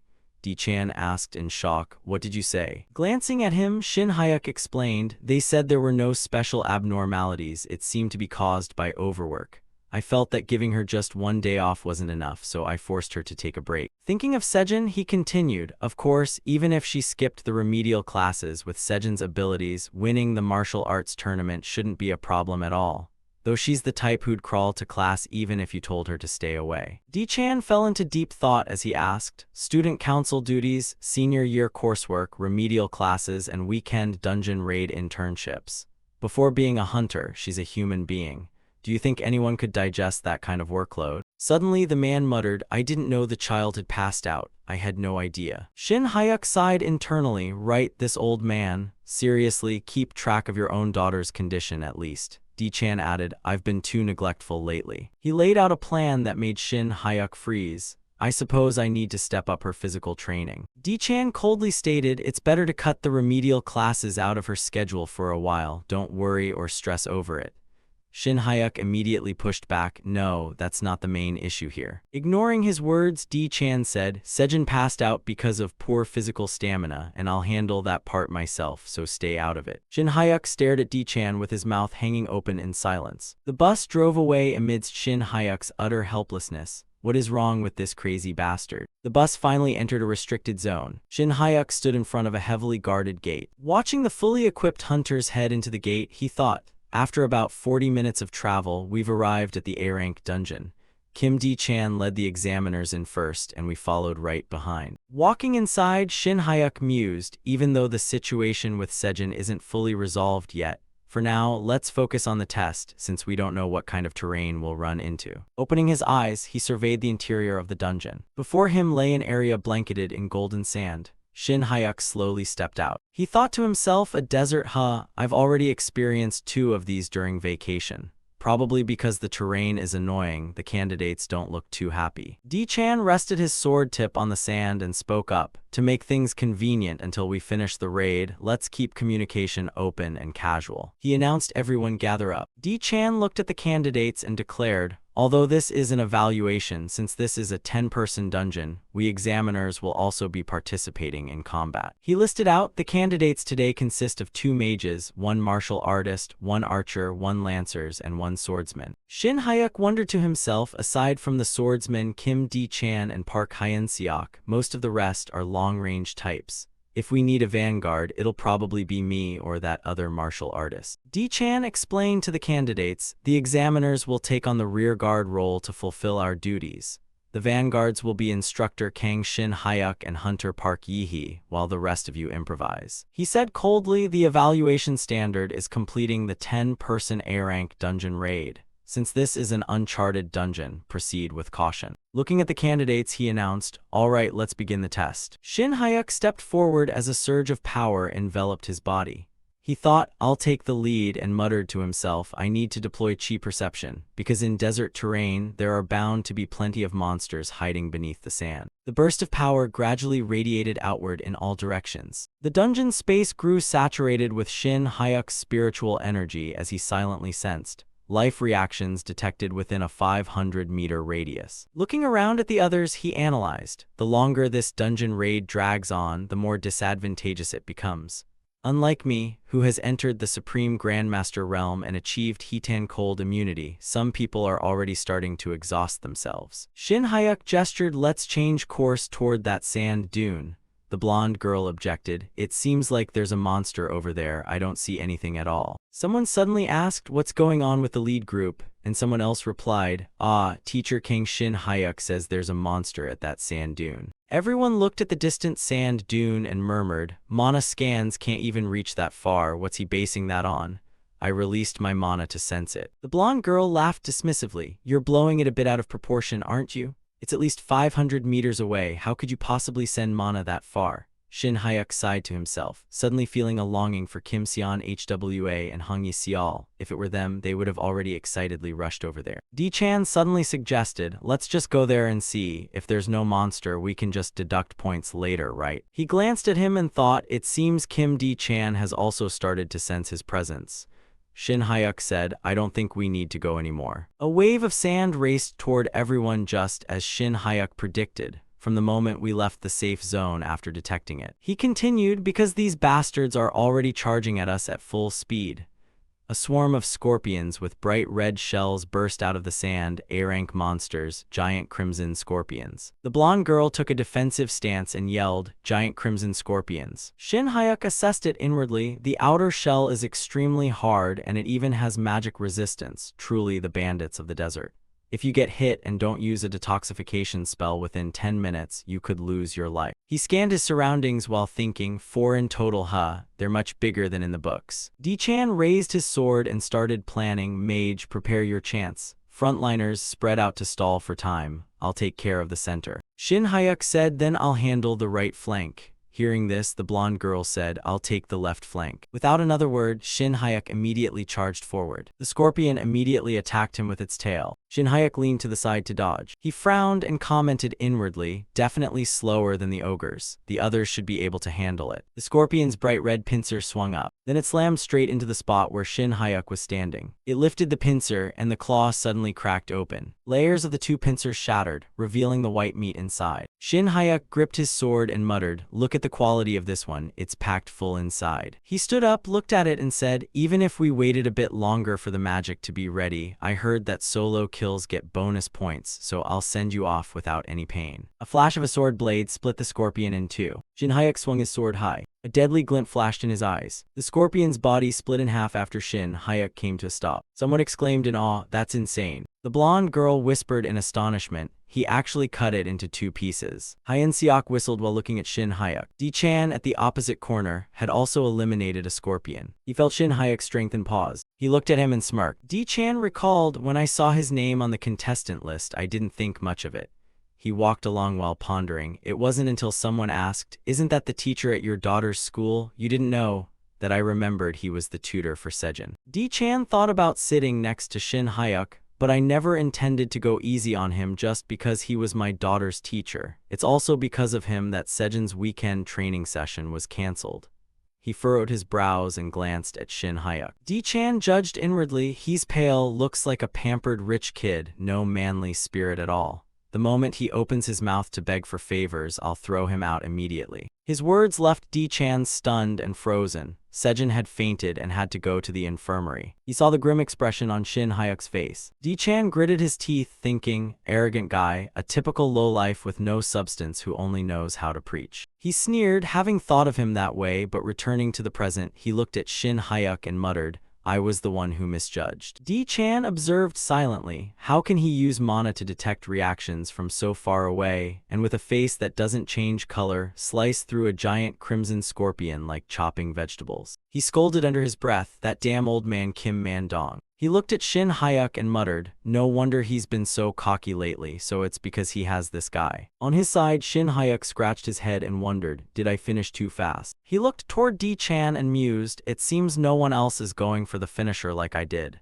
Kim Di-chan is only restraining it. Too, is he leaving it to test the mages? And why is he looking at me with such a gloomy gaze? Shin Hayek looked at the blonde girl and thought, the fighter over there seems to be having a hard time. It must be because its outer shell is her counter. She hasn't even used aura yet. Should I lend a hand? The blonde girl clenched her fists and rushed straight at the scorpion. A punch landed on its tough shell. The blonde girl gasped and muttered, this is driving me crazy. The scorpion's eyes flashed. She exclaimed in surprise, how on earth could he slice through something this hard? The scorpion's tail twitched. Then it lunged straight at the blonde girl. A sword flash cut off the scorpion's tail, causing it to scream in agony. A voice rang out, are you okay? The blonde girl looked at the person standing guard in front of her, Hunter King Shin Hayek. Hyen Seok looked toward the two mages who had accumulated enough mana and shouted, those two, the magic is ready, get back. A bolt of lightning immediately struck the scorpion. Di-chan watched the scene and thought silently, even though it's a monster with magic resistance, it's weak against ice magic. An excellent choice, most mages made the cut, but the lightning users were eliminated. A sound made him turn his head. Di-chan looked at the hunters who were struggling and reflected, those others will just have to train their aura and try again. Their role was only to stall for time for the magic, yet they ruined their weapons, all disqualified. The blonde girl looked at Shin Hayek and said, Hunter King Shin Hayek, thank you for your help, and I'm sorry about earlier. She continued, I didn't expect a hunter to be able to sense monsters from such a distance. Shin Hayek smiled and replied, it's fine, actually that's just a normal reaction. He said, the sky is still calm, I wish you all the best in completing the rest. The blonde girl gave a military salute. Yes, we will trust and follow you. Di-chan announced, Hunter Kwon Hyul Jin, Hunter I am So Ho, Hunter Park Ju Yeon, and Hunter Choi Jun Hyun. Please follow the examiner out of the gate. You all failed, see you next time. Hyen Seok signaled to those who had been disqualified, come follow me, don't be so gloomy. Shin Hayek watched and mused, no mercy because it's a dangerous gate, they're rushing us out. Shin Hayek felt danger and froze. His power radiated around him. Shin Hayek realized, we're surrounded. The blonde girl asked, is something wrong? Do you need to go to the bathroom? Shin Hyuk hesitated. Ah, wait. Di-chan noticed his movements and was surprised, freezing in place. He reflected silently. How could he know? He is sensing the surrounding mana accurately. It even seems faster than mine. Shin Hyuk gritted his teeth and thought, in front, no, to the right, no, not there, front, back, left, right, they're completely surrounding us. He wondered just how many are there. They're swarming everywhere. Then he shouted, everyone, look out below. Hyun Seok stiffened at the earthquake under his feet. Shin Hyuk calculated, it's not just a few. The sand dune was suddenly blasted upward. A giant mouth opened and surged from the sand, aiming straight at Hyun Seok.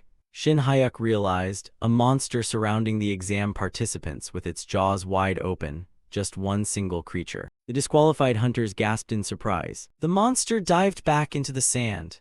Shin Hyuk pondered, an individual with overwhelming powers like an B-rank Dark Reaper or an A-rank Goblin. He looked at the monster in front of him and muttered, Desert Disaster, A-rank Giant Sandworm. Di-chan silently narrowed his eyes at the sandworm. Shin Hyuk also stood frozen, watching it. Elsewhere, a tea kettle on a stove whistled, signaling that the water was boiling. Sion HWA asked while eating a cookie, Dad, do you think Teacher Kang is doing well on the test right now? Man-dong replied leisurely, if it's Teacher Kang, he'll easily pass. After all, he's the talent I recommended. She replied dejectedly, you never recommend anyone. With Teacher Kang's level, how far can he go? Sion HWA wondered, will he ever be as strong as you, Dad? He replied, hard to say, but if it's Teacher Kang, he'll likely surpass even that. Man-dong suddenly said, but Sion HWA, to surpass A-rank, one needs an essential talent. She was surprised, an essential talent. Man-dong addressed the current situation of the examinees. For example, when a tough, irregular enemy appears, someone who runs away without looking back is a B-rank hunter. At this moment, the blonde girl was gritting her teeth, defending herself along with everyone else. Man-dong continued, someone who remembers their role and enters combat formation is an A-rank hunter. It may look like the test only evaluates combat power, but they are observing these aspects very closely. He looked at the rising steam and explained, these tendencies wouldn't be known if a real crisis didn't occur. That's why they send more people than necessary unless it's an experienced team. Sion HWA wondered, Dad, what would an S-rank hunter do in a similar situation? Man-dong touched the kettle and replied, eliminate the cause of the crisis. He poured hot water into the cup and said, once the cause is eliminated, there is no longer a crisis. At this very moment, Shin Hyuk was gripping his sword and charging straight at the sandworm. Man-dong said, irregular individuals have such thoughts naturally. Di-chan, inside the gate, was stunned for a moment before snapping to attention. He and Shin Hyuk lunged straight at the sandworm. Man-dong remarked, that is the seed of an S-rank hunter. Shin Hyuk raised his sword and gripped it, mana immediately erupting. Di-chan also raised his greatsword, orange-gold mana surrounding him. Then, the two coordinated to slice the sandworm into pieces. The examinees standing nearby watched, jaws dropped in astonishment. The blonde girl also stared at them with wide eyes. The creature's body and bright red slime splattered down. Di-chan uttered, Suma Jiakayan. He wiped the slime off his greatsword and said, I don't intend to raise Sejin to be weak, because later on, Sejin will have to take over my work. Shin Hyuk was covered in red slime. He frowned and said, as an examiner, no, I cannot agree with your educational methods. Di-chan replied, then you do it. Hyun Seok crawled out of the sandworm's mouth in tears. Shin Hyuk retorted, that won't do. What do you expect me to do? Di-chan suddenly said, I won't force or pressure Sejin anymore. He ordered, take responsibility and lead Sejin to win at WHCU. Shin Hyuk frowned, what if Sejin doesn't win? He listened silently to the man's answer. Because of your words, Sejin couldn't win, so you must take responsibility. That's how it is. Di-chan smirked dangerously and suggested, become my son-in-law, how about that? After hearing Di-chan's proposal, Shin Hyuk's face turned pale and awkward. His face on his ID photo remained tightly furrowed. Even while taking a shower, Shin Hyuk was still in shock. While sleeping, he maintained that same expression, staring blankly at the ceiling. At school, Shin Hyuk sat hugging his knees, silent, leaving his students puzzled. Sejin asked quietly, teacher, what are you thinking about? He answered silently, I'm thinking about your father. On Seok looked at the license and shouted, look, even the new license photo has this look on his face. Yoon Soo commented, he looks like someone with chronic constipation. Shin Hyuk recalled the moment he stammered, father, no, uncle, what did you just say? Di-chan replied, if Sejin fails to win the championship, you must become my son-in-law. He looked at him and smiled, thinking, If he doesn't want me as a son-in-law, he tells me to join his guild, and if I refuse, I have to stop training Sejin. Shin Hyuk gritted his teeth and thought, even though Sword King Kim Di-chan said some nonsense, I didn't pay it any mind. It's just that the guy in front of me is truly hateful. He clenched his fists and cursed inwardly at the guy who treated talent scouting like a tool. Then Shin Hyuk replied, fine. It's just helping the girl win the championship, right? He spoke up, in return, I have one condition. Di-chan smirked, go ahead. Shin Hyuk gritted his teeth and said, I request an honor duel. Back in the present, Shin Hyuk called Sejin. She asked suspiciously, yes. He asked, you've heard from your father about the upcoming schedule, right? Sejin remembered and replied, I heard about it over the phone today. How on earth did you manage that? Shin Hyuk sighed, I just happened to get along with him. She asked, he easily handed over the entire training duty to you? He complained inwardly, I've lived this long and only now have I met someone as stubborn as your father. Shin Hyuk stood up, smiled, and said, I even scheduled another parent-teacher meeting soon. He whispered to himself, I'm going to give your father a beating. Sejin brushed her hair and replied, I truly thank you, teacher. You say that, but I'm sure the conversation wasn't easy.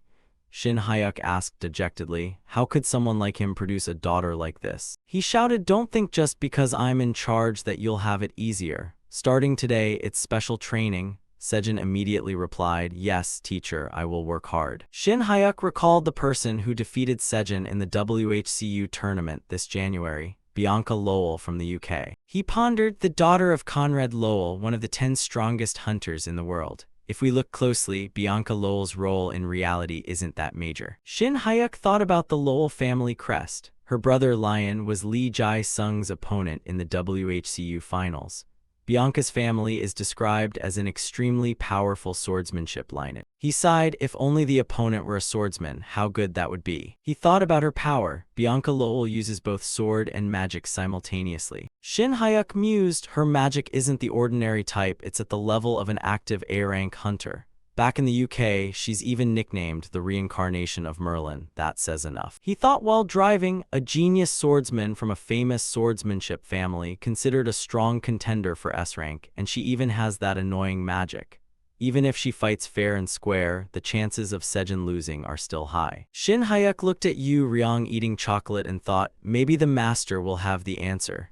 He was silent for a moment before calling, hey. Yu Ryong questioned, what do you take this old master for? Doraemon's magic pocket? Shin Hyuk bowed his head, don't say that, help me out, master. Great master. He took out a series of liquor bottles and laughed. I also bought a lot of the bamboo leaf green that you like. It's different from the kind you usually drink.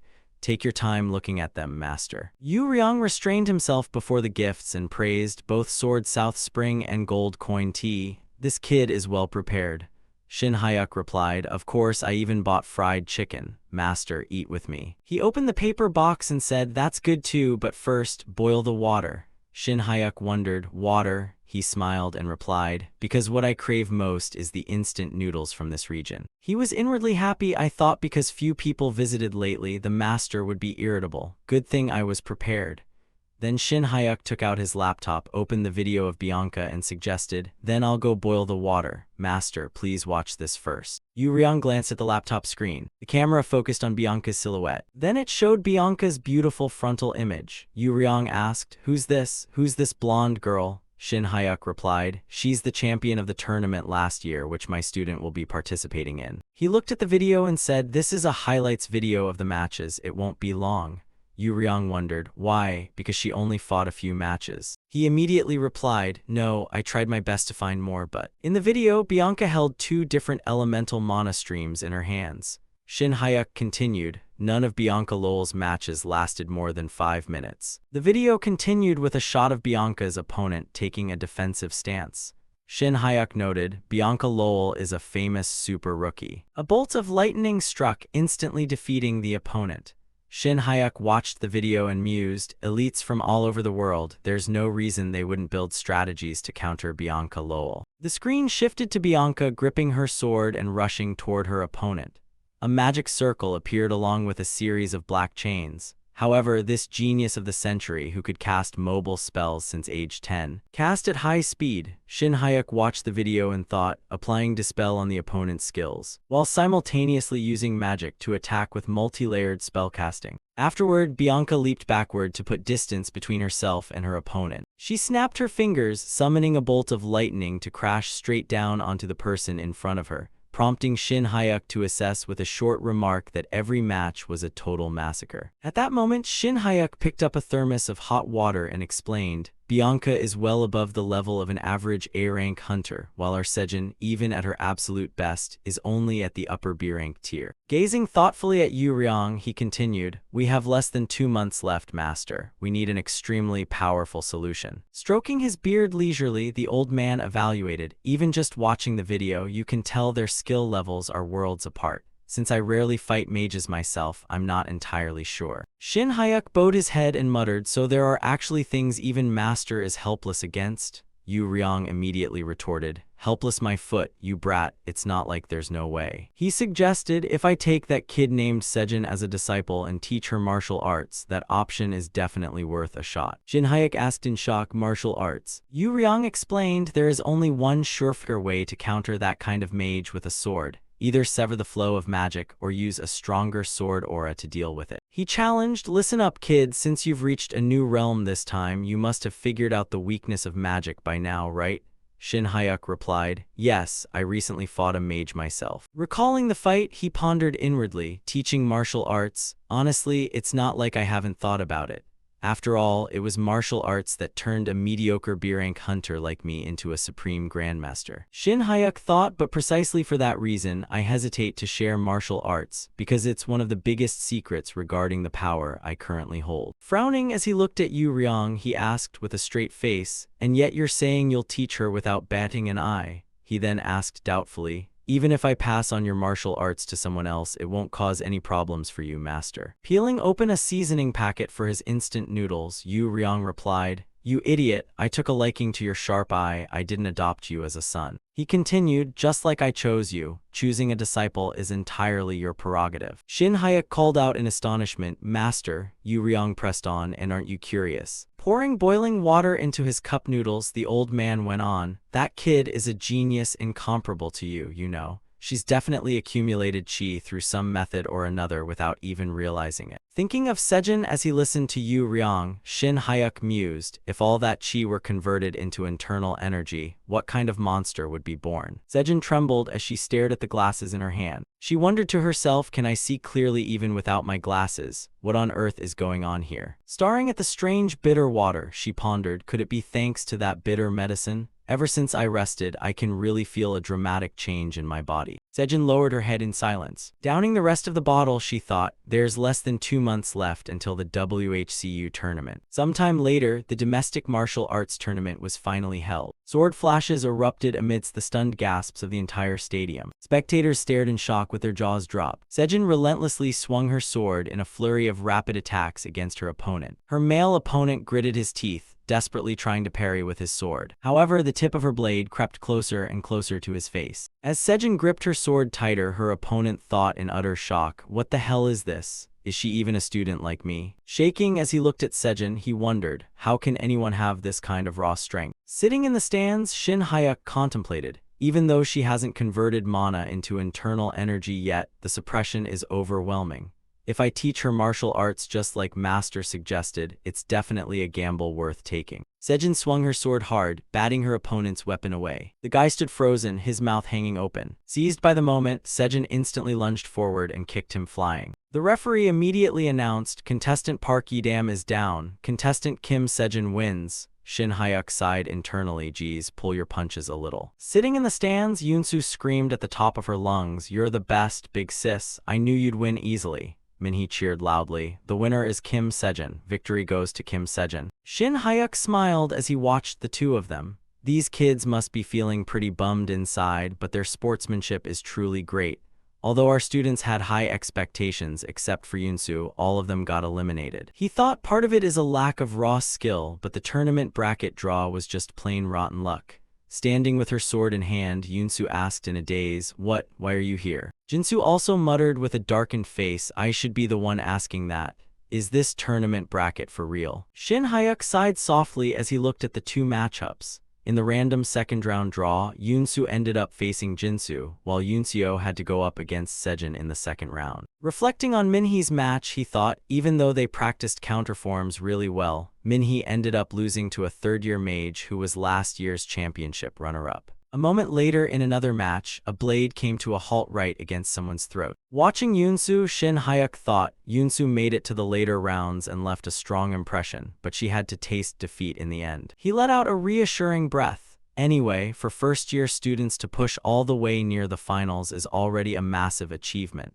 If they compete again next year, they'll definitely breeze right through the preliminaries. At that moment, Minhee exclaimed, as expected, Big Sis Sejin's class is on a whole different level. Yoonsu sighed, you can't argue with someone who's been the champion since her freshman year. Shortly after, Sejin walked up to the stands and called out, Professor, I'm back. Shin Hyuk acknowledged her. Good job, your condition looks pretty good. Hearing that, she replied, it's all thanks to you, Professor. Will you be watching the finals too? Turning on his heel to leave, Shin Hyuk said, sorry, but I have to run an errand. Teacher Sun HWA will be arriving soon, so once the match is over, head back with her.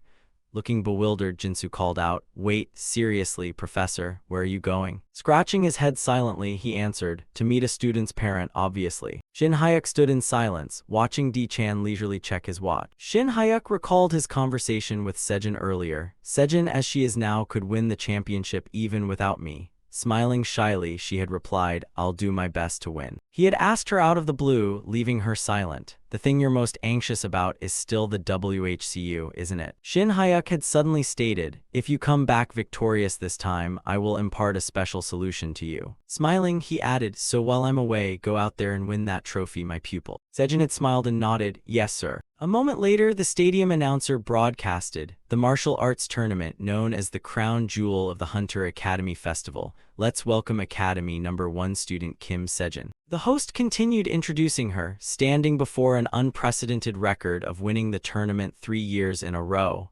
Hesitating for a moment, Sejin spoke into the mic. Hello everyone, I'm Kim Sejin. Looking at her, the host asked, Student Kim Sejin, throughout all your matches, the fact that you always maintained your composure was truly impressive. Has there ever been an opponent who made you feel even slightly threatened? Hesitating briefly, she replied, probably not. Chuckling, the host remarked, if any other student said that, people would call them arrogant, but coming from Sejin, it's somehow impossible to dislike. Driving his car while listening to the interview on the radio, Shin Hyuk heard, well then, let's change the question a bit. Assuming you win the championship, let's talk about what comes next. Word is that if you win this martial arts tournament, you're scheduled to compete in the WHCU, right? Pulling up in front of a high-rise building, the broadcaster's voice continued through his earpiece. In the previous tournament, it was quite a shame when you ran into the champion Bianca in the first round and got eliminated. Do you have any special strategy for revenge this time? Stepping into the lobby following the directions while listening, Sejin answered, back then, my skills were lacking, so it was deeply regrettable. She continued, but this time, thanks to teacher Kang Shin Hyuk, I think things will turn out very differently. The interviewer asked eagerly, that wonderful, just how far do you think you can go in next year's WHCU? Shin Hyuk stood quietly in front of a massive door as it slowly slid open, his grip tightening around his weapon. He stepped inside to find D-chan waiting for him. Sejin said with a smile, as for that, I've never once thought about just how far I'll go. Gazing at her opponent and recalling her own words, I'm going to win it all. Sejin muttered, things have come this far, so I want to win the championship together with my teacher. Over on his end, Shin Hyuk frowned in silence as D-chan polished his sword and said, you're right on time, Instructor Kang Shin Hyuk. Just the sheer courage to show up here without running away deserves praise. Smirking, the older man continued, now, if you apologize and beg for forgiveness, I might pretend none of this ever happened. Stretching his neck, Shin Hyuk replied, no need for that. Glancing at D-chan's furrowed brow, Shin Hyuk thought to himself, when I proposed the duel, the only thing I was worried about was that someone with an ego as towering as Kim D-chan's would refuse the challenge. He might have turned it down under the pretext that an S-rank hunter fighting me beneath his dignity. As the protective barrier around the arena activated, D-chan explained, the rules are simple, either one side surrenders or loses consciousness. While mages steadily reinforced the barrier spells, D-chan continued, if I win, Teacher Kang becomes my son-in-law. If Teacher Kang wins, I will no longer interfere with any of Sejin's WHCU schedules. Challenging him, D-Chan asked, any objections? Shin Hyuk answered, none at all, please keep your promise. Pointing his sword at him, the older man said, all right then, I'll let you make the first move. Drawing his sword, Shin Hyuk replied, then I'll gladly take the initiative. He thought to himself, that arrogant look. Let's see how long you can keep up that relaxed act. Gripping his sword tightly, he muttered, let's test this out. At that exact moment, Sejin also raised her sword, steeling herself for her own battle. The barrier was continuously reinforced by the two mages. One of them suddenly called out, hey. Staring into the arena, she questioned, that person's sword, isn't that an aura blade? The person next to her immediately countered, what are you talking about? Don't you know only S-rank hunters can use aura blades? Hesitating, she said, I know, but... Staring intently into the arena, she stammered, I have no idea what I'm looking at right now.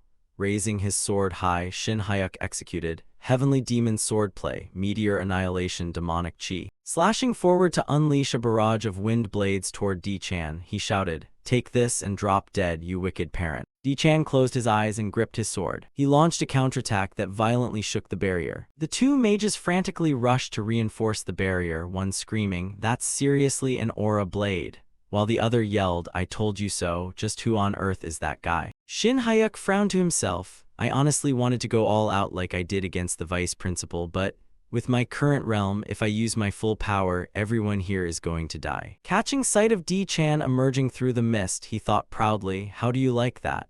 The sheer force of Meteor Annihilation Demonic Chi is giving 3 layers of barriers a hard time. D-Chan swung his sword, generating a gust of wind to clear away the smoke. Wiping a streak of blood from his face, D-Chan praised, fantastic, truly fantastic. Shin Hyuk thought in shock he blocked all of that. That impact was nearly on par with when I fought Kim Mandong. D-Chan suddenly stated, Teacher King Shin Hyuk, after that last blow, I've become certain of one thing. He continued, no matter what instructor from our guild we assigned to Sejin, none of them could compare to being trained directly by you. I concede that point. Licking a drop of blood trickling down the corner of his mouth, D-Chan declared, which is precisely why I must win this match. Licking the blood from his mouth once more, D-Chan reiterated, which is precisely why I must win this match. Shin Hyuk shivered as he thought Sejin, your dad is an absolute lunatic. A mage outside screamed, boost it to 6 layers of barriers right now. No, call everyone who's currently free down here. Channeling orange-yellow mana around his sword, D-Chan lunged forward amid the panicked cries of the mages.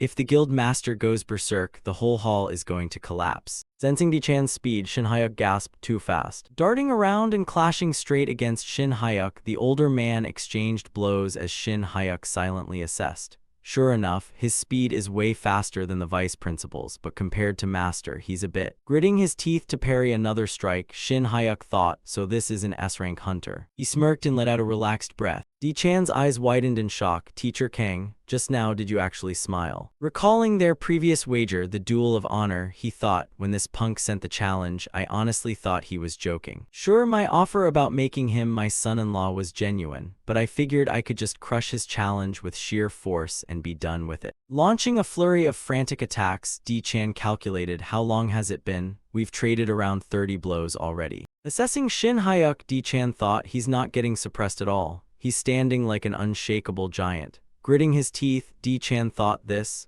bastard.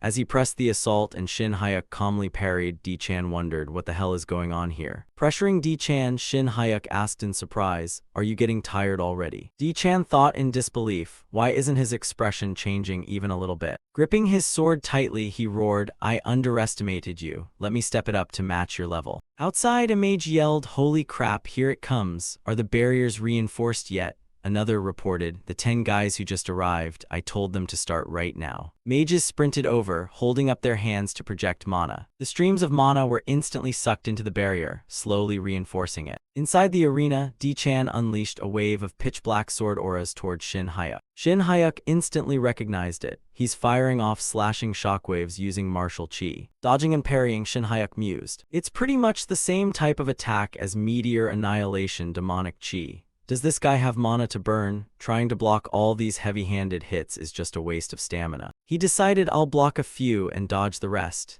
D-chan challenged him, planning to run away, are you? Unleashing another flurry of wild slashes, D-chan taunted, don't disappoint me now, teacher Kang Shin-hyuk. Shin-hyuk thought in shock, he's insane, he's actually unleashing another wave. The massive force slammed violently against the protective barrier. The mages shivered as they desperately held their ground, continuously channeling energy to repair the barrier. One of them finally reached his limit. A stream of blood gushed from his nose before he passed out cold. A chunk of the barrier shattered and crumbled away. The entire barrier completely cracked and dissolved into nothingness. As the dust cleared, Shin-hyuk stood safe and sound right in the middle of the arena. D-chan exclaimed in astonishment, splendid, truly splendid. Just who on earth are you? Who taught you your swordsmanship? Panting for breath, Shin-hyuk thought, who else could it be? The strongest person in the world, obviously. Finding Master truly was a god-tier move. Frowning in thought, he wondered, wait a minute, no matter how much mana someone has, it's not infinite.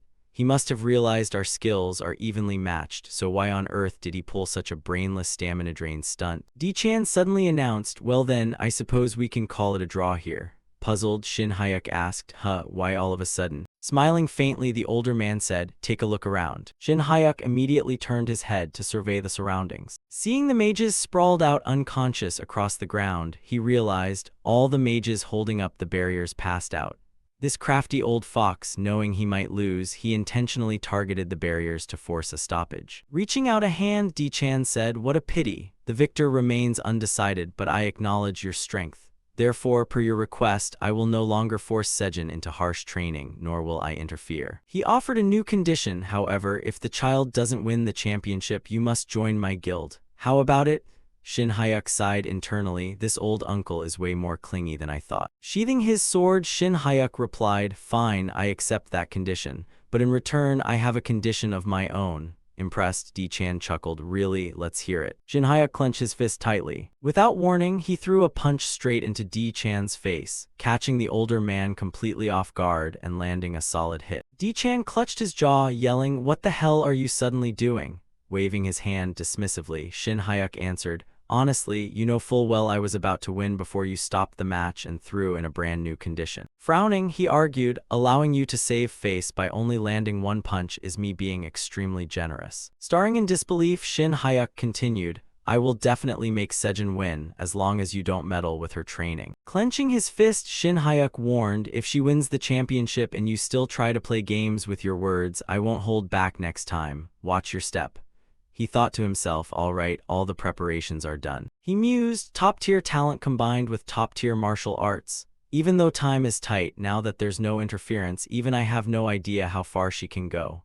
Get ready, student, eat 3 wild mountain ginseng roots and let's get started. On the other end, Sejin had just defeated her opponent. Brushing back her hair, she was met with roaring cheers from the audience as the referee shouted, the champion, we have a champion, student Kim Sejin from Academy No. 1. Cameras ready, crew in position, the MC kicked off the interview with an enthusiastic tone. Yes, as expected, she claimed a dominant victory once again in this tournament. The entire crew focused their attention on the center of the frame, where the MC sat across from Swordmaster Bianca Lowell. In this tournament, if you had to pick your toughest opponent, who would it be? Bianca answered flatly. There were no tough opponents. The smile froze on the MC's face upon hearing Bianca's reply, but she quickly forced a smile and continued, I see, and now the next stage is the WHCU, right?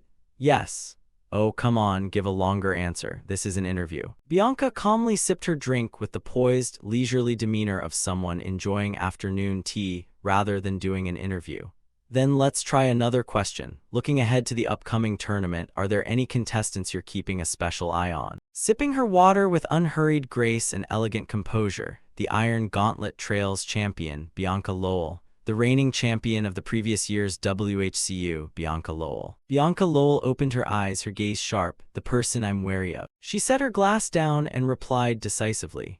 The MC's mind raced, trying to keep the interview flowing. Not them. The runner-up from last year, player Rohan, also made quite a strong impression, didn't he? Hearing this, Bianca Lowell just glanced at him with pure disdain, then fell silent. The weary swordswoman closed her eyes and answered coldly, I wasn't impressed at all, is that so? Seeing the gold medals displayed on Bianca Lowell's shelf was enough to understand why she could answer the MC so confidently. Then what about the Japanese representative, player Nijikawa? Mediocre.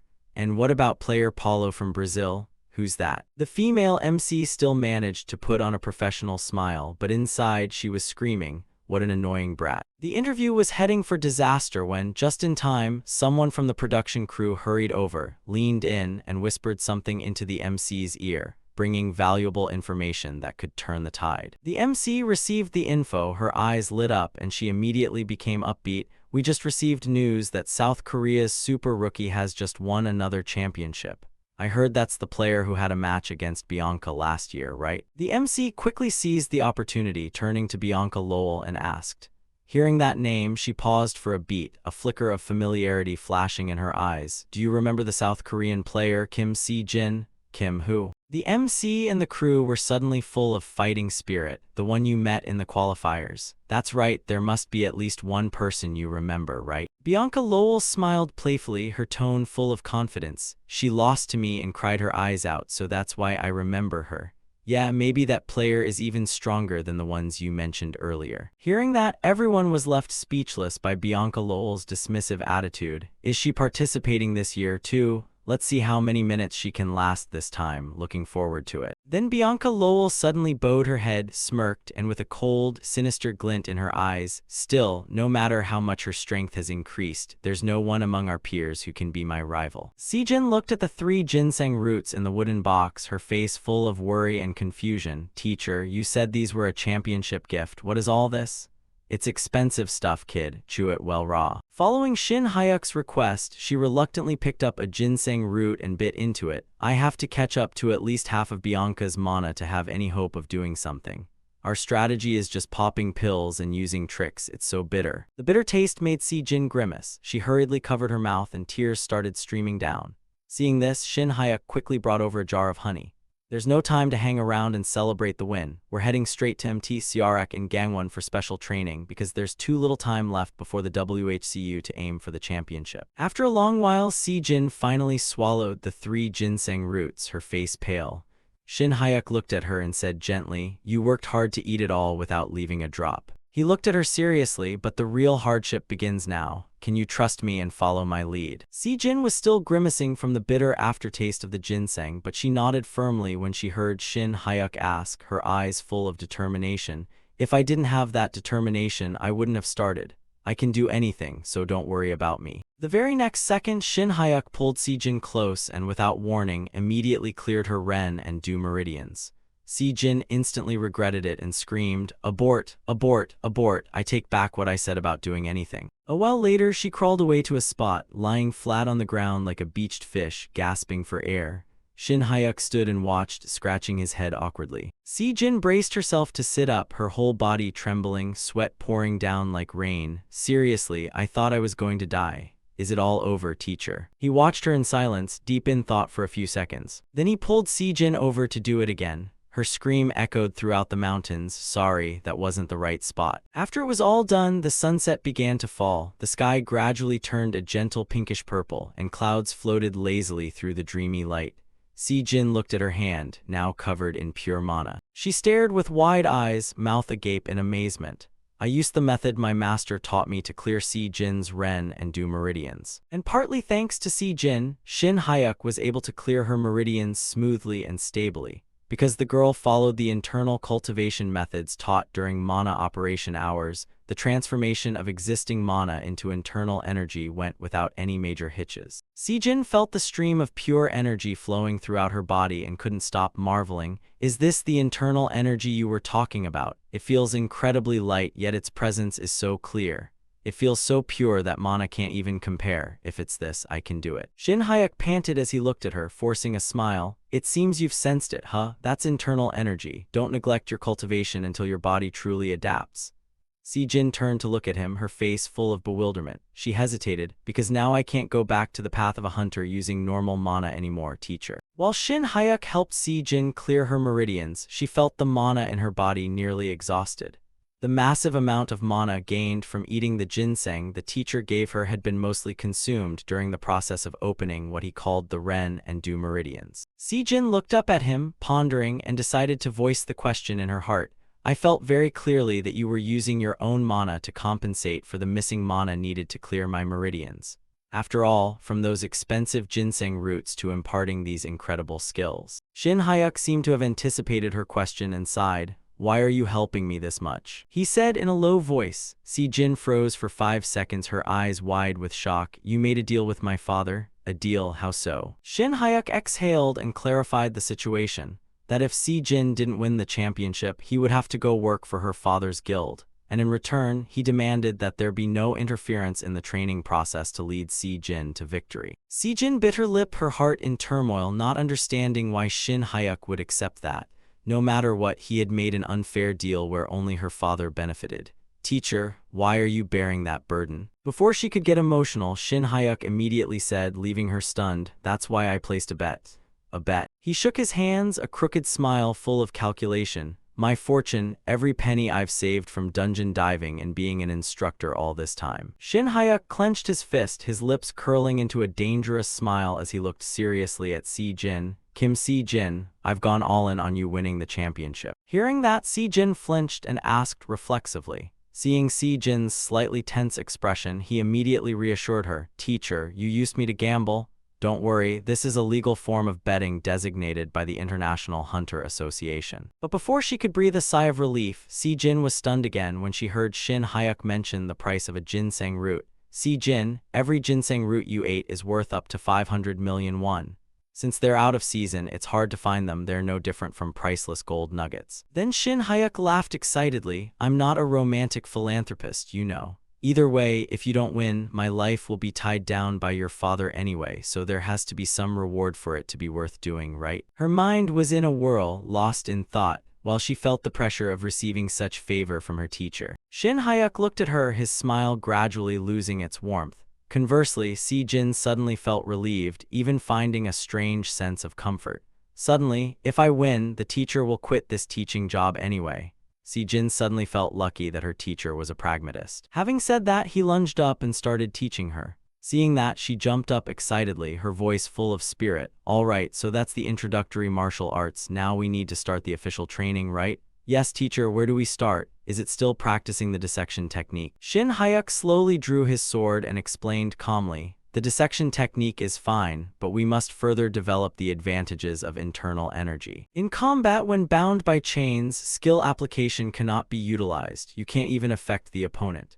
As you know, Bianca's ultimate technique, Mana Dispel, is essentially a game-breaking parameter that allows her to negate the opponent's skills in a blink of an eye. Suddenly, he turned and asked, making Si-jin startle, but Si-jin, you don't use mana anymore, right? Right after that, he turned, swinging his sword to demonstrate for her, his internal energy erupting violently. Sword energy and sword force created from internal energy cannot be dispelled. We are going to practice a killing blow for that moment when Bianca is caught off guard. Si-jin froze and shouted, Teacher, could it be? Shin Hyuk immediately took his stance, his aura gradually changing, along with a confident look. Is it the ultimate technique you used in the duel with the vice principal earlier? That's right. It's the martial art of a great demon lord who once shook the world. Internal energy exploded in a flash. Lightning burst into the sky, tearing through space, and massive pressure descended straight to the ground, causing the mountains and forests to shake violently. Si-jin stared blankly at the scene before her, eyes wide in amazement. After performing it, Shin Hyuk finished the move with a clean motion. Si-jin stood and watched from behind, her eyes sparkling with admiration. I will pass on the meteor burst demon force to you. You only live once, let's go all out. It was a beautiful sunny day, with golden rays shining across the mountain range. Time flew by, and another day gradually drifted away. During this time, gathering firewood was the most sensible thing to do in the forest. Looking at the date on the calendar, he muttered, 3 weeks already. Even so, Shin Hyuk was optimistic. It feels like just yesterday I asked for leave to come down here for special training. At the same time, he thought, although the time is a bit tight, it seems the imparting was successful. The more I look, the more astonishing the talent is. Shin Hyuk admired inwardly. Meteor burst demon force. If it weren't for a protagonist-level talent, it would be absolutely impossible to master. Si-jin asked eagerly, what do you think, teacher? Even if it's not as good as yours, this level is quite decent, right? He replied awkwardly, finally, we can use this to aim for the championship. He was even more conflicted inwardly. If the master saw this scene, he probably wouldn't bother with becoming an immortal, but would make a scene demanding to raise Si Jin. Then Shin Hyuk suggested, in that case, let's prepare to return. We have to pack so we can make it to the airport. She quickly followed, yes, teacher. The competition time had arrived. WHCU is held alternately in 4 countries, the US, UK, France, and Russia. The venue for this year's WHCU is London. Sion HWA sent her well wishes. Fight well, Si Jin. Yseol also added, with Si Jin's strength, the championship is already within reach. They reminded her again and again, don't be nervous, just do as you always do. Teacher Kang, you've worked hard too. He replied formally, thank you all for seeing us off, you two take care on your way back too. According to the plan, those going to London included player Si Jin and the coach, myself, and a bit surprisingly, even the vice principal. Back then Man Dong suddenly suggested, Teacher Kang, would it be alright if I joined? Shin Hyuk teased, is staying at school too boring? He offered an incentive, I'll upgrade you to business class. He happily accepted, I will serve you with all my heart. Before boarding the plane, they say that normally, going to the airport makes your heart feel anxious and restless, but with an unusually calm state of mind, the flight to London quietly took off. After a flight segment, they saw the iconic clock tower of London. Notable architectures deeply reflecting the style of the country they had reached. Their destination was London, Wembley Stadium, round of 64. Notable architectures, deeply reflecting the style of the country they had reached. Besides that, he praised, Si Jin has adapted to the time zone and even went for morning exercise. He laughed loudly, she truly lives up to the reputation of our school head, I have high expectations. Seeing them noisily showing off, the other contestants glanced over with annoyance. Some even stared straight at them. His heart was full of suspicion, what's this? It feels like everyone is staring at us. Is it because the vice principal's physique is too big, or is it my face? He suddenly remembered something, that's right, I heard this from an acquaintance living in London yesterday. They say talk about Si Jin is a pretty hot topic in the hall. Shin Hyuk was quite surprised. Si Jin, Man Dong stated, the record Si Jin set at the domestic martial arts tournament is already rumored everywhere. He was confused when he saw how surprised Shin Hyuk was. Didn't she defeat all opponents in just a few minutes? Bianca. The domestic press also ran quite a few articles. Shin Hyuk now understood, so that was it. My student and I have been burrowed in the mountains training, so we didn't know, maybe that's why it's attracted so much attention. At the same time, he remarked, if Si Jin and Bianca are drawn into the same bracket, people say it's no different from an early final. Shin Hyuk recalled the past, do you remember the duel with me before the summer break? Man Dong was confused. It hasn't been that long, of course I remember. He replied leisurely, then it's easy to understand. Then he dropped a shocking piece of information. That version of me and the Si Jin of today, there isn't too much difference. Sure enough, hearing that, he turned to stone as the announcement rang out. South Korean representative Kim Si Jin. The host announced Group A number 2, Group A number 2. Shin Hyuk regretted it inwardly. What a shame, that position is almost completely opposite to Bianca's D64 position. As announced, the WHCU competes in a number 1 versus number 2 format. The winner will meet the winner of pair number 3 and number 4. I guess I'll meet Bianca in the finals. Therefore he called her Si Jin. She replied politely, yes teacher. Shin Hyuk reminded her the first match is A1, the opponent is a Ukrainian spearman. I heard he's one of the prospects to watch in this tournament. He emphasized, since it's the first match, try to make an impression. Don't go easy on them, finish it as quickly as possible. Si Jin happily complied, yes, I'll be back right away. A few seconds later, the two contestants faced each other on the ring. The referee gave them instructions before the match began. Once the procedure was finished, the MC announced, after the draw concluded, the round of 64 match for Si Jin has begun. Right after he finished speaking, the referee put his whistle in his mouth. It couldn't have been more than 10 seconds after the opening whistle. No one could have expected the match to end so quickly that the weapon compatibility became meaningless. The referee gasped, the fastest match he had ever seen in his career. The entire audience was as if turned to stone by what they had just witnessed. The next round began. The opponent in the round of 32 was an Italian mage. Viewers speculated, I wonder if they're trying to copy Bianca's strategy from last year. Because according to observations, they used memorize from the very beginning to cast a binding spell extremely quickly. Meanwhile, she let out a sigh of relief. After that, Si Jin clenched her fists, concentrating. The opponent stared wide-eyed at what was happening. Because at that moment, Si-jin shouted loudly, breaking the spell, then lunged forward, immediately forcing the opponent to surrender. Shin Hyuk himself was secretly pleased. This strategy could be implemented thanks to the significant density difference between the opponent's mana and Si-jin's internal energy.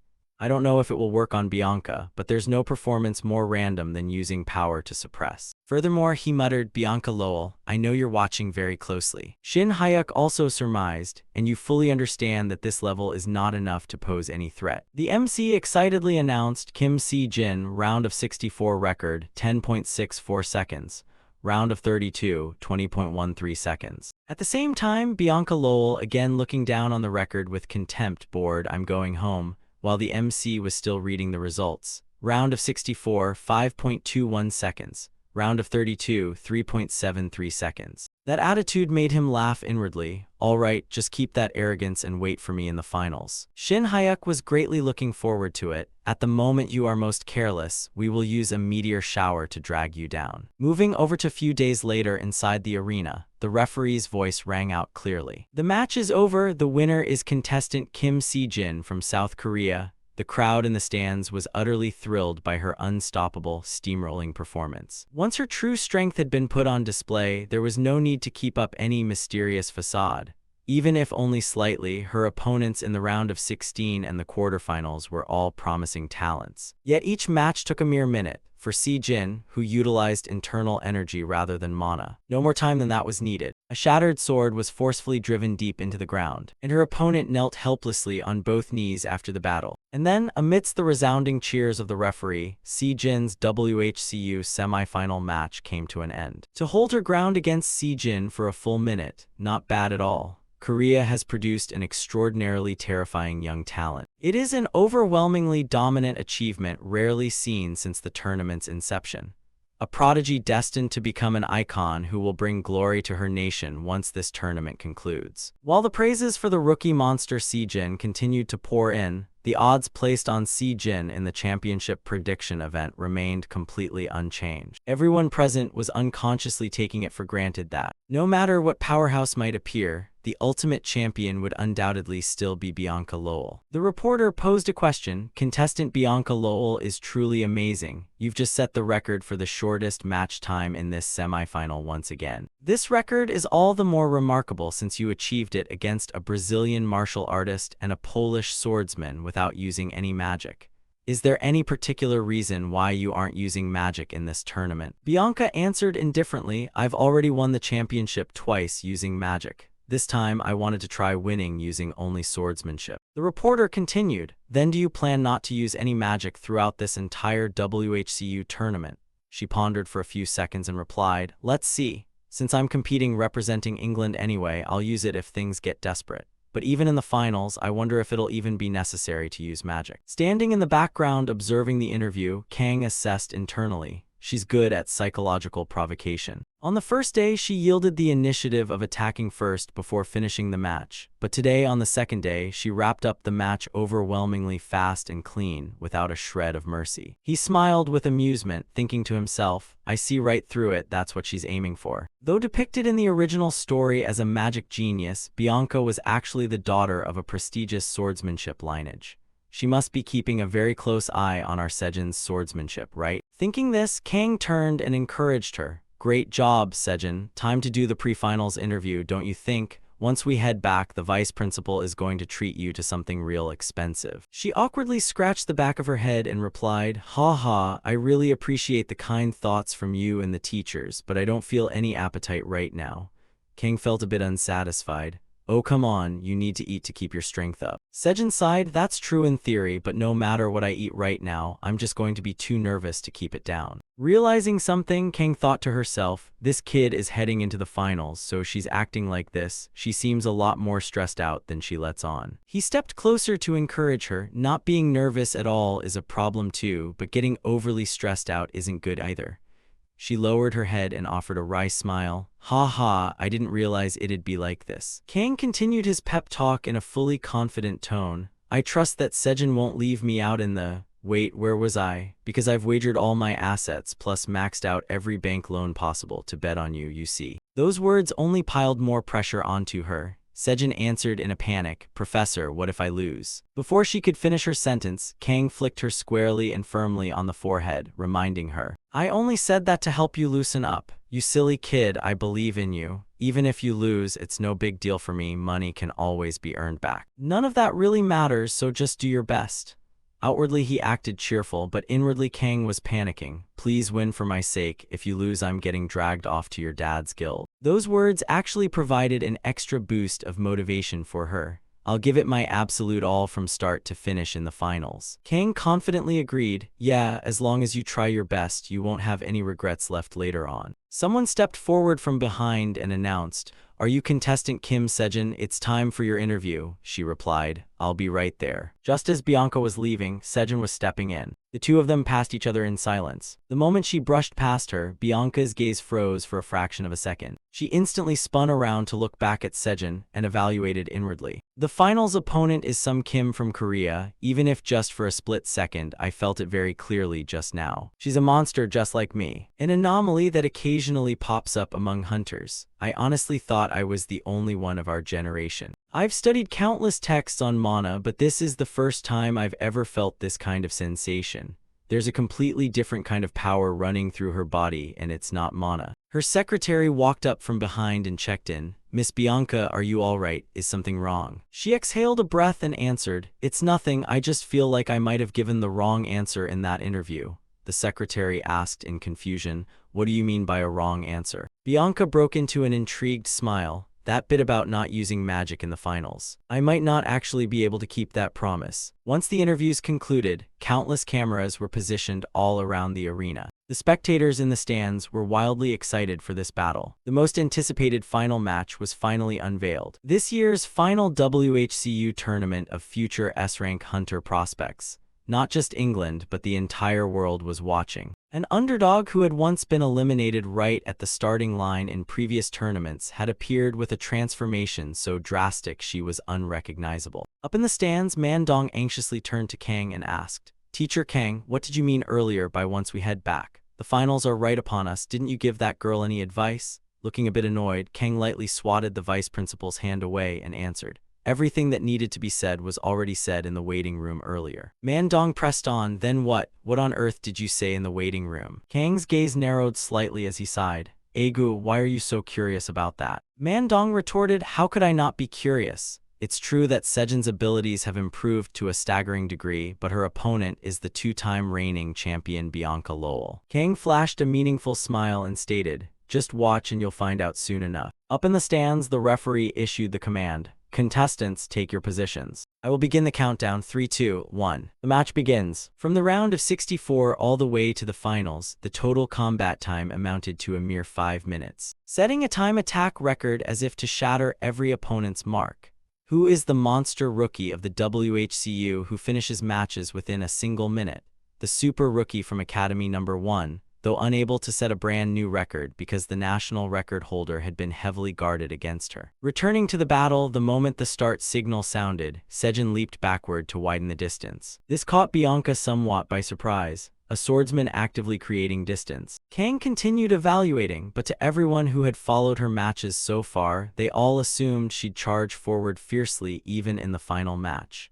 That expectation had already been deeply ingrained in their subconscious. Witnessing this scene from the stands, Mandong also grew a bit puzzled. "Teacher Kang, could it be that you?" Kang explained indifferently, "Didn't I already tell you? During this past summer vacation, Sejin's skill level caught up to my own. Just as you're thinking right now. Right now, among all her peers across the entire world, there isn't a single person who can block Kim Sejin's path." Sejin's eyes were locked onto the attack with intense focus. Internal energy now enveloped her sword, radiating out into the surrounding space. The crowd in the stands began to stir and whisper, "Hey, isn't that sword energy?" The person next to him replied, "No way, how could a student possibly use sword energy?" Standing on the opposite side, Bianca observed and evaluated inwardly. Sword energy. And not just any, but a type of aura with such high perfection, reaching a realm I never imagined a student could create. I suspected something was up, so she really was hiding her trump card. saving her sword energy until the finals is truly formidable. But I've faced sword-type auras a few times while sparring with professional hunters, and I'll neutralize it in an instant. Cutting her thoughts short, she swung her hand to create a magic circle right under Sejin's feet. But Sejin didn't pay it the slightest attention. Her eyes closed softly, and then suddenly snapped open. Bianca's magic didn't affect her at all, leaving Bianca startled as she exclaimed inwardly, "Dispel didn't work." One of Bianca Lowell's specialties was her dispel skill, a high-level skill capable of dispelling not only magic but also mana-based buffs or even physical enhancements. Watching from above, Kang continued his analysis.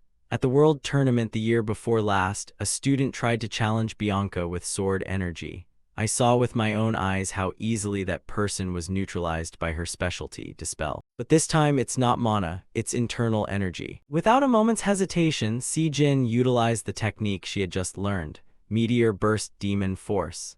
Countless strikes of sword energy shot from all directions toward her opponent. On the other side, Bianca still hadn't regained her composure. Impossible. Is this a type of aura that cannot be dispelled? Shield, raise the shields quickly. Immediately, a massive explosion erupted in the middle of the arena, leaving the people in the stands feeling somewhat terrified. Sitting in his office watching the battle via a television screen, Kim Di-chan maintained his calm demeanor. As for the two girls, CNHWA, they were watching with extreme focus, not taking their eyes off the screen for a second. Sejin's friends were ecstatic at the attack that just occurred. Jinsu wondered, at this rate, she might actually die.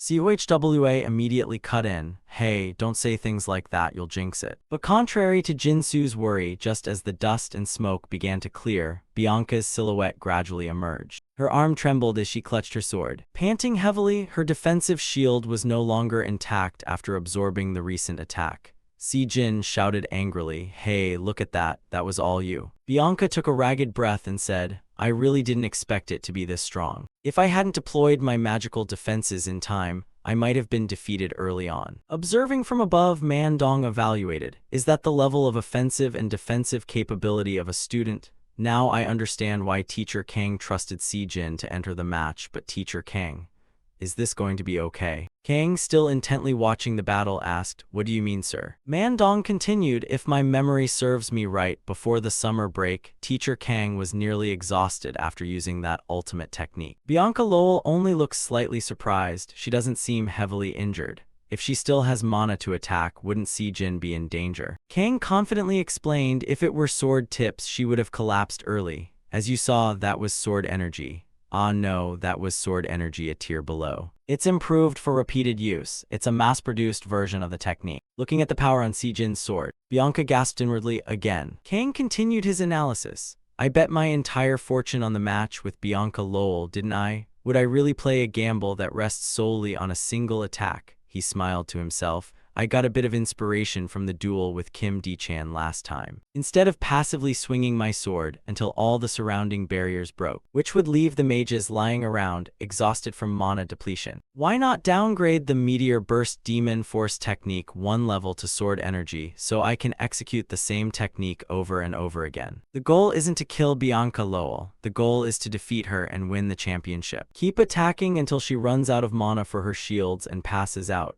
That is Sejin and my strategy." Returning to the battle, Bianca was now focusing entirely on defense. She reached out and created countless layers of protective magic. 6 layers? No, 8 layers, with an amount of shielding that even average hunters wouldn't dare dream of. Bianca Lowell had deployed high-intensity, multi-layered magical defense. The descendant of Merlin, the one who piled up meteor showers for 10 straight minutes. Now, just as the dust began to settle, a staggering figure appeared from within. Bianca collapsed to her knees on the ground. Thanks to the intervention of the A-rank security personnel stationed to prevent fatal accidents, she luckily survived. This result left everyone absolutely stunned. The referee finally snapped out of it, regaining his composure, and shouted, the match is over. The ultimate champion of this year's WHCU is player Kim Sejin of South Korea." As soon as the words left his mouth, everyone was filled with joy at the result. Even the champion herself couldn't believe what she had achieved. The scene shifts to 1 month later, at the guild headquarters. "Someone said you made the right choice, Teacher Kang Shin-hyuk. It's really hard to find properties like this near Nam Station, and you asked me to buy 2 units, so it took quite a lot of effort."